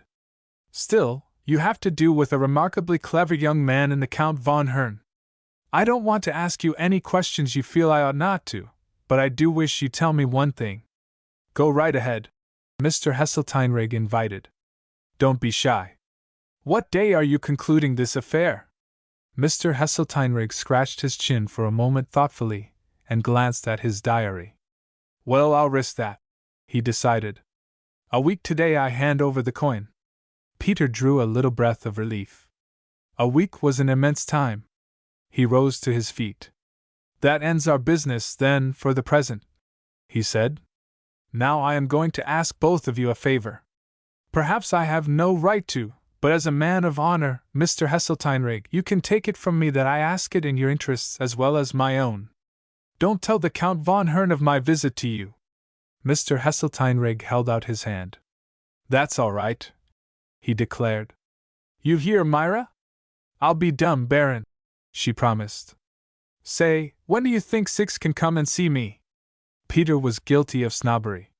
He considered it quite a justifiable weapon. She is at Windsor this afternoon, he remarked. What, at the garden party? Mrs. Heseltine almost shrieked. Peter nodded.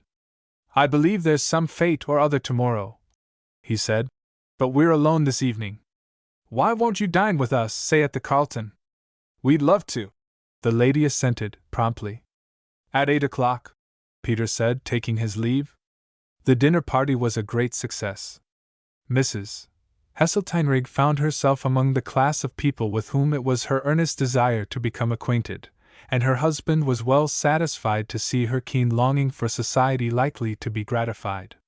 The subject of Peter's call at the office in the city was studiously ignored.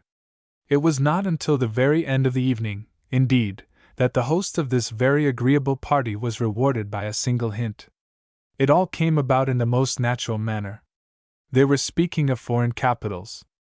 I love Paris, Mrs. Heseltine told her host. Just adore it. Charles is often there on business, and I always go along. Peter smiled. There was just a chance here. Your husband does not often have to leave London, though, he remarked carelessly. She nodded. Not often enough, she declared. I just love getting about. Last week we had a perfectly horrible trip, though. We started off for Belfast quite unexpectedly, and I hated every minute of it. Peter smiled inwardly, but he said never a word. His companion was already chattering on about something else. Peter crossed the hall a few minutes later, to speak to an acquaintance, slipped out to the telephone booth and spoke to his servant. A bag and a change, he ordered, at Euston Station at 12 o'clock, in time for the Irish mail. Your mistress will be home as usual. An hour later the dinner party broke up. Early the next morning, Peter crossed the Irish Channel. He returned the following day and crossed again within a few hours. In 5 days the affair was finished, except for the denouement. Peter ascended in the lift to Mr. Heseltine office the following Thursday, calm and unruffled as usual, but nevertheless a little exultant. It was barely half an hour since he had become finally prepared for this interview. He was looking forward to it now with feelings of undiluted satisfaction. Mr. Heseltine was in, he was told, and he was at once admitted to his presence. The financier greeted him with a somewhat curious smile. Say, this is very nice of you to look me up again, he exclaimed. Still worrying about that loan, eh? Peter shook his head. No, I'm not worrying about that anymore, he answered, accepting one of his host's cigars. The fact of it is that if it were not for me, you would be the one who would have to do the worrying. Mr. Heseltine stopped short in the act of lighting his cigar. I'm not quite on, he remarked. What's the trouble? There is no trouble, fortunately, Peter replied. Only a little disappointment for our friends the Count von Hern and Major Kossuth. I have brought you some information which I think will put an end to that affair of the loan. Mr. Heseltine sat quite still for a moment. His brows were knitted, he showed no signs of nervousness. Go right on, he said. The security upon which you were going to advance $1.5 million to the Turkish government, Peter continued, consisted of 2 dreadnoughts and a cruiser, being built to the order of that country by Messrs. Shepherd and Hargreaves at Belfast. Quite right, Mr. Heseltine admitted quietly. I have been up and seen the boats. I have seen the shipbuilders, too. Did you happen to mention to the latter, Peter inquired, that you were advancing money upon those vessels? Certainly not, Mr. Heseltine replied. Kossuth wouldn't hear of such a thing. If the papers got wind of it, there'd be the devil to pay. All the same, I have got an assignment from the Turkish government. Not worth the paper it's written on, Peter declared blandly. Mr. Heseltine rose unsteadily to his feet. He was a strong, silent man, but there was a queer look about his mouth. What the devil do you mean? He demanded. Briefly this, Peter explained. The first payment, when these ships were laid down, was made not by Turkey but by an emissary of the German government, who arranged the whole affair in Constantinople. The second payment was due 10 months ago, and not a penny has been paid. Notice was given to the late government twice and absolutely ignored. According to the charter, therefore, these ships reverted to the shipbuilding companies who retained possession of the first payment as indemnity against loss. The Count von Hern's position was this. He represents the German government. You were to find $1.5 million of money with the ships as security. You also have a contract from the Count von Hern to take those ships off your hands provided the interest on the loan became overdue, a state of affairs which I can assure you would have happened within the next 12 months. Practically, therefore, you were made use of as an independent financier to provide the money with which the Turkish government, broadly speaking, have sold the ships to Germany. You see, according to the charter of the shipbuilding company, these vessels cannot be sold to any foreign government without the consent of Downing Street. That is the reason why the affair had to be conducted in such a roundabout manner. All this is beyond me, Mr. Heseltine said, hoarsely. I don't care a dien who has the ships in the end so long as I get my money. But you would not get your money, Peter pointed out, because there will be no ships. I have had the shrewdest lawyers in the world at work upon the charter, and there is not the slightest doubt that these vessels are, or rather were, the entire property of Messrs. Shepherd and Hargreaves. Today they belong to me. I have bought them and paid £200,000 deposit. I can show you the receipt and all the papers. Mr. Heseltine said only one word, but that word was profane. I am sorry, of course, that you have lost the business, Peter concluded. But surely it's better than losing your money? Mr. Heseltine struck the table fiercely with his fist. There was a gray and unfamiliar look about his face. Damn it, the money's gone, he declared hoarsely. They changed the day. Kossuth had to go back. I paid it 24 hours ago. Peter whistled softly. If only you had trusted me a little more, he murmured. I tried to warn you. Mr. Heseltine snatched up his hat. They don't leave till the 2:20, he shouted. We'll catch them at the Milan. If we don't, I'm ruined. By God, I'm ruined. They found Major Kossuth in the hall of the hotel. He was wearing a fur coat and was otherwise attired for traveling. His luggage was already being piled upon a cab. Mr. Heseltine wasted no words upon him. You and I have got to have a talk right here and now, he declared. Where's the Count? Major Kossuth frowned gloomily. I do not understand you, he said shortly. Our business is concluded and I am leaving by the 2:20 train. You are doing nothing of the sort, the American answered, standing before him, grim and threatening. The Turk showed no sign of terror. He gripped his silver-headed cane firmly. I think, he said, that there is no one here who will prevent me. Peter, who saw a fracas imminent, hastily intervened. If you will permit me for a moment, he said, there is a little explanation I should perhaps make to Major Kossuth. The Turk took a step towards the door. I have no time to listen to explanations from you or anyone, he replied. My cab is waiting. I depart. If Mr. Heseltine is not satisfied with our transaction, I am sorry, but it is too late to alter anything. For a moment it seemed as though a struggle between the two men was inevitable. Already people were glancing at them curiously, for Mr. Heseltine came of a primitive school, and he had no intention whatever of letting his man escape. Fortunately, At that moment Count von Hern came up and Peter at once appealed to him. "Count," he said, "may I beg for your good offices? My friend, Mr. Heseltine here, is determined to have a few words with Major Kossuth before he leaves. Surely this is not an unreasonable request when you consider the magnitude of the transaction which has taken place between them. Let me beg of you to persuade Major Kossuth to give us 10 minutes. There is plenty of time for the train, and this is not the place for a brawl. It will not take us long, Kossuth, to hear what our friend has to say," he remarked. "We shall be quite quiet in the smoking room. Let us go in there and dispose of the affair." The Turk turned unwillingly in the direction indicated. All 4 men passed through the cafe, up some stairs, and into the small smoking room. The room was deserted. Peter led the way to the far corner, and standing with his elbow leaning upon the mantelpiece, addressed them. "The position is this," he said. "Mr. Heseltine has parted with 1.5 million of his own money, a loan to the Turkish government, on security which is not worth a snap of the fingers." "It is a lie!" Major Kossuth exclaimed. "My dear Baron, you are woefully misinformed," the Count declared. Peter shook his head slowly. "No," he said, "I am not misinformed. My friend here has parted with the money on the security of 2 battleships and a cruiser, now building in Shepherd and Hargreaves Yard at Belfast. The 2 battleships and cruiser in question belong to me. I have paid £200,000 on account of them, and hold the shipbuilder's receipt." "You are mad!" Bernardine cried contemptuously. Peter shook his head and continued.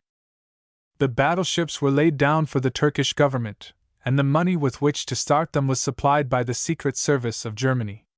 The second installment was due 10 months ago, and has not been paid. The time of grace provided for has expired. The shipbuilders, in accordance with their charter, were consequently at liberty to dispose of the vessels as they thought fit. On the statement of the whole of the facts to the head of the firm, he has parted with these ships to me. I need not say that I have a purchaser within a mile from here. It is a fancy of mine, Count von Hern, that those ships will sail better under the British flag." There was a moment's tense silence. The face of the Turk was black with anger. Bernardine was trembling with rage. "This is a tissue of lies!" he exclaimed. Peter shrugged his shoulders. "The facts are easy enough for you to prove," he said. "And I have here," he added, producing a roll of papers, "copies of the various documents for your inspection. Your scheme, of course, was simple enough. It fell through for this one reason only. A final notice, pressing for the second installment, and stating the days of grace, was forwarded to Constantinople about the time of the recent political troubles. The late government ignored it. In fairness to Major Kossuth, we will believe that the present government was ignorant of it. But the fact remains that Messrs. Shepherd and Hargreaves became at liberty to sell those vessels, and that I have bought them. You will have to give up that money, Major Kossuth." "By God, he shall!" the American muttered. Bernardine leaned a little towards his enemy. "You must give us a minute or 2, he insisted. "We shall not go away, I promise you. Within 5 minutes you shall hear our decision." Peter sat down at the writing table and commenced a letter. Mr. Heseltine mounted guard over the door and stood there, a grim figure of impatience. Before the 5 minutes was up, Bernardine crossed the room. "I congratulate you, Baron," he said dryly. "You are either an exceedingly lucky person or you are more of a genius than I believe. Kossuth is even now returning his letters of credit to your friend. You are quite right. The loan cannot stand." "I was sure," Peter answered, "that you would see the matter correctly. You and I," Bernardine continued, "know very well that I don't care a fig about Turkey, new or old. The ships I will admit that I intended to have for my own country. As it is, I wish you joy of them. Before they are completed, we may be fighting in the air." Peter smiled, and side by side with Bernardine, strolled across to Heseltine, who was buttoning up a pocket-book with trembling fingers. "Personally," Peter said, "I believe that the days of wars are over." "That may or may not be," Bernardine answered. "One thing is very certain. Even if the nations remain at peace, there are enmities which strike only deeper as the years pass. I am going to take a drink now with my disappointed friend Kossuth. If I raise my glass to the day, you will understand. Peter smiled. My friend Mr. Heseltine Rigg and I are for the same destination, he replied, pushing open the swing door which led to the bar. I return your good wishes, Count. I, too, drink to the day. Bernardine and Kossuth left, a few minutes afterwards. Mr. Heseltine Rigg, who was feeling himself again, watched them depart with ill-concealed triumph. Say, you had those fellows on toast, Baron, he declared admiringly. I couldn't follow the whole affair, but I can see that you're in for big things sometimes. Remember this. If money counts at any time, I'm with you. Peter clasped his hand. Money always counts, he said. And friends. Chapter 8. The Man Behind the Curtain. Peter, Baron de Grosse, glanced at the card which his butler had brought in to him, carelessly at first, afterwards with that curious rigidity of attention which usually denotes the setting free of a flood of memories. The gentleman would like to see you, sir, the man announced. You can show him in at once, Peter replied. The servant withdrew. Peter, during those few minutes of waiting, stood with his back to the room and his face to the window, looking out across the square, in reality seeing nothing, completely immersed in this strange flood of memories. John Dory, Sir John Dory now, his quondam enemy, and he, had met but seldom during these years of their prosperity. The figure of this man, who had once loomed so largely in his life, had gradually shrunk away into the background. Their avoidance of each other arose, perhaps, from a sort of instinct which was certainly no matter of ill will. Still, the fact remained that they had scarcely exchanged a word for years, and Peter turned to receive his unexpected guest with a curiosity which he did not trouble wholly to conceal. Sir John Dory, Chief Commissioner now of Scotland Yard, a person of weight and importance, had changed a great deal during the last few years. His hair had become grey, his walk more dignified. There was the briskness, however, of his best days in his carriage and in the flash of his brown eyes. He held out his hand to his ancient foe with a smile. My dear Baron, he said, I hope you are going to say that you are glad to see me. Unless, Peter replied, with a good-humored grimace, your visit is official, I am more than glad, I am charmed. Sit down. I was just going to take my morning cigar. You will join me? Good. Now I am ready for the worst that can happen. The two men seated themselves. John Dory pulled at his cigar appreciatively, sniffed its flavor for a moment, and then leaned forward in his chair. My visit, Baron, he announced, is semi-official. I am here to ask you a favor. An official favor? Peter demanded quickly. His visitor hesitated as though he found the question hard to answer. To tell you the truth, he declared, this call of mine is wholly an inspiration. It does not in any way concern you personally, or your position in this country. What that may be I do not know, except that I am sure it is above any suspicion. Quite so, Peter murmured. How diplomatic you have become, my dear friend! John Dory smiled. Perhaps I am fencing about too much, he said. I know, of course, that you are a member of a very powerful and wealthy French society, whose object and aims, so far as I know, are entirely harmless. I am delighted to be assured that you recognize that fact, Peter admitted. I might add, John Dory continued, that this harmlessness is of recent date. Really, you do seem to know a good deal, Peter confessed. I find myself still fencing, Dory declared. A matter of habit, I suppose. I didn't mean to when I came.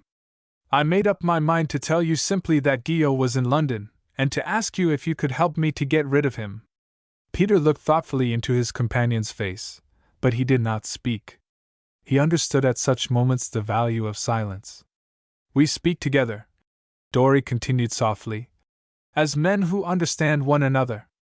Guillaume is the one criminal in Europe whom we all fear, not I alone, mind you. It is the same in Berlin, in Petersburg, in Vienna. He has never been caught. It is my honest belief that he never will be caught.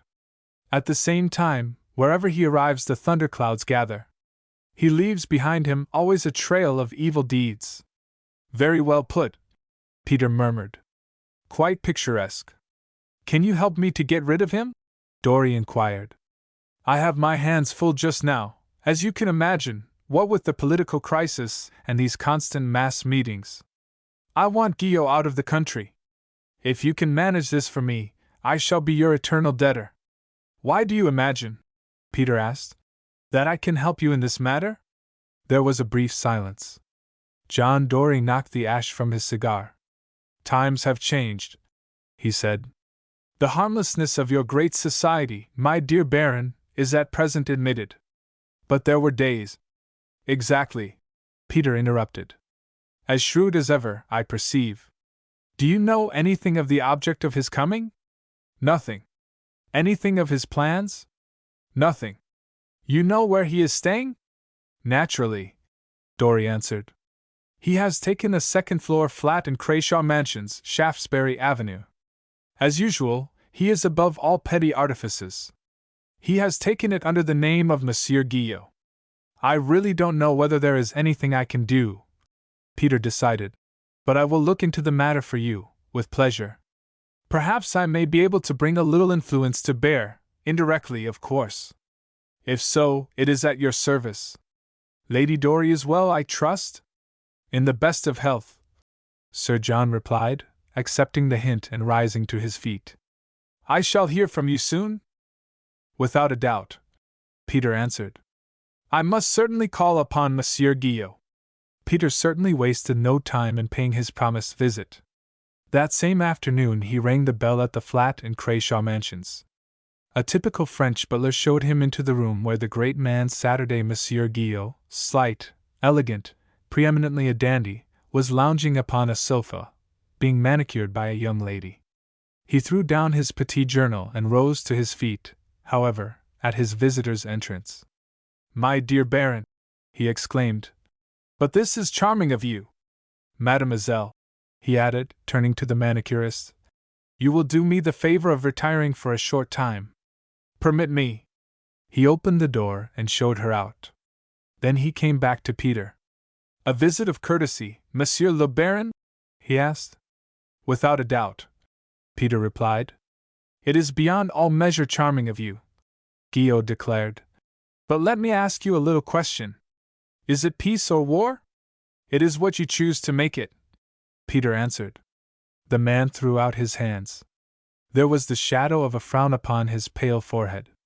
It was a matter for protest, this. Why do you come? He demanded. What have we in common? The society has expelled me. Very well, I go my own way. Why not? I am free of your control today. You have no more right to interfere with my schemes than I with yours. We have the ancient right of power, Peter said grimly. You were once a prominent member of our organization, the spoiled protégé of Madame, a splendid maker, if you will, of criminal history. Those days have passed. We offered you a pension which you have refused. It is now our turn to speak. We require you to leave this city in 24 hours. The face was livid with anger. He was of the fair type of Frenchman, with deep-set eyes, and a straight, cruel mouth only partly concealed by his golden mustache. Just now, notwithstanding the veneer of his too perfect clothes and civilized air, the beast had leaped out. His face was like the face of a snarling animal. I refuse, he cried. It is I who refuse. I am here on my own affairs. What they may be is no business of yours or of anyone else's. That is my answer to you, Baron de Gros, whether you come to me for yourself or on behalf of the society to which I no longer belong. That is my answer, that and the door, he added, pressing the bell. If you will, we fight. If you are wise, forget this visit as quickly as you can. Peter took up his hat. The manservant was already in the room. We shall probably meet again before your return, Monsieur Guillaume, he remarked. Guillaume had recovered himself. His smile was wicked, but his bow perfection. To the fortunate hour, Monsieur le Baron, he replied. Peter drove hack to Berkeley Square, and without a moment's hesitation pressed the levers which set to work the whole underground machinery of the great power which he controlled. Thenceforward, Monsieur Guillot was surrounded with a vague army of silent watchers. They passed in and out of his Fiat, their motor cars were as fast as his in the streets, their fancy in restaurants identical with his.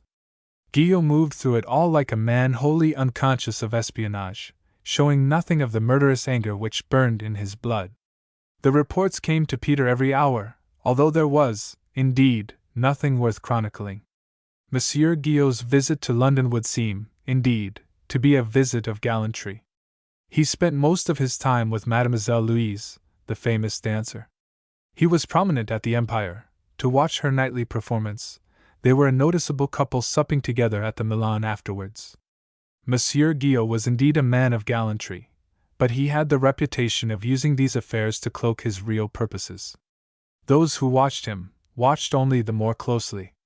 Monsieur Guillot, who stood it very well at first, unfortunately lost his temper. He drove in the great motor car which he had brought with him from Paris, to Berkeley Square, and confronted Peter. "My friend," he exclaimed, though indeed the glitter in his eyes knew nothing of friendship. "It is intolerable, this! Do you think that I do not see through these dummy waiters, these obsequious shopmen, these ladies who drop their eyes when I pass, these commissionaries, these would-be acquaintances? I tell you that they irritate me, this incompetent, futile crowd. You pit them against me. Bah! You should know better. When I choose to disappear, I shall disappear, and no one will follow me.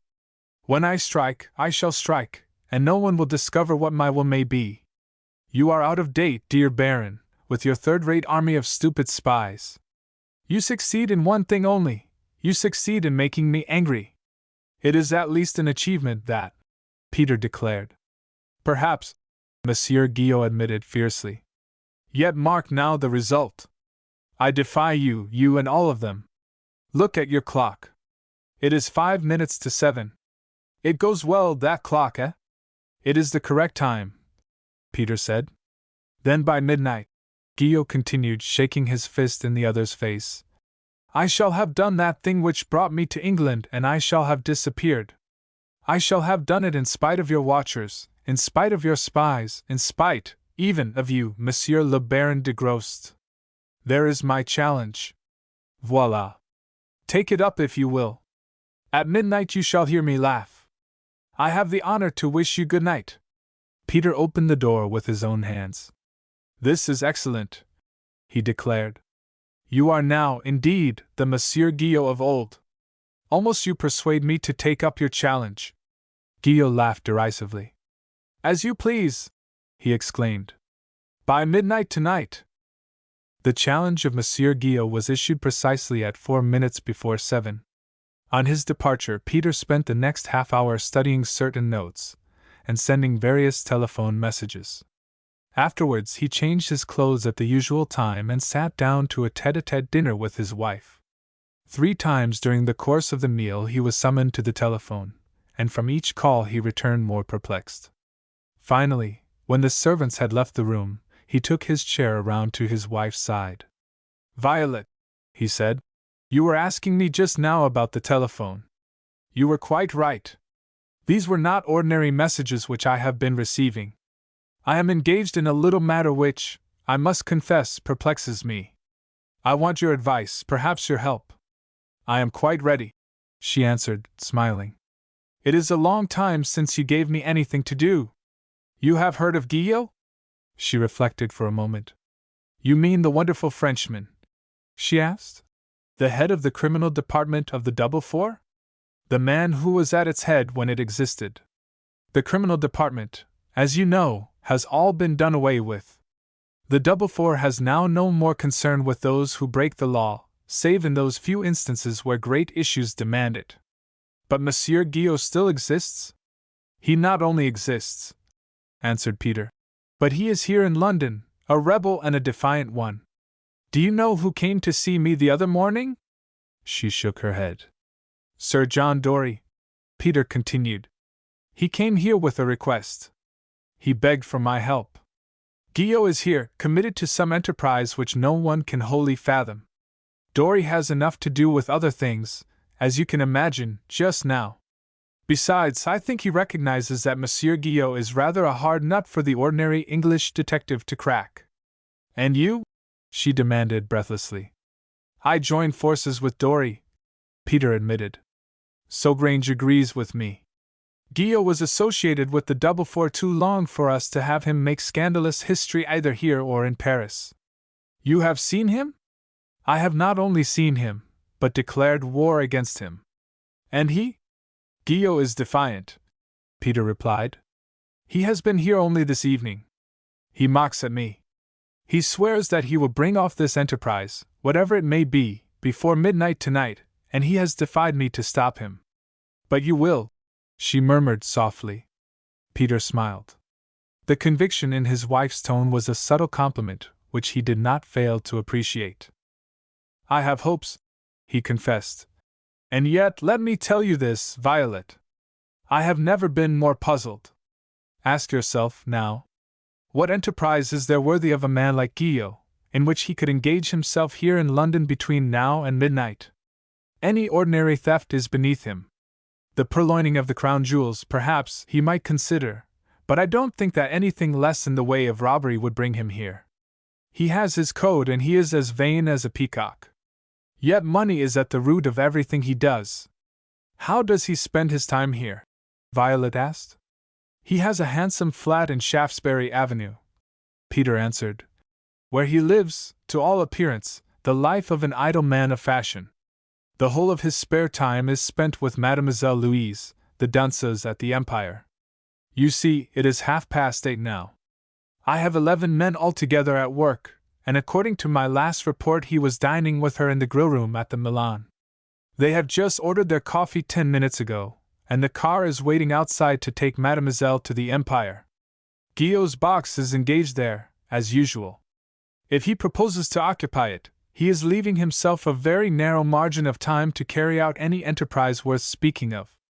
Violet was thoughtful for several moments. Then she crossed the room, took up a copy of an illustrated paper, and brought it across to Peter. He smiled as he glanced at the picture to which she pointed, and the few lines underneath. It has struck you too, then? He exclaimed. Good! You have answered me exactly as I hoped.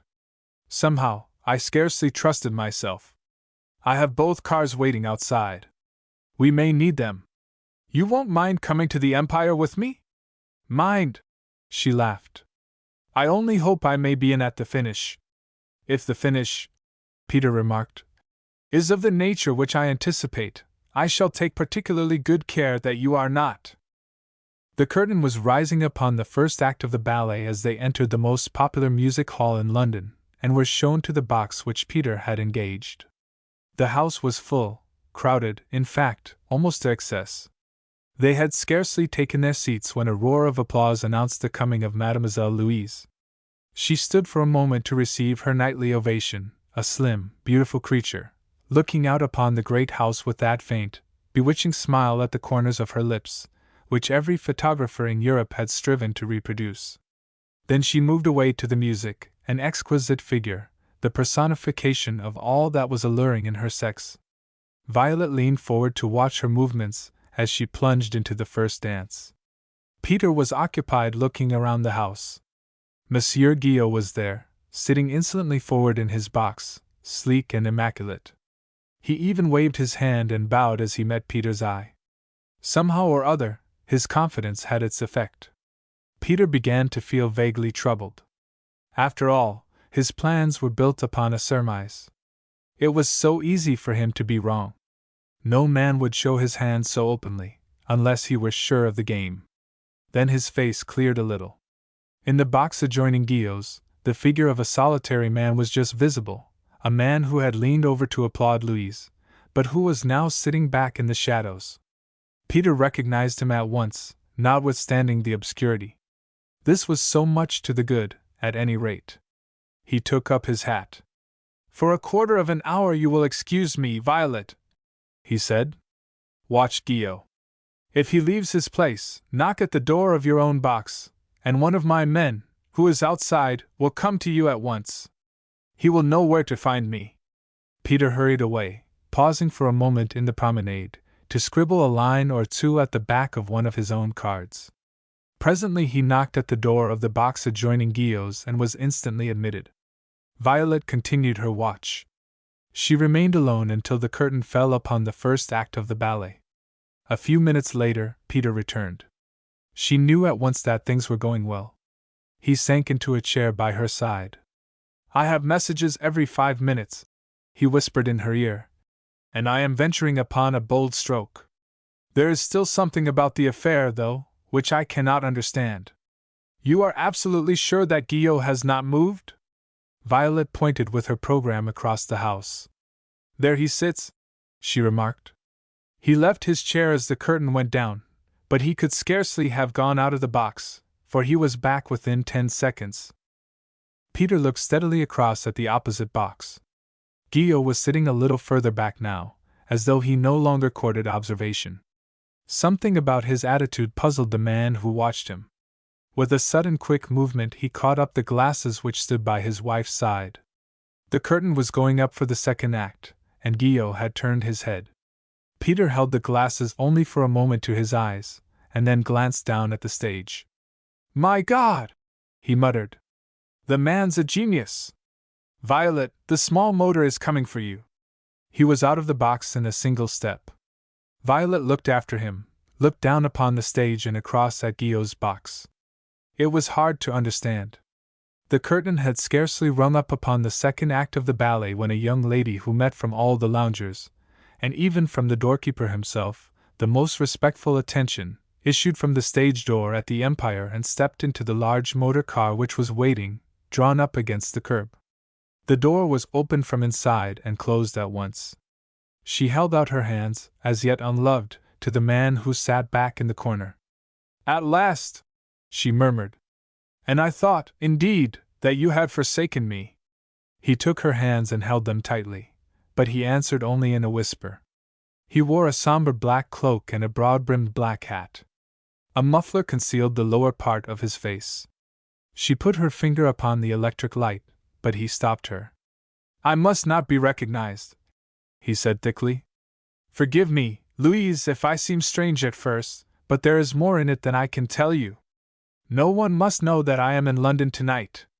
When we reach this place to which you are taking me, and we are really alone, then we can talk. I have so much to say." She looked at him doubtfully. It was indeed a moment of indecision with her. Then she began to laugh softly. "Dear one, but you have changed!" she exclaimed, compassionately. "After all, why not? I must not forget that things have gone so hardly with you. It seems odd, indeed, to see you sitting there, muffled up like an old man, afraid to show yourself. You know how foolish you are? With your black cape and that queer hat, you are so different from all the others. If you seek to remain unrecognized, why do you not dress as all the men do? Anyone who was suspicious would recognize you from your clothes." "It is true," he muttered. "I did not think of it." She leaned towards him. "You will not even kiss me?" she murmured. "Not yet," he answered. She made a little grimace. "But you are cold." "You do not understand," he answered. "They are watching me, even tonight they are watching me. Oh, if you only knew, Louise, how I have longed for this hour that is to come!" Her vanity was assuaged. She patted his hand but came no nearer. "You are a foolish man," she said. "Very foolish." "It is not for you to say that," he replied. "If I have been foolish, were not you often the cause of my folly?" Again she laughed. "Oh, la la!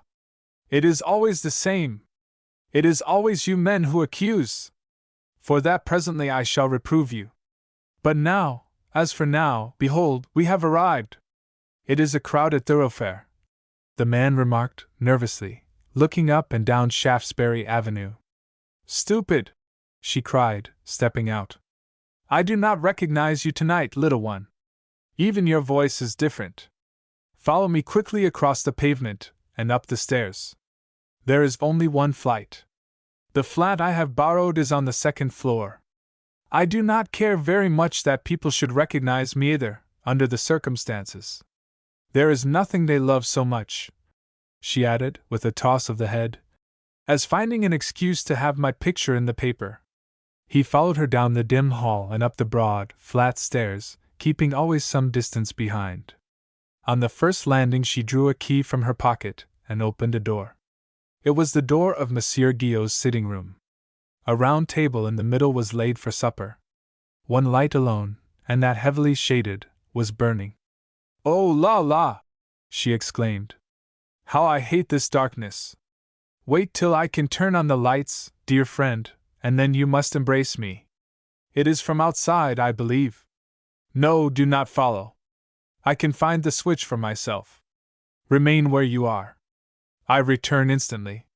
She left him alone in the room, closing the door softly. In the passage she reeled for a moment, and caught at her side. She was very pale. Guillot, coming swiftly up the steps, frowned as he saw her. "He is there?" he demanded, harshly. "He is there," Louise replied. "But indeed I am angry with myself. See, I am faint. It is a terrible thing, this, which I have done. He did me no harm, that young man, except that he was stupid and heavy, and that I never loved him. Who could love him, indeed? But, Guillot—" He passed on, scarcely heeding her words, but she clung to his arm. "Dear one," she begged, "promise that you will not really hurt him. Promise me that, or I will shriek out and call the people from the streets here. You would not make an assassin of me? Promise!" Guillot turned suddenly towards her, and there were strange things in his face. He pointed down the stairs. "Go back, Louise," he ordered. "Back to your rooms, for your own sake. Remember that you have left the theater too ill to finish your performance. You have had plenty of time already to get home. Quick! Leave me to deal with this young man. I tell you to go." She retreated down the stairs, dumb, her knees shaking with fear. Guillot entered the room, closing the door behind him. Even as he bowed to that dark figure standing in the corner, his left hand shot forward the bolt. "Monsieur," he said, "what is the meaning of this?" The visitor interrupted, haughtily.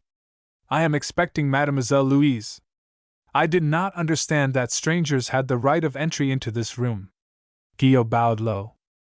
"Monsieur," he said once more, "it is a matter for my eternal regret that I am forced to intrude even for a moment upon an assignation so romantic. But there is a little matter which must first be settled. I have some friends here who have a thing to say to you." He walked softly, with cat-like tread, along by the wall to where the thick curtains shut out the inner apartment. He caught at the thick velvet, dragged it back, and the two rooms were suddenly flooded with light. In the recently discovered one, two stalwart-looking men in plain clothes, but of very unmistakable appearance, were standing waiting. Guillot staggered back. They were strangers to him. He was like a man who looks upon a nightmare. His eyes protruded. The words which he tried to utter failed him. Then, with a swift, nervous presentiment, he turned quickly around towards the man who had been standing in the shadows. Here, too, the unexpected had happened. It was Peter, Baron de Grost, who threw his muffler and broad-brimmed hat upon the table. 5 minutes to 11, I believe, Monsieur Guillot, Peter declared. "I win by an hour and 5 minutes." Guillot said nothing for several seconds. After all, though, he had great gifts. He recovered alike his power of speech and his composure. "These gentlemen," he said, pointing with his left hand towards the inner room. "I do not understand their presence in my apartments." Peter shrugged his shoulders. "They represent, I am afraid, the obvious end of things," he explained. "You have given me a run for my money, I confess. A Monsieur Guillot who is remarkably like you still occupies your box at the Empire, and Mademoiselle Jean Lemire, the accomplished understudy of the lady who has just left us, is sufficiently like the incomparable Louise to escape, perhaps, detection for the first few minutes. But you gave the game away a little, my dear Guillot, when you allowed your quarry to come and gaze even from the shadows of his box at the woman he adored." "Where is he?" Guillot faltered. "He is on his way back to his country home," Peter replied. "I think that he will be cured of his infatuation for Mademoiselle." The assassins whom you planted in that room are by this time in Bow Street. The price which others beside you knew, my dear Guillaume, was placed upon that unfortunate young head, will not pass this time into your pocket. For the rest. The rest is of no consequence. Guillaume interrupted, bowing. I admit that I am vanquished. As for those gentlemen there, he added, waving his hand towards the two men who had taken a step forward, I have a little oath which is sacred to me concerning them. I take the liberty, therefore, to admit myself defeated, Monsieur le Baron, and to take my leave. No one was quick enough to interfere. They had only a glimpse of him as he stood there with the revolver pressed to his temple, an impression of a sharp report, of Guillaume staggering back as the revolver slipped from his fingers onto the floor. Even his death cry was stifled. They carried him away without any fuss, and Peter was just in time, after all, to see the finish of the second act of the ballet. The sham Monsieur Guillaume still smirked at the sham Louise, but the box by his side was empty. It is over? Violet asked breathlessly. It is over, Peter answered. It was, after all, an unrecorded tragedy. In an obscure corner of the morning papers one learned the next day that a Frenchman, who had apparently come to the end of his means, had committed suicide in a furnished flat of Shaftesbury Avenue. 2 foreigners were deported without having been brought up for trial, for being suspected persons. A little languid interest was aroused at the inquest when one of the witnesses deposed to the deceased having been a famous French criminal. Nothing further transpired, however, and the readers of the halfpenny press for once were deprived of their sensation. For the rest, Peter received, with much satisfaction, a remarkably handsome signet ring, bearing some famous arms, and a telegram from Sogrange. Well done, Baron! May the successful termination of your enterprise nerve you for the greater undertaking which is close at hand. I leave for London by the night train. Sogrange. Chapter 9. The Ghosts of Havana Harbor. We may now, Sogrange remarked, buttoning up his ulster, and stretching himself out to the full extent of his steamer chair, consider ourselves at sea. I trust, my friend, that you are feeling quite comfortable. Peter, lying at his ease upon a neighboring chair, with a pillow behind his head, a huge fur coat around his body, and a rug over his feet, had all the appearance of being very comfortable indeed. His reply, however, was a little short, almost peevish. I am comfortable enough for the present, thank you. Heaven knows how long it will last. Sogrange waved his arms towards the great uneasy plain of blue sea, the showers of foam leaping into the sunlight, away beyond the disappearing coast of France. Last, he repeated. For 8 days, I hope. Consider, my dear Baron!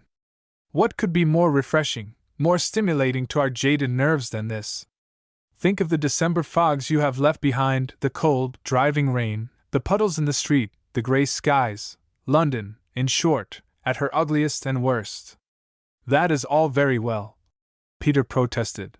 But I have left several other things behind, too. As, for instance? Sogrange inquired genially. My wife, Peter informed him. Violet objects very much to these abrupt separations. This week, too, I was shooting at Saxthorpe, and I had also several other engagements of a pleasant nature. Besides, I have reached that age when I find it disconcerting to be called out of bed in the middle of the night to answer a long-distance telephone call, and told to embark on a White Star liner leaving Liverpool early the next morning. It may be your idea of a pleasure trip. It isn't mine. Sogrange was amused. His smile, however, was hidden. Only the tip of his cigarette was visible. Anything else? Nothing much, except that I am always seasick, Peter replied deliberately. I can feel it coming on now. I wish that fellow would keep away with his beastly mutton broth. The whole ship seems to smell of it. Sogrange laughed, softly but without disguise. Who said anything about a pleasure trip? He demanded. Peter turned his head. You did. You told me when you came on at Cherbourg that you had to go to New York to look after some property there, that things were very quiet in London, and that you hated traveling alone. Therefore, you sent for me at a few hours' notice. Is that what I told you? Sogrange murmured. Yes. Wasn't it true? Peter asked, suddenly alert. Not a word of it, Sogrange admitted. It is quite amazing that you should have believed it for a moment. I was a fool, Peter confessed. You see, I was tired and a little cross. Besides, somehow or other, I never associated a trip to America with. Sogrange interrupted him quietly, but ruthlessly. Lift up the label attached to the chair next to yours. Read it out to me. Peter took it into his hand and turned it over. A quick exclamation escaped him. Great heavens! The Count von Hern, Bernardine! Just so, Sogrange assented. Nice clear writing, isn't it? Peter sat bolt upright in his chair. Do you mean to say that Bernardine is on board? Sogrange shook his head. By the exercise, my dear Baron, he said, of a superlative amount of ingenuity, I was able to prevent that misfortune. Now lean over and read the label on the next chair. Peter obeyed. His manner had acquired a new briskness. La Duchesse de la Nermino, he announced. Sogrange nodded. Everything just as it should be, he declared. Change those labels, my friend, as quickly as you can. Peter's fingers were nimble, and the thing was done in a few seconds. So I am to sit next the Spanish lady, he remarked, feeling for his tie. Not only that, but you are to make friends with her, Sogrange replied. You are to be your captivating self, Baron. The Duchesse is to forget her weakness for hot rooms. She is to develop a taste for sea air and your society. Is she? Peter asked anxiously. Old or young? Sogrange showed a disposition to fence with the question. Not old, he answered. Certainly not old. 15 years ago she was considered to be one of the most beautiful women in the world. The ladies of Spain, Peter remarked with a sigh, are inclined to mature early. In some cases, Sogrange assured him. There are no women in the world who preserve their good looks longer. You shall judge, my friend. Madam comes. How about that seasickness now? Gone, Peter declared briskly. Absolutely a fancy of mine. Never felt better in my life. An imposing little procession approached along the deck. There was the deck steward leading the way, a very smart French maid carrying a wonderful collection of wraps, cushions and books, a black-browed, pallid manservant, holding a hot water bottle in his hand, and leading a tiny Pekingese spaniel, wrapped in a sealskin coat, and finally Madame la Duchesse. It was so obviously a procession intended to impress, that neither Peter nor Sogrange thought it worth while to conceal their interest. The Duchesse, save that she was tall and wrapped in magnificent furs, presented a somewhat mysterious appearance. Her features were entirely obscured by an unusually thick veil of black lace, and the voluminous nature of her outer garments only permitted a suspicion as to her figure, which was, at that time, at once the despair and the triumph of her corsetier. With both hands she was holding her fur-lined skirts from contact with the deck, disclosing at the same time remarkably shapely feet encased in trim patent shoes with plain silver buckles, and a little more black silk stocking than seemed absolutely necessary. The deck steward, after a half-puzzled scrutiny of the labels, let down the chair next to the two men. The Duchesse contemplated her prospective neighbors with some curiosity, mingled with a certain amount of hesitation. It was at that moment that Sogrange, shaking away his rug, rose to his feet. Madame la Duchesse permits me to remind her of my existence, he said, bowing low. It is some years since we met, but I had the honor of a dance at the palace in Madrid. She held out her hand at once, yet somehow Peter felt sure that she was thankful for her veil. Her voice was pleasant, and her air the air of a great lady. She spoke French with the soft, sibilant intonation of the Spaniard. I remember the occasion perfectly, Marquis, she admitted. Your sister and I once shared a villa in Mentone. I am flattered by your recollection, Duchesse, Sogrange murmured. It is a great surprise to meet with you here, though, she continued. I did not see you at Cherbourg or on the train. I motored from Paris, Sogrange explained, and arrived, contrary to my custom, I must confess, somewhat early. Will you permit that I introduce an acquaintance, whom I have been fortunate enough to find on board, Monsieur le Baron de Gros, Madame la Duchesse de la Nermino. Peter was graciously received, and the conversation dealt, for a few moments, with the usual banalities of the voyage. Then followed the business of settling the Duchesse in her place. When she was really installed, and surrounded with all the paraphernalia of a great and fanciful lady, including a handful of long cigarettes, she raised for the first time her veil. Peter, who was at the moment engaged in conversation with her, was a little shocked by the result. Her features were worn, her face dead white, with many signs of the ravages wrought by the constant use of cosmetics. Only her eyes had retained something of their former splendor. These latter were almost violet in color, deep-set, with dark rims, and were sufficient almost in themselves to make one forget for a moment the less prepossessing details of her appearance. A small library of books was by her side, but after a while she no longer pretended any interest in them. She was a born conversationalist, a creature of her country entirely and absolutely feminine, to whom the subtle and flattering deference of the other sex was the breath of life itself. Peter burned his homage upon her altar with a craft which amounted to genius. In less than half an hour, Madame la Duchesse was looking many years younger. The vague look of apprehension had passed from her face. Their voices had sunk to a confidential undertone, punctuated often by the music of her laughter. Sogrange, with a murmured word of apology, had slipped away long ago. Decidedly, for an Englishman, Peter was something of a marvel. Madame la Duchesse moved her head towards the empty chair. "He is a great friend of yours, the Marquis de Sogrange?" she asked, with a certain inflection in her tone which Peter was not slow to notice. "Indeed, no," he answered. "A few years ago I was frequently in Paris. I made his acquaintance then, but we have met very seldom since." "You are not traveling together, then?" "By no means. I recognized him only as he boarded the steamer at Cherbourg." "He is not a popular man in our world," she remarked. "One speaks of him as a schemer." "Is there anything left to scheme for in France?" Peter asked carelessly. "He is, perhaps, a monarchist? His ancestry alone would compel a devoted allegiance to realism," the Duchesse declared. "But I do not think that he is interested in any of these feudal plots to reinstate the House of Orleans. I, Monsieur le Baron, am Spanish.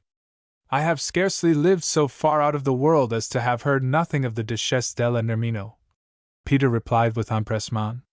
"The last time I saw you, Duchesse, you were in the suite of the Infanta. Like all Englishmen, I see you possess a memory," she said, smiling.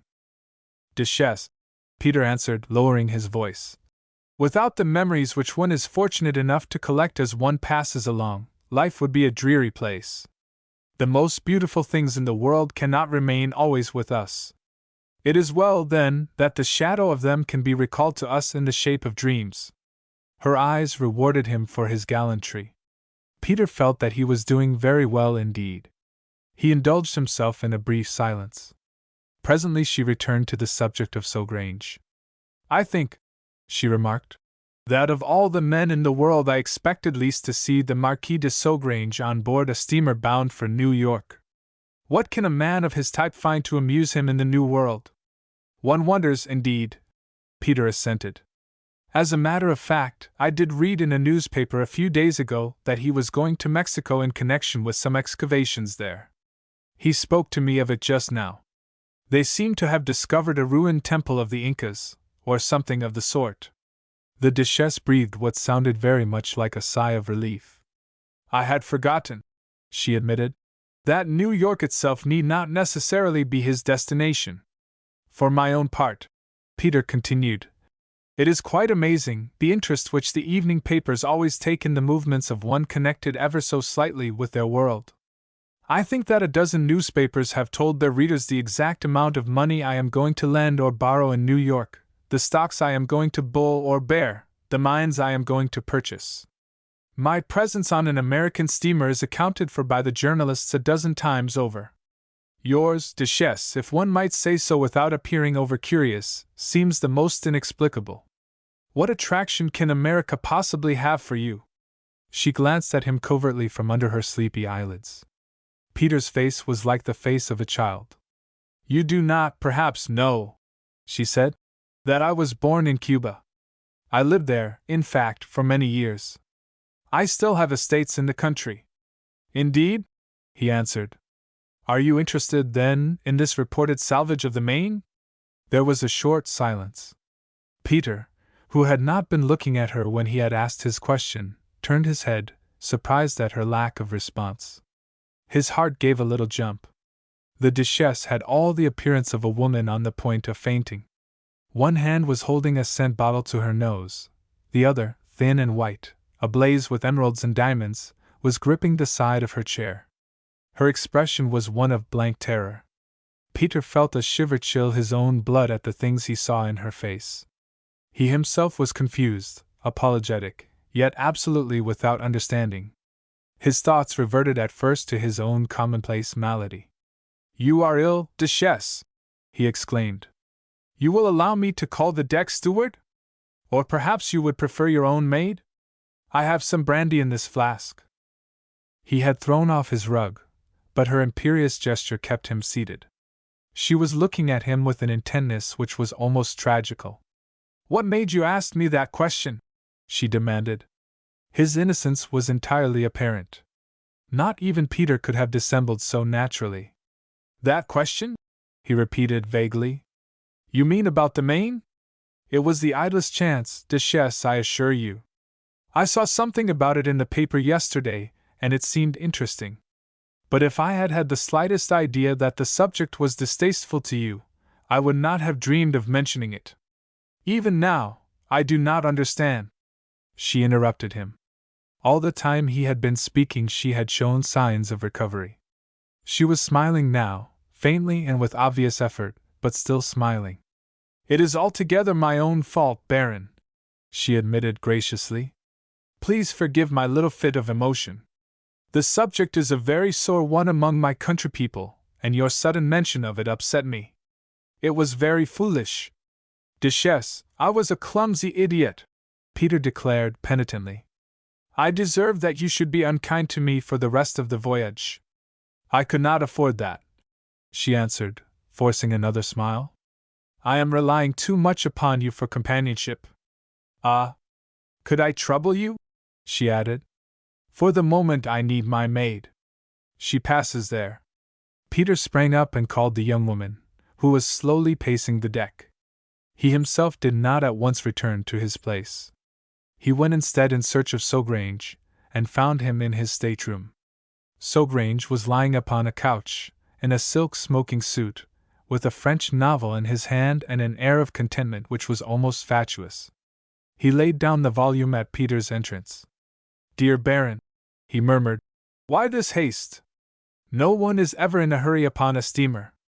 Remember that we can't possibly get anywhere in less than 8 days, and there is no task in the world, nowadays, which cannot be accomplished in that time.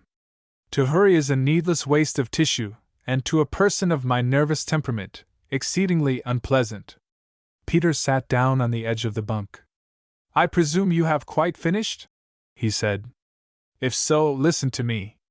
I am moving in the dark. Is it my fault that I blunder? By the merest accident I have already committed a hideous faux pas. You ought to have warned me. What do you mean? I have spoken to the Duchesse of the Maine disaster. The eyes of Sogrange gleamed for a moment, but he lay perfectly still. Why not? He asked. A good many people are talking about it. It is one of the strangest things I have ever heard of, that after all these years they should be trying to salve the wreck. It seems worse than strange, Peter declared. What can be the use of trying to stir up bitter feelings between two nations who have fought their battles and buried the hatchet? I call it an act of insanity. A bugle rang. Sogrange yawned and sat up. Would you mind touching the bell for my servant, Baron? He asked. Dinner will be served in half an hour. Afterwards we will talk, you and I. Peter turned away, not wholly pleased. The sooner the better, he grumbled, or I shall be putting my foot into it again. After dinner, the two men walked on deck together. The night was dark but fine, with a strong wind blowing from the northwest. The deck steward called their attention to a long line of lights, stealing up from the horizon on their starboard side. That's the Lusitania, sir. She'll be up to us in half an hour. They leaned over the rail. Soon the blue fires began to play about their masthead. Sogrange watched them thoughtfully. If one could only read those messages, he remarked with a sigh, it might help us. Peter knocked the ash from his cigar and was silent for a time. He was beginning to understand the situation. My friend, he said at last, I have been doing you an injustice. I have come to the conclusion that you are not keeping me in ignorance of the vital facts connected with our visit to America, willfully. At the present moment you know just a little more, but a very little more than I do. What perception? Sogrange murmured. My dear Baron, sometimes you amaze me. You are absolutely right. I have some pieces and I am convinced that they would form a puzzle the solution of which would be interesting to us, but how or where they fit in, I frankly don't know. You have the facts so far. Certainly, Peter replied. You have heard of Certeler? You mean the Certeler? Peter asked. Naturally. I mean the man whose very movements sway the money markets of the world, the man who could, if he chose, ruin any nation, make war impossible, who could, if he had 10 more years of life and was allowed to live, draw to himself and his own following the entire wealth of the universe. Very eloquent, Peter remarked. We'll take the rest for granted. Then, Sogrange continued, you have probably also heard of Don Pedro, Prince of Marsigny, one-time pretender to the throne of Spain? Quite a striking figure in European politics. Peter assented quickly. He is suspected of radical proclivities, and is still, it is rumored, an active plotter against the existing monarchy. Very well, Sogrange said. Now listen carefully. 4 months ago, Certeler was living at the Golden Villa, near Nice. He was visited more than once by Marsigny, introduced by the Count von Hern. The result of those visits was a long series of cablegrams to certain great engineering firms in America. Almost immediately, the salvage of the Maine was started. It is a matter of common report that the entire cost of these works is being undertaken by Certeler. No, Peter murmured. You are really beginning to interest me. This week, Sogrange went on, it is expected that the result of the salvage works will be made known. That is to say, it is highly possible that the question of whether the Maine was blown up from outside or inside will be settled once and for all. This week, mind, Baron. Now see what happens. Certeler returns to America. The Count von Hern and Prince Marsigny come to America.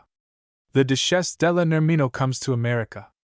The Duchesse, Certeler, and Marsigny are upon this steamer. The Count von Hern travels by the Lusitania only because it was reported that Certeler at the last minute changed his mind and was traveling by that boat. Mix these things up in your brain, the conjurer's hat, let us call it. Sogrange concluded, laying his hand upon Peter's arm. Certeler, the Duchesse, von Hern, Marsigny, the raising of the Maine, mix them up and what sort of an omelette appears? Peter whistled softly. No wonder, he said, that you couldn't make the pieces of the puzzle fit. Tell me more about the Duchesse. Sogrange considered for a moment. The principal thing about her which links her with the present situation, he explained, is that she was living in Cuba at the time of the Maine disaster, married to a rich Cuban. The affair was suddenly illuminated by the searchlight of romance. Peter, for the first time, saw not the light, but the possibility of it. Marsigny has been living in Germany, has he not? He asked. He is a personal friend of the Kaiser, Sogrange replied. They both looked up and listened to the crackling of the electricity above their heads. I expect Bernardine is a little annoyed, Peter remarked. It isn't pleasant to be out of the party, Sogrange agreed. Nearly everybody, however, believed at the last moment that Certeler had transferred his passage to the Lusitania. It's going to cost him an awful lot in Marconi grams, Peter said. By the by, wouldn't it have been better for us to have traveled separately, and incognito? Sogrange shrugged his shoulders slightly. Von Hern has at least one man on board, he replied. I do not think that we could possibly have escaped observation. Besides, I rather imagine that any move we are able to make in this matter must come before we reach Fire Island. Have you any theory at all? Peter asked. Not the ghost of a one, Sogrange admitted. One more fact, though, I forgot to mention. You may find it important. The Duchesse comes entirely against Von Hern's wishes. They have been on intimate terms for years, but for some reason or other he was exceedingly anxious that she should not take this voyage. She, on the other hand, seemed to have some equally strong reason for coming. The most useful piece of advice I could give you would be to cultivate her acquaintance. The Duchesse. Peter never finished his sentence. His companion drew him suddenly back into the shadow of a lifeboat. Look! A door had opened from lower down the deck, and a curious little procession was coming towards them. A man, burly and broad-shouldered, who had the air of a professional bully, walked by himself ahead. Two others of similar build walked a few steps behind. And between them a thin, insignificant figure, wrapped in an immense fur coat and using a strong walking stick, came slowly along the deck. It was like a procession of prison warders guarding a murderer, or perhaps a nerve-racked royal personage moving the end of his days in the midst of enemies. With halting steps the little old man came shambling along. He looked neither to the left nor to the right. His eyes were fixed and yet unseeing, his features were pale and bony. There was no gleam of life, not even in the stone-cold eyes. Like some machine-made man of a new and physically degenerate age, he took his exercise under the eye of his doctor, a strange and miserable-looking object. There goes Sertler, Sogrange whispered. Look at him, the man whose might is greater than any emperor's. There is no haven in the universe to which he does not hold the key. Look at him, master of the world! Peter shivered. There was something depressing in the sight of that mournful procession. He neither smokes nor drinks. Sogrange continued. Women as a sex do not exist for him. His religion is a doubting Calvinism. He has a doctor and a clergyman always by his side to inject life and hope if they can. Look at him well, my friend. He represents a great moral lesson. Thanks, Peter replied. I am going to take the taste of him out of my mouth with a whiskey and soda. Afterwards I'm for the Duchesse. But the Duchesse, apparently, was not for Peter. He found her in the music room with several of the little Marconi missives spread out before her, and she cut him dead. Peter, however, was a brave man, and skilled at the game of bluff. So he stopped by her side and without any preamble addressed her. Duchesse, he said, you are a woman of perceptions. Which do you believe, then, in your heart to be the more trustworthy, the Count von Hern or I? She simply stared at him. He continued promptly. You have received your warning, I see. From whom? From the Count von Hern. Why believe what he says? He may be a friend of yours, he may be a dear friend, but in your heart you know that he is both unscrupulous and selfish. Why accept his word and distrust me? I, at least, am honest. She raised her eyebrows. Honest? She repeated. Whose word have I for that save your own? And what concern is it of mine if you possess every one of the bourgeois qualities in the world? You are presuming, sir. My friend Sogrange will tell you that I am to be trusted. Peter persisted. I see no reason why I should trouble myself about your personal characteristics. She replied coldly. They do not interest me. On the contrary, Duchesse, Peter continued, fencing wildly, you have never in your life been more in need of any one's services than you are of mine. The conflict was uneven. The Duchesse was a nervous, highly strung woman. The calm assurance of Peter's manner oppressed her with a sense of his mastery. She sank back upon the couch from which she had arisen. I wish you would tell me what you mean, she said. You have no right to talk to me in this fashion. What have you to do with my affairs? I have as much to do with them as the Count von Hem, Peter insisted boldly. I have known the Count von Hern, she answered, for very many years. You have been a shipboard acquaintance of mine for a few hours. If you have known the Count von Hern for many years, Peter asserted, you have found out by this time that he is an absolutely untrustworthy person. Supposing he is, she said, will you tell me what concern it is of yours? Do you suppose for one moment that I am likely to discuss my private affairs with a perfect stranger? You have no private affairs, Peter declared sternly. They are the affairs of a nation. She glanced at him with a little shiver. From that moment he felt that he was gaining ground. She looked around the room. It was still filled, but in their corner they were almost unobserved. How much do you know? She asked in a low tone which shook with passion. Peter smiled enigmatically. Perhaps more, even, than you, Duchesse, he replied. I should like to be your friend. You need one, you know that. She rose abruptly to her feet. For tonight it is enough, she declared, wrapping her fur cloak around her. You may talk to me tomorrow, Baron. I must think. If you desire really to be my friend, there is, perhaps, one service which I may require of you. But tonight, no.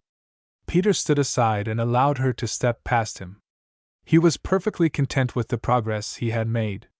Her farewell salute was by no means ungracious. As soon as she was out of sight, he returned to the couch where she had been sitting. She had taken away the Marconigrams, but she had left upon the floor several copies of the New York Herald. He took them up and read them carefully through. The last one he found particularly interesting, so much so that he folded it up, placed it in his coat pocket, and went off to look for Sogrange, whom he found at last in the saloon, watching a noisy game of Up Jenkins! Peter sank upon the cushioned seat by his side. You were right, he remarked. Bernardine has been busy. Sogrange smiled. I trust, he said, that the Duchesse is not proving faithless. So far, Peter replied. I have kept my end up. Tomorrow will be the test. Bernardine had filled her with caution. She thinks that I know everything, whatever everything may be. Unless I can discover a little more than I do now, tomorrow is going to be an exceedingly awkward day for me. There is every prospect of your acquiring a great deal of valuable information before then, Sogrange declared. Sit tight, my friend. Something is going to happen. On the threshold of the saloon, ushered in by one of the stewards, a tall, powerful-looking man, with a square, well-trimmed black beard, was standing looking around as though in search of someone. The steward pointed out, with an unmistakable movement of his head, Peter and Sogrange. The man approached and took the next table. Steward, he directed, bring me a glass of vermouth and some dominoes. Peter's eyes were suddenly bright. Sogrange touched his foot under the table and whispered a word of warning. The dominoes were brought. The newcomer arranged them as though for a game. Then he calmly withdrew the double four and laid it before Sogrange. It has been my misfortune, Marquis, he said, never to have made your acquaintance, although our mutual friends are many, and I think I may say that I have the right to claim a certain amount of consideration from you and your associates. You know me? Certainly, Prince, Sogrange replied. I am charmed. Permit me to present my friend, the Baron de Grost. The newcomer bowed and glanced a little nervously around. You will permit me, he begged. I travel incognito. I have lived so long in England that I have permitted myself the name of an Englishman. I am traveling under the name of Mr. James Fanshawe. Mr. Fanshawe, by all means, Sogrange agreed. In the meantime, I claim my rights as a corresponding member of the Double Four, the newcomer declared. My friend the Count von Hern finds menace to certain plans of ours in your presence upon this steamer. Unknown to him, I come to you openly. I claim your aid, not your enmity. Let us understand one another clearly, Sogrange said. You claim our aid in what? Mr. Fanshawe glanced around the saloon and lowered his voice. I claim your aid towards the overthrowing of the usurping house of Brangaza and the restoration to power in Spain of my own line. Sogrange was silent for several moments. Peter was leaning forward in his place, deeply interested. Decidedly, this American trip seemed destined to lead towards events. Our active aid towards such an end, Sogrange said at last, is impossible. The Society of the Double Four does not interfere in the domestic policy of other nations for the sake of individual members. Then let me ask you why I find you upon this steamer? Mr. Fanshawe demanded, in a tone of suppressed excitement. Is it for the sea voyage that you and your friend the Baron de Grost crossed the Atlantic this particular week, on the same steamer as myself, as Mr. Sertler and the Duchess? One does not believe in such coincidences. One is driven to conclude that it is your intention to interfere. The affair almost demands our interference. So Grange replied, smoothly. With every due respect to you, Prince, there are great interests involved in this move of yours. The Prince was a big man, but for all his large features and bearded face his expression was the expression of a peevish and passionate child. He controlled himself with an effort. Marquis, he said, this is necessary. I say that it is necessary that we conclude an alliance. So Grange nodded approvingly. It is well spoken, he said. But remember, the Baron de Grost represents England and the English interests of our society. The Prince of Marsine's face was not pleasant to look upon. Forgive me if you are an Englishman by birth, Baron, he said, turning towards him. But a more interfering nation in other people's affairs than England has never existed in the pages of history. She must have a finger in every pie. Bah! Peter leaned over from his place. What about Germany, Mr. Fanshawe? He asked, with emphasis. The Prince tugged at his beard. He was a little nonplussed. The Count von Hern, he confessed, has been a good friend to me.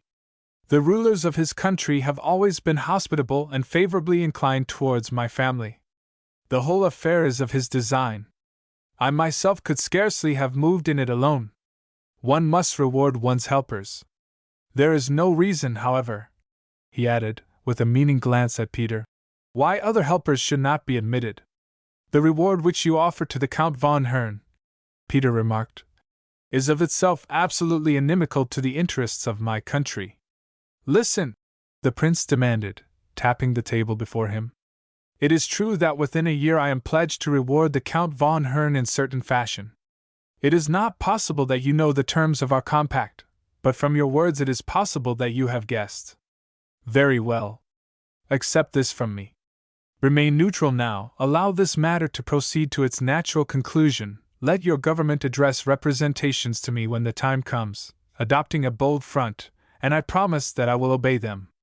It will not be my fault that I am compelled to disappoint the Count von Hern. My seaboard would be at the mercy of your fleet. Superior force must be obeyed. It is a matter, this, so Grange said, for discussion between my friend and me. I think that you will find that we are either of us unreasonable.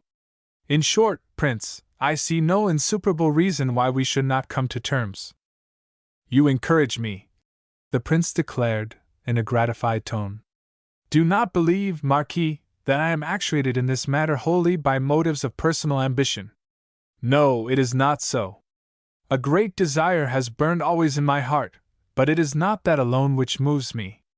I assure you that of my certain knowledge Spain is honeycombed, is rotten with treason. A revolution is a certainty. How much better that that revolution should be conducted in a dignified manner, that I, with my reputation for democracy which I have carefully kept before the eyes of my people, should be elected president of the new Spanish Republic, even if it is the gold of the American which places me there. In a year or two, what may happen who can say? This craving for a republic is but a passing dream. Spain, at heart, is monarchical. She will be led back to the light. It is but a short step from the president's chair to the throne. So Grange and his companions sat quite still. They avoided looking at each other. There is one thing more, the Prince continued, dropping his voice, as if, even at that distance, he feared the man of whom he spoke. I shall not inform the Count von Hern of our conversation.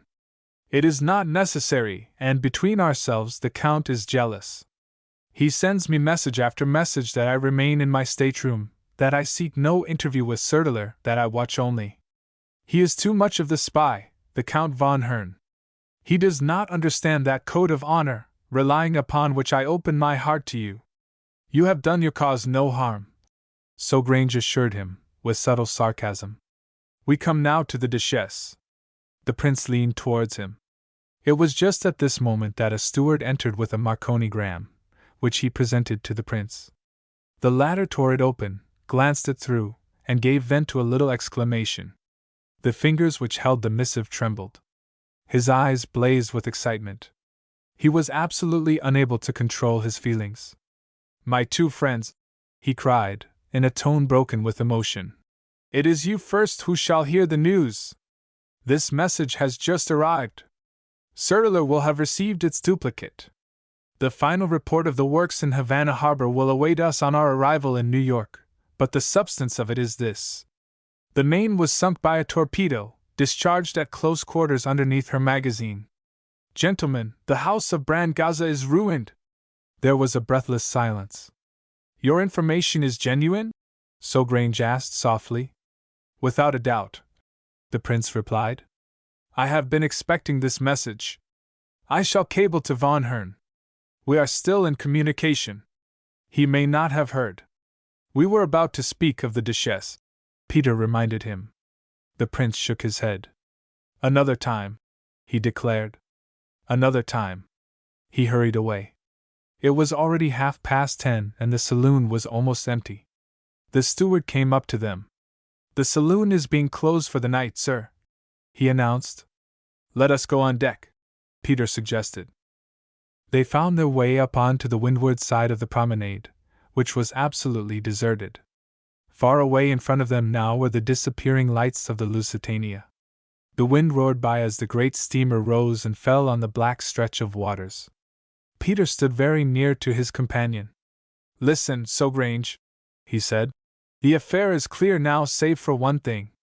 "You mean Sertler's motives?" "Not at all," Peter answered. "An hour ago, I came across the explanation of these. The one thing I will tell you afterwards. Now listen. Sertler came abroad last year for 12 months' travel. He took a great house in San Sebastian." "Where did you hear this?" Sogrange asked. "I read the story in the New York Herald," Peter continued. "It is grossly exaggerated, of course, but this is the substance of it. Sertler and his suite were stopped upon the Spanish frontier and treated in an abominable fashion by the customs officers. He was forced to pay a very large sum, unjustly I should think. He paid under protest, appealed to the authorities, with no result. At San Sebastian he was robbed right and left, his privacy intruded upon. In short, he took a violent dislike and hatred to the country and every one concerned in it. He moved with his entire suite to Nice, to the Golden Villa. There he expressed himself freely concerning Spain and her government. Count von Hern heard of it, and presented Marsigny.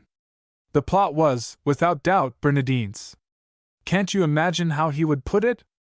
A revolution, he would tell Sertler, is imminent in Spain. Here is the new president of the Republic. Money is no more to you than water. You are a patriotic American. Have you forgotten that a warship of your country with 600 of her devoted citizens was sent to the bottom by the treachery of one of this effete race? The war was an inefficient revenge. The country still flourishes. It is for you to avenge America. With money Marsigny can establish a republic in Spain within 24 hours. Sertler hesitates. He would point out that it had never been proved that the destruction of the Maine was really due to Spanish treachery. It is the idea of a businessman which followed. He, at his own expense, would raise the Maine. If it were true that the explosion occurred from outside, he would find the money. You see, the message has arrived. After all these years the sea has given up its secret. Marsigny will return to Spain with an unlimited credit behind him. The house of Brangaza will crumble up like a pack of cards. Sogrange looked out into the darkness. Perhaps he saw in that great black gulf the pictures of these happenings which his companion had prophesied. Perhaps, for a moment, he saw the panorama of a city in flames, the passing of a great country under the thrall of these new ideas. At any rate, he turned abruptly away from the side of the vessel, and taking Peter's arm, walked slowly down the deck. "You have solved the puzzle, Baron," he said gravely. "Now tell me the one thing. Your story seems to dovetail everywhere." "The one thing," Peter said, "is connected with the Duchesse. It was she, of her own will, who decided to come to America. I believe that, but for her coming, Bernardine and the prince would have waited in their own country. Money can flash from America to England over the wires. It does not need to be fetched. They have still one fear, It is connected with the Duchess. Let me think. They walked up and down the deck. The lights were extinguished one by one, except in the smoking room. A strange breed of sailors from the lower deck came up with mops and buckets. The wind changed its quarter, and the great ship began to roll. Peter stopped abruptly. I find this motion most unpleasant, he said. I am going to bed. Tonight I cannot think. Tomorrow, I promise you, we will solve this. Hush! He held out his hand and drew his companion back into the shadow of a lifeboat. A tall figure was approaching them along the deck. As he passed the little ray of light thrown out from the smoking room, the man's features were clearly visible. It was the prince. He was walking like one absorbed in thought. His eyes were set like a sleepwalker's. With one hand he gesticulated. The fingers of the other were twitching all the time. His head was lifted to the skies. There was something in his face which redeemed it from its disfiguring petulance. It is the man who dreams of power, Peter whispered. It is one of his best moments, this. He forgets the vulgar means by which he intends to rise. He thinks only of himself, the dictator, king, perhaps emperor. He is of the breed of egoists. Again and again the prince passed, manifestly unconscious even of his whereabouts. Peter and Sogrange crept away unseen to their staterooms.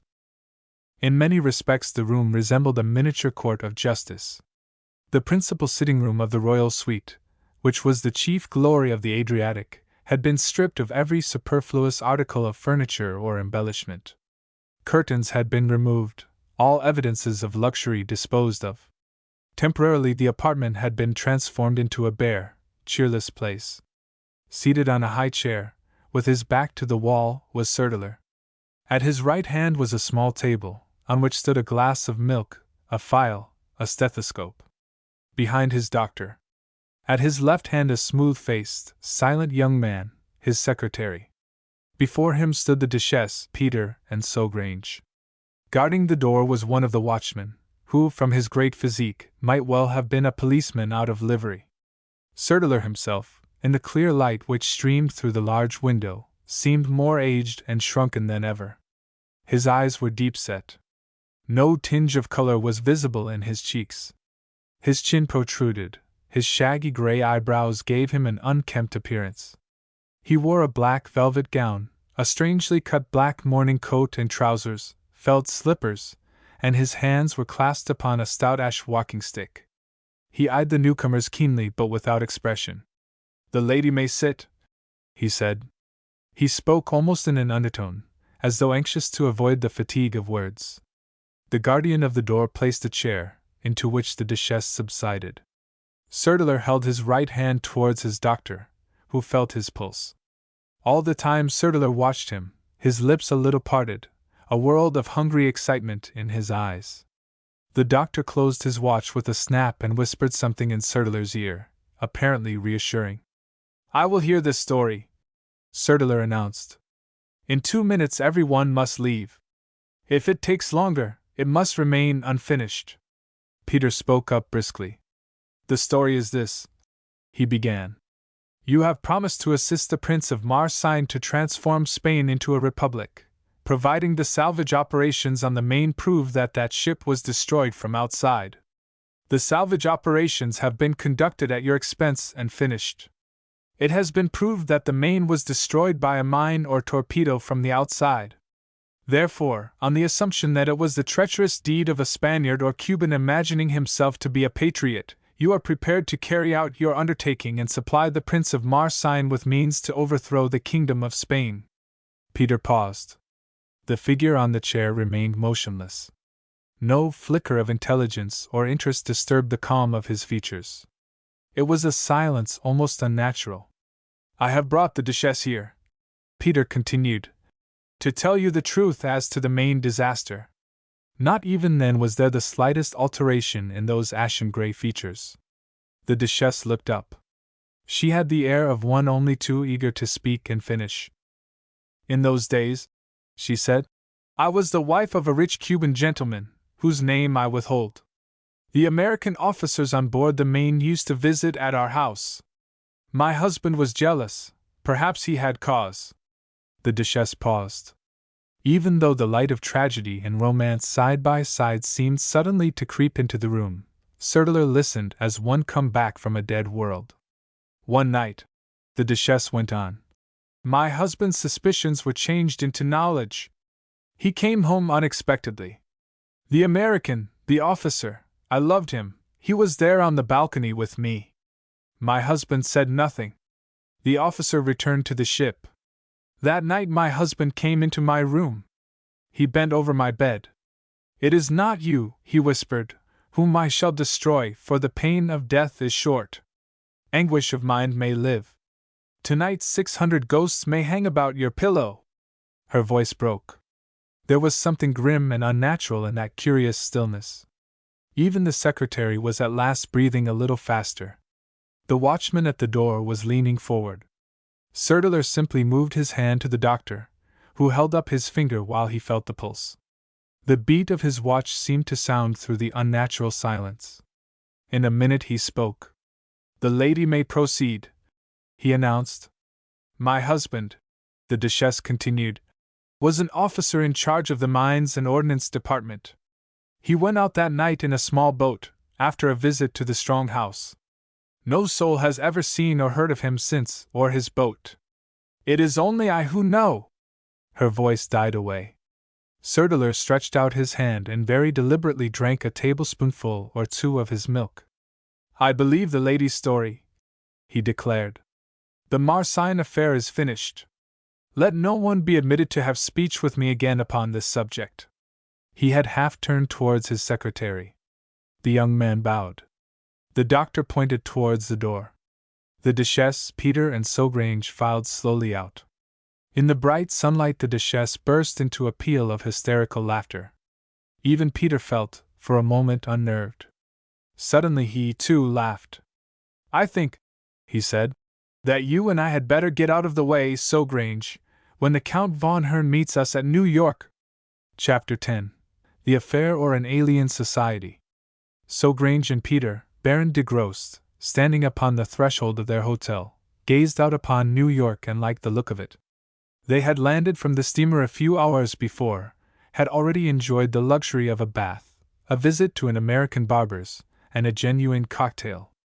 I see no reason, Sogrange declared, why we should not take a week's holiday. Peter, glancing up into the blue sky and down into the faces of the well-dressed and beautiful women who were streaming up Fifth Avenue, was wholly of the same mind. If we return by this afternoon's steamer, he remarked, we shall have Bernardine for a fellow passenger. Bernardine is annoyed with us just now.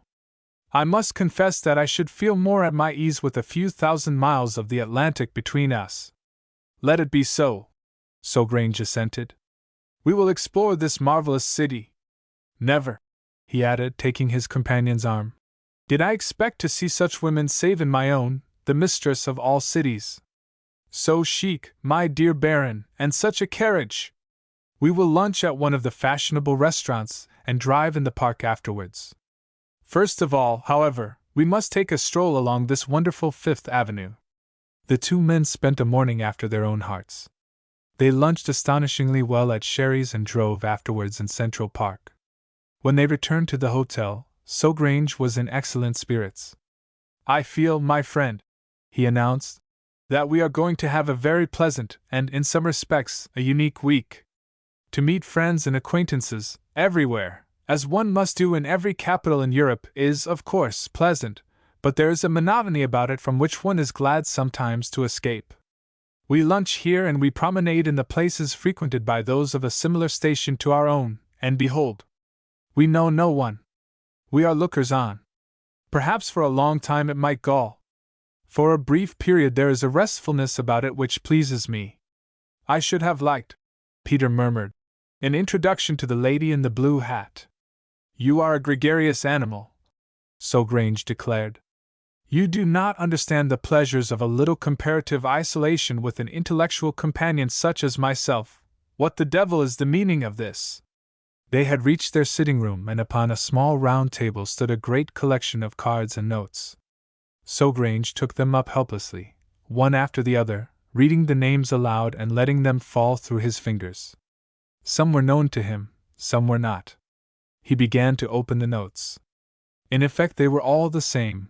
What evening would the Marquis de Saugrange and his distinguished friend care to dine, lunch, yacht, golf, shoot, go to the opera, join a theater party? Of what clubs would they care to become members? What kind of hospitality would be most acceptable? Saugrange sank into a chair. My friend, he exclaimed, they all have to be answered, that collection there. The visits have to be returned. It is magnificent, this hospitality, but what can one do? Peter looked at the pile of correspondence upon which Saugrange's inroad, indeed, seemed to have had but little effect. One could engage a secretary, of course, he suggested doubtfully. But the visits? Our week's holiday is gone. Not at all, Saugrange replied. I have an idea. The telephone bell rang. Peter took up the receiver and listened for a moment. He turned to Saugrange, still holding it in his hand. You will be pleased also to hear, he announced, that there are half a dozen reporters downstairs waiting to interview. Transcriber's note, word missing. Saugrange received the information with interest.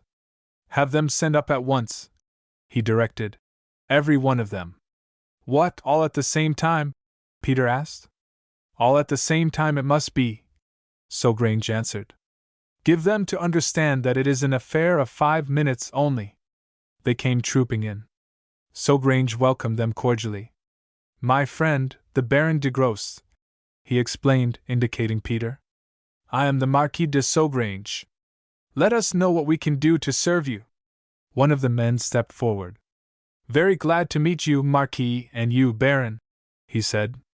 I won't bother you with any introductions, but I and the company here represent the press of New York. We should like some information for our papers as to the object of your visit here and the probable length of your stay. Saugrange extended his hands. My dear friend, he exclaimed, the object of our visit was, I thought, already well known. We are on our way to Mexico. We leave tonight. My friend the Baron is, as you know, a financier. I, too, have a little money to invest. We are going out to meet some business acquaintances with a view to inspecting some mining properties. That is absolutely all I can tell you. You can understand, of course, that fuller information would be impossible. Why, that's quite natural, Marquis, the spokesman of the reporters replied. We don't like the idea of your hustling out of New York like this, though. Saugrange glanced at the clock. It is unavoidable, he declared. We are relying upon you, gentlemen, to publish the fact, because you will see, he added, pointing to the table, that we have been the recipients of a great many civilities, which it is impossible for us to acknowledge properly. If it will give you any pleasure to see us upon our return, you will be very welcome. In the meantime, you will understand our haste. There were a few more civilities, and the representatives of the press took their departure. Peter looked at his companion doubtfully, as Saugrange returned from showing them out. I suppose this means that we have to catch today's steamer, after all? He remarked. Not necessarily, Saugrange answered. I have a plan. We will leave for the southern depot, wherever it may be. Afterwards, you shall use that wonderful skill of yours, of which I have heard so much, to effect some slight change in our appearance. We will then go to another hotel, in another quarter of New York, and take our week's holiday incognito. What do you think of that for an idea? Not much, Peter replied. It isn't so easy to dodge the newspapers and the press in this country. Besides, although I could manage myself very well, you would be an exceedingly awkward subject. Your tall and elegant figure, your aquiline nose, the shapeliness of your hands and feet, give you a distinction which I should find it hard to conceal. Saugrange smiled. You are a remarkably observant fellow, Baron. I quite appreciate your difficulty. Still, with a club foot, and spectacles instead of my eyeglass. Oh, no doubt, something could be managed, Peter interrupted. You're really in earnest about this, are you? Absolutely, Saugrange declared. Come here. He drew Peter to the window. They were on the 12th story, and to a European there was something magnificent in that tangled mass of buildings threaded by the elevated railway, with its screaming trains, the clearness of the atmosphere, and in the white streets below, like polished belts through which the swarms of people streamed like insects. "Imagine it all lit up!" so Grange exclaimed. "The sky signs all ablaze, the flashing of fire from those cable wires, the lights glittering from those tall buildings. This is a wonderful place, Baron. We must see it. Ring for the bill. Order one of those magnificent omnibuses. Press the button, too, for the personage whom they call the valet. Perhaps, with a little gentle persuasion, he could be induced to pack our clothes." With his finger upon the bell, Peter hesitated. He, too, loved adventures, but the gloom of a presentiment had momentarily depressed him.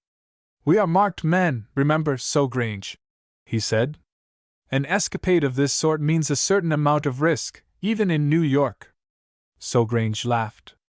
"Bernardine caught the midday steamer. We have no enemies here that I know of." Peter pressed the button. An hour or so later, the Marquis de Sogrange and Peter, Baron de Grosse, took their leave of New York. They chose a hotel on Broadway, within a stone's throw of Rector's. Peter, with whitened hair, gold-rimmed spectacles, a slouch hat and a fur coat, passed easily enough for an English maker of electrical instruments, while Sogrange, shabbier, and in ready-made American clothes, was transformed into a Canadian having some connection with the theatrical business. They plunged into the heart of New York life, and found the whole thing like a tonic.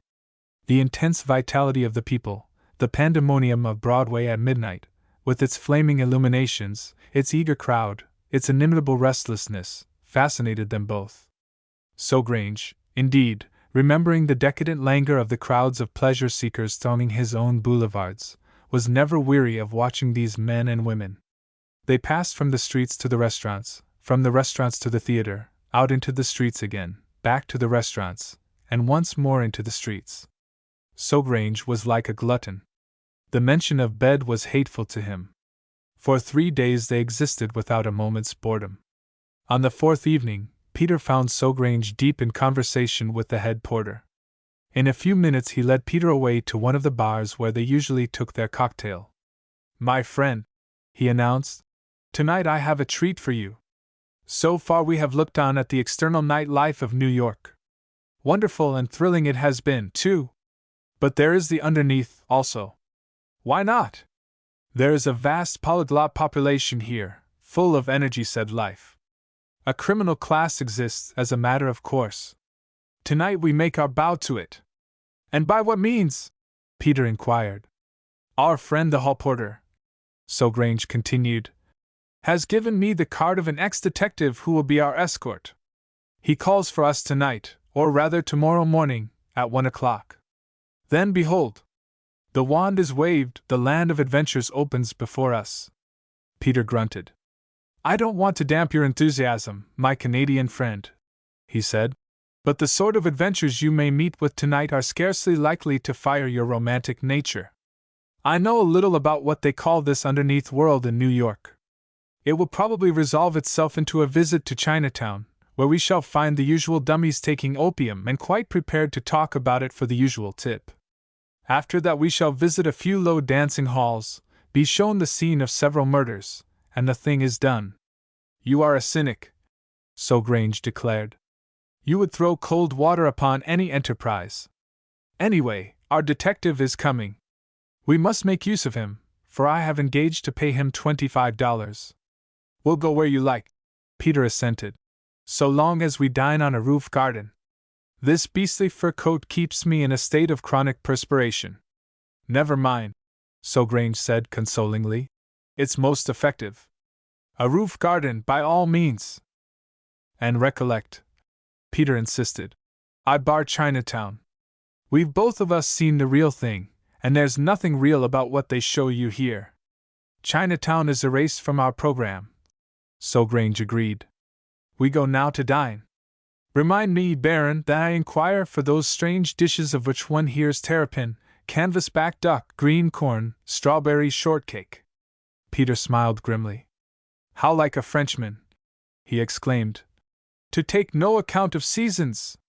Never mind, Marquis, you shall give your order and I will sketch the waiter's face. By the by, if you're in earnest about this expedition tonight, put your revolver into your pocket. But we going with an ex-detective, so Grange replied. One never knows, Peter said carelessly. They dined close to the stone palisading of one of New York's most famous roof gardens. So Grange ordered an immense dinner but spent most of his time gazing downwards. They were higher up than at the hotel, and they could see across the tangled maze of lights even to the river, across which the great ferry boats were speeding all the while, huge creatures of streaming fire and whistling sirens. The air where they sat was pure and crisp. There was no fog, no smoke, to cloud the almost crystalline clearness of the night. Baron, so Grange declared, if I had lived in this city I should have been a different man. No wonder the people are all conquering. Too much electricity in the air for me, Peter answered. I like a little repose. I can't think where these people find it. One hopes, so Grange murmured, that before they progress any further in utilitarianism, they will find some artist, one of themselves, to express all this. In the meantime, Peter interrupted, the waiter would like to know what we are going to drink. I've eaten such a confounded jumble of things of your ordering that I should like some champagne. Who shall say that I am not generous? So Grange replied, taking up the wine cart. Champagne it shall be. We need something to nerve us for our adventures. Peter leaned across the table. So Grange, he whispered, for the last 24 hours I have had some doubts as to the success of our little enterprise. It has occurred to me more than once that we are being shadowed. So Grange frowned. I sometimes wonder, he remarked, how a man of your suspicious nature ever acquired the reputation you undoubtedly enjoy. Perhaps it is because of my suspicious nature, Peter said. There is a man staying in our hotel whom we are beginning to see quite a great deal of. He was talking to the head porter a few minutes before you this afternoon. He supped at the same restaurant last night. He is dining now 3 places behind you to the right, with a young lady who has been making flagrant attempts at flirtation with me, notwithstanding my gray hairs. Your reputation, my dear Peter, so Grange murmured. As a decoy, Peter interrupted. The young lady's methods are too vigorous. She pretends to be terribly afraid of her companion, but it is entirely obvious that she is acting on his instructions. Of course, this may be a ruse of the reporters. On the other hand, I think it would be wise to abandon our little expedition tonight. So Grange shook his head. So far as I am concerned, he said, I am committed to it. In which case, Peter replied, I am certainly committed to being your companion. The only question is whether one shall fall to the decoy and suffer oneself to be led in the direction her companion desires, or whether we shall go blundering into trouble on our own account with your friend the ex-detective. So Grange glanced over his shoulder, leaned back in his chair for a moment, as though to look at the stars, and finally lit a cigarette. There is a lack of subtlety about that young person, Baron, he declared, which stifles one's suspicions. I suspect her to be merely one more victim to your undoubted charms. In the interests of Madame your wife, I shall take you away. The decoy shall weave her spells in vain. They paid their bill and departed a few minutes later. The man and the girl were also in the act of leaving. The former seemed to be having some dispute about the bill. The girl, standing with her back to him, scribbled a line upon a piece of paper, and, as Peter went by, pushed it into his hand with a little warning gesture. In the lift he opened it. The few penciled words contained nothing but an address, number 15, 100th Street, East. Lucky man! So Grange sighed. Peter made no remark, but he was thoughtful for the next hour or so. The ex-detective proved to be an individual of fairly obvious appearance, whose complexion and thirst indicated a very possible reason for his life of leisure. He heard with surprise that his patrons were not inclined to visit Chinatown, but he showed a laudable desire to fall in with their schemes, provided always that they included a reasonable number of visits to places where refreshment could be obtained. From first to last, the expedition was a disappointment. They visited various smoke-hung dancing halls, decorated for the most part with oleographs and cracked mirrors, in which sickly-looking young men of unwholesome aspect were dancing with their feminine counterparts. The attitude of their guide was alone amusing. Say, you want to be careful in here, he would declare, in an odd tone, on entering one of these tawdry palaces. Guess this is one of the toughest spots in New York City. You stick close to me and I'll make things all right. His method of making things all right was the same in every case. He would form a circle of disreputable-looking youths, for whose drinks Sogrange was called upon to pay. The attitude of these young men was more dejected than positively vicious. They showed not the slightest signs of any desire to make themselves unpleasant. Only once, when Sogrange incautiously displayed a gold watch, did the eyes of one or two of their number glisten. The ex-detective changed his place and whispered hoarsely in his patron's ear. Say, don't you flash anything of that sort about here. That young cove right opposite to you is one of the best-known sneak thieves in the city. You're asking for trouble that way. If he or any other of them want my watch, Sogrange answered calmly, let them come and fetch it. However, he added, buttoning up his coat, no doubt you are right. Is there anywhere else to take us? The man hesitated. There ain't much that you haven't seen, he remarked. Sogrange laughed softly as he rose to his feet. A cell, my dear friend, he said to Peter. This terrible city keeps its real criminal class somewhere else rather than in the show places. A man who had been standing in the doorway, looking in for several moments, strolled up to them. Peter recognized him at once and touched Sogrange on the arm. The newcomer accosted them pleasantly. Say, you'll excuse my butting in, he began, but I can see you're kind of disappointed. These suckers, indicating the ex-detective, talk a lot about what they're going to show you, and when they get you round it all amounts to nothing. This is the sort of thing they bring you to, as representing the wickedness of New York. That's so, Rastall, isn't it? The ex-detective looked a little sheepish. Yes, there ain't much more to be seen, he admitted. Perhaps you'll take the job on if you think there is. Well, I'd show the gentleman something of a sight more interesting than this, the newcomer continued. They don't want to sit down and drink with the scum of the earth. Perhaps, Sogrange suggested, this gentleman has something in his mind which he thinks would appeal to us. We have a motor car outside and we are out for adventures. What sort of adventures? The newcomer asked bluntly. Sogrange shrugged his shoulders lightly. We are lookers on merely, he explained. My friend and I have traveled a good deal. We have seen something of criminal life in Paris and London, Vienna and Budapest. I shall not break any confidence if I tell you that my friend is a writer, and material such as this is useful. The newcomer smiled. Well, he exclaimed, in a way, it's fortunate for you that I happened along. You come right with me and I'll show you something that very few other people in this city know of. Guess you'd better pay this fellow off, he added, indicating the ex-detective. He's no more use to you. Sogrange and Peter exchanged questioning glances. It is very kind of you, sir, Peter decided, but for my part one have had enough for one evening. Just as you like, of course, the other remarked, with studied unconcern. What sort of place would it be? Sogrange asked. The newcomer drew them on one side, although, as a matter of fact, everyone else had already melted away. Have you ever heard of the secret societies of New York? He inquired. Well, I guess you haven't, anyway, not to know anything about them. Well, then, listen. There's a society meets within a few steps of here, which has more to do with regulating the criminal classes of the city than any police establishment. There'll be a man there within an hour or so who, to my knowledge, has committed 7 murders.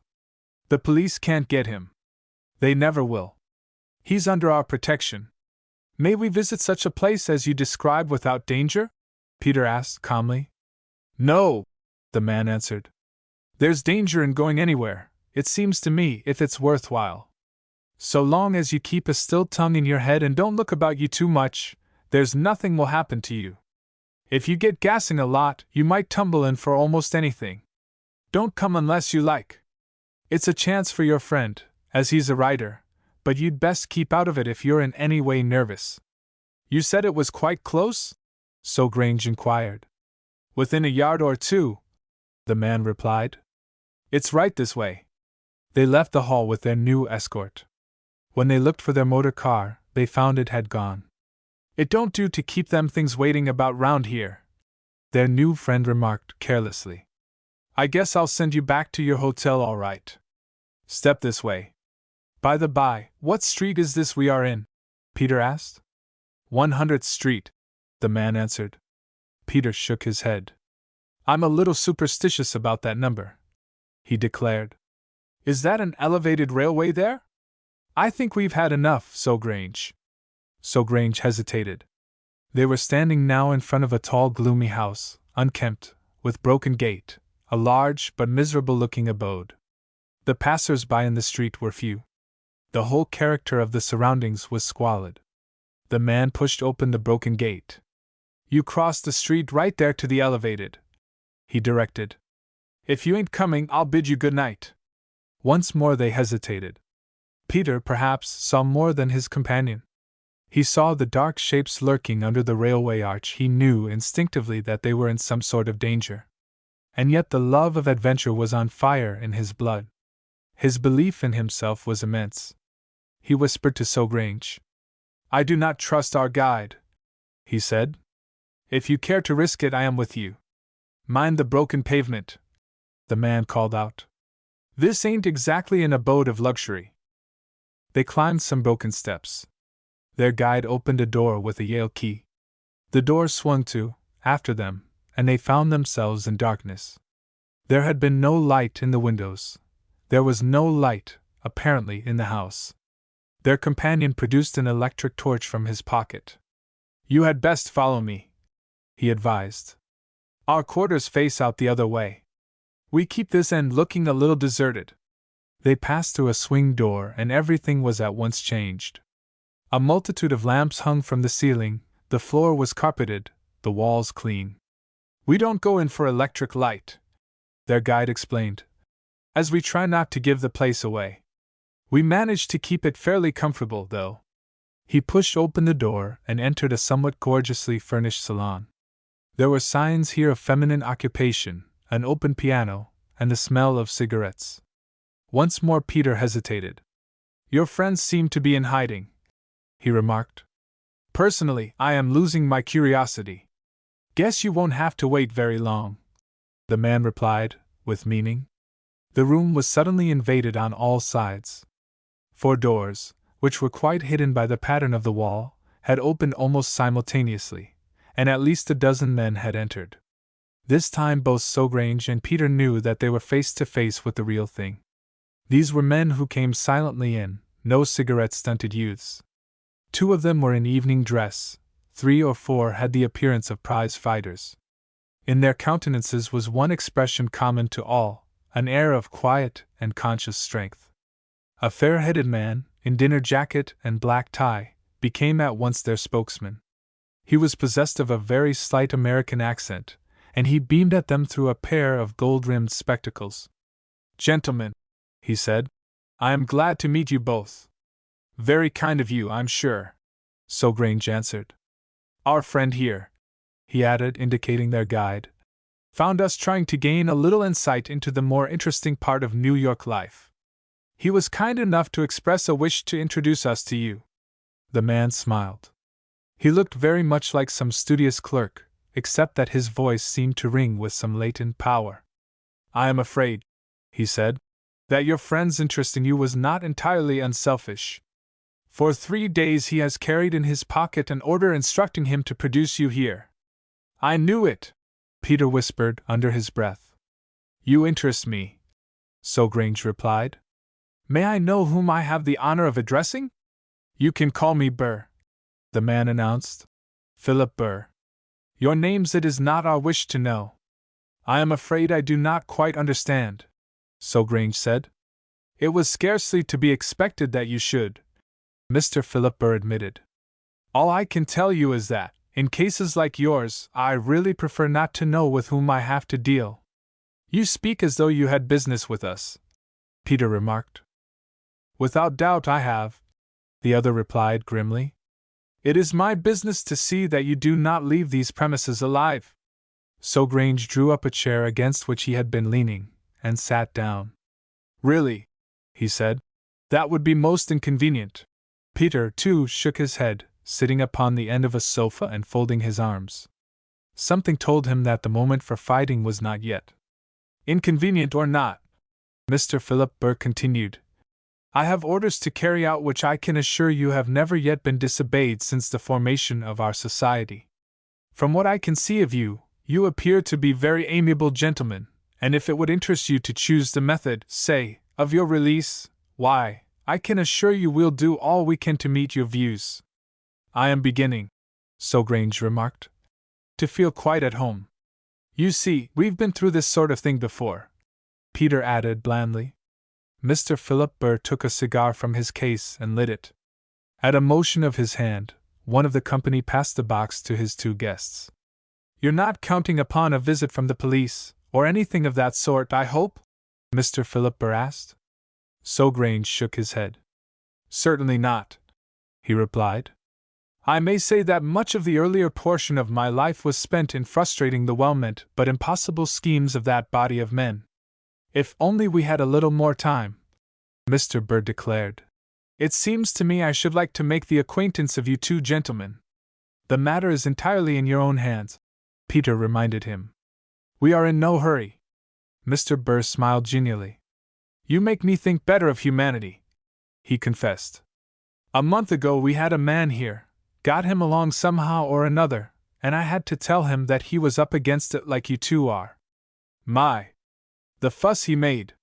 Kind of saddened me to think a man should be such a coward. Some people like that, Sogrange remarked. By the by, Mr. Burr, you'll pardon my curiosity.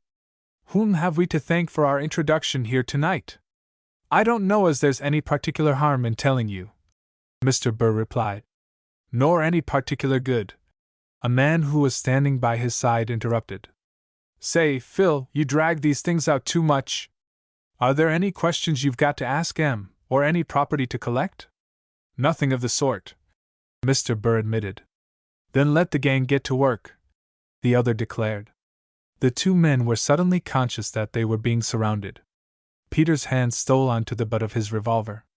Sogrange rose slowly to his feet.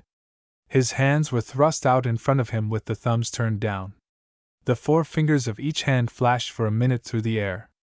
Mr. Philip Burr lost all his self-control. Say, where the devil did you learn that trick? He cried. Sogrange laughed scornfully. Trick! He exclaimed. Philip Burr, you are unworthy of your position. I am the Marquis de Sogrange, and my friend here is the Baron de Grost. Mr. Philip Burr had no words. His cigar had dropped onto the carpet. He was simply staring. If you need proof, Sogrange continued, further than any I have given you, I have in my pocket, at the present moment, a letter signed by you yourself, pleading for formal reinstatement. This is how you would qualify for it. You make use of your power to run a common decoy house, to do away with men for money. What fool gave you our names, pray? Mr. Philip Burr was only the wreck of a man. He could not even control his voice. It was some German or Belgian nobleman, he faltered. He brought us excellent letters, and he made a large contribution. It was the Count von Hern. The anger of Sogrange seemed suddenly to fade away. He threw himself into a chair by the side of his companion. My dear Baron, he exclaimed, Bernardine has scored, indeed! Your friend has a sense of humor which overwhelms me. Imagine it. He has delivered the two heads of our great society into the hands of one of its cast-off branches. Bernardine is a genius, indeed. Mr. Philip Burr began slowly to recover himself. He waved his hand. 9 out of the 12 men left the room. Marquis, he said, for 10 years there has been no one whom I have desired to meet so much as you. I came to Europe, but you declined to receive me. I know very well we can't keep our end up like you over there, because we haven't politics and that sort of things to play with, but we've done our best. We've encouraged only criminology of the highest order.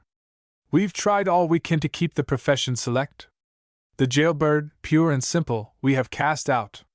The men who have suffered at our hands have been men who have met with their deserts. What about us? Peter demanded.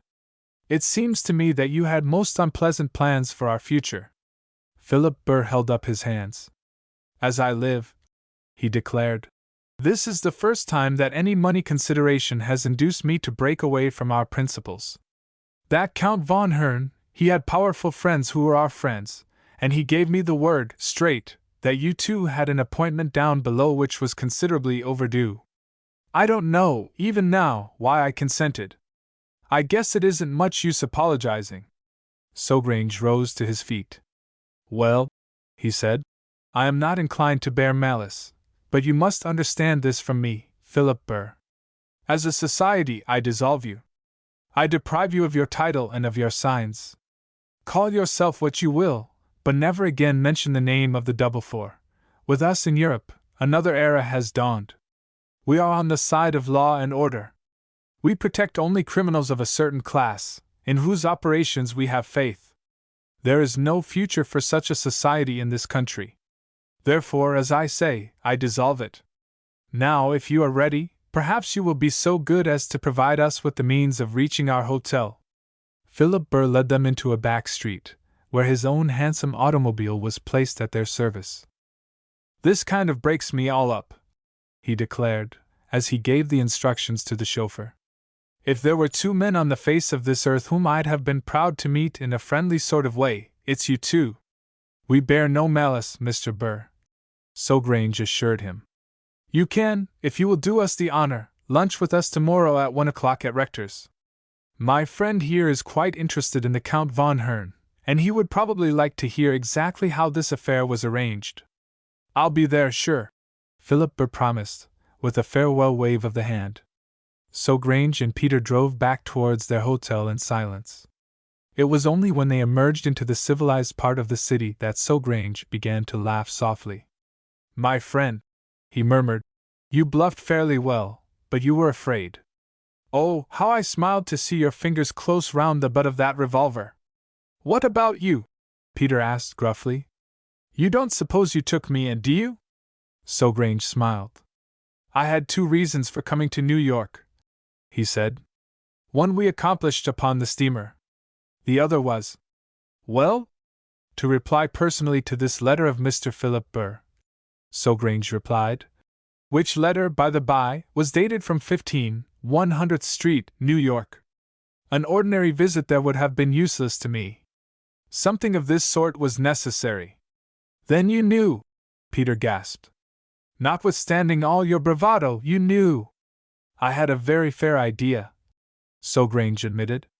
Don't be annoyed with me, my friend. You have had a little experience. It is all useful.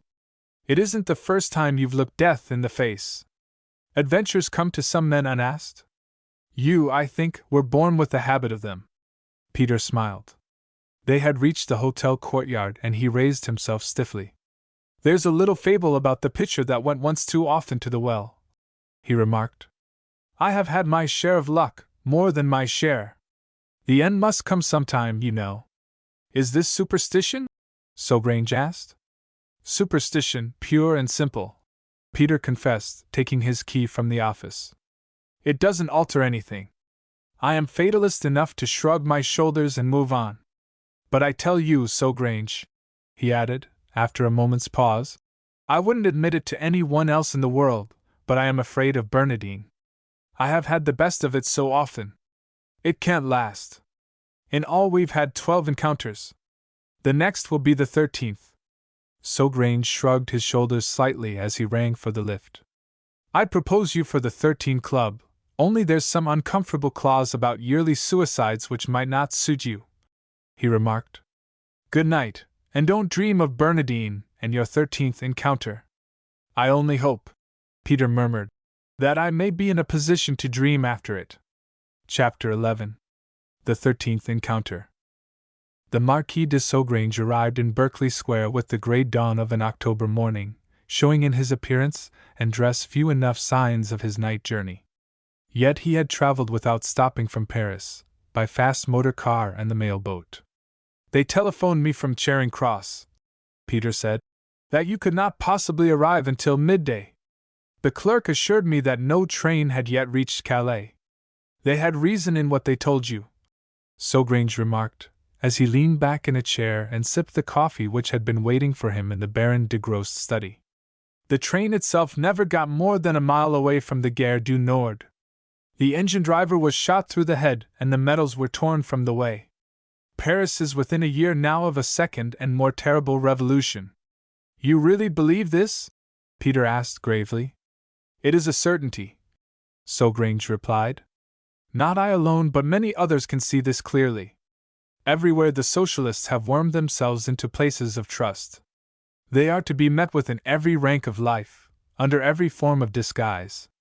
The post office strike has already shown us what deplorable disasters even a skirmish can bring about. Today the railway strike has paralyzed France. Today our country lies absolutely at the mercy of any invader. As it happens, none is, for the moment, prepared. Who can tell how it may be next time? This is had news, Peter declared. If this is really the position of affairs, the matter is much more serious than the newspapers would have us believe. The newspapers, Sogrange muttered, ignore what lies behind. Some of them, I think, are paid to do it. As for the rest, our press had always an ostrich-like tendency. The Frenchman of the café does not buy his journal to be made sad. You believe, then, Peter asked, that these strikes have some definite tendency? Sogrange set down his cup and smiled bitterly. In the early sunlight, still a little cold and unloving, Peter could see that there was a change in the man. He was no longer the debonair aristocrat of the racecourses and the boulevards.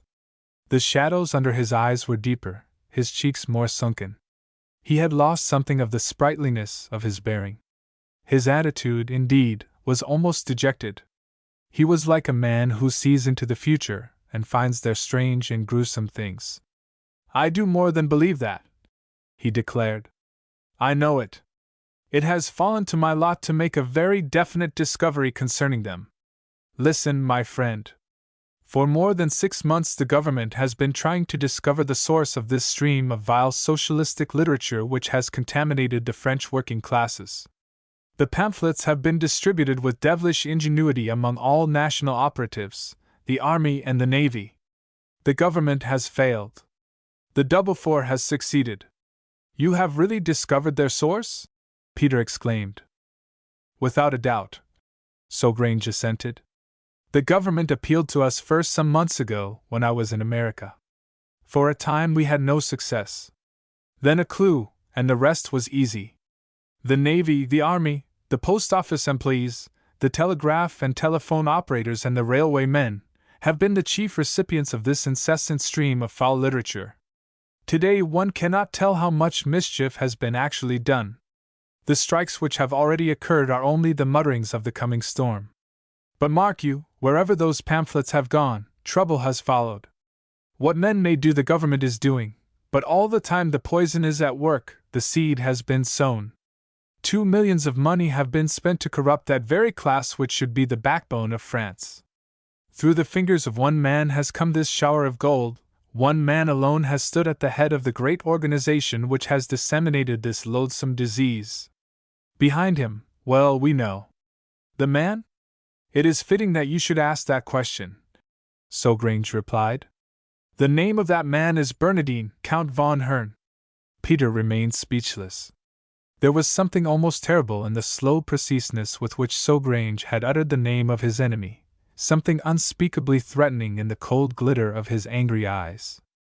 Up to the present, Sogrange continued, I have watched, sympathetically of course, but with a certain amount of amusement, the duel between you and Bernardine. It has been against your country and your country's welfare that most of his efforts have been directed, which perhaps accounts for the equanimity with which I have been contented to remain a looker-on. It is apparent, my dear Baron, that in most of your encounters the honors have remained with you. Yet, as it has chanced, never once has Bernardine been struck a real and crushing blow. The time has come when this and more must happen. It is no longer a matter of polite exchanges. It is a duel à outrance. You mean? Peter began. I mean that Bernardine must die, Sogrange declared. There was a brief silence. Outside, the early morning street noises were increasing in volume as the great army of workers, streaming towards the heart of the city from 100 suburbs, passed on to their tasks. A streak of sunshine had found its way into the room, lay across the carpet, and touched Sogrange's still, waxen features. Peter glanced half fearfully at his friend and visitor. He himself was no coward, no shrinker from the great issues. He, too, had dealt in life and death. Yet there was something in the deliberate preciseness of Sogrange's words, as he sat there only a few feet away, unspeakably thrilling. It was like a death sentence pronounced in all solemnity upon some shivering criminal. There was something inevitable and tragical about the whole affair. A pronouncement had been made from which there was no appeal. Bernardine was to die. "Isn't this a little exceeding the usual exercise of our powers?" Peter asked slowly. "No such occasion as this has ever yet arisen," Sogrange reminded him. "Bernardine has fled to this country with barely an hour to spare. His offense is extraditable by a law of the last century which has never been repealed. He is guilty of treason against the Republic of France. Yet they do not want him back, they do not want a trial. I have papers upon my person which, if I took them into an English court, would procure for me a warrant for Bernardine's arrest. It is not this we desire. Bernardine must die. No fate could be too terrible for a man who has striven to corrupt the soul of a nation. It is not war, this. It is not honest conspiracy. Is it war, I ask you, to seek to poison the drinking water of an enemy, to send stalking into their midst some loathsome disease? Such things belong to the ages of barbarity. Bernardine has striven to revive them, and Bernardine shall die. It is justice," Peter admitted. "The question remains," Sogrange continued, "by whose hand, yours or mine?" Peter started uneasily. "Is that necessary?" he asked. "I fear that it is," Sogrange replied. "We had a brief meeting of the Executive Council last night, and it was decided, for certain reasons, to entrust this task into no other hands. You will smile when I tell you that these accursed pamphlets have found their way into the possession of many of the rank and file of our own order. There is a marked disinclination on the part of those who have been our slaves to accept orders from anyone. Espionage we can still command, the best, perhaps, in Europe, because here we use a different class of material. But of those underneath, we are, for the moment, doubtful. Paris is all in a ferment. Under its outward seemliness, a million throats are ready to take up the brazen cry of revolution. One trusts nobody. One fears all the time. You or I," Peter repeated slowly. "It will not be sufficient, then, that we find Bernardine and deliver him over to your country's laws? It will not be sufficient," Sogrange answered sternly. "From those he may escape. For him there must be no escape. Sogrange," Peter said, speaking in a low tone, "I have never yet killed a human being." "Nor I," Sogrange admitted. "Nor have I yet set my heel upon its head and stamped the life from a rat upon the pavement. But one lives and one moves on. Bernardine is the enemy of your country and mine. He makes war after the fashion of vermin. No ordinary cutthroat would succeed against him. It must be you or I." "How shall we decide?" Peter asked. "The spin of a coin," Sogrange replied. "It is best that way. It is best, too, done quickly." Peter produced a sovereign from his pocket and balanced it on the palm of his hand. "Let it be understood," Sogrange continued, "that this is a dual undertaking. We toss only for the final honor, for the last stroke. If the choice falls upon me, I shall count upon you to help me to the end. If it falls upon you, I shall be at your right hand even when you strike the blow." "It is agreed," Peter said. "See, it is for you to call." He threw the coin high into the air. "I call heads," Sogrange decided. It fell upon the table. Peter covered it with his hand and then slowly withdrew the fingers. A little shiver ran through his veins. The harmless head that looked up at him was like the figure of death. It was for him to strike the blow. "Where is Bernardine now?" he asked. "Get me a morning paper and I will tell you," Sogrange declared, rising. "He was in the train which was stopped outside the Gare du Nord, on his way to England. What became of the passengers I have not heard." I knew what was likely to happen, and I left an hour before in a 100 H.P. Charon. Peter rang the bell and ordered the servant who answered it to procure the Daily Telegraph. As soon as it arrived, he spread it open upon the table, and Sogrange looked over his shoulder. These are the headings which they saw in large black characters. Peter's forefinger traveled down the page swiftly. It paused at the following paragraph. The 8.55 train from the Gare du Nord, carrying many passengers for London, after being detained within a mile of Paris for over an hour owing to the murder of the engine driver, made an attempt last night to proceed, with terrible results. Near Chantilly, whilst travelling at over 50 miles an hour, the switches were tampered with, and the express dashed into a goods train laden with minerals. Very few particulars are yet to hand, but the express was completely wrecked and many lives have been lost. Among the dead are the following. One by one Peter read out the names. Then he stopped short. A little exclamation broke from Sogrange's lips. The 13th name upon that list of dead was that of Bernardine, Count von Hern. Bernardine! Peter faltered. Bernardine is dead! Killed by the strikers! Sogrange echoed. It is a just thing, this. The two men looked down at the paper and then up at one another. A strange silence seemed to have found its way into the room. The shadow of death lay between them. Peter touched his forehead and found it wet. It is a just thing, indeed, he repeated. But justice and death are alike terrible. Late in the afternoon of the same day, a motor car, splashed with mud, drew up before the door of the house in Berkeley Square. Sogrange, who was standing talking to Peter before the library window, suddenly broke off in the middle of a sentence. He stepped back into the room and gripped his friend's shoulder. It is the Baroness, he exclaimed quickly. What does she want here? The Baroness who? Peter demanded. The Baroness von Ratten. You must have heard of her, she is the friend of Bernardine. The two men had been out to lunch at the Ritz with Violet, and had walked across the park home. Sogrange had been drawing on his gloves in the act of starting out for a call at the embassy. Does your wife know this woman? He asked. Peter shook his head. I think not, he replied. Then she has come to see you, Sogrange continued. What does it mean, I wonder? Peter shrugged his shoulders. We shall know in a minute. There was a knock at the door and his servant entered, bearing a card. This lady would like to see you, sir, on important business, he said. You can show her in here, Peter directed. There was a very short delay. The two men had no time to exchange a word. They heard the rustling of a woman's gown, and immediately afterwards the perfume of violets seemed to fill the room. The Baroness von Ratten, the butler announced. The door was closed behind her. The servant had disappeared. Peter advanced to meet his guest.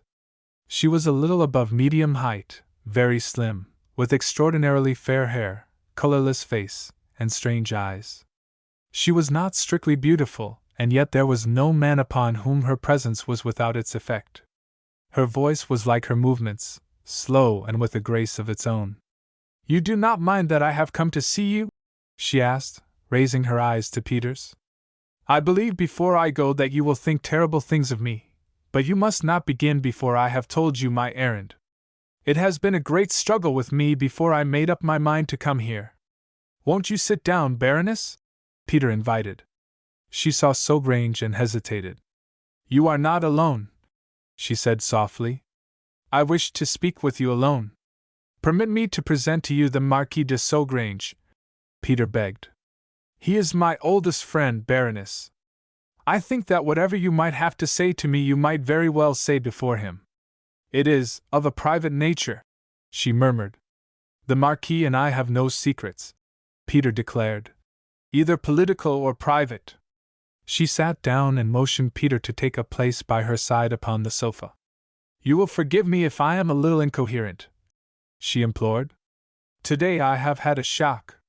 You, too, have read the news. You must know that the Count von Hern is dead, killed in the railway accident last night? We read it in the Daily Telegraph, Peter replied. It is in all the papers, she continued. You know that he was a very dear friend of mine? I have heard so, Peter admitted. Yet there was one subject, she insisted earnestly, upon which we never agreed. He hated England. I have always loved it. England was kind to me when my own country drove me out. I have always felt grateful. It has been a sorrow to me that in so many of his schemes, in so much of his work, Bernardine should consider his own country at the expense of yours. Grange drew a little nearer. It began to be interesting, this. I heard the news early this morning by telegram, she went on. For a long time I was prostrated. Then early this afternoon I began to think, one must always think. Bernardine was a dear friend, but things between us lately have been different, a little strained. Was it his fault or mine? Who can say? Does one tire with the years, I wonder? I wonder. Her eyes were lifted to his, and Peter was conscious of the fact that she wished him to know that they were beautiful. She looked slowly away again. This afternoon, as I sat alone, she proceeded, I remembered that in my keeping were many boxes of papers and many letters which have recently arrived, all belonging to Bernardine. I reflected that there were certainly some who were in his confidence, and that very soon they would come from his country and take them all away. And then I remembered what I owed to England, and how opposed I always was to Bernardine's schemes, and I thought that the best thing I could do to show my gratitude would be to place his papers all in the hands of some Englishmen, so that they might do no more harm to the country which has been kind to me. So I came to you. Again her eyes were lifted to his, and Peter was very sure indeed that they were wonderfully beautiful. He began to realize the fascination of this woman, of whom he had heard so much. Her very absence of coloring was a charm. You mean that you have brought me these papers? He asked. She shook her head slowly. No, she said. I could not do that. There were too many of them, they are too heavy, and there are piles of pamphlets, revolutionary pamphlets, I am afraid, all in French, which I do not understand. No, I could not bring them to you. But I ordered my motor car and I drove up here to tell you that if you like to come down to the house in the country where I have been living, to which Bernardine was to have come tonight, yes, and bring your friend too if you will, you shall look through them before any one else can arrive. You are very kind, Peter murmured. Tell me where it is that you live. It is beyond Hitchin, she told him. Up the Great North Road. I tell you at once, it is a horrible house in a horrible lonely spot. Within a day or two I shall leave it myself forever. I hate it, it gets on my nerves. I dream of all the terrible things which perhaps have taken place there. Who can tell? It was Bernardine's long before I came to England. When are we to come? Peter asked. You must come back with me now at once, the Baroness insisted. I cannot tell how soon someone in his confidence may arrive. I will order my car, Peter declared. She laid her hand upon his arm. Do you mind coming in mine? She begged. It is of no consequence, if you object, but every servant in Bernardine's house is a German and a spy. There are no women except my own maid. Your car is likely enough known to them, and there might be trouble. If you will come with me now, you and your friend, if you like, I will send you to the station tonight in time to catch the train home. I feel that I must have this thing off my mind. You will come? Yes? Peter rang the bell and ordered his coat. Without a doubt, he answered. May we not offer you some tea first? She shook her head. Today I cannot think of eating or drinking, she replied.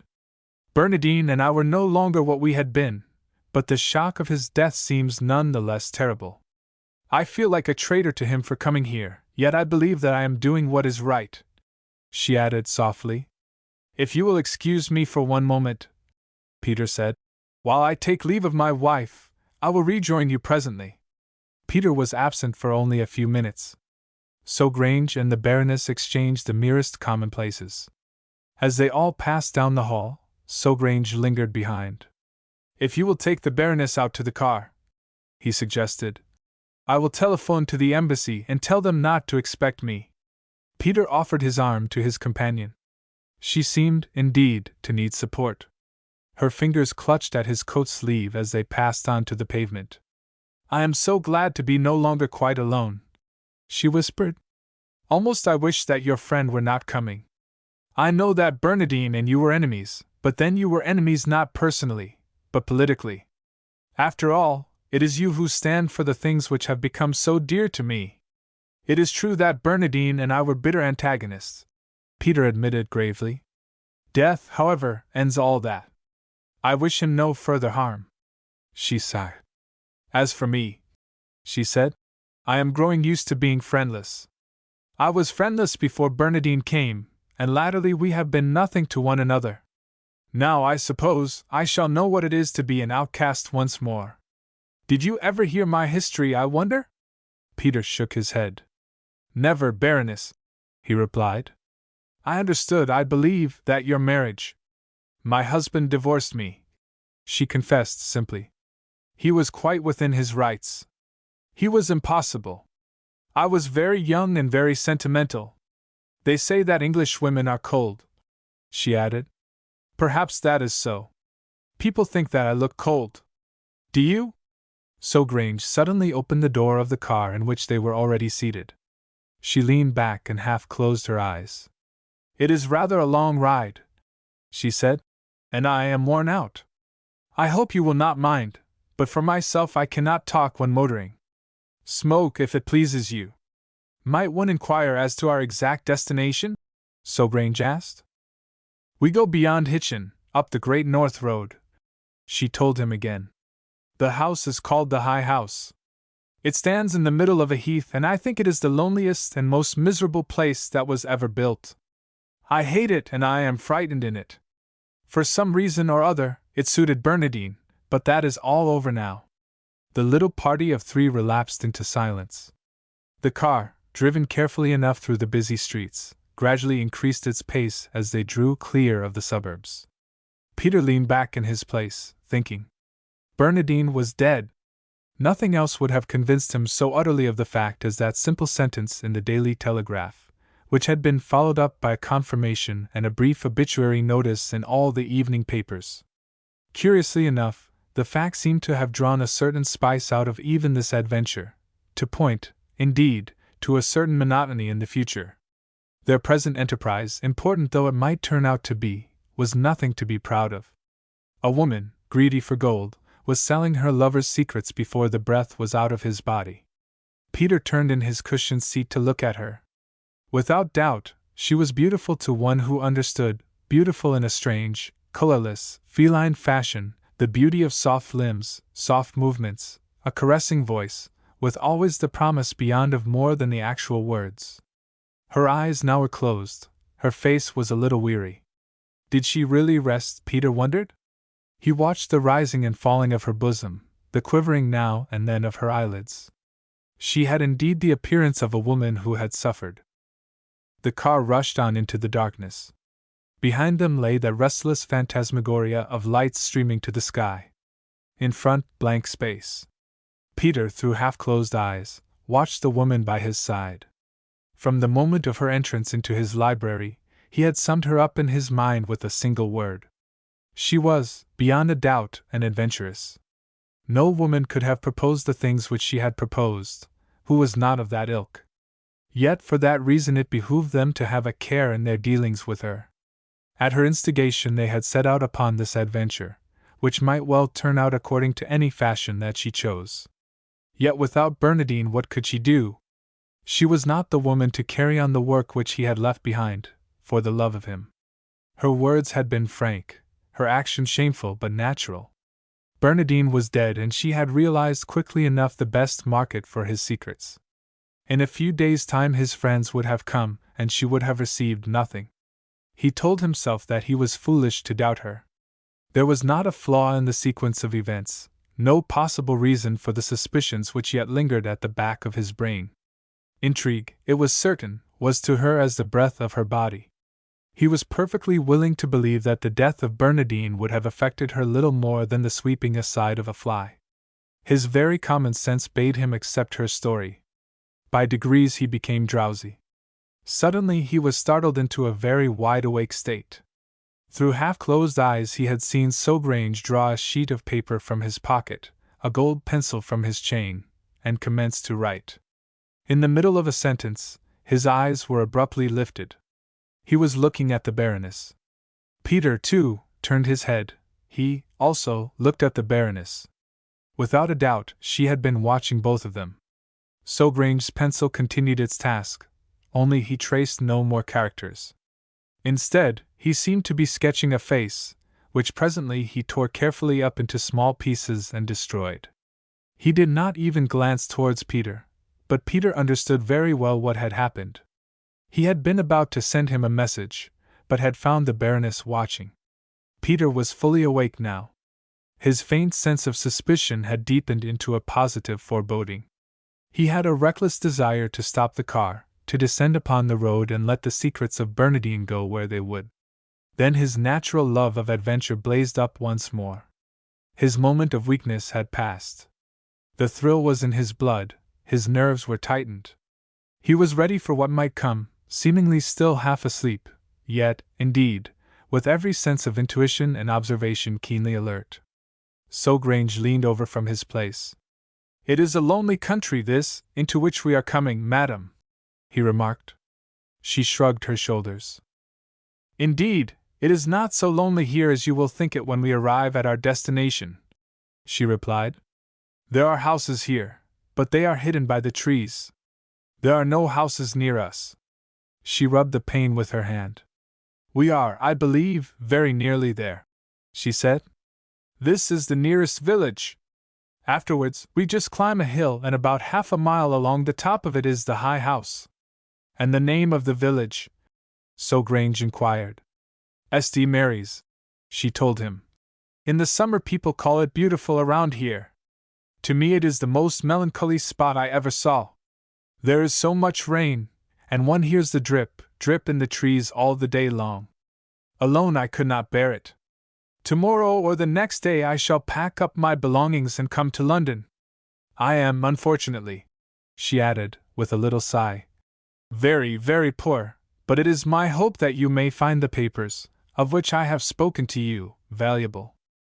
Grange smiled faintly. Peter and he could scarcely forbear to exchange a single glance. The woman's candor was almost brutal. She read their thoughts. "We ascend the hill," she continued. "We draw now very near to the end of our journey. There is still one thing I would say to you. Do not think too badly of me for what I am about to do. To Bernardine, while he lived, I was faithful. Many a time I could have told you of his plans and demanded a great sum of money, and you would have given it me willingly, but my lips were sealed because, in a way, I loved him. While he lived I gave him what I owed. Today he is dead, and whatever I do, it cannot concern him any more. Today I am a free woman and I take the side I choose." "Dear madam," he replied, "what you have proposed to us is, after all, quite natural and very gracious. If one has a fear at all about the matter, it is as to the importance of these documents you speak of. Bernardine, I know, has dealt in great affairs, but he was a diplomat by instinct, experienced and calculating. One does not keep incriminating papers." She leaned a little forward. The car had swung round a corner now and was making its way up an avenue as dark as pitch. "The wisest of us, Monsieur le Marquis," she whispered, "reckon sometimes without that one element of sudden death. What should you say, I wonder, to a list of agents in France pledged to circulate in certain places literature of an infamous sort?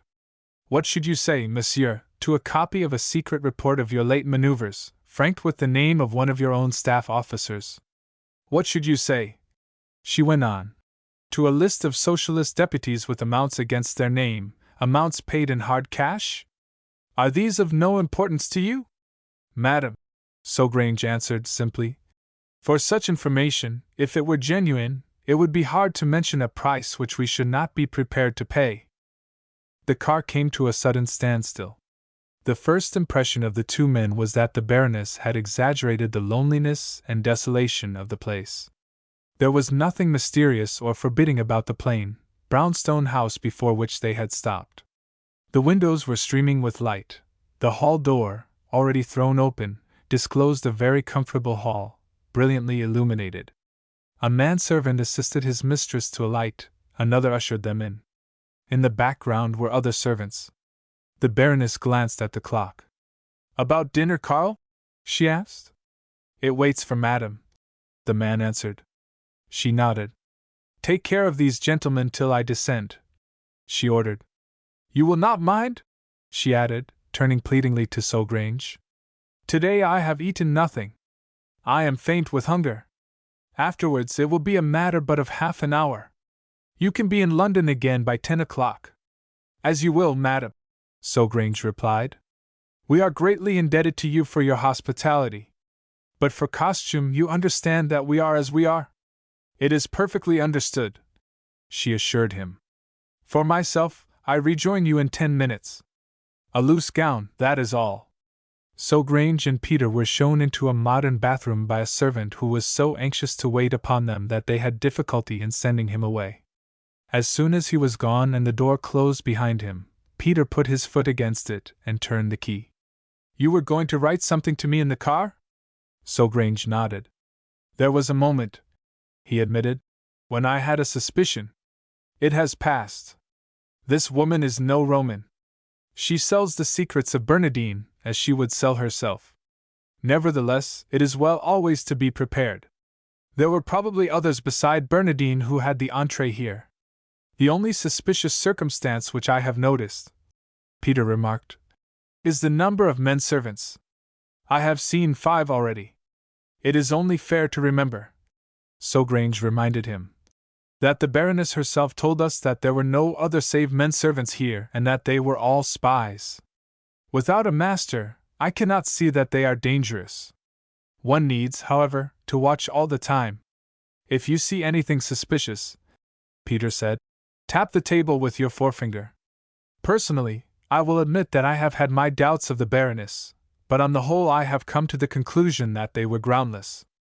She is not the sort of woman to take up a vendetta, especially an unprofitable one. She is an exceedingly dangerous person for an impressionable man like myself," Grange remarked, arranging his tie. The butler fetched them in a very few moments, and showed them into a pleasantly furnished library, where he mixed cocktails for them from a collection of bottles upon the sideboard. He was quite friendly and inclined to be loquacious, although he spoke with a slight foreign accent. The house belonged to an English gentleman from whom the honored Count had taken it, furnished. They were 2 miles from a station and a mile from the village. It was a lonely part, but there were always people coming or going. With one's work one scarcely noticed it. He was gratified that the gentleman found his cocktails so excellent. Perhaps he might be permitted the high honor of mixing them another? It was a day, this, of deep sadness and gloom. One needed to drink something, indeed, to forget the terrible thing which had happened. The Count had been a good master, a little impatient sometimes, but kind-hearted. The news had been a shock to them all. Then, before they had expected her, the Baroness reappeared. She wore a wonderful grey gown which seemed to be made in a single piece, a gown which fitted her tightly, and yet gave her the curious appearance of a woman walking without the burden of clothes. Grange, Parisian to the fingertips, watched her with admiring approval. She laid her fingers upon his arm, although it was towards Peter that her eyes traveled. "Will you take me in, Marquis?" she begged. "It is the only formality we will allow ourselves." They entered a long, low dining room, paneled with oak, and with the family portraits of the owner of the house still left upon the wall. Dinner was served upon a round table, and was laid for 4. There was a profusion of silver, very beautiful glass, and a wonderful cluster of orchids. The Marquis, as he handed his hostess to her chair, glanced towards the vacant place. "It is for my companion, an Austrian lady," she explained. "Tonight, however, I think that she will not come. She was a distant connection of Bernardine's and she is much upset. We leave her place and see. You will sit on my other side, Baron." The fingers which touched Peter's arm brushed his hand, and were withdrawn as though with reluctance. She sank into her chair with a little sigh. "It is charming of you too, this," she declared softly. "You helped me through this night of solitude and sadness. What I should do if I were alone, I cannot tell. You must drink with me a toast if you will. Will you make it to our better acquaintance?" No soup had been offered and champagne was served with the hors d'oeuvre. Peter raised his glass and looked into the eyes of the woman who was leaning so closely towards him that her soft breath fell upon his cheek. She whispered something in his ear. For a moment, perhaps, he was carried away, but for a moment only. Then Sogrange's voice and the beat of his forefinger upon the table stiffened him into sudden alertness. They heard a motor car draw up outside. "Who can it be?" the Baroness exclaimed, setting her glass down abruptly. "It is, perhaps, our fourth guest who arrives," Sogrange remarked. They all three listened, Peter and Sogrange with their glasses still suspended in the air. "Our fourth guest?" the Baroness repeated. "Madame von Estenier is upstairs, lying down. I cannot tell who this may be." Her lips were parted. The lines of her forehead had suddenly appeared. Her eyes were turned toward the door, hard and bright. Then the glass which she had nervously picked up again and was holding between her fingers, fell onto the tablecloth with a little crash, and the yellow wine ran bubbling on to her plate. Her scream echoed to the roof and rang through the room. It was Bernardine who stood there in the doorway, Bernardine in a long traveling ulster and the air of one newly arrived from a journey. They all three looked at him, but there was not one who spoke. The Baroness, after her one wild cry, was dumb. "I am indeed fortunate," Bernardine said. "You have as yet, I see, scarcely commenced. You probably expected me. I am charmed to find so agreeable a party awaiting my arrival." He divested himself of his ulster and threw it across the arm of the butler, who stood behind him. "Come," he continued. "For a man who has just been killed in a railway accident, I find myself with an appetite. A glass of wine, Karl. I do not know what that toast was, the drinking of which my coming interrupted, but let us all drink it together. Amy, my love to you, dear. Let me congratulate you upon the fortitude and courage with which you ignored those lying reports of my death. I had fears that I might find you alone in a darkened room, with tear-stained eyes and sal volatile by your side. This is infinitely better. Gentlemen, you are welcome." Sogrange lifted his glass and bowed courteously. Peter followed suit. "Really," Sogrange murmured, "the press nowadays becomes more unreliable every day. It is apparent, my dear von Hern, that this account of your death was, to say the least of it, exaggerated." Peter said nothing. His eyes were fixed upon the Baroness. She sat in her chair quite motionless, but her face had become like the face of some graven image. She looked at Bernardine, but her eyes said nothing. Every glint of expression seemed to have left her features. Since that one wild shriek she had remained voiceless. Encompassed by danger though he knew they now must be, Peter found himself possessed by one thought only.